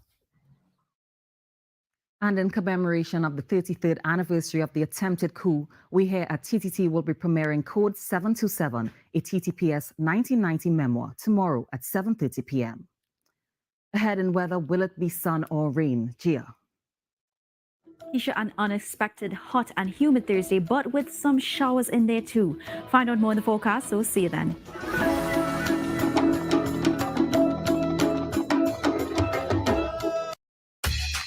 Wait now, is litter you litter in there? There's one bottle, like just one thing. Small thing to litter big thing, like flooded. Bring in rats, roaches and flies. Yeah, I don't want to get sick. We can make a difference by planting trees, using reusable bottles and bags, keeping our country clean. For more information on how you can be an Earth Defender, visit us on swimcall.co.tt. Look out for us coming to your school soon.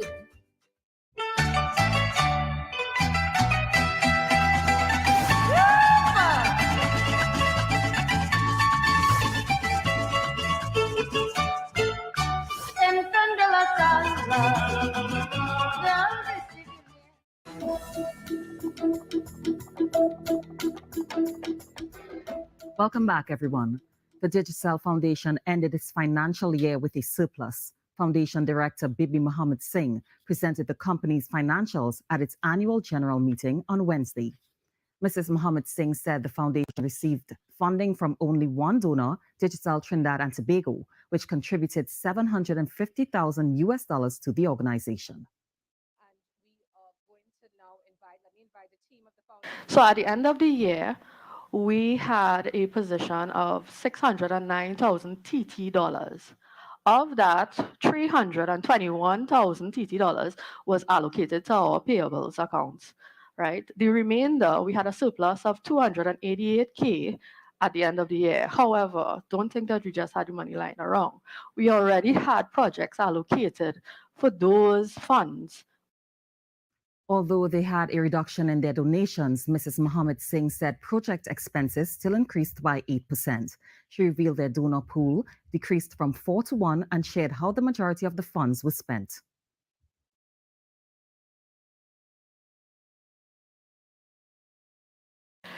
So, majority of the funds went to our pillars, our 3 pillars, right? We went with 27%, which was 1.4 million going into community development, right? Which was our EPIC projects. Everybody knows EPIC.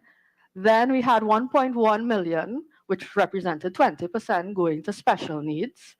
And of course, 5% going to our newest pillar, which is digital citizenship, right? Which is our Thai centers and so forth. The past 10 years, the JUL Foundation has supported over 500 projects in communities across Trinidad and Tobago. Chief Executive Officer of JUL Trinidad and Tobago, Abraham Smith, said the foundation continues to deepen relationships with customers and help them grow in their communities. Climate change is impacting natural environments across borders. In this week's Keeping It Green segment, Ian Wallace looks at the newest weather observing technology to protect us from extreme weather. Brought to you by Flow, inspired by our harshest critics. You rediscover Flow at discoverflow.co.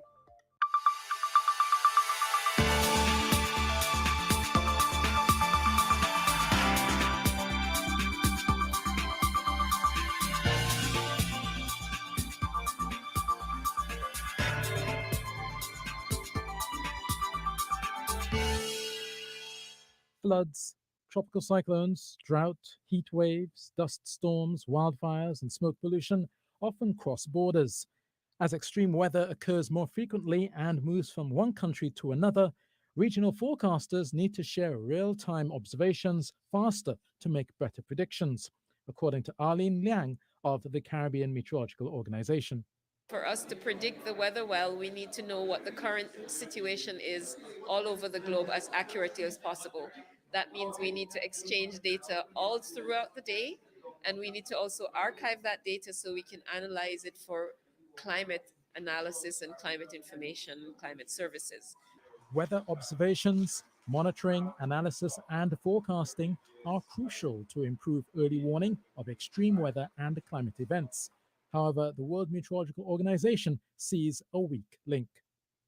The challenge that we address with this workshop are the lack of data, of observations around the world. Specifically, in some areas, we don't have enough weather data, and we are not able to make good forecasts for this reason. That's why 23 trainees from National Meteorological and Hydrological Services from across Central and South America are partnering with the World Meteorological Organization to pioneer the new WMO information system. WIS 2.0 in a Box is an open source software linking local weather computer servers to the WMO's Global Basic Observing Network. The major way that you want to be improving your skill is to have the best representation possible of your initial state. So your initial state means that you have to have as much observations as possible. Meteorology relies on computers, and meteorologist Oscar Lovell says WIS 2.0 will improve numerical weather prediction. Numerical models live on data, meaning that the more data you get into the system, it is the more accurate the outputs are going to be. And the outputs of those models, which are going to be the predictors, they're going to tell us when the rainfall is going to, where exactly it's going to rain, what time it's going to start. Meteorology is one of those sciences that requires international cooperation through an international exchange of data, which is very important to the prediction of extreme weather across the globe. I'm Ian Wallace, keeping it green for TDT News.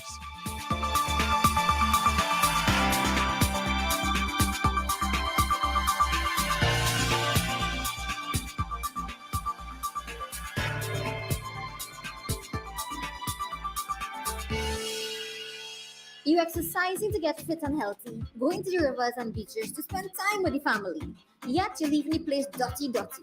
Whether it's Chancellor, Buko, the Savannah, or one of the streets by we, let us reduce, reuse, and recycle and clean up the country. No matter your age or gender, everyone can be an earth defender. Get into green with Swim Call. Brought to you by Flow, inspired by our harshest critics. You rediscover Flow at discoverflow.co. Instant. It's what gave us the Polaroid, the microwave, video calls, and who doesn't like instant replies? With our new Hub TV service, you can now enjoy all your favorite movies, sports, and shows. Simply say it and see it in an instant. Get Hub TV with our everything plans. We invite you to rediscover Flow, inspired by our harshest critics, you. Remember, you can keep up to date with all that's happening on Facebook, Twitter, Instagram, and YouTube at TTT Live Online. Up next, the Football Association competition heats up. Sachin. Yes, Keisha, we have all the action after the break. Goals and more. Stay with us.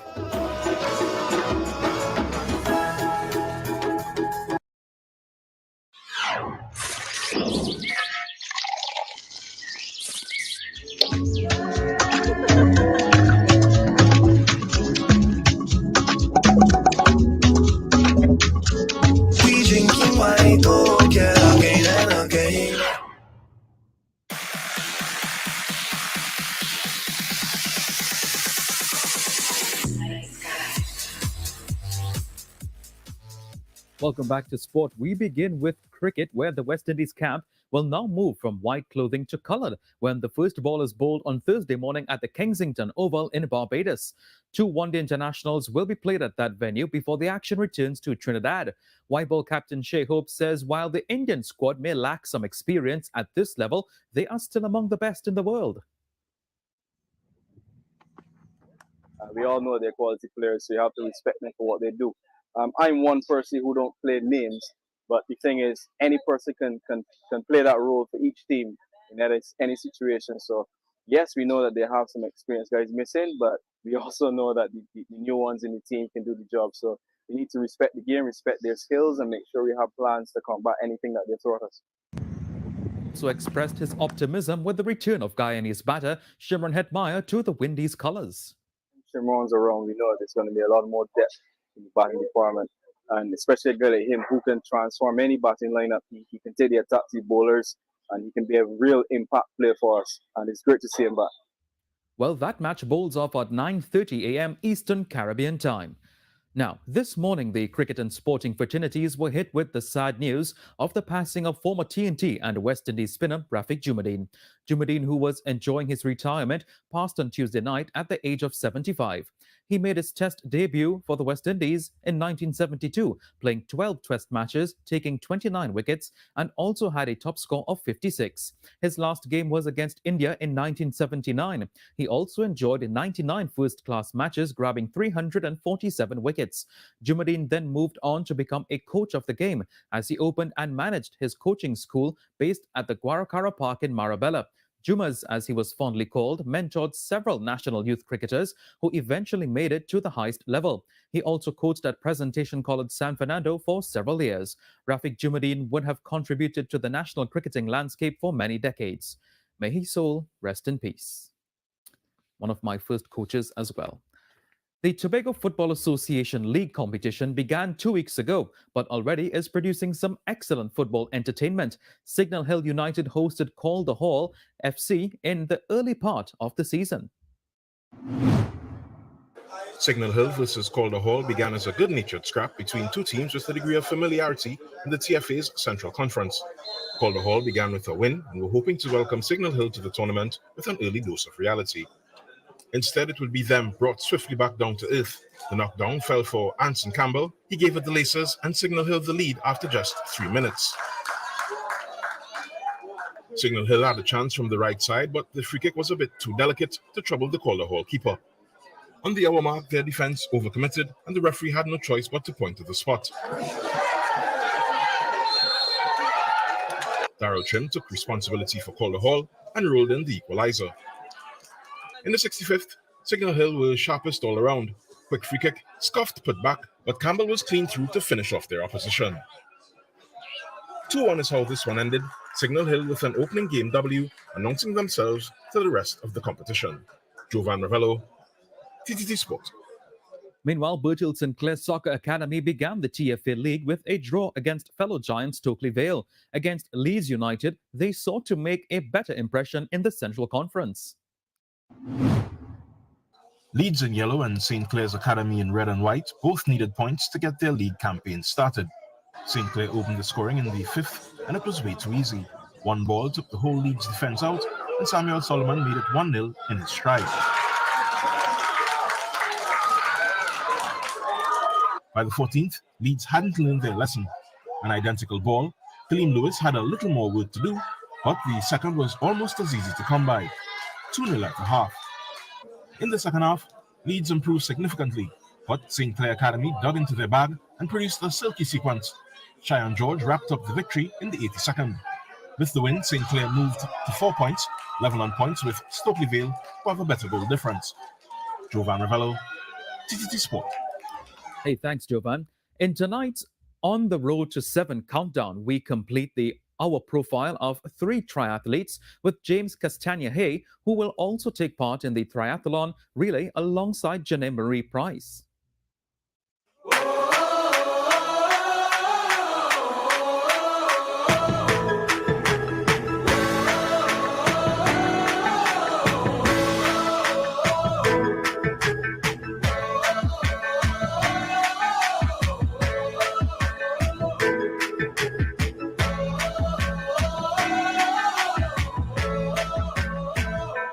My name is James Castagna-Hay, and I'll be representing our country, Trinidad and Tobago, in the Commonwealth Youth Games in the sport of triathlon.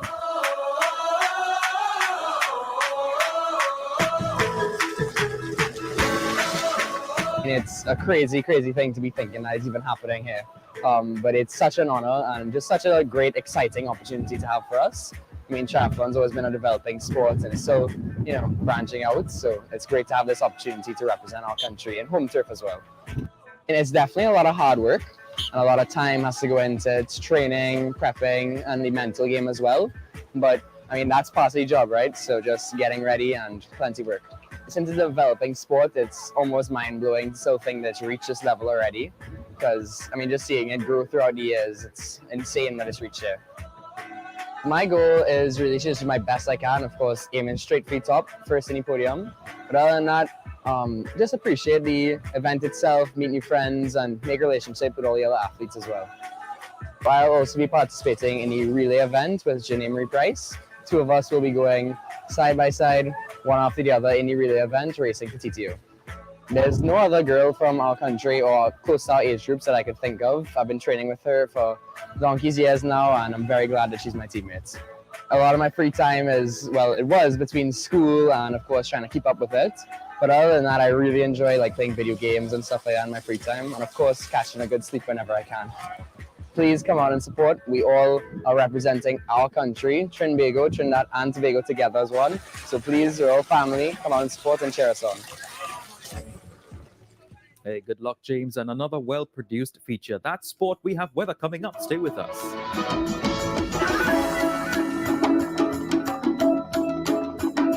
Trinidad and Tobago, since we first met, you knew it was love at first sight.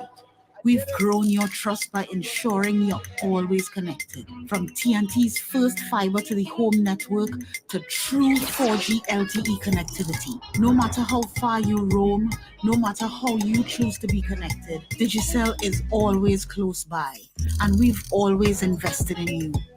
That's why our greatest achievement will always be you. Digicel, we're better together. Line and Length, the #1 cricket program in the West Indies, is on TTT. Line and Length brings you up-to-date interviews, analysis, and highlights on the game in the region and internationally. Plus, there's an added bonus to receive a gift of gear each month with our grassroots program. Go to lineandlength.net to learn more. Line and Length in association with Massey United Insurance on TTT.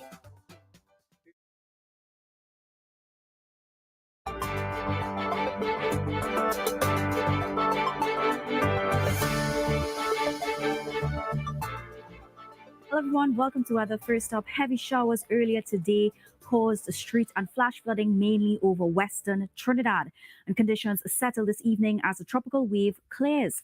However, more rain clouds are expected to begin the weekend. So Tuesday was a wet day officially, with Piarco observing 52 millimeters in just 12 hours, mainly from 8 a.m. to 2 p.m. today. Meanwhile, Tobago received just 4 millimeters at Crown Point. And those heavy showers, gusty winds, and thunderstorms are clearing our shores this evening. The active tropical wave moving westward over the Central Caribbean Sea will affect Hispaniola and Jamaica on Thursday. So both this wave and the system near the Bahamas will not develop.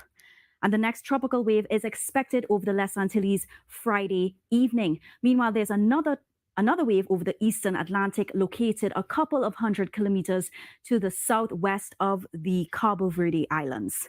And currently, Saharan dust and dry air surrounding the system will limit development through Friday. However, the upper ocean is warm between Africa and the Eastern Caribbean, with sea temperatures above 26 degrees Celsius, reaching at least 50 meters deep. So conditions favor gradual development of the system later on this week and into your weekend. And there's a low chance, 30% for formation, while it moves westward to west-northwestward over the tropical Atlantic. Now here at home, it's fair this evening after today's high of 30.8 degrees Celsius at Piarco, now 28 degrees Celsius. At Crown Point, today's high was 31.3 degrees Celsius and 31 degrees Celsius at the moment. So tonight, expect fair and hazy conditions at first, followed by a few showers after midnight. Temperature-wise in Tobago, 26 degrees Celsius. Trinidad can expect similar fair, hazy skies overnight with a low at 24 degrees Celsius. Now, apart from a few brief showers at times on Thursday, expect a hazy and hot day with a high of 32 degrees Celsius over in Tobago. Here in Trinidad, expect 33 degrees Celsius to feel like 38, factor in humidity. So please stay cool and hydrate yourselves. Now, checking ahead, another tropical wave is expected on Friday evening, which will increase the chance of heavy showers and thunderstorms through Saturday. And by Sunday, it should begin fair before a second tropical wave arrives on Sunday evening into your Monday morning. And for mariners, expect easterly winds and slight to moderate seas with offshore waves 1 to 1.5 meters and below 1 meter in sheltered bays. Your high tides are at 10:57 a.m. and 11:01 p.m. Low tide is at 4:45 a.m. and 4:07 p.m. So remember to stay hydrated during an expected steamy, hot, and humid Thursday. Back to you, Keisha. Thank you, Chia. And now for some news to make us feel good. The Goodwood New Yam Festival is once again a part of the Tobago Heritage Festival's calendar. On Tuesday, the event showcased all things yam.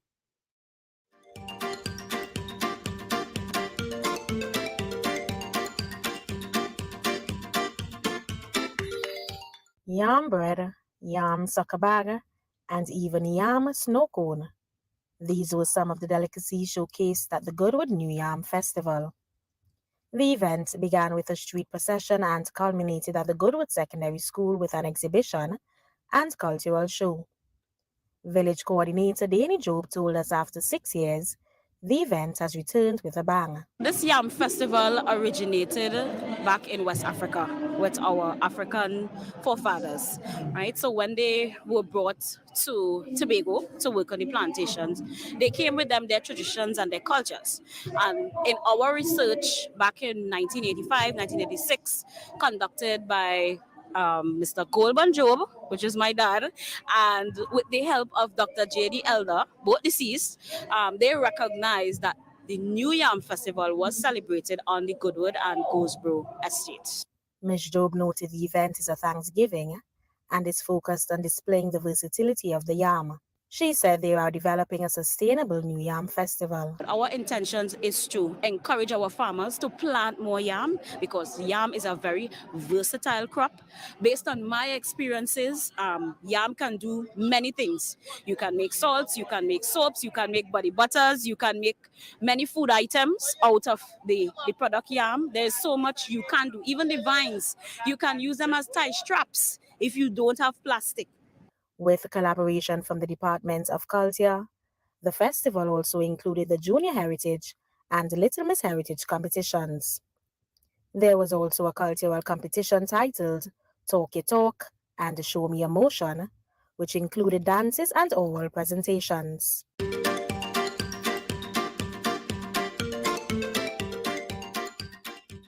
Oh yes, so interesting and something to look forward for too, for sure. This is TCT News. Thank you for watching. From all of us here, have a good night.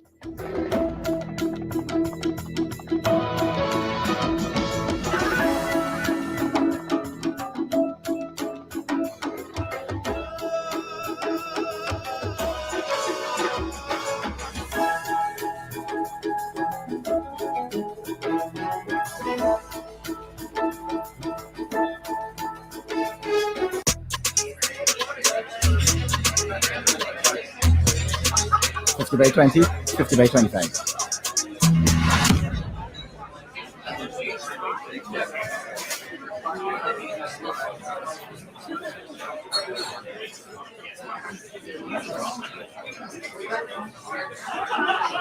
This is Kyron Pollard. When you play, do it the legal way. Don't bet on illegal gaming. There are more ways to win big and multiply your money with the new Lotto Plus multiplier. When you play your regular Lotto Plus bet, add the multiplier for only $5 more and get a chance to multiply your non-jackpot prizes 3 times, 4 times, 5 times, 10 times, or even 20 times. You can win up to $1 million. Plus now win a quick pick when you match 2 numbers and the Powerball. Win even bigger prizes with the new Lotto Plus multiplier today. Players must be 18 years and over. Please play responsibly.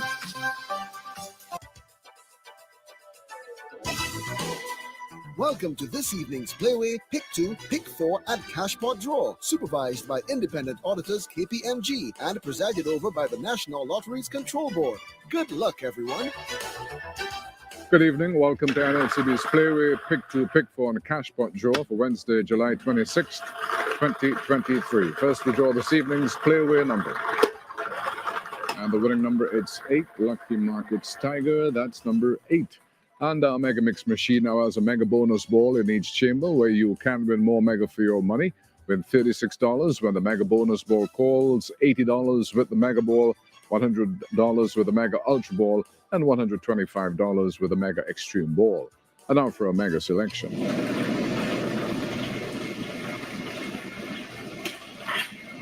Mega Ball call.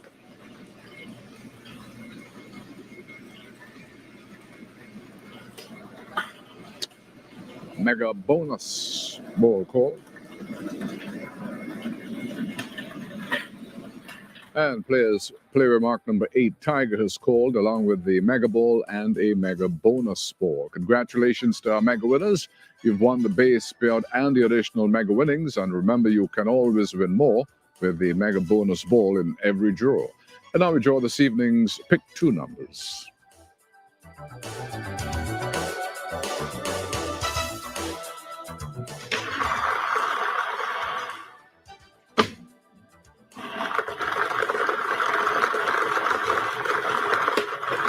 first pick to number, it is 5. Number again 5. Now for the second pick to number. Second pick to number, it is 21. Our pick to numbers of 5 and 21 in that order. And now for our pick to mega to the max promotion. Our machine is loaded with a mega ball and 2 white balls. If the white ball calls, there'll be no extra payout. However, when the pick to mega ball calls, players who wagered on the mega ball could win the base prize of $2,000 plus an increased mega prize of $6,000 for every $10 wagered if they matched 2 numbers in the correct order. And we have a mega ball. Congratulations to our pick to mega to the max winners. Pick to numbers 5 and 21 have called in that order with the mega ball. Not only have you won your base payout, but your additional mega prize as well. And now for this evening's pick 4 numbers.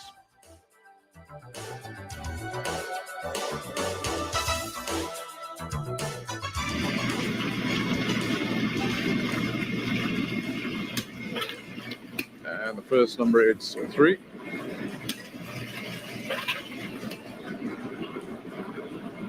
Second, it's 2.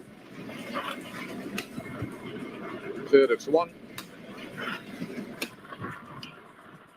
And the fourth, it's 5. This evening's winning pick 4 numbers are 3, 2, 1, and 5 in that order.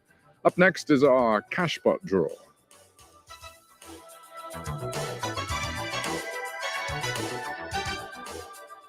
And let's see what today's multiplier is.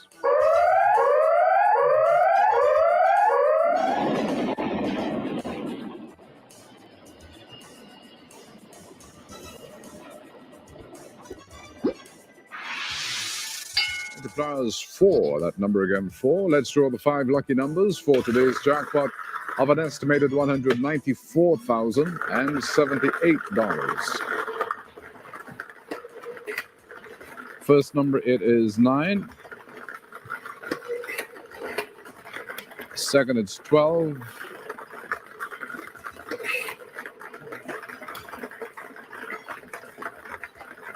Third, it's 17. Fourth, it's 2.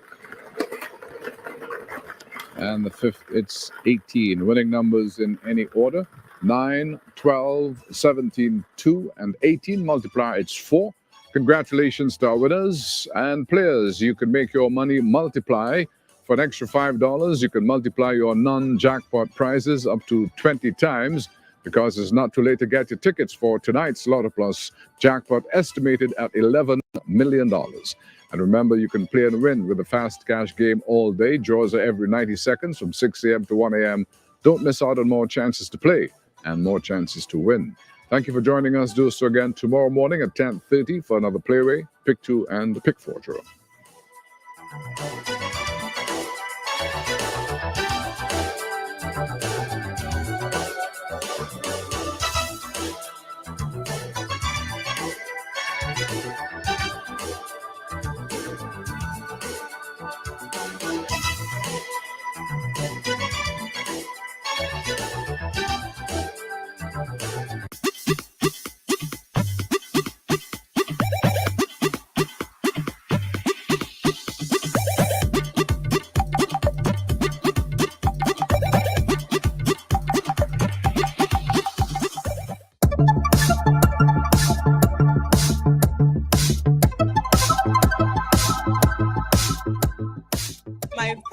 Outfit this afternoon, which was designed and put together by Miss Patsy and Crystal, my chaperone. And we came out here to make this statement piece. So this experience to me has shown me a lot about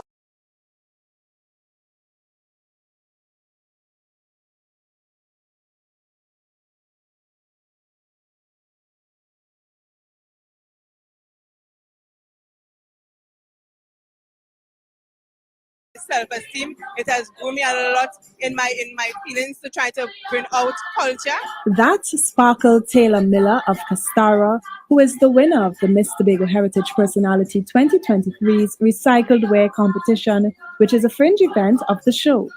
Sparkle wore a gown made of CDs, crocus bags, and many other eco-friendly materials. Tie-in for second position was Delicia's dance agency's Melinda Alfred and Golden Lane's Dejal Kwashi.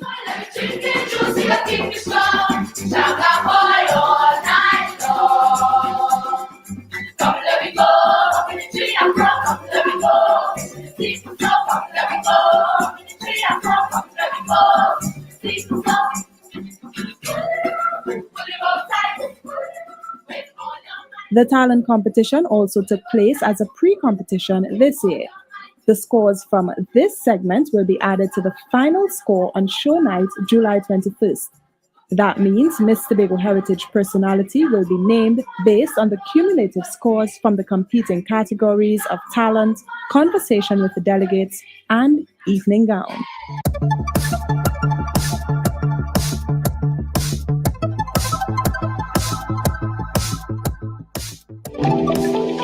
ePixel Studios is open for business. It's Tobago's first animation studio, recently launched.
Time to go home now.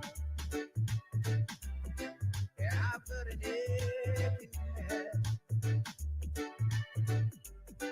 So I gave her the cookies. She helps me to bed. And then I told her, as I turn off the light, as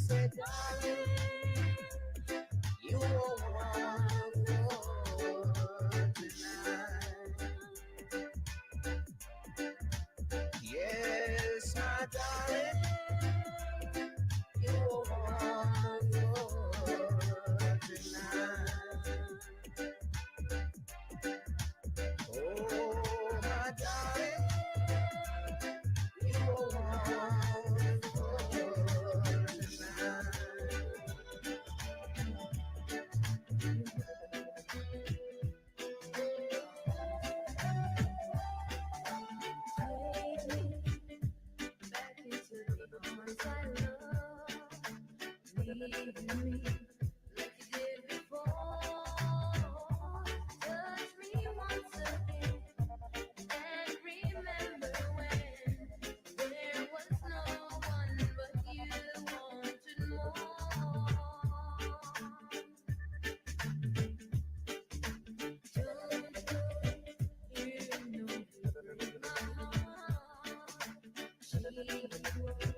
Love you like I will. I'm the one who stays when she walks away, and you know I'll be standing here still. I'll be waiting for you here inside my heart. I'm the one who wants to love you more. Can't you see I can give you everything you need? Let me be the one to love you more. See me as if you never knew. Hold me like you won't let go. Just believe in me. I will make you see all the things that your heart needs to know. I'll be waiting for you here inside the heart. I'm the one who wants to love you more. Can't you see I can give you everything you need? Let me be the one to love you more. Someday, all the love that we have can be changed. Whatever it takes to find the way. Believe in me, I will make you see all the things that your heart needs to know. I'll be waiting for you here inside your heart. I'm the one who wants to love you more. Can't you see I can give you everything you need? Let me be the one to love you more.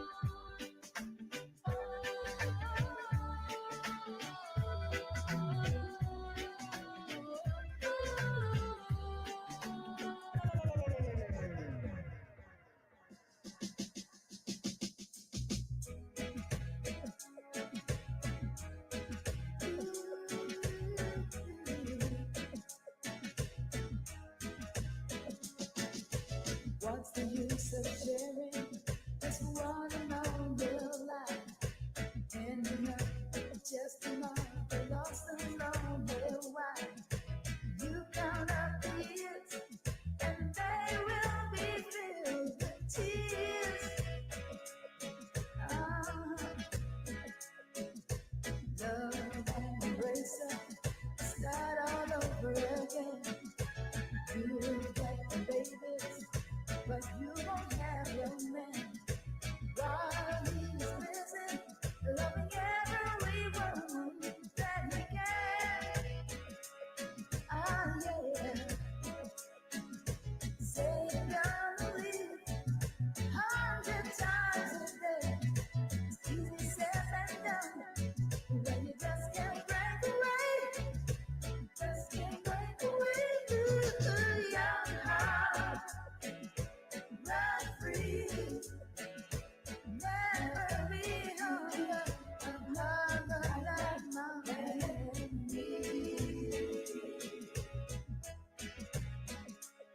melody. Oh, young heart, yourself be true. Don't be no fool when love really don't be.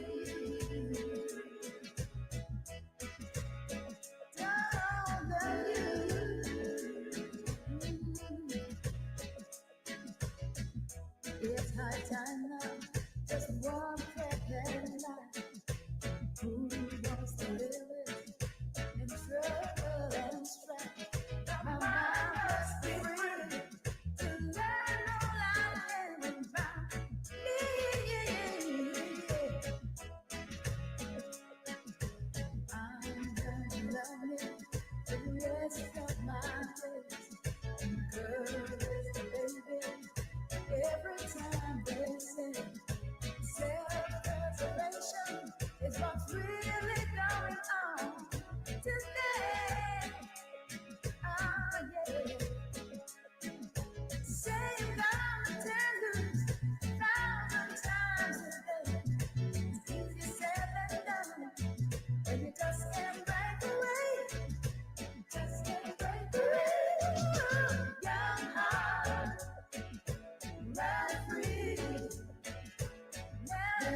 Just be true.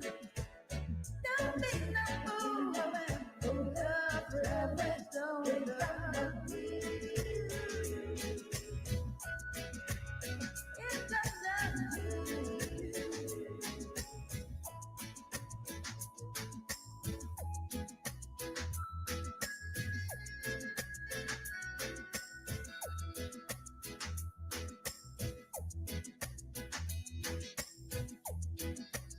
could lose my heart tonight. You don't turn and walk away. But the way I feel at night, lose control and let you stay. Wish I could take you in my arms and never let go. I could fall in love with you. I could fall in love with you.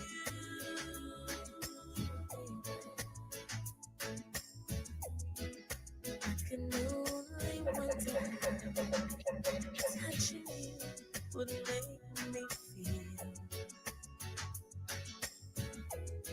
But if I take a chance right now, tomorrow will you want me still? So I should keep this to myself and never let you know. I could fall in love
keeping you forever and for always.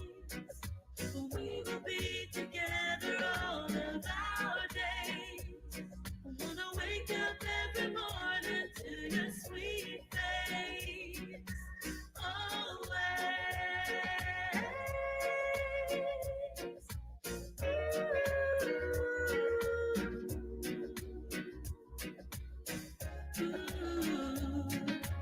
In your heart, I can still hear a beat for every time you kiss me. And when we're apart, I know how much you miss me. I can feel your love for me in your heart. And there ain't no way I'm letting you go now. There ain't no way. And there ain't no how I'll never see that day. 'Cause I'm keeping you forever and for always. And we will be together all of our days. Wanna wake up every morning to your sweet face. Always. I want you for always.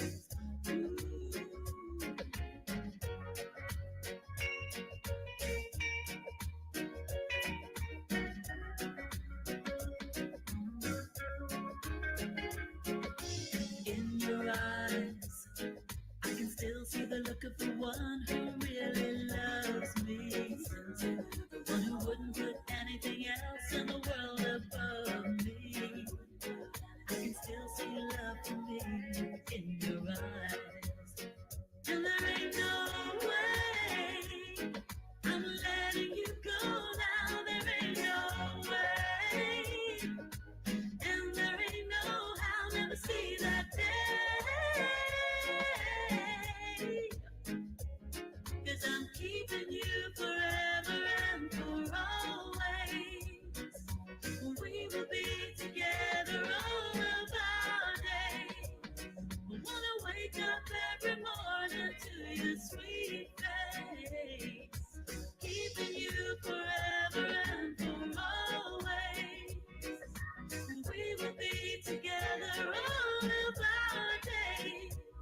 I wanna wake up every morning to your sweet face. Keeping you forever and for always. I'll keep you for always. I wanna wake up every morning.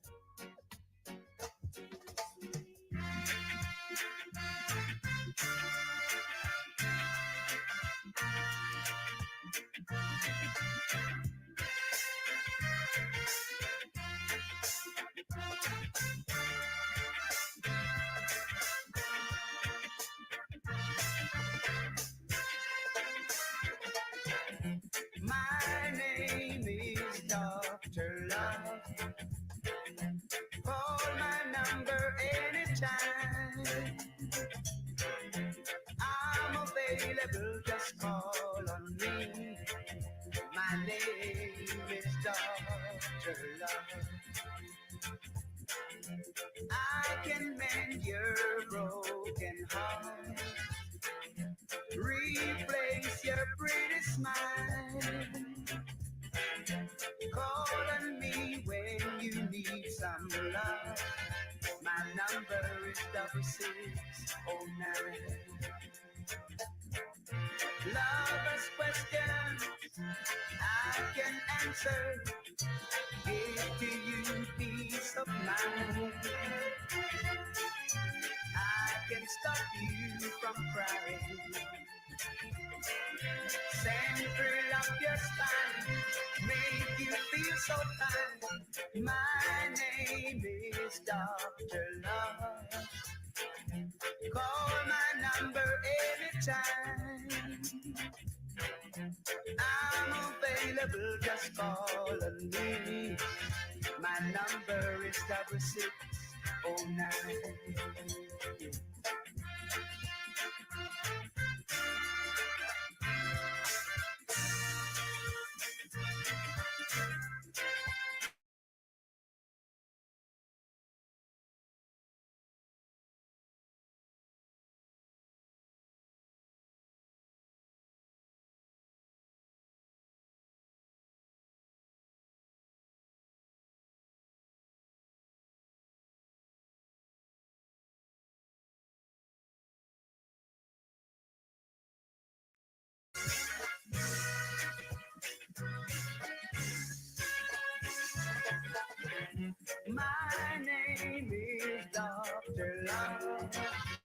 I can mend your broken heart. Replace your pretty smile. My name is Dr. Love. Lover's questions I can answer. Give you peace of mind. Oh, when you're feeling lonely, call on me, my dear. I'll be right there. My name is Dr. Love. Call my number anytime. I'm available, just call on me. My number is 6609. My name is Dr.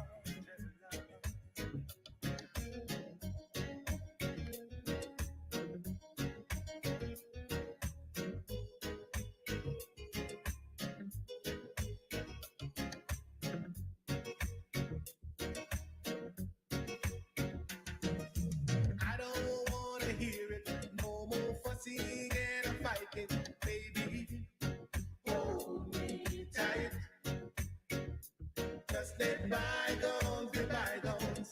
Let's think about tomorrow, girl. Our future's bright. Well, I know I was wrong, but I was just a fool, too blind to see. You're the only girl for me. Oh, but now I see the light. Everything's gonna be alright. Baby, hold me tight.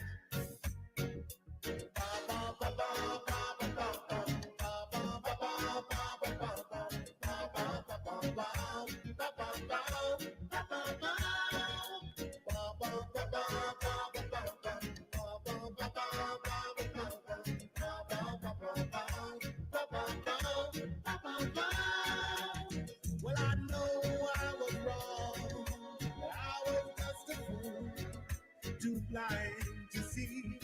You're the only girl for me. Oh, but now I see the light. Everything's gonna be alright. Baby, hold me tight. Girl, you know I love you.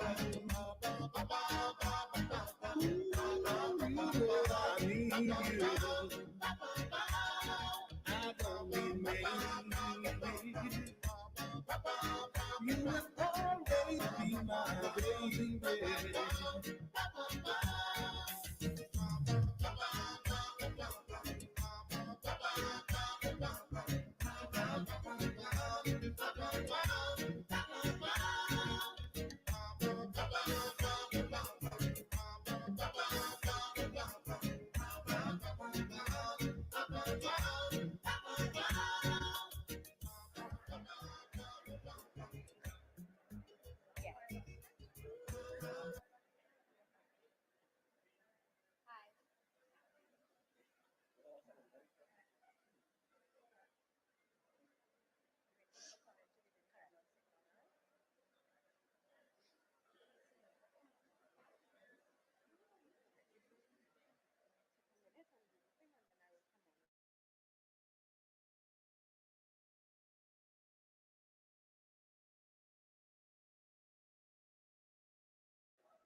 and let us build the nation together. We are the People's National Movement. Brothers and sisters of Trinidad and Tobago, good night, and stand as we get ready to begin tonight's meeting.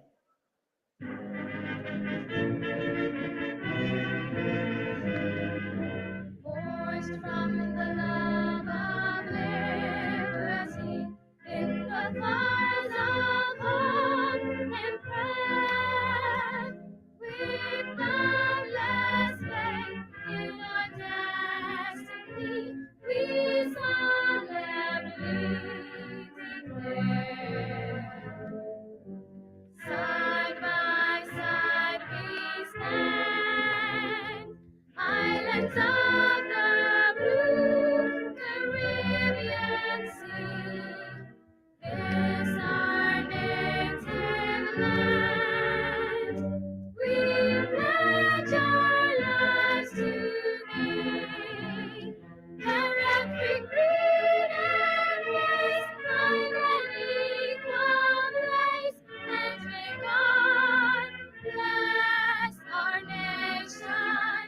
Every creed and race, find an equal place, and may God bless our nation.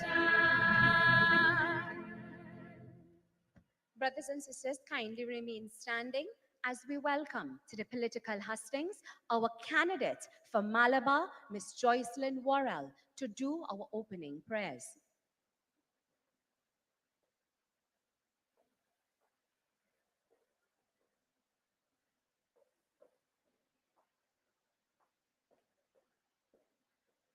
Thank you. Could we all bow our heads and close our eyes, please? Father, through Son Jesus Christ, we come before you, Lord, to thank you for this auspicious occasion, God, when we can meet as one PNM family and have a very fruitful and productive meeting. Father, Lord, we pray for all those who are on their way, especially our Prime Minister, that you would hasten their footsteps. Father, pray, God, as we deliberate, you cover us from the top of our head to the sole of our feet and protect us from seen and unseen and spiritual wickedness in high places. In no other name I say but through His Son Jesus Christ. And we all say amen and amen. Thank you. Brothers and sisters, kindly have your seat.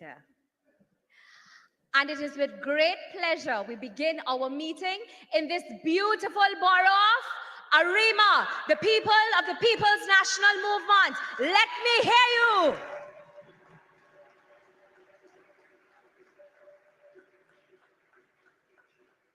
Dr. the Honorable Keith Christopher Rowley, the Prime Minister and political leader of our great party, who's paying attention to us tonight, members of the distinguished head table, the first people of Arima, Mrs. Joan Yule Williams, the matriarch of the PNM, all ministers of government. Let me recognize our deputy political leader, the beautiful, bright and talented Dr. the Honorable Nayan Gasby Dolly. Senators, members of parliament, all executive members of the movement, all officers of the movement, the operations team of the People's National Movement, led by the capable Miss Irene Hines. Our warriors, our standard bearers for Arima, let me hear you.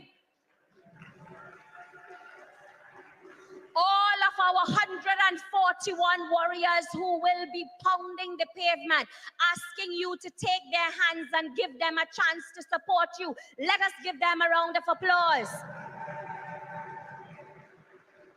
Members of the viewing and listening public, members of the media, a pleasant good night.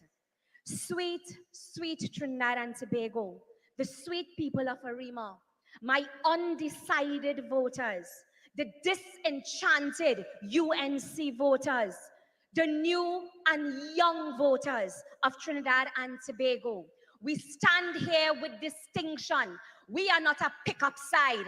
We are not a makeup side. We are the one and the only People's National Movement.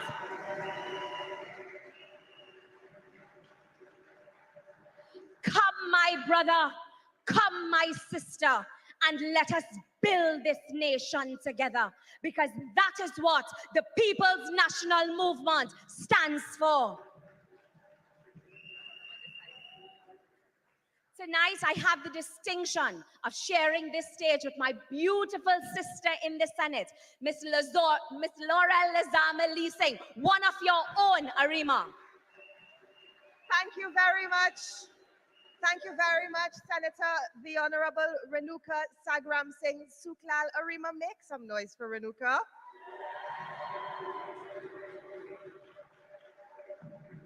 Permit me also to recognize former Member of Parliament for Dabadi Omera, Brigadier Ansel Antwine.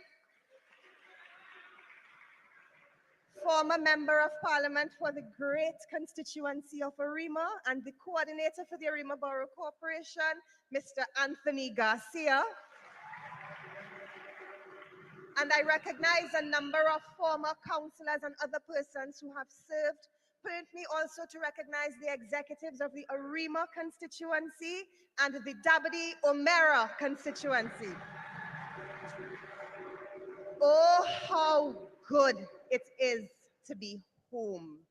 Home, sweet home. My Arima, your Arima, our sweet royal chartered borough, our home. You know, home manifests and covers so many things. For some people, a home is a house or an apartment. For others, it's a safe space. And for people who I love, home is a warm embrace. And love is something that we need to remember. But for those of us gathered here tonight, our collective home is this sweet place called Arima. And tonight, the People's National Movement is here to talk to you, to partner with you, and to work with you in the development of this beautiful and distinguished borough.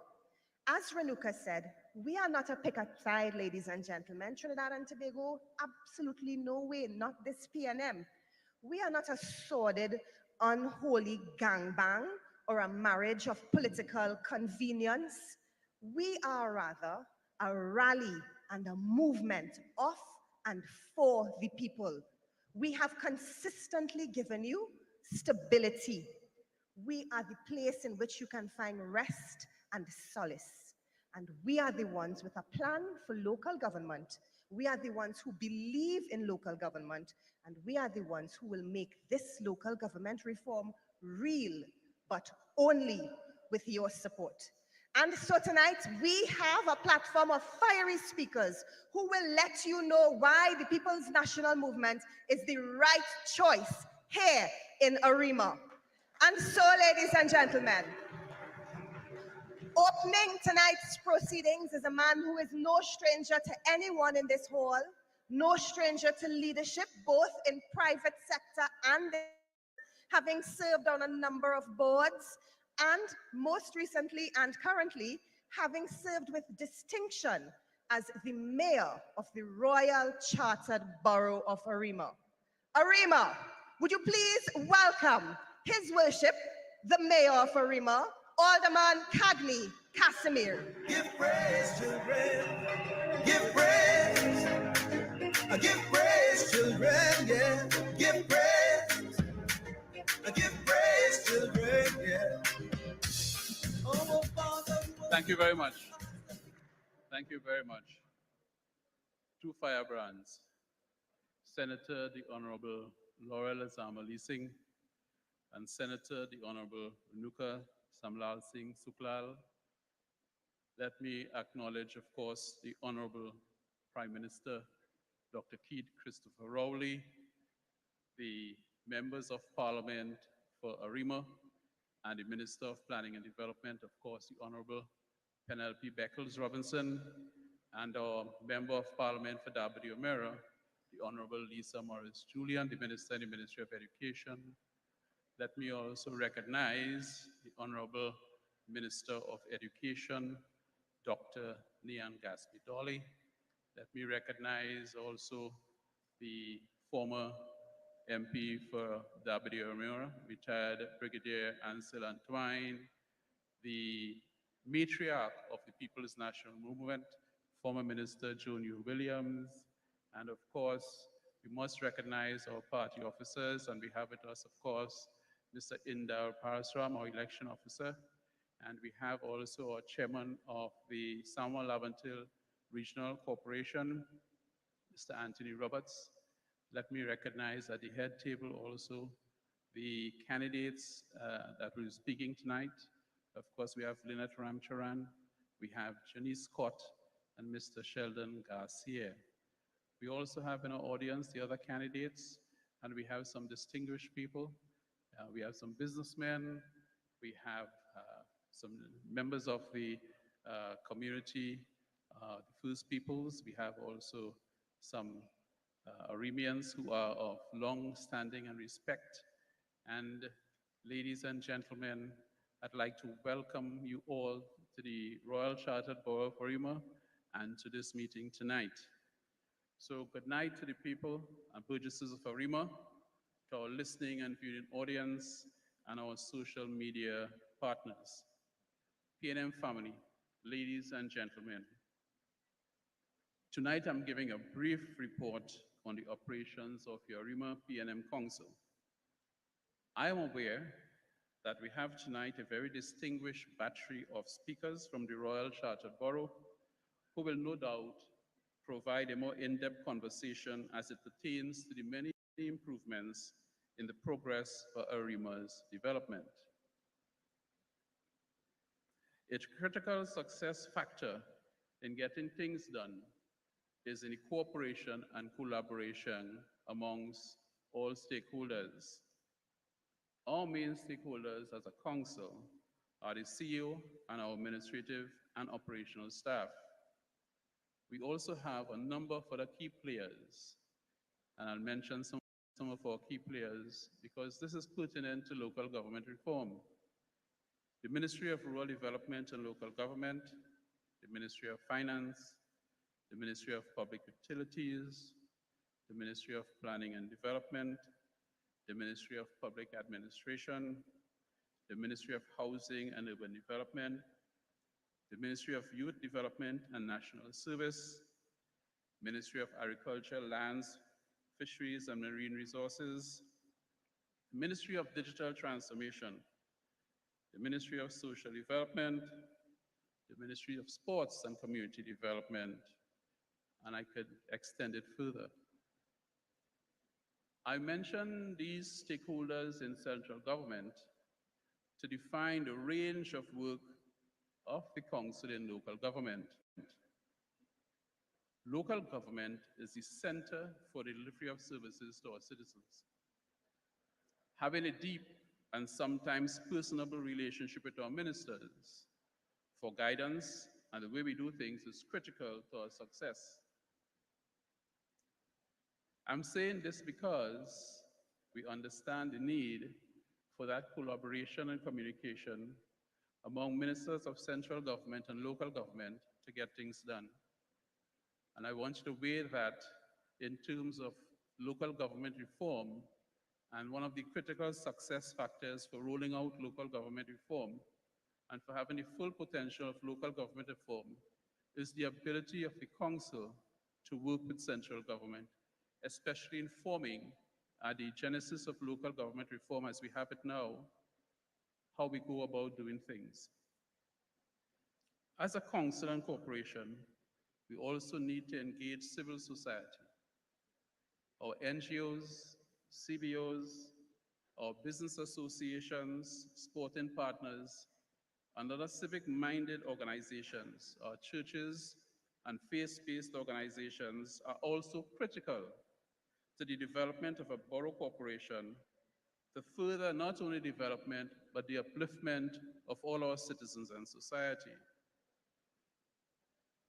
So apart from collaboration, teamwork, and cooperation, the next critical success factor is listening and involving the various groups and other organizations. For example, the First Peoples, the Taxi Association, our schools and principals, our PTAs, reaching the man in the street, local vendors and their associations, culture organizations of PAN, TASA, stick fighting, and Parang. The range of projects and activities that must be done to engage the delivery of services in local government is far and wide. That's why local government reform is so very critical to the lives and livelihoods of our people. The reform proposed with executive authority must be in the hands of those you can trust with integrity, honesty, honor, and duty, and they are critical to the success of our people. The quality of our leadership and leadership that has a true servant leadership is at the center of our nation building. Taking executive leadership involves that collaboration, cooperation, and teamwork that we spoke about earlier. But leadership without adequate resources cannot by itself make for increasing or exponential change. Funding is very important, and local government reform makes this funding accessible and available.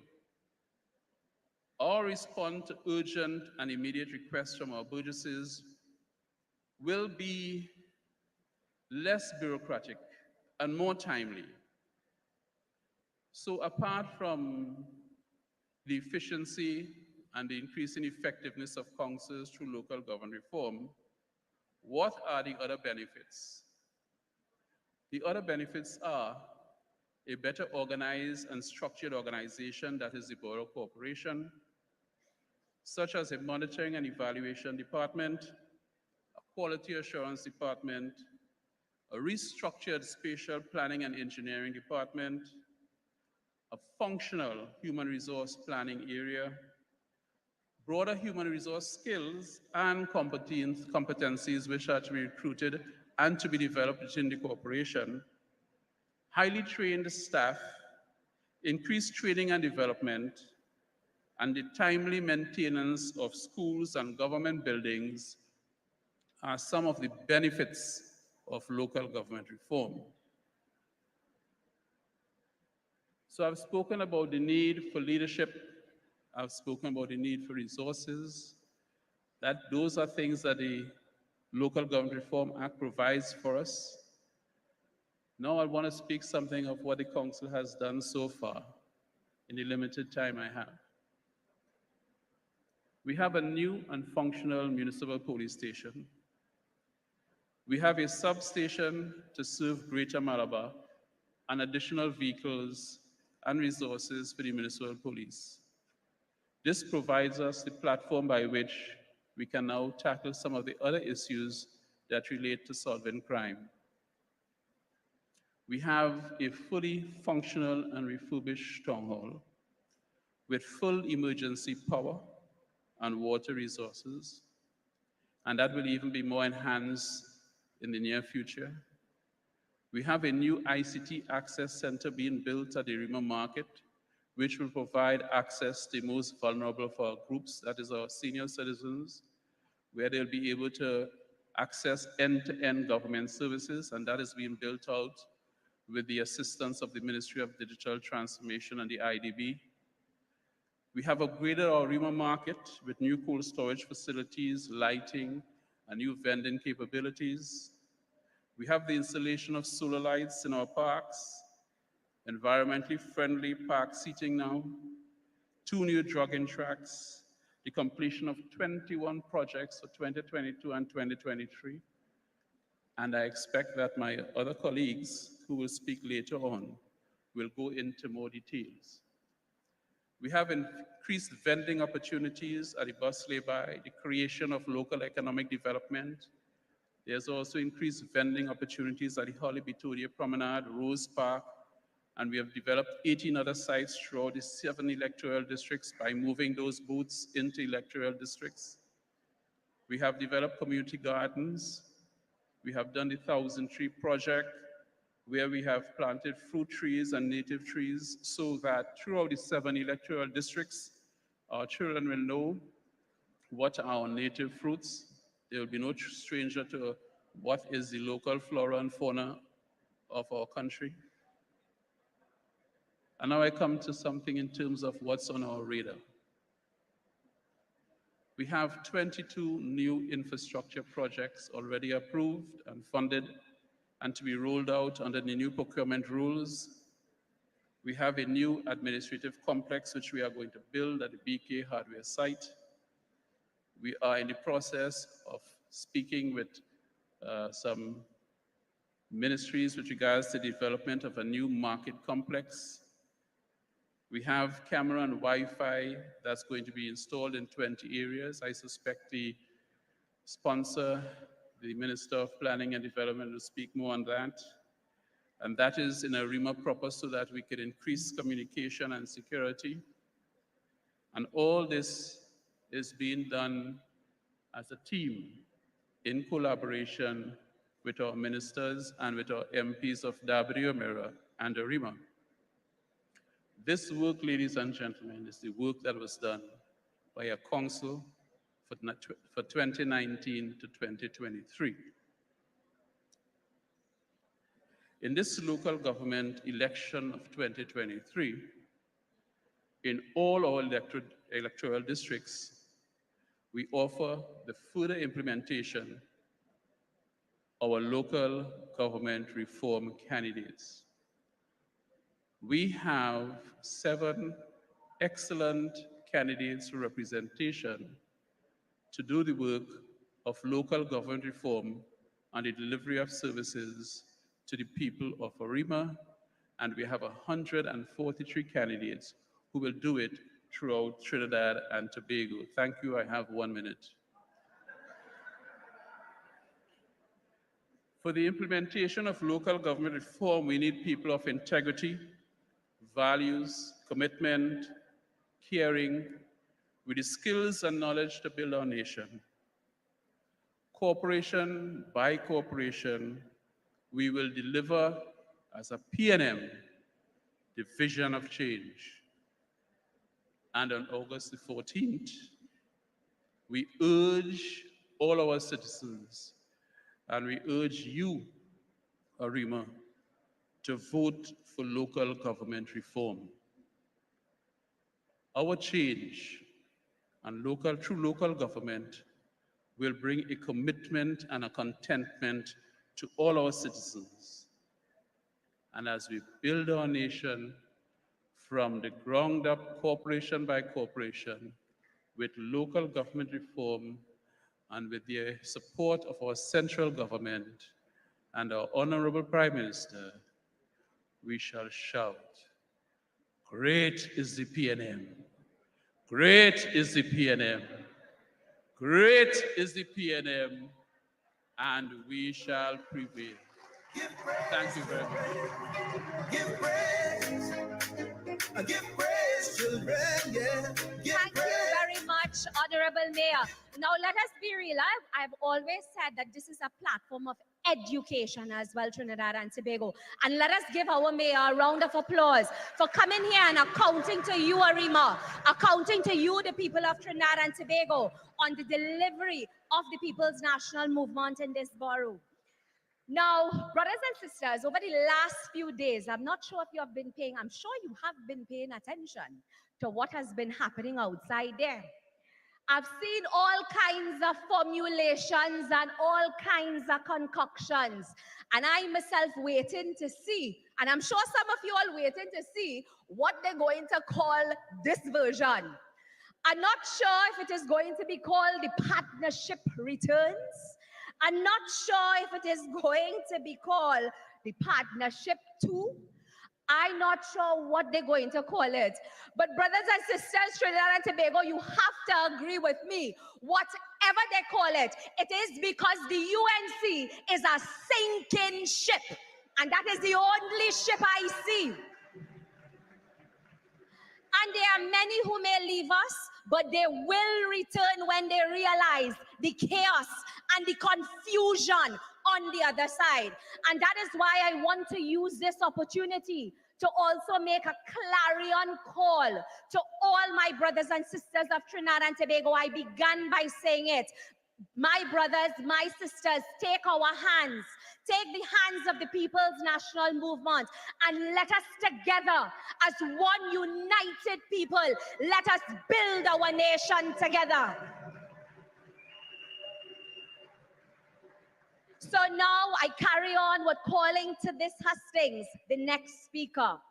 Brothers and sisters, a son of the soil of Arima who has come back home. And I'm sure you all know who I'm talking about when I use the word fish. And I wouldn't just call him fish, I'm calling him the big fish. My brother, welcome home. Trinidad and Tobago, a community activist par excellence, a genuine community man, always working for the good of his people, to help his community. He has already impacted the lives of youths in his community through his football group.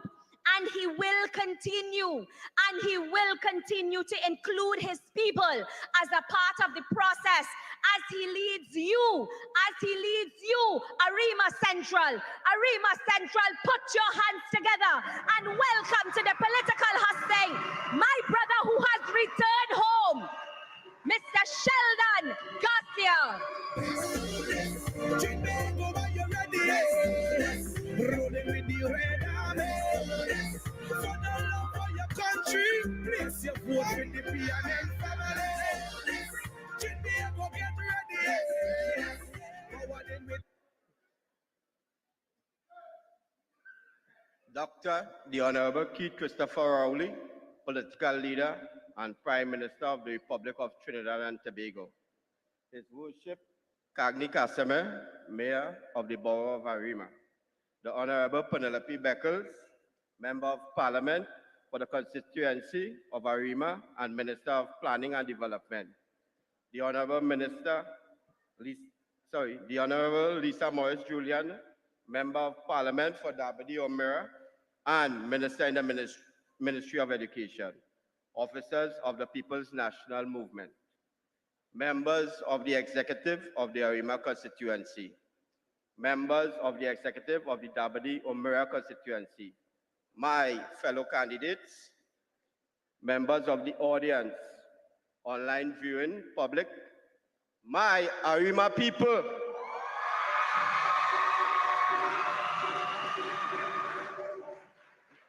Good evening.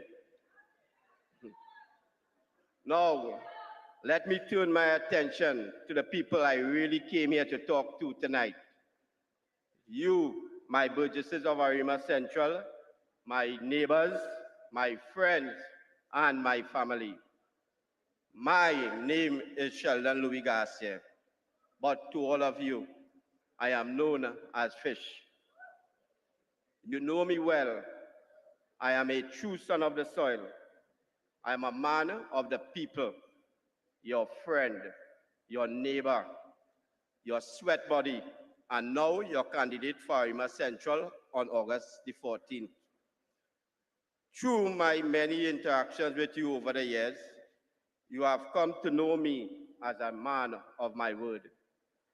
In 2021, I have promised to serve you to the best of my ability, to do everything in my power to improve the quality of your daily life.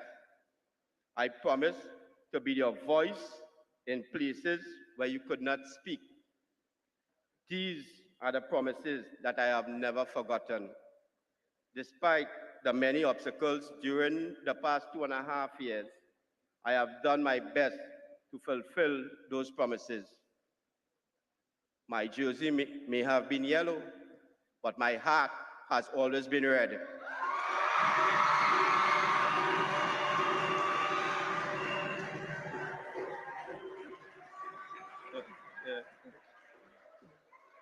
It is the red in my heart that made me realize that my passion and love to serve my burgesses at the highest standard was not shared by the yellow team. But a promise is a commitment. And I made a commitment to you. As a man of my word, I wanted to keep those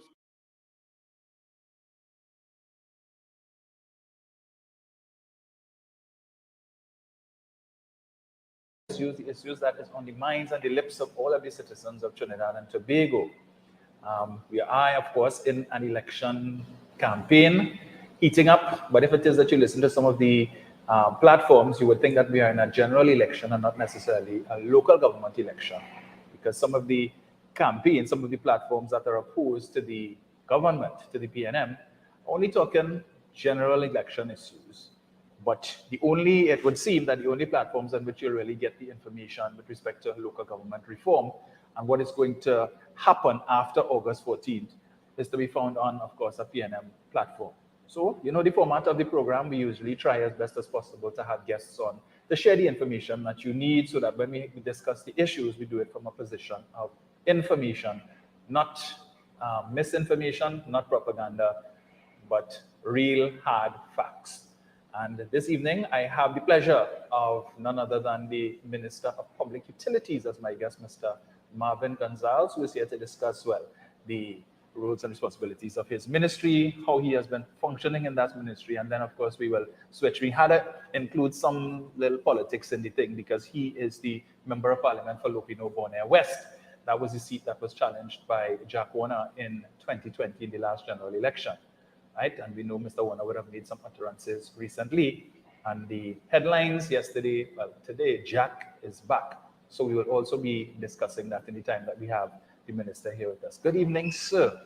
Good evening, Dominic. Good evening, Trinidad and Tobago, your viewing audience. It's indeed a pleasure to come here and share some critical information with your viewing audience, what I'm doing in the Ministry of Public Utilities, as well as what is happening in. Then you have you leave them open and vulnerable to being recruited by persons who have ill intentions, the gang members, the criminals. So we reopen that, and we have already awarded the contract for Shagaramas. Work is already apace at El Dorado. So what I'm saying here is not pie in the sky. These things are actually happening as we speak. In East Trinidad, we will construct a new facility at Waterfield, at the E-Tech Park in that area. And that has already gone out to tender. And we propose to move full speed ahead that will take care of all of East Trinidad. And so midway on the East-West corridor, part will go to Shagaramas, part will go to Waterfield. Waterfield will cater for both sexes. El Dorado is strictly girls.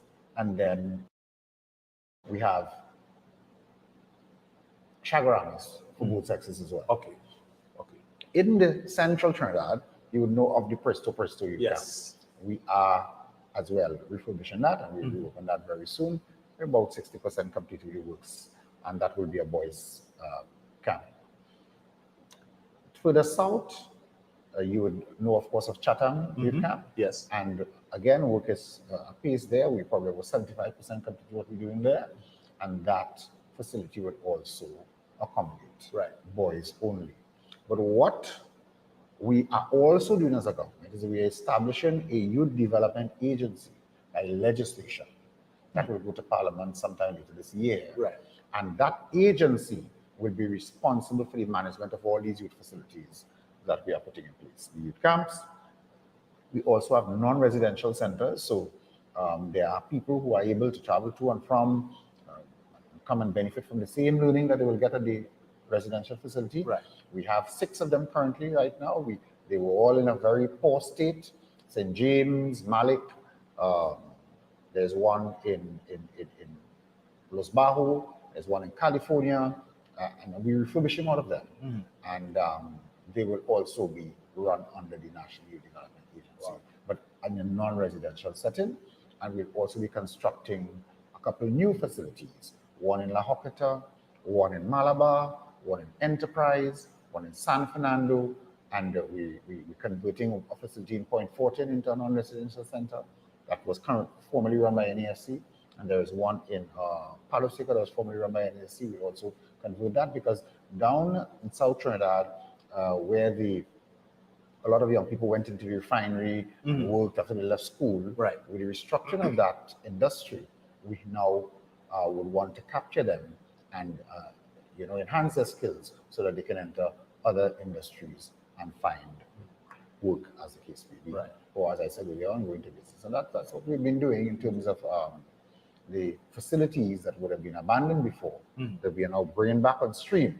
So you don't have this large number of young persons out there and not too sure about what their options are. Right. So as an MP myself, I encounter young persons on the street in my own constituency. And I'm now able to say to them, this is what the government has in place for you. Right. You can be pointed in that direction. Okay. And the saying goes, you can lead a horse to water, but you can't force it to drink. So what are some of the strategies that will be put in place in order to recruit these young people? Well, it is all about making it attractive to them. Many of these programs come with a stipend attached. Okay. So for the young person who is unemployed or underemployed, right, might be concerned about a single parent, who might be concerned about day-to-day living costs. Yes. They won't be paid a salary, but at least they get a stipend and they can cover their basic expenses. Right. And most of the training programs come with that. Okay. So yes, we are in partnership with MIC, with NESC, with YTEP as we expand the range of training. So the cost for the operation of these facilities will be less because we don't now have to go hire a teacher for every particular skill. Right. Because as we form partnerships with NESC and MIC and YTEP and these other existing agencies, we are able to, in some instances, take the students to their facilities and back to base, train in whatever program, and they get, of course, the certification. These agencies are already certified, and the partnership, of course, is working very well. Right. And what's the time frame of these programs? As in terms of the residential centers, the first one that will come on stream is El Dorado, because that is as the most far advanced, and there's already a committee in place putting the things in place for the operation of that particular facility. You will know also, I failed to mention that we refurbished the St. Michael Home for Boys in Diego Martin. It is currently being used by the St. Jude's, as they had to decant this facility they had because of fire, etc. And we had already completed the works there, and therefore, it was timely that we were able to allow St. Jude's to use that facility, and they will be there for about 6 months or so, 6 to 9 months. And when they move back to their facility or to another place, we will have that facility available for young men, wards of the state, now referred to as chins, that we'll be able to, of course, have them there and improve on what was offered before. Right. And so they will also get advantage of skills training, and then, of course, enter the workplace or business as the case, because all of our training programs involve an entrepreneurial component. Okay. So that very good. You do carpentry, for instance, you may not want to work for someone. You can enter your own business. Nedco will be able to offer the training, to offer mentorship, assign you a mentor, somebody who's already established in the business, and then you can go off on your own. And the government has as well approved a small business grant. Okay. So Nedco already does loans for small businesses. We now have a grant program. So if you're a first-time starter and you need some capital, we will assist you in doing your business plan, make you all the right connections and so forth, as well give you some capital, some seed capital, up to a maximum of $20,000. Okay. And government approved $24 million to go to our program last week, and therefore we annually will be able to treat with at least 1,000 young citizens who will be willing to go into business. Okay. And would they be required to provide any collateral for this? No. There's no collateral. What they will have to establish is that they have a proper plan. We will assist with that as well. They will get the training from Nedco. That is mandatory. They must go through that training program. Right. And the professionals there will be able to guide them and to see whether this is something that can work and make all the right connections and so. And then when they need the tools to actually start, the grant will be made available. It's not refundable, and they will not have, of course, have to pay it back. Right. But if they need to expand, then they will have to go into the loan arrangement. Okay. To further expand. Okay.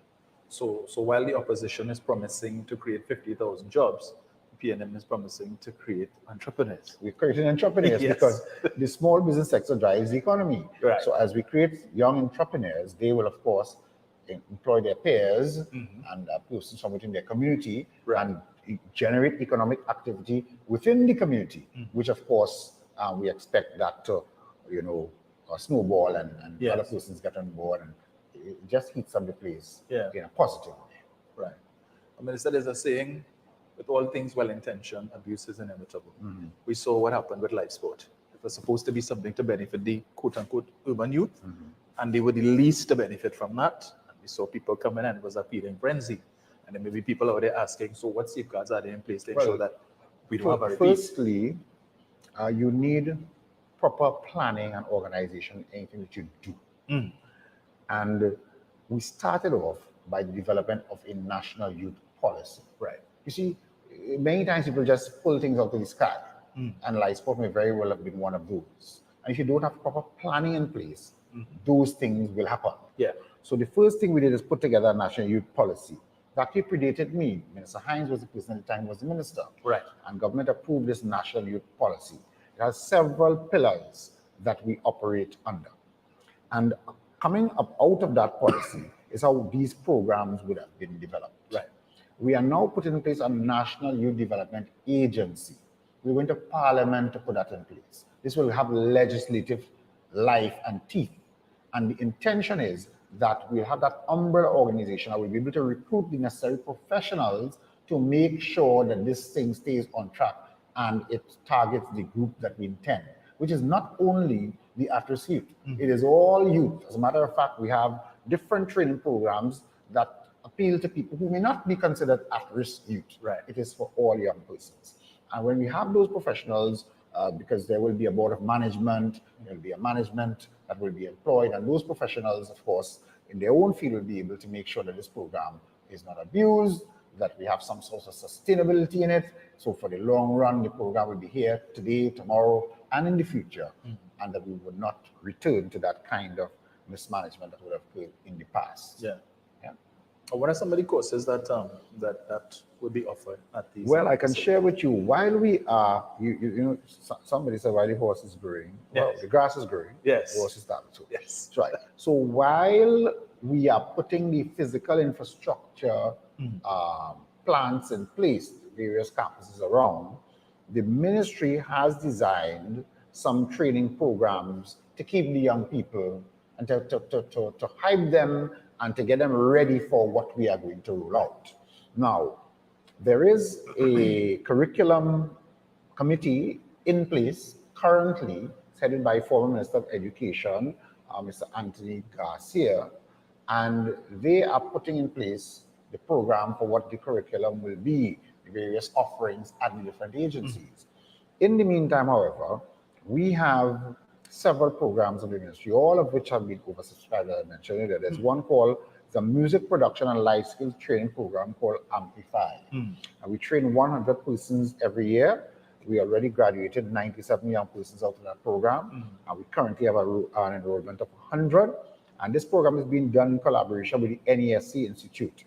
And the Amplify program is for persons who wish to work as professionals in a studio. As a matter of fact, some of them might be able to come and work with Synergy, right? Start their professional studio, operate digital multi-track recorders and that sort of thing. This has sparked a lot of interest, and we see a lot of the persons who take in this program wanting to get into business, and therefore we get them involved with NEDCO to take them on as soon as they come out of this training program to get them involved in entrepreneurial training and development. So a very popular program with the ministry. We just graduated this week persons in the National Leadership Training Program, because of course we want to train the leaders of the future. And in conjunction with the University of the West Indies, we have been training another 100 persons per year with leadership skills and of course preparing them for leadership positions in the future. Right. And that program has also been very successful, and they receive a certificate of participation from the University of the West Indies. Okay. There is project, I mean, we can spend quite a few hours here talking about these programs. They're quite a Please. I mean, there are young people listening. Yeah. There's Project Trending. It's a 7-week course for small business owners and budding entrepreneurs. And it equips them with practical knowledge and insights into how do you use social media to market and expand your business. And of course, there are some people who run a business that is strictly operated, no block and mortar, just through social media. Right. You can buy your clothes, you could, so that this program, of course, another 100 persons.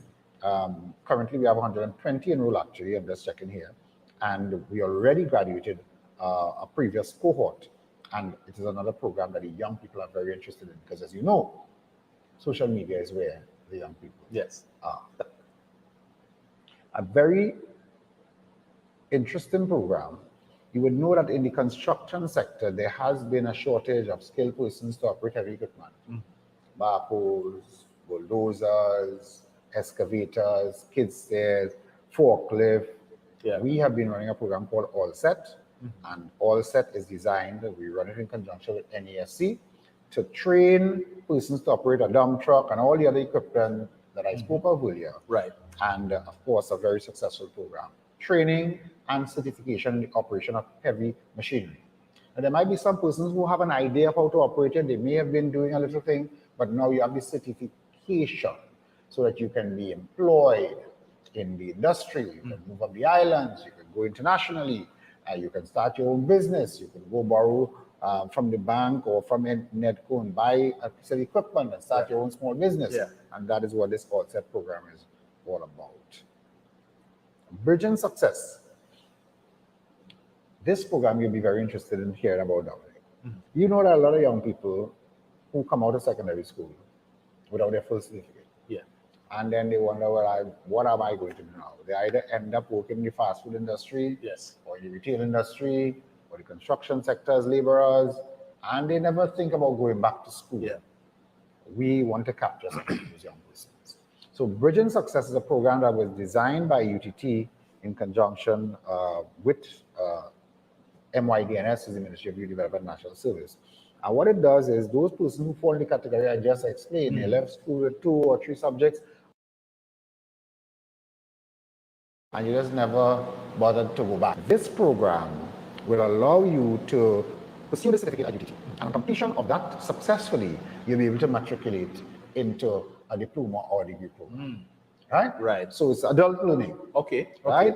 So we pull you back. Come, let's get you all skilled up and get you out there to earn a better income. Well, as well, very much oversubscribed. We have 150 young persons in the program right now, and annually we're going to train 150 young persons in that program. When they finish, it's not only UTT, they'll be able to go to UWI, USC, right? It's a recognized certificate program. So how many have called so far? You see how many programs we have? I tell you, we have here. Okay, so I'll probably have to fight this program. I probably 5 hours tonight. Right? You asked me to share the program. Share the programs with you, because I'm sure our listening public has no idea about a lot of these. Good. So Project Drive is another program we have in conjunction with NASC. It's a skills training program, preventative maintenance, and diagnostic training with the repair in the automotive industry, both mechanical and electrical malfunctions. And they are trained, they look to look at areas of the braking system, suspension, steering system, electrical fundamental, scan tools, and so forth.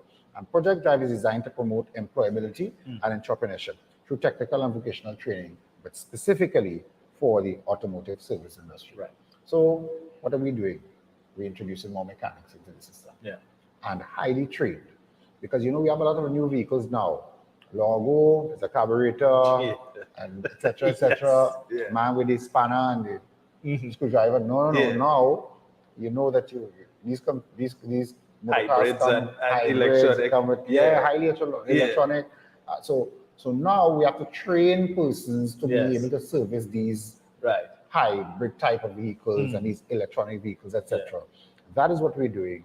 We currently have 100 young persons. They started in April of this year. And annually, we're going to train 100 of these young persons. So as you buy your fancy motor car, and as the industry improves and technology improves and expands, we will be able to train persons to service your vehicles. Right. Right? But then, Minister, some of these car dealerships might be upset with you. Well, they might be happy with us as well because we're helping them. Correct. Yeah. Less breakdown. Yeah. Right? Preventative maintenance and so forth. CRISP. What is CRISP? CRISP is another program with NESC that we're doing, and it is designed to treat with air conditioning and refrigeration, domestic refrigeration, automotive and electrical HVAC maintenance, etc. Another highly subscribed program. We currently have 100 young persons, and the good thing about these programs is it doesn't discriminate male or female. I've gone to the launch of the cohort for this program, and they're both young men and women involved. Right.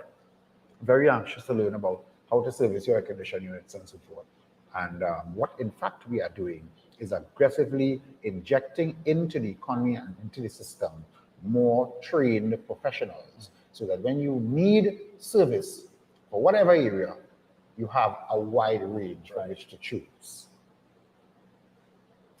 The 40 Under 40 program, which we're doing in partnership with the Ministry of Education, is a program designed to, we are focusing this program on 26 particular schools in the country, where we've had challenges with, violence and so forth.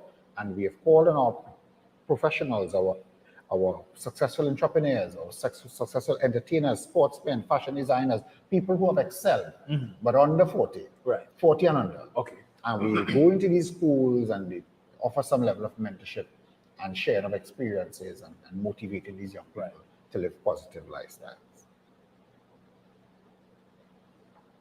Well, you can have all of these programs, and a lot of people may not know about them. Yes. So some people in the public may be hearing about this for the first time.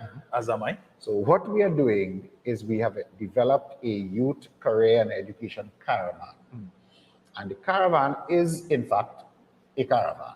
We go from community to community, armed with all of the information I've been sharing here. But in addition to that information, other ministries and state agencies and people from the private sector who have in place programs for the training and upskilling of young people, programs that will lead them to new career, employment, training opportunities, etc. And we go into these communities and share these programs with the young people face to face. We have been to the Beatam. Right. We have been to Point Fortin. We have been to Diego Martin. We have been to Morva. We have made at least 6 stops so far. And we propose to make another phase of this program starting as early as the 5th of August, when we are going to Ruga with the National Youth Caravan. And very interesting, you must come along sometime and take a look at it. We've been to San Fernando. We started off at the Independence Square in Port of Spain. So a very interesting and well, I'm sure it's not the first time something like this has been done, but it's very effective in terms of taking the program on the ground in the community.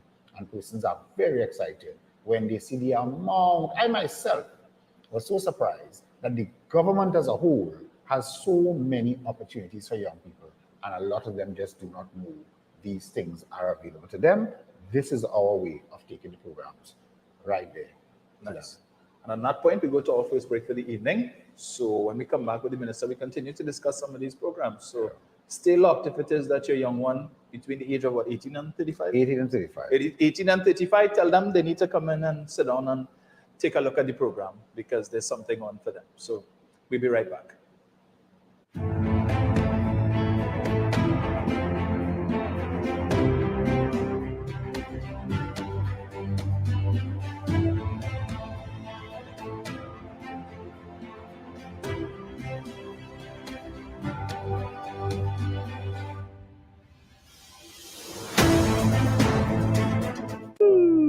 Tired of wasting precious time at the bank applying for a loan, only to be denied?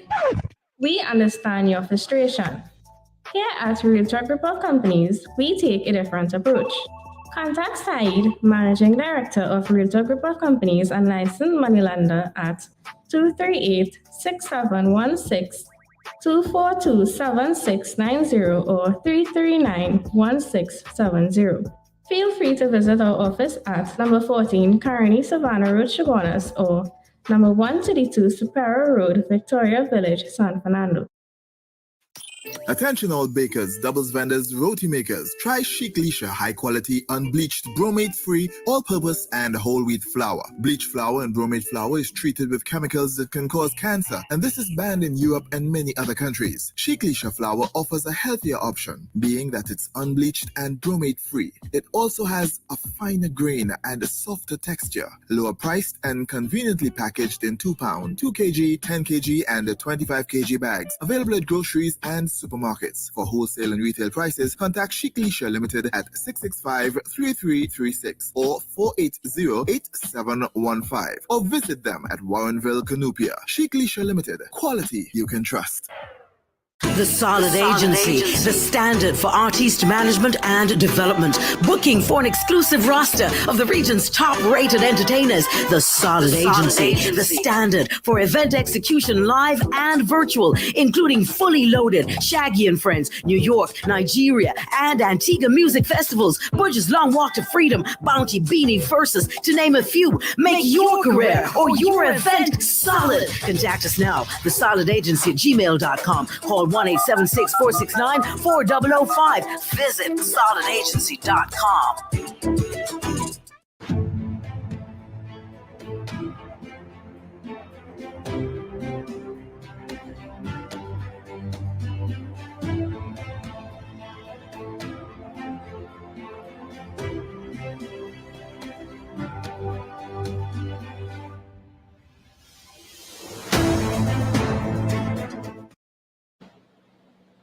Welcome back to The Real Issues with Dominic, Romain.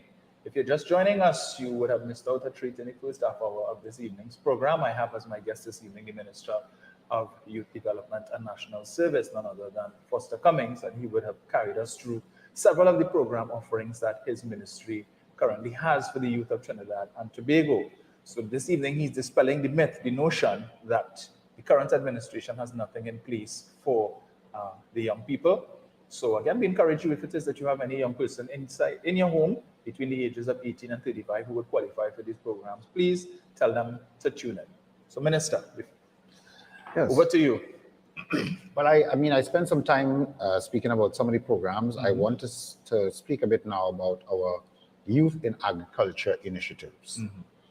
And we have a department in the ministry that focuses on youth in agriculture. As a matter of fact, that's what it's called. Yeah. Youth in Agriculture. Right. And when we came up with this initiative, we were not certain or sure that young persons would be interested in this particular industry, because of course there's this myth that agriculture, is for older people, people don't want to work the land, etc., etc. But we said, look, let's try this. We collaborated with the Ministry of Agriculture here. We also paid a visit to Guyana, where we looked at some of the initiatives there, and we then decided to launch some of our programs. I will start with, of course, the Youth Agricultural Homestead Program, one of the more popular programs of the ministry and the government. And what is this program about? The program is to train I should say, by the way, that our intention is to introduce 1,500 new farmers to Trinidad and Tobago by 2025. In the Homestead Program, what is the Homestead Program about? We have two components. We have a full-time program and a part-time program. Each of them annually taking in an intake of 200 participants. Right. We have already, in terms of the first cohort, they have moved on to the year 2 of the program. So it's a training program we run in conjunction with UTT. Because everything we do, we make sure that there is some certification associated with it. Right. So that you can move up, you can further your training, you can be more marketable. Yeah. And the Homestead Program, in addition to the training you will receive from UTT to get a certificate, as a 2-year certificate program, 1 year theory, the 2nd year practical on the land. Right. Currently, the first cohort is assigned to an existing farmer doing their internship. Right. When they have completed this successfully, we'll then give them 2 acres of fertile land with the infrastructure in already, accessible roads, water, electricity. We will also assist with the clearing of the lands, with the plowing and the rotivating and banking, etc., for those who are doing traditional farming. Right. And the government will also give them a starter home on the land. So they're getting 2 acres of land with a starter home. And because, of course, you want it's homesteads, you want them to live and farm at the same location. That helps with the last and all of that current farmers experiencing. Right. And we'll also give these young farmers a grant of $20,000, non-refundable. You don't need to pay it back. Yeah. What you need to do is to get on the lands and plant. We'll do the soil testing for them, advise them on what are the best crops that they can plant. We'll provide them with some planting material. And we have, in conjunction with NAMDEFCO, who will guide them on what they should get involved in, how they can market their produce. Right. We have the ADB on board that will assist them if they need further funding other than what we can give them. And on each of these estates, we will have an agro-processing facility that they can add value to their crops to give it more shelf life and so forth, and to make it more marketable. And that is the program. Every time we advertise this program, of course, we heavily oversubscribed. We currently have, as I said, the first cohort of 200 that are now in their internship in the second year. We have a part-time cohort that is way into their first year, and we are now taking on the second full-time cohort of another 200 persons. Right. So roughly covering about 600 persons so far. And this program, in addition to the other programs we're doing, will give us a total of 1,500 new farmers. Okay. We're excited about this program, Dominic. And what areas of the country would they be located? We currently have 3 areas that we have started work on. In Chatham, we have a 450-acre estate, the former Chatham Dairy Farm. Right. That we're going to get at least 100 and something of those lots to leave out open spaces and roads and these things. And we're also doing an estate in Talparo, which is about 200 and something acres. And we have in Princess Town an estate that is about 800 acres that we're also developing. Right. So that is what we're doing right now. And of course, where we have other state land that is idle, that we want to, that we feel we can get into agricultural production, we will add as the need comes along.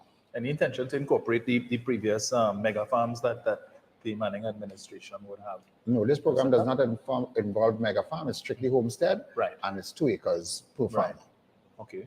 I imagine in the future, as they develop and they expand their business, they'll be able to get access to lands as the National Development Program allows. And is this limited to crop farming, or can they go into animal? No, they can go into is both. Right. Both crops and animals, and so poultry, dairy.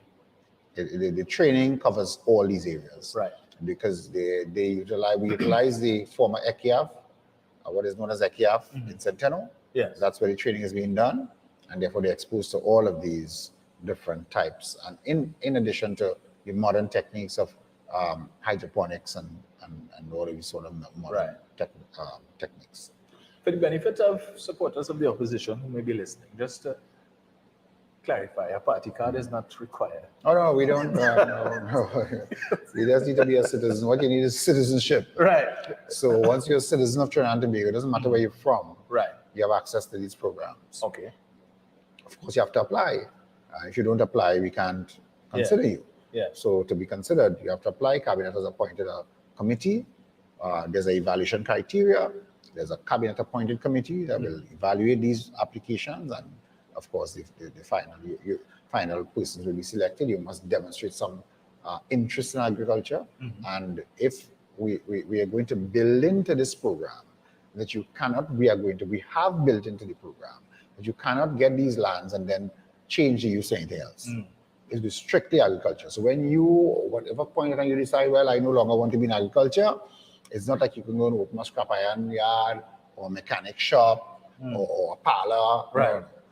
It's strictly for agriculture, and therefore, if you're no longer interested, there are beneficiaries receiving the training coming up the road. We will then take it and reassign it to someone who's interested in our food security and providing food for our nation. Right. That is what we're about.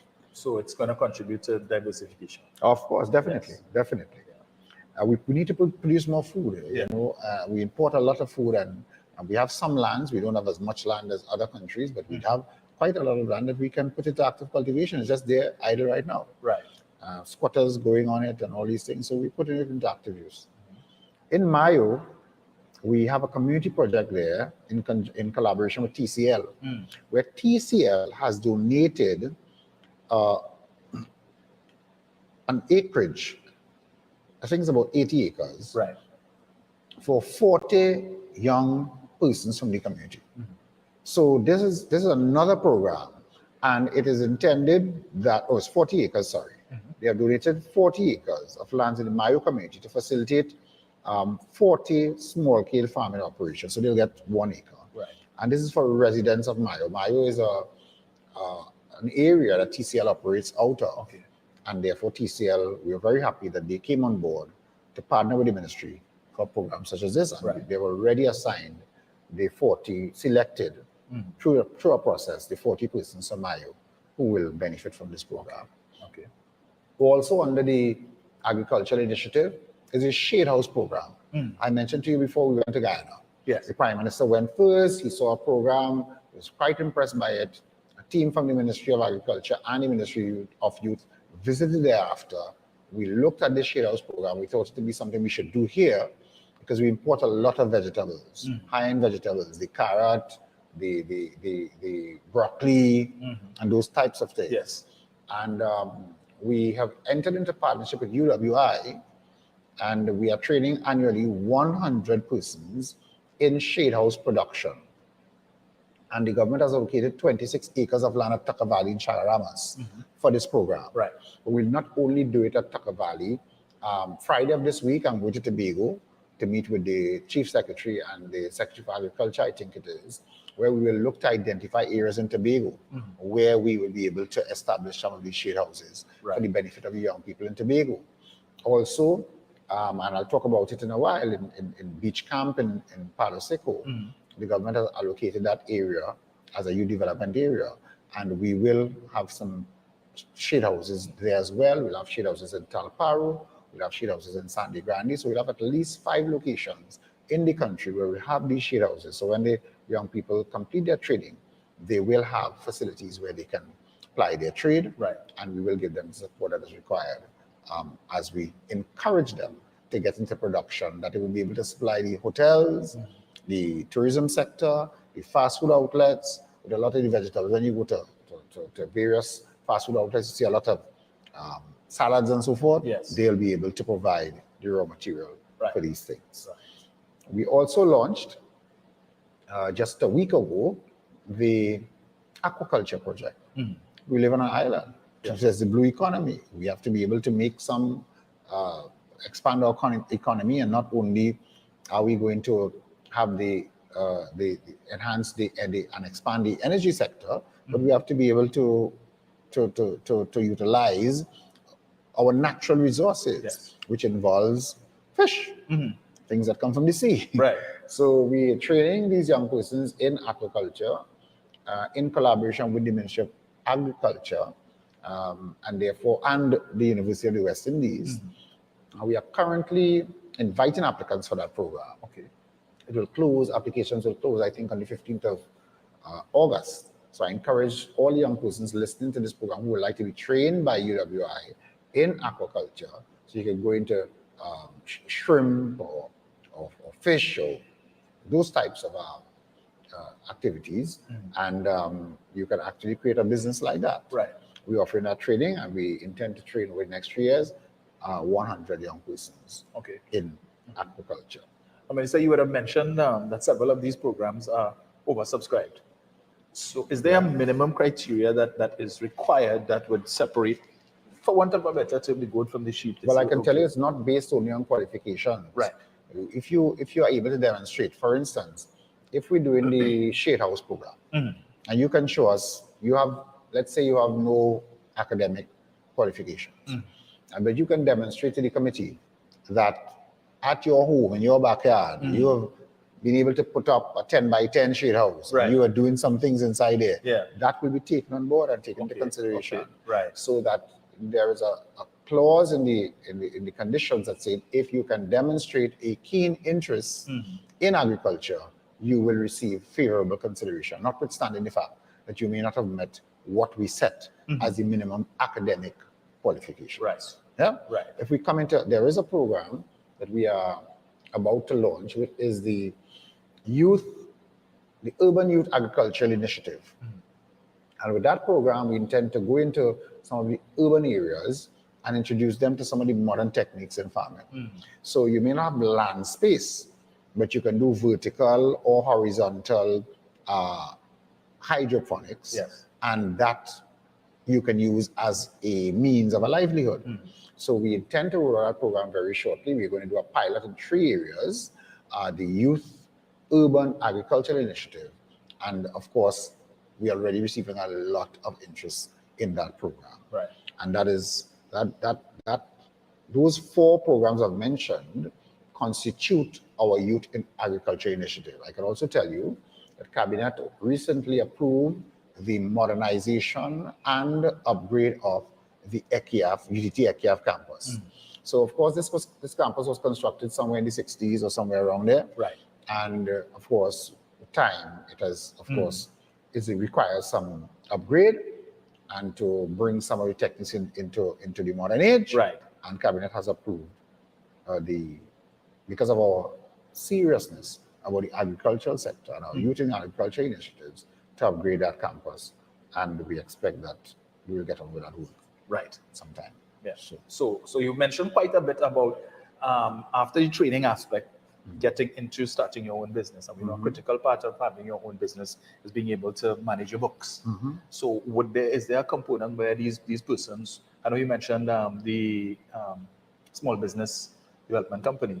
So is there a component that would help them to be able to do these things, if they have to go to the bank to get a loan, that they have the documentation to show, well, this is what we're doing? Yes, and the answer is yes. As a matter of fact, in the ministry, we also have a department called the Enterprise Development Division. And that division is constantly developing programs towards entrepreneurship development. Right. We have NEDCO, and NEDCO has several programs aimed at development of business, not only for young people, but for all citizens. Right. NEDCO has the Business Accelerator Program. So it is geared towards the development of startup, micro, and small businesses. And they get training, advisory services, mentorship, networking, and other support services. And it's a one-stop shop. So you go in there with your idea or your idea that has not fully blossomed, and you will get assistance in developing your business plan. You will get the training, you'll get the advisory services, you'll get the networking, the mentorship, and other support services. But most importantly, you'll get startup funding. Right. As I mentioned before, Cabinet has recently approved the small business grant.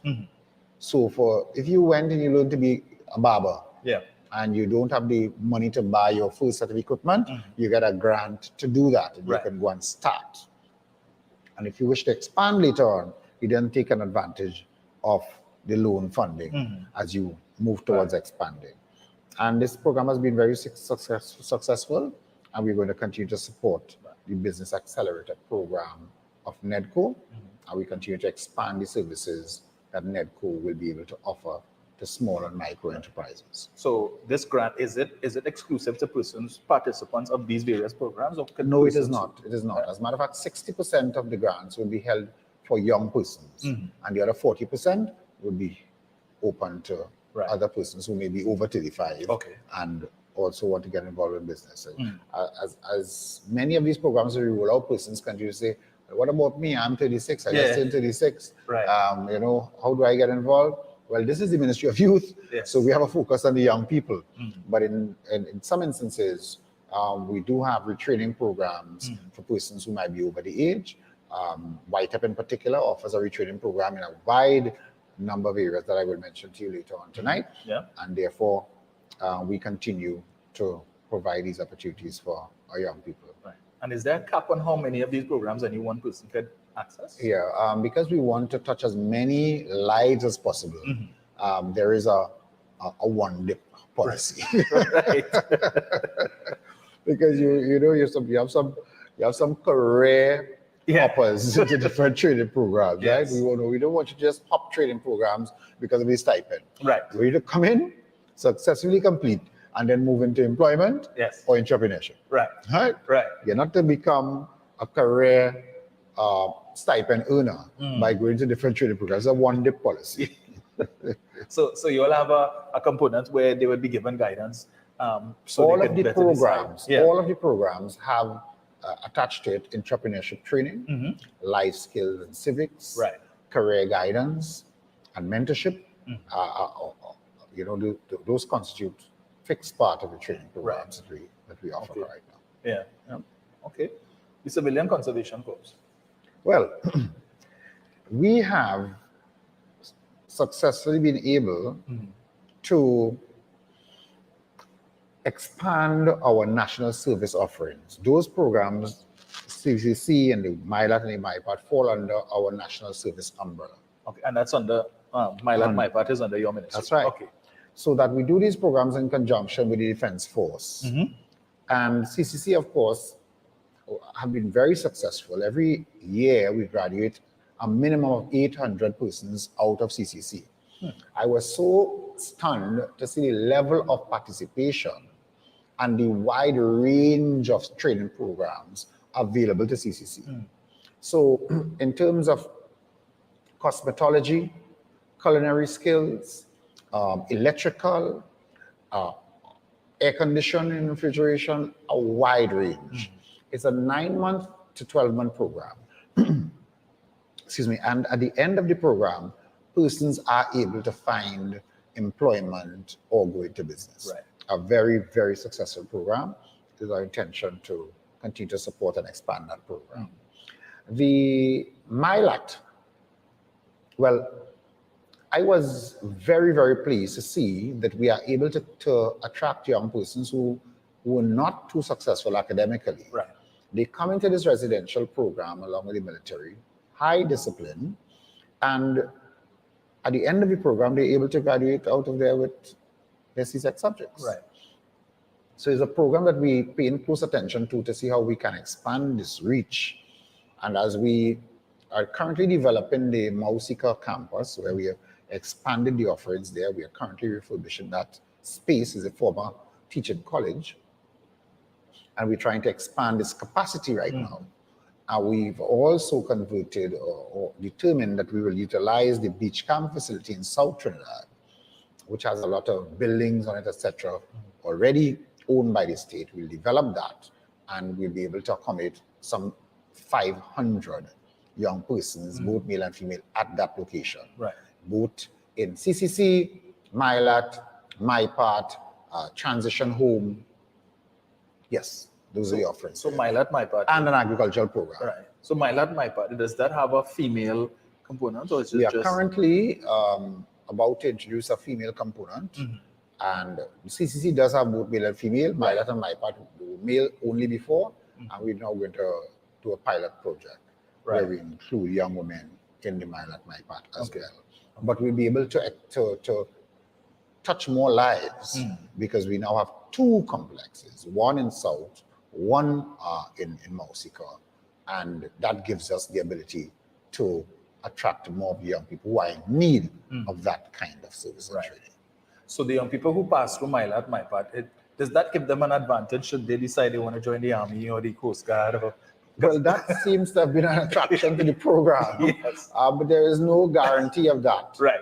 What it does, it will prepare them as the other applicants to be able to access the program, whereas before they may not have had the academic qualifications. Right. They are coming out with the academic qualifications. They are coming out with some level of quasi-military training, and therefore they will be able to position themselves for entry into some of these areas, but it does not, as far as I'm aware, it doesn't give them any guaranteed access. Yeah. What it does is prepare them to be able to take advantage of and prepare themselves to access work in those areas. Right. And I think certainly, Minister, there's a large cohort of persons who need these programs because I noticed for the last couple of days, I think the prisons have been doing some recruitment, and every morning I'm coming on, I see long line of cars on both sides of the and you can be sure that some of the applicants there are beneficiaries of our program. Right. All right. We're in discussion with Heritage, and we're soon to launch an energy sector apprenticeship program, training some 40 young persons from the fence line community of Heritage.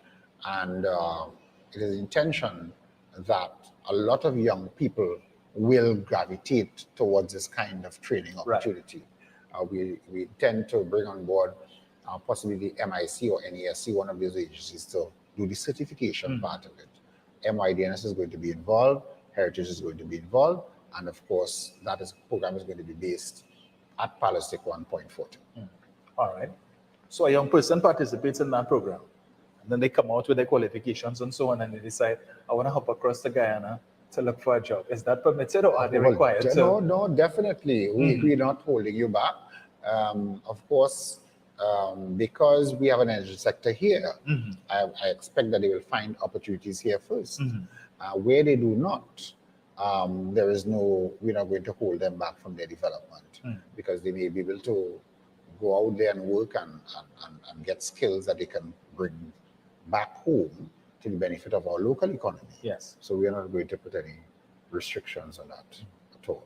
Right. And with respect to the Homestead program, how do you respond to the claims of the opposition that it's an attempt by the PNM to vote apart? How do you vote apart with carrots and melange and some of these things are so laughable. It's a program that will, for instance, in Chatham, I'm not too sure what constituency that falls in, but it might be 0.40. And the PNM has held that seat for most of its political life, except with the 1986, I think, with the NAR, when Selby Wilson won the seat. Other than that, that has been a PNM seat. So there is the question of voter party does not arise. We don't need, it's not even a marginal seat, and that is where the program is being launched. So it makes nonsense of that claim by the UNC. In Princestown, where we're going to launch the program as well, that is a very comfortable seat for the UNC.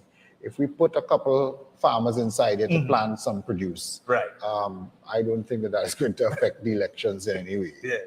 Okay, so that it just makes nonsense of what they've been saying. Talparo is a traditional farming community, and we do have some lands there, and we will, of course, establish a program there as well. And this is not about, this has nothing to do with votes. This has to do with food security. CARICOM came together and determined that they would put in place a CARICOM food security initiative. Our country is involved in that. Guyana is the lead in it. And we have been working together collaboratively to make sure that we can produce more food locally and regionally and have partnerships for agro-processing, sharing of the Guyanese government has shared with us for our rice industry here, paddy from Guyana that recently we received. Our coconut here was experiencing lethal yellowing, and the Guyanese don't have that issue. We were able to get coconut plants from Guyana. I think it's some 5,000 coconut plants, or some large number like that, to help revamp our industry here.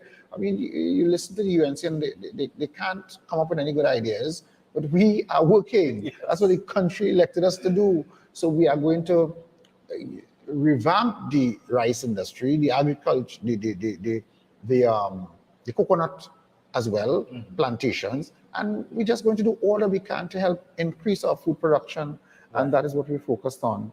And I really have no time to focus on the UNC and their foolishness. I try to remain focused. Yes. Even when they try to make me an issue, I have been very focused on what I have been elected to do. Which is, of course, to serve the people of Trinidad and Tobago and to do all that we can to improve the lives of not only our young people, all of our people, but with particular emphasis on our young people who are the future of this country. And that is my focus. Excellent. So with that, folks, we go to our second break for the evening. So we're discussing the issues Ministry of Youth Development and National Service, of course, with the Honorable Foster coming. So you still have some time to get the young people. Some of them might be just walking through the door. Tell them, come sit down, have a seat, and they might just hear something that they may be interested in that could be a benefit to them. So we go to that break, and when we come back, we continue our discussion with the minister. Stay locked.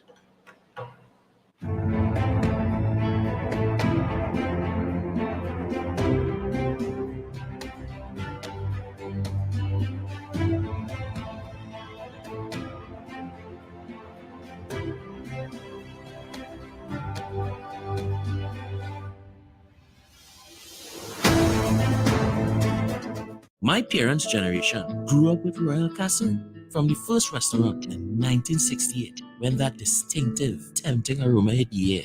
Like never before, fried chicken with a special blend of local seasonings and a one-of-a-kind flavor down to the bone. Today, Royal Castle still have that same delicious taste, and I love it too. And the kids, they have more to enjoy. For me, the castle is more than just nice food. It's we own, part of me and you, and it's the real flavor of TNT. A warm welcome awaits you at Alicia's Palace, a hotel nested in the quiet hills of Lady Chancellor at 1 3/4 mile mark just above the Emperor Valley Zoo. Alicia's Palace is the perfect place to combine pleasure and business. A 24-hour facility with full amenities, including air-conditioned rooms with Wi-Fi, mini-fridge, microwave, and cable TV. Designed to provide you with quiet comfort and convenience. The perfect staycation location where you can swim in the outdoor pool, soak in the jacuzzi, or simply soak up the sun, all at an affordable price. Relax and enjoy local dishes in an eco-friendly environment. At Alicia's Palace, they conduct steam cleaning of all rooms and common areas in keeping with current health and safety protocols. Whether it's a special occasion or simply just to get away, Alicia's Palace combines affordability and quality service. For more details, check out their Facebook page, Alicia's Palace HQ, or give them a call at 621-1017 or 624-8553. If you're planning an event, make us your first option. At Reality of a Dream, we can make your event memorable. We can assist in planning your corporate functions, moderate gatherings, family occasions, christenings, and more. We also cater for weddings and other special occasions. Our newly renovated venue includes a majestic entryway, which takes you along a path to a fantastic indoor facility, which can accommodate up to 80 dining guests. A recently completed, fully air-conditioned, beautifully designed wing, which maintains the theme and flow of Reality of a Dream, adds 30 extra seats for dining guests. In total, we can now seat a total of 110 dining guests. Come see for yourself the splendor that awaits you. Walk along the path and make your way to the breathtaking, well-maintained swimming pool and gazebo, and also the entire grounds of Reality of a Dream. We've also updated the Dream Suite, which comes with all modern conveniences where guests can enjoy the feeling of an exquisite retreat overlooking the entire area. Reality of a Dream caters to professional events. We provide secured parking for guests, so call us at 332-6880 and ask for Harriet, located at number 15 Moses Avenue, San Juan. Reality of a Dream, making dreams come true every day.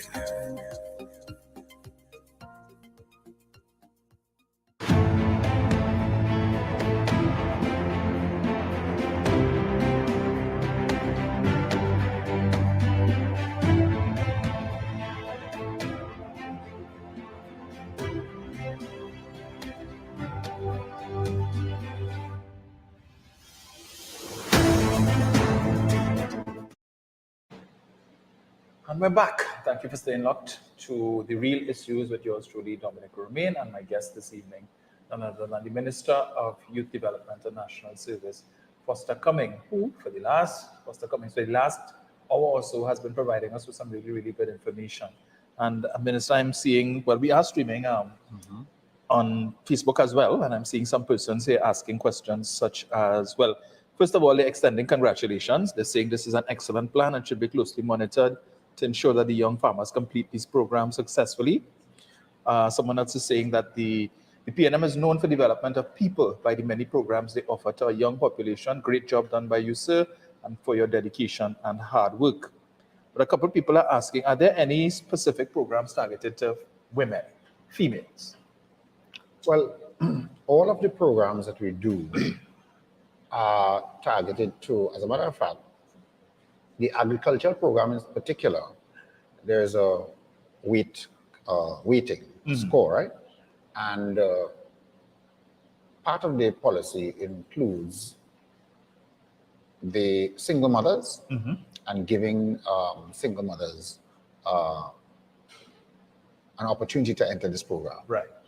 So that that I know is part of the policy. But you know, I mentioned the El Dorado Apprenticeship Center before, which will be completely dedicated to are women.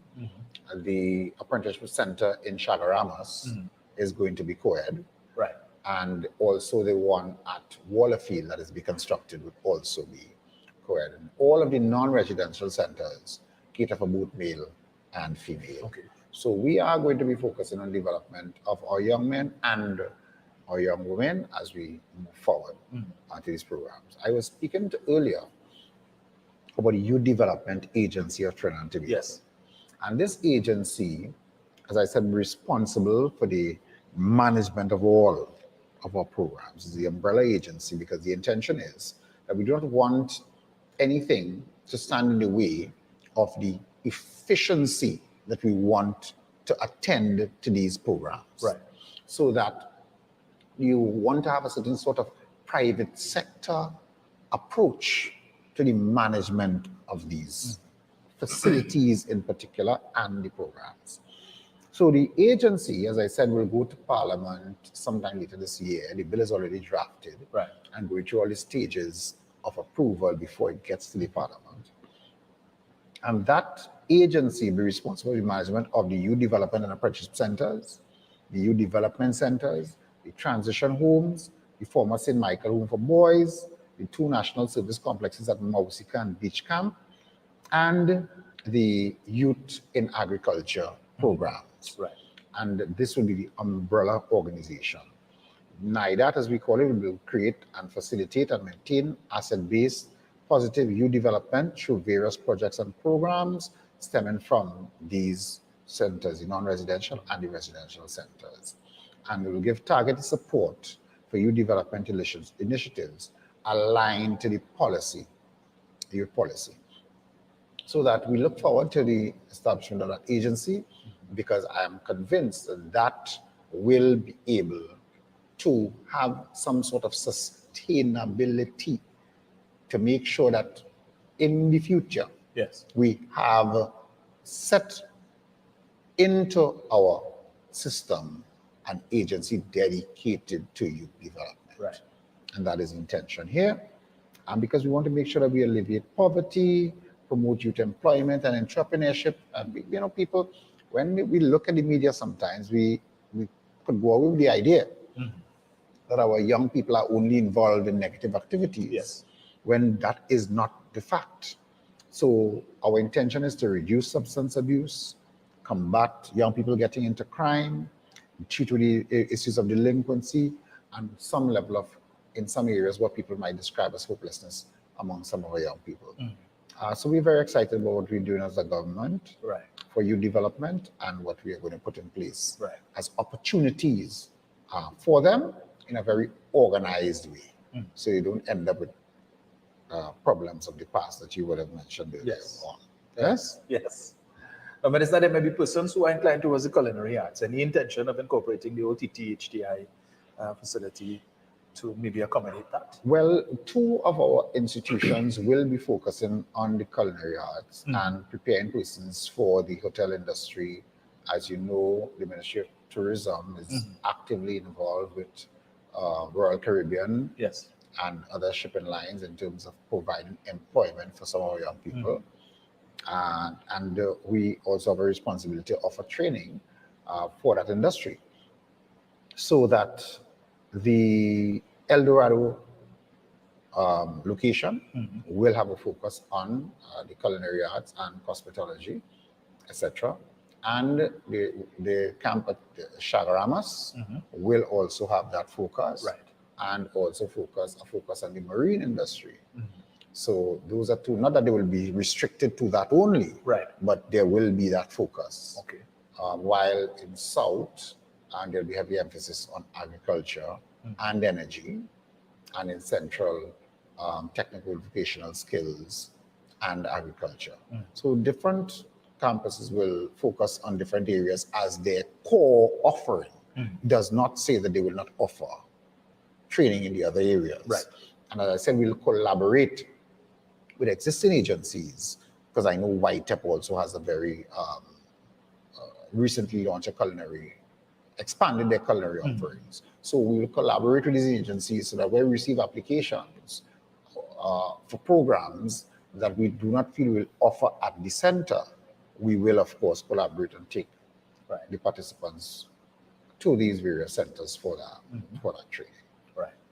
So, and with all of these agricultural programs, right? So, of course, we're not going to just focus on, so you plant your crops and then you take it to the market and you sell it, because there is definitely a market for agro-processing.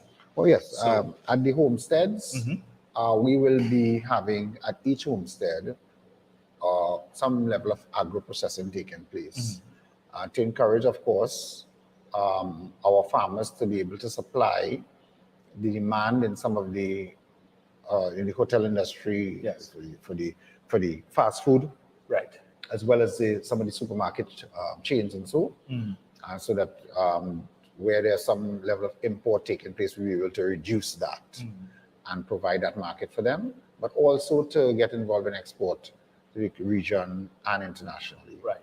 So there's going to be that value-added component. Right. We also have the Moruga Agro Processing Facility, and therefore that is a facility that will also we will also make use of. The government has planned to establish a farm school at Moruga. Okay. We're currently in the planning stages of that. We have identified the lands, and we have identified the state agency that will start the drawing of the plans and so forth for the new Moruga Farm School. So at the end of our, well, I wouldn't say at the end of our program, but certainly in the near future, we will have 2 farm schools in the country, the one at Centeno now and one in Moruga that we will establish. Right. I know that the credit union sector is also under your ministry. So is there any intent to partner with them? Perhaps to definitely. As a matter of fact, as we speak, we have, as a government, established a transition team that is working towards the modernization of the credit union sector. Right. And that team is also looking at the legislation governing credit unions and, well, both financial and non-financial cooperatives. And very soon we will be making announcement to the national community on what our, after the necessary collaboration and consultation, on what our program is for the credit union sector. Of course, the introduction of a regulatory authority, an independent regulatory authority, is high on the agenda in that regard. Cabinet has already agreed that that will be done, and things are being put in place towards that end as we speak, in consultation with the credit union movement. Okay. Now, I know during COVID, one of the relief systems that the government had in place was where they were purchasing produce directly from farmers to create these baskets, these food baskets, to give to the less vulnerable. Is this something that you think could be incorporated into all of these agro? Well, it was a very successful program. At the time, it became about because, as you said, because of the pandemic, and we needed to make sure that people had food in their houses. Yes. So that we did have a robust food support program. It has been scaled back now because we are all out back to work and so forth, and it's not required, so to speak, to the extent that it was then. Right. But the Ministry of Social Development continues its food support program through its food cards and so forth and hamper program, and we are doing that. And of course, I know that there's some collaboration with NAMDEFCO involving the farmers, because we want to make sure that people eat healthy foods. Yes. Yes? Yeah. So yes, that is taking place. To the extent that the new farmers that we have on board will get involved, it will be a decision that they will have to make based on the demand and the need. Yes? Right. But you mentioned the support for women. I should mention that under the MyDNS, which is the Ministry of Youth Development and National Service, we have 2 transition homes for young women. One is the Josephine Shaw Home here in Port of Spain, which we recently completed. And we have entered into a partnership with the Salvation Army, who had run this facility for many decades before, to continue the operation of this new facility for young women transitioning out of community residences. Right. What you call an orphan home. Yes. So they get to the age of 18, and they have to move out of the community residence. Yes. And therefore, many of them in the past had nowhere to go and may have been prey to persons with bad intentions. We now have this facility that we have commissioned, and therefore these persons, these young women, will have a space available to them either at Josephine Shaw in Port of Spain or at Sevilla in Cuba. We are currently preparing a facility at Cuba to expand the number of women that we can accommodate. Right. And in addition, at our beach camp facility in Palo Seco, when that facility is completed, there will also be a transition facility there for young women at beach camp. In St. Madeleine, not for the young men to feel left out, we have a transition home in St. Madeleine for young men. And we're currently expanding that facility. It's a 2-year program that they will be engaged in there. And then when we expect that when they exit the program after 2 years, they will be able to get into gainful employment. As a matter of fact, 2 of our young men who are currently at that facility are at the University of the West Indies completing their bachelor's there. And therefore, you can see how useful a program like this could be for young persons coming out of the community home. Because had it not been for this facility, you know, where would they live? How would they be able to develop themselves and so forth and enter into what we call, what we have grown to know as regular family and community living. Right. All right. So that's our transition home program. Right. And it has been doing very well. In Mausika, where we spoke about the National Service Complex there, I told you there's CCC there, there's MyLAT, there's MyPart, and mostly young men in the MyLAT and MyPart. We are going at that location to introduce the pilot project for the young women. So again, coming back to your point of what are we doing for the young women, we are going to introduce a program to have an initial 30 or 40 young women coming as a pilot program. Right. At Mausika. Okay. And of course, at Beach Camp in Palancing, we will also have these offerings there for young persons in South Trinidad. So coming back to the homestead program, with respect to the 2-acre plot, starter home and so on, is it that it's a lease arrangement that the... Yes, it will be a lease arrangement, a 30-year lease. Initially, these young persons will get into a license to occupy arrangement because we want to make sure you're serious about what you're doing. And we will observe your operation. And once we are satisfied that you have conducted yourself well and so forth, you move into a lease arrangement for 30 years. Right. And you will get us all the support to make sure that you are a successful farmer, an agro-entrepreneur, as it's now called. Right. I should tell you that under our Youth and Agriculture program, we also have the Model Farm program. It's tied to the Homestead and the Shade House program, so that we establish a model farm, and this model farm will have what you call a master farmer associated with it. And those young farmers will be able to attend to this model farm and be able to get some level of mentorship and training, further training in best practice. Right. So that we are currently moving to establish these model farms. It's a small acreage, but it will be tied to the homestead and or the shade house program. So that you have that kind of support.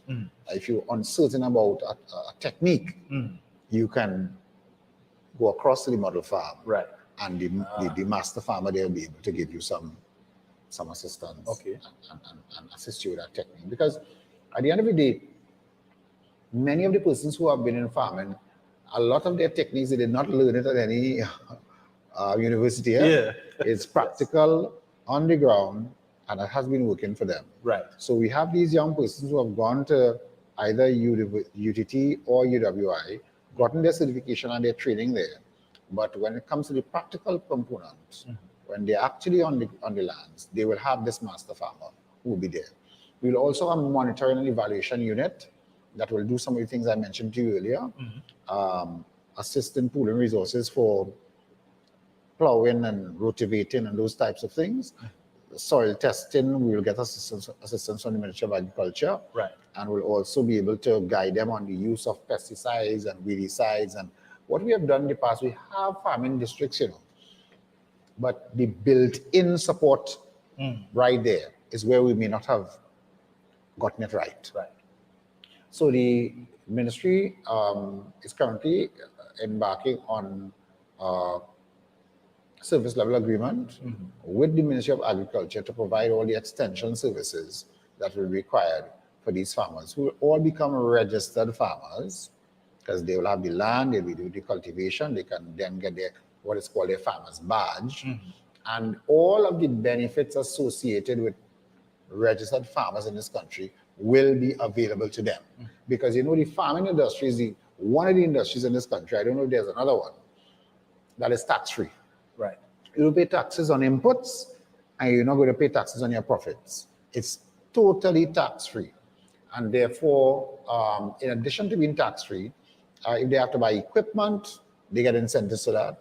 When they prepare their lands, they get incentives. When they bring their crops, they get incentives. There are a lot of incentives associated with the agricultural sector in this country. And all of these young farmers are going to be able to benefit from all those incentives to make sure that they are successful at what they're doing and that we can produce more food locally here in Trinidad and Tobago. Yeah.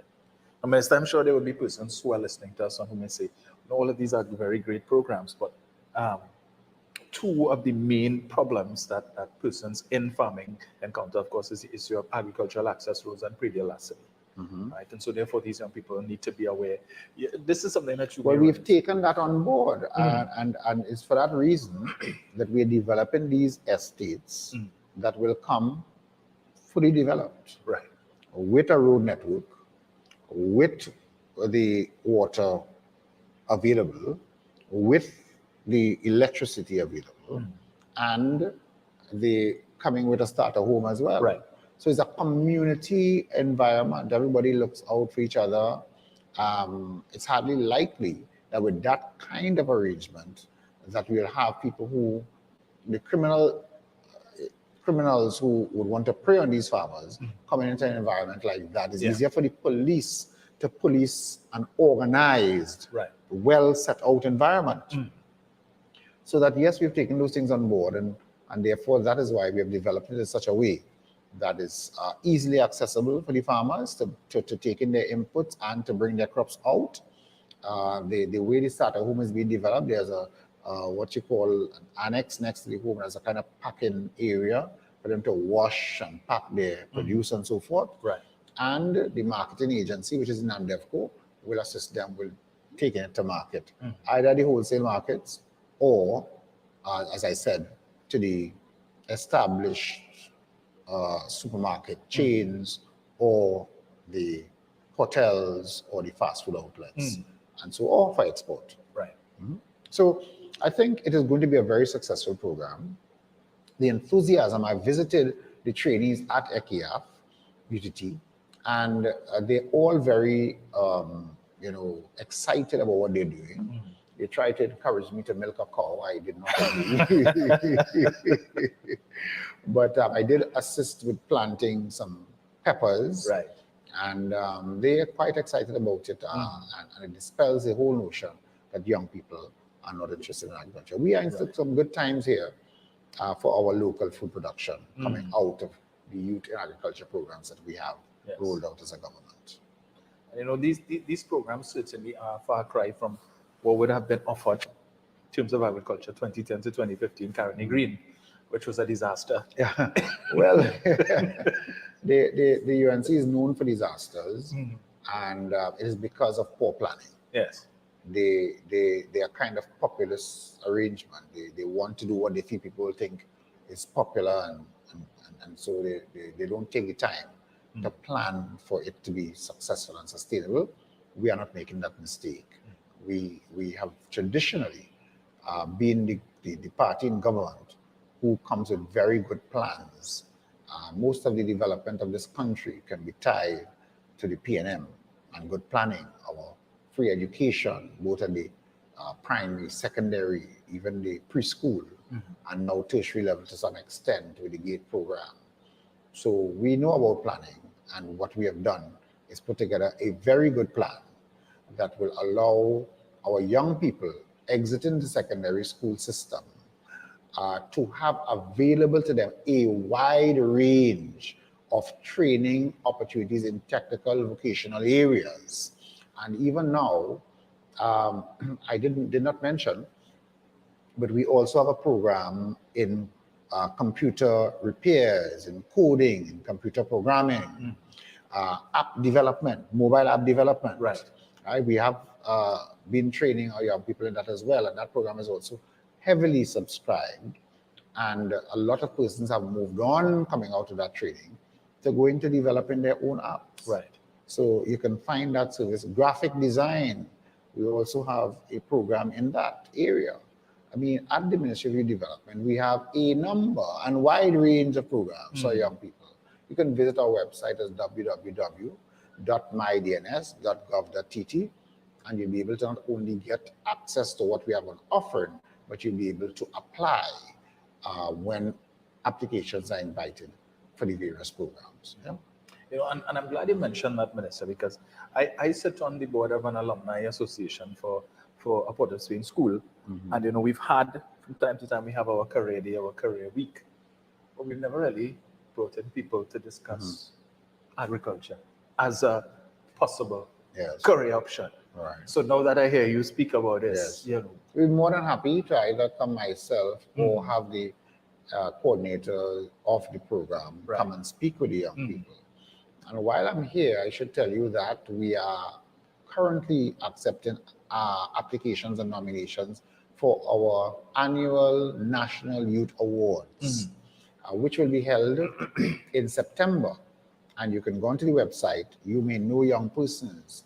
Alumni associations have access to young people who have succeeded, youth groups within the communities, faith-based organizations, individuals. You can make nominations of persons who have excelled in entrepreneurship, in academics, in different areas. Right. And you can make those nominations. And we will, of course, we have a panel of persons who will make their final positions known on the 21st of September when we have the National Youth Awards held at the Hyatt Hotel. Right. We are currently also inviting corporate Trinidad and Tobago to partner with the ministry as we seek to expand this particular initiative geared towards recognizing our young people who have done exceptionally well. Excellent. Okay? And we showcase that to the national community, but as well to the regional and international community. Okay. Yes. The Commonwealth has some time ago declared 2023 the Year of the Youth, International Year of the Youth, and in so doing, we have rolled out a number of programs and branded a number of our programs in recognition of this International Year of the Youth, and we look forward to showcasing those programs to Trinidad and Tobago in the not too distant future. National Youth Week starts on the 15th of August and will run for a full week, and we will have for the National Youth Week an entrepreneurship and employment program run at GWI on the Tuesday, and then during the course of that week we have a range of activities, one of which includes a T10 knockout cricket competition, a night cricket that will involve two of our sister ministries and the Tobago House of Assembly. The four teams will, of course, play each other. There's a knockout, and then the two winners will play and the two losers will play. I'm confident the Ministry of Youth will be successful in that. T10. Right. Yeah. So this is employees of the ministry, not... Oh, no, it's all employees. I think when I looked at the rules, they allow you to have two star players. Okay.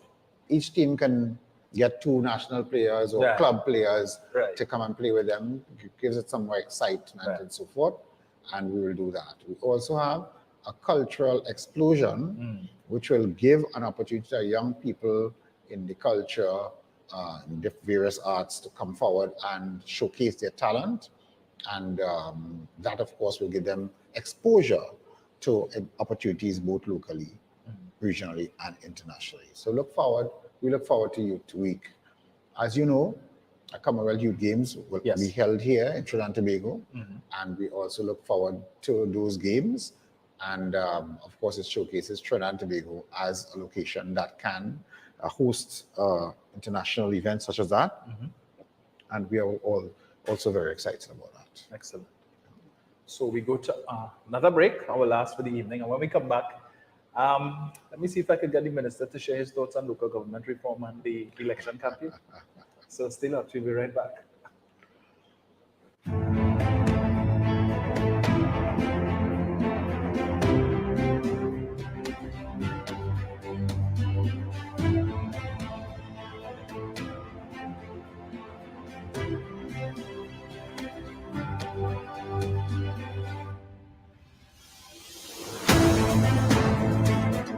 Are you stressed and worried by problems? Then meet Priest Santosh G. Priest is specialized in palm, face, photo, and date of birth reading and gives solutions to problems in marriage, relationships, love, business, job, health, and removes all negativity and bad luck permanently and gives good luck and also gives lifelong protection. Home consultation is done. Call Priest Santosh on 756-8401. That's 756-8401.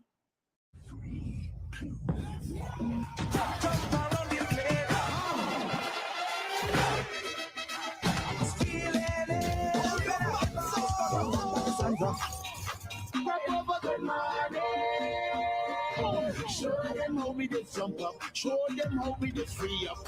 Rock over's a blessing. I'm feeling a vibe. We knock outside again. Do this one night again. Bring up for them to the gun and you jump to the drum. Look at the best banana shake. The wine with your best friend. Push back and get down to the ground. The wine you want the body right for me. It's the way out you walking at your waist for me. Feels big so sweet, no fool. Sweet on the whole. I ain't here to mark all for you. You best think I get these too. You like Molly? It's our story. It's vibes. It's the sweetest summer festival. It's Crop Over 2023. Green Dot continues to deliver internet connectivity to a wide range of communities in Trinidad. With our combination fiber and wireless network, you get the service you need wherever you live. Stream your favorite shows, enjoy online tuition, stay in touch with your work team, and connect with friends and family with internet service at a price you can afford. As communities continue to grow, we continue to deliver. Call 224-GDOT or visit gd.tt today. Green Dot, improving and simplifying lives.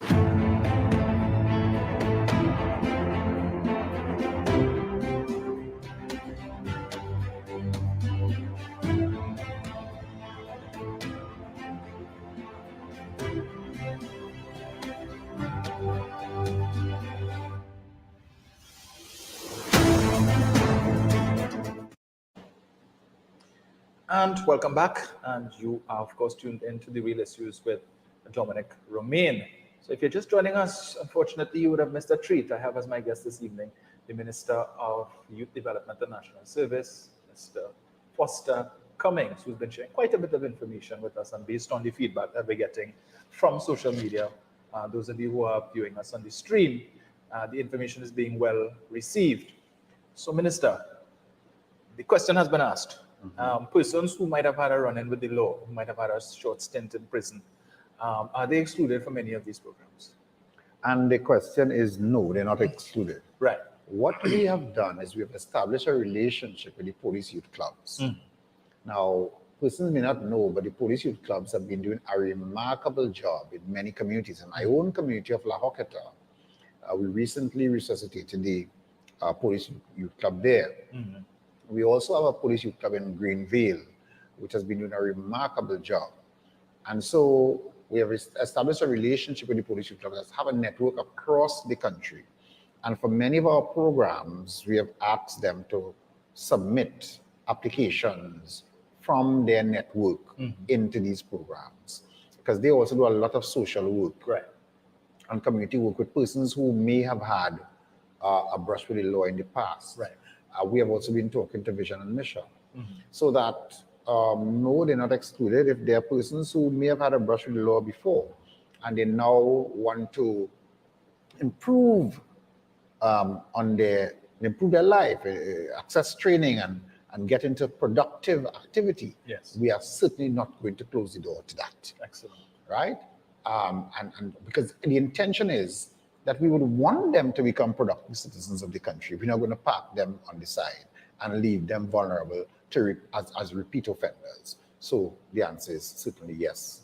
We will find a way to accommodate those who want to develop themselves. So no room for idle hands? Oh, no, not at all. As I said, there are sufficient programs and a wide range. If you're not interested in A, then you have B, C, D, E, F, G, etc. That you can get involved in.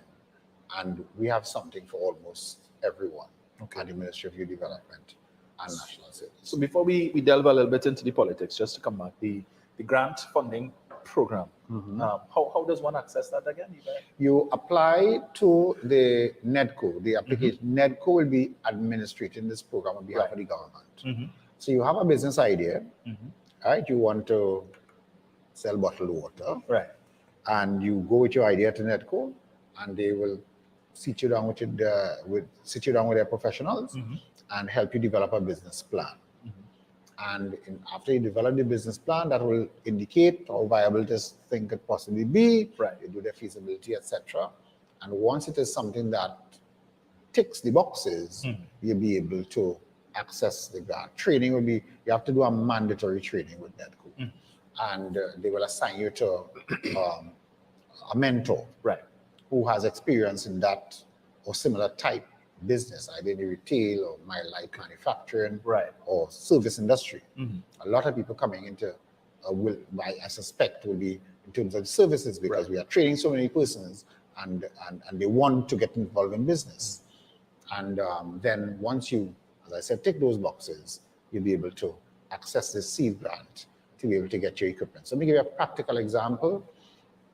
If someone, for instance, did garment manufacturing, and they want to now get involved in business, they will, of course, would need a sewing machine, a serger, etc.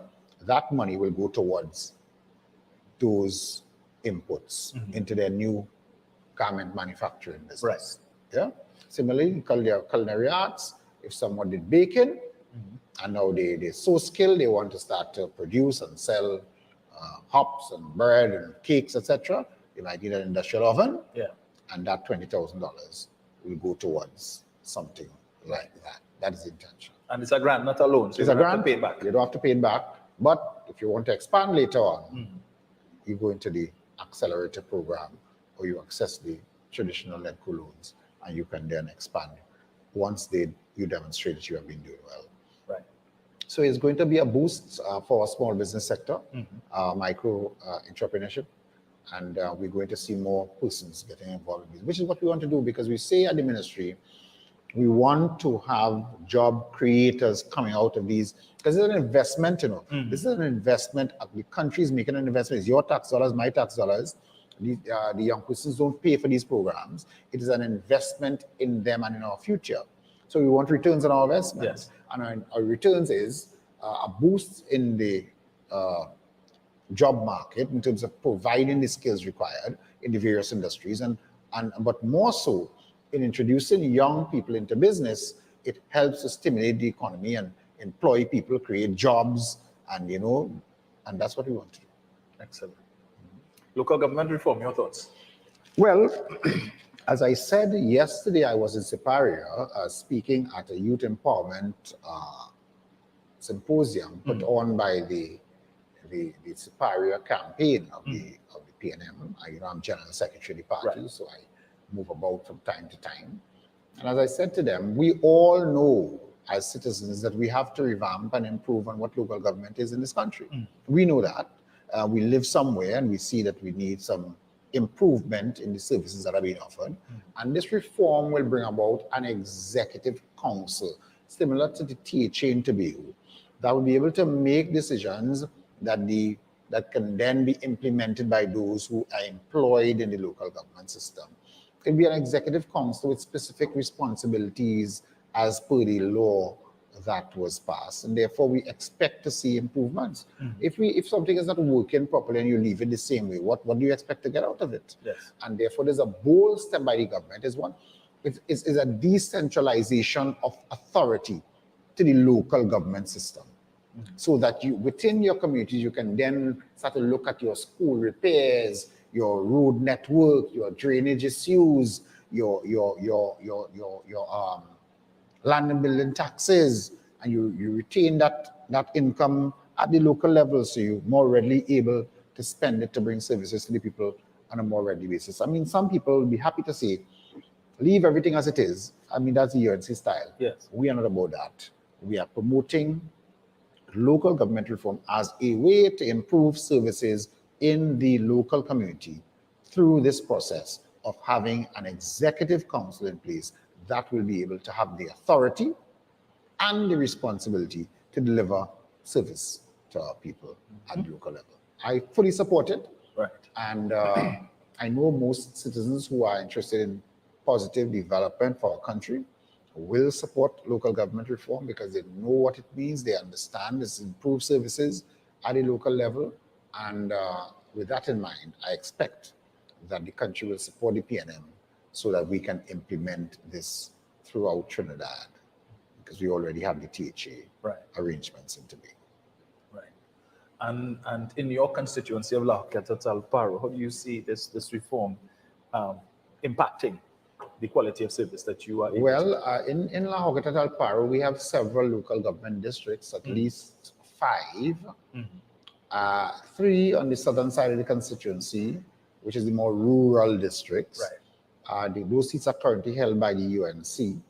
And I, as MP, I have a very good relationship with all of the councillors, both the PNM councillors and the UNC councillors, because I think at some point we have to work together for the common good of the people. Yes. So that we have 2 districts in La Hoqueta, one Caparo La Hoqueta and one Wallafield La Hoqueta, which is controlled by the PNM. Right. And whenever we have issues, we all, we get to the table and try to find a way to solve it. But it is not just the person who is in office, it is the system that requires some revamping. So once we have a more improved system, because sometimes when you have problems, particularly in some of the rural districts, it's a bit of a concern to get them addressed in a timely manner. And you have the corporation speaking about resources and the fact that they cannot get the public servants to act on the decisions that they have taken, etc. This reform will be able to address those shortcomings. Right. And that I see as a major benefit for the delivery of services for the burgesses in the districts that I have responsibility for as a member of parliament for La Hoqueta Talparo. Right. And that would be Tunapuna Piako. All of them fall, well, there is 1, 2 of them are in the, 3 of them actually, fall in the Couva Tabaki Talparo Regional Corporation, and 2 in the Tunapuna Piako Regional Corporation. Right. I have 5 districts and it's shared in that way because it's a very large constituency. Yeah. Right, from Wallafield to La Hoqueta, Greenville, all the way going down to Talparo, San Rafael, Mandunevo, Brazil, Mamoral, Las Lomas, very large constituency. Wow. Todd's Road, but it has been a learning experience for me.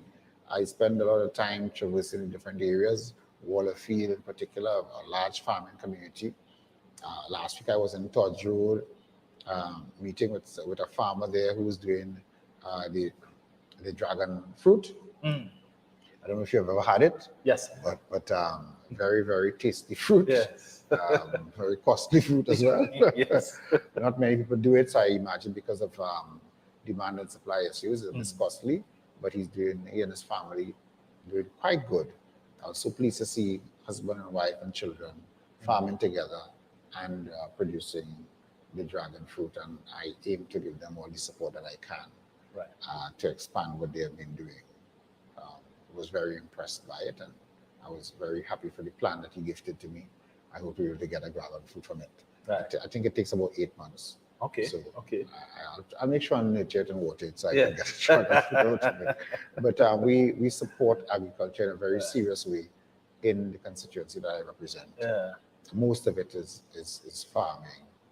And we have La Hokita and Greenvale, but outside of that community, a lot of farming taking place in all these southern areas of the constituency. And I know Starbucks has a dragon fruit drink, so perhaps they might be able to supply. There you go. Starbucks. Yes. I will seek to make that connection. Yes. I did not know that Starbucks has a dragon fruit.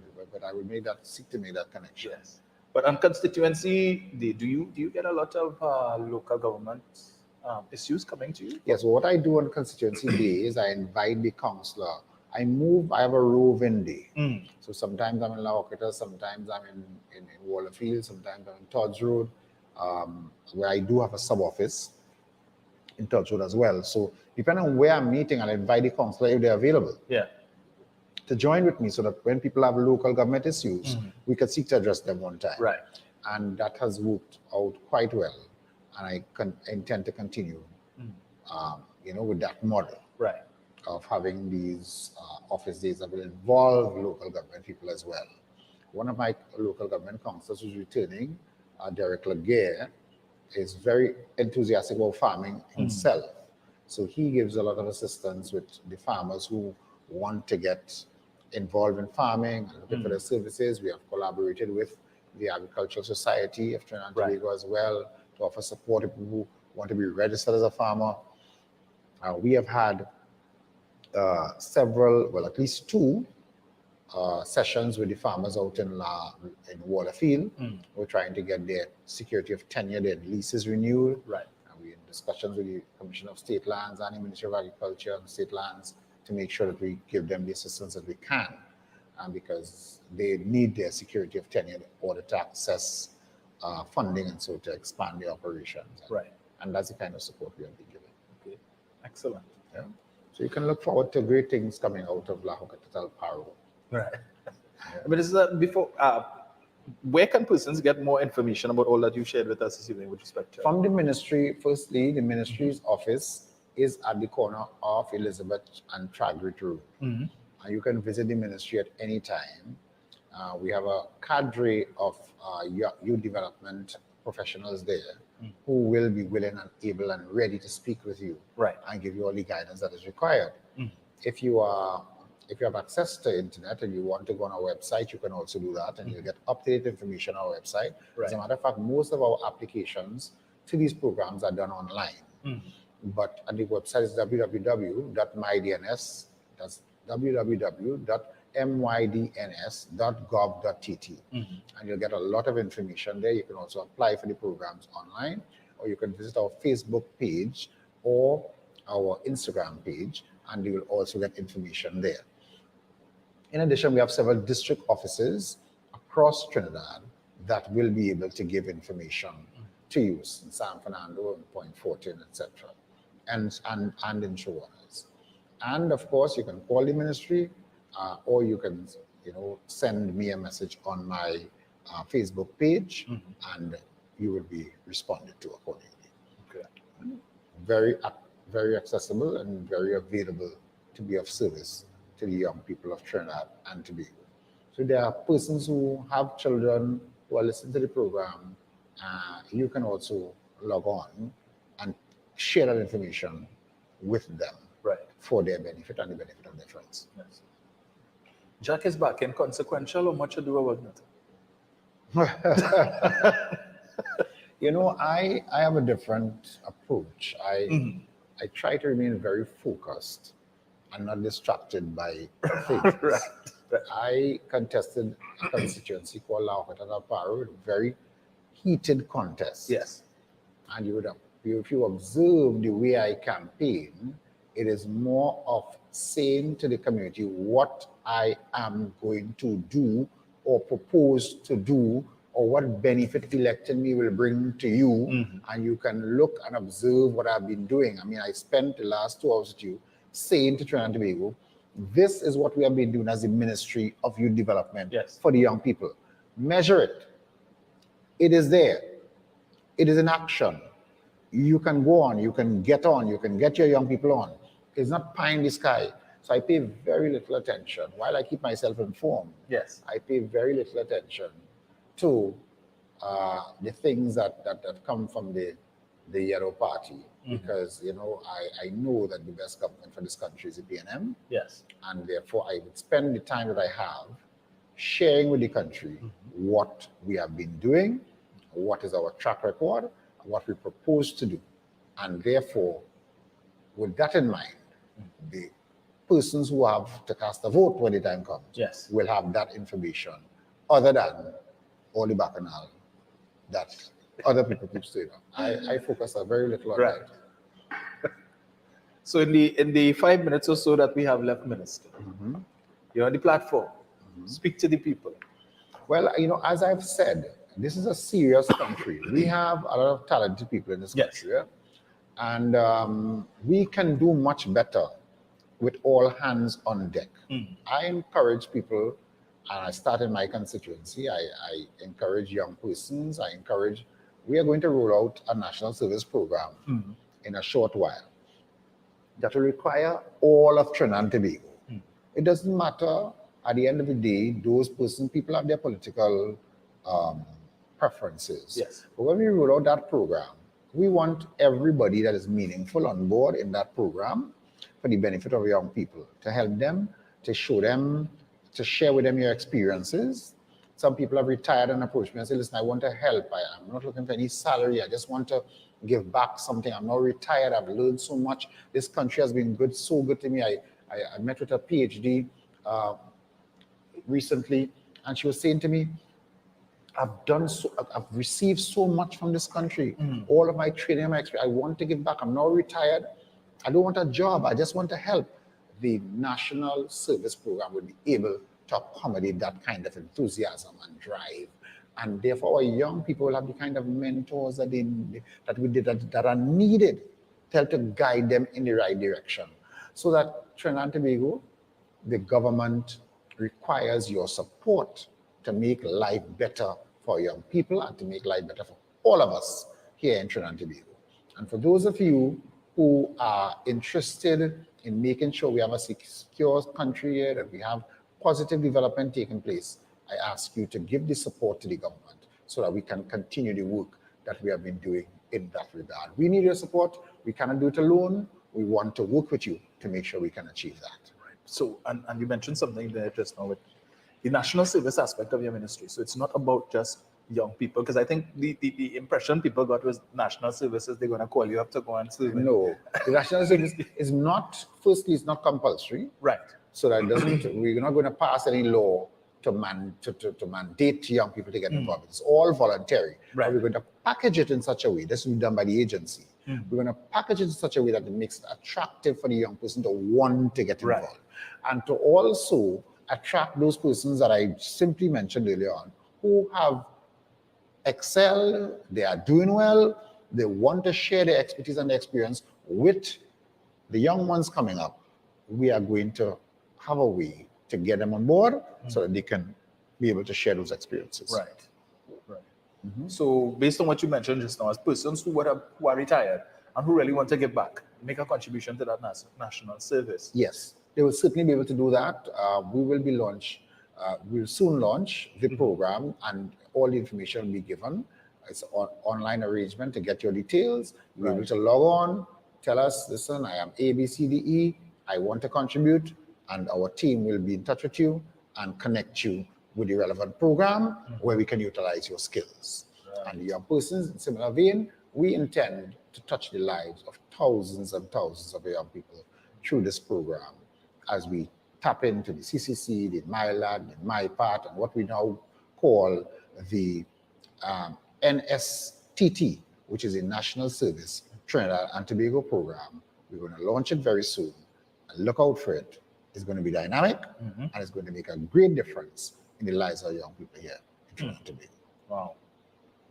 Minister, you've certainly shared quite a bit of information this evening, and I'm sure you have lots more to share. But I'm sure there'll be another opportunity when I come again. Yes. And probably bring some of the young professionals. Most of our programs are spearheaded by young persons, or young at heart, because we also need experience. You're not going to rule out the benefit of good experience. Yes.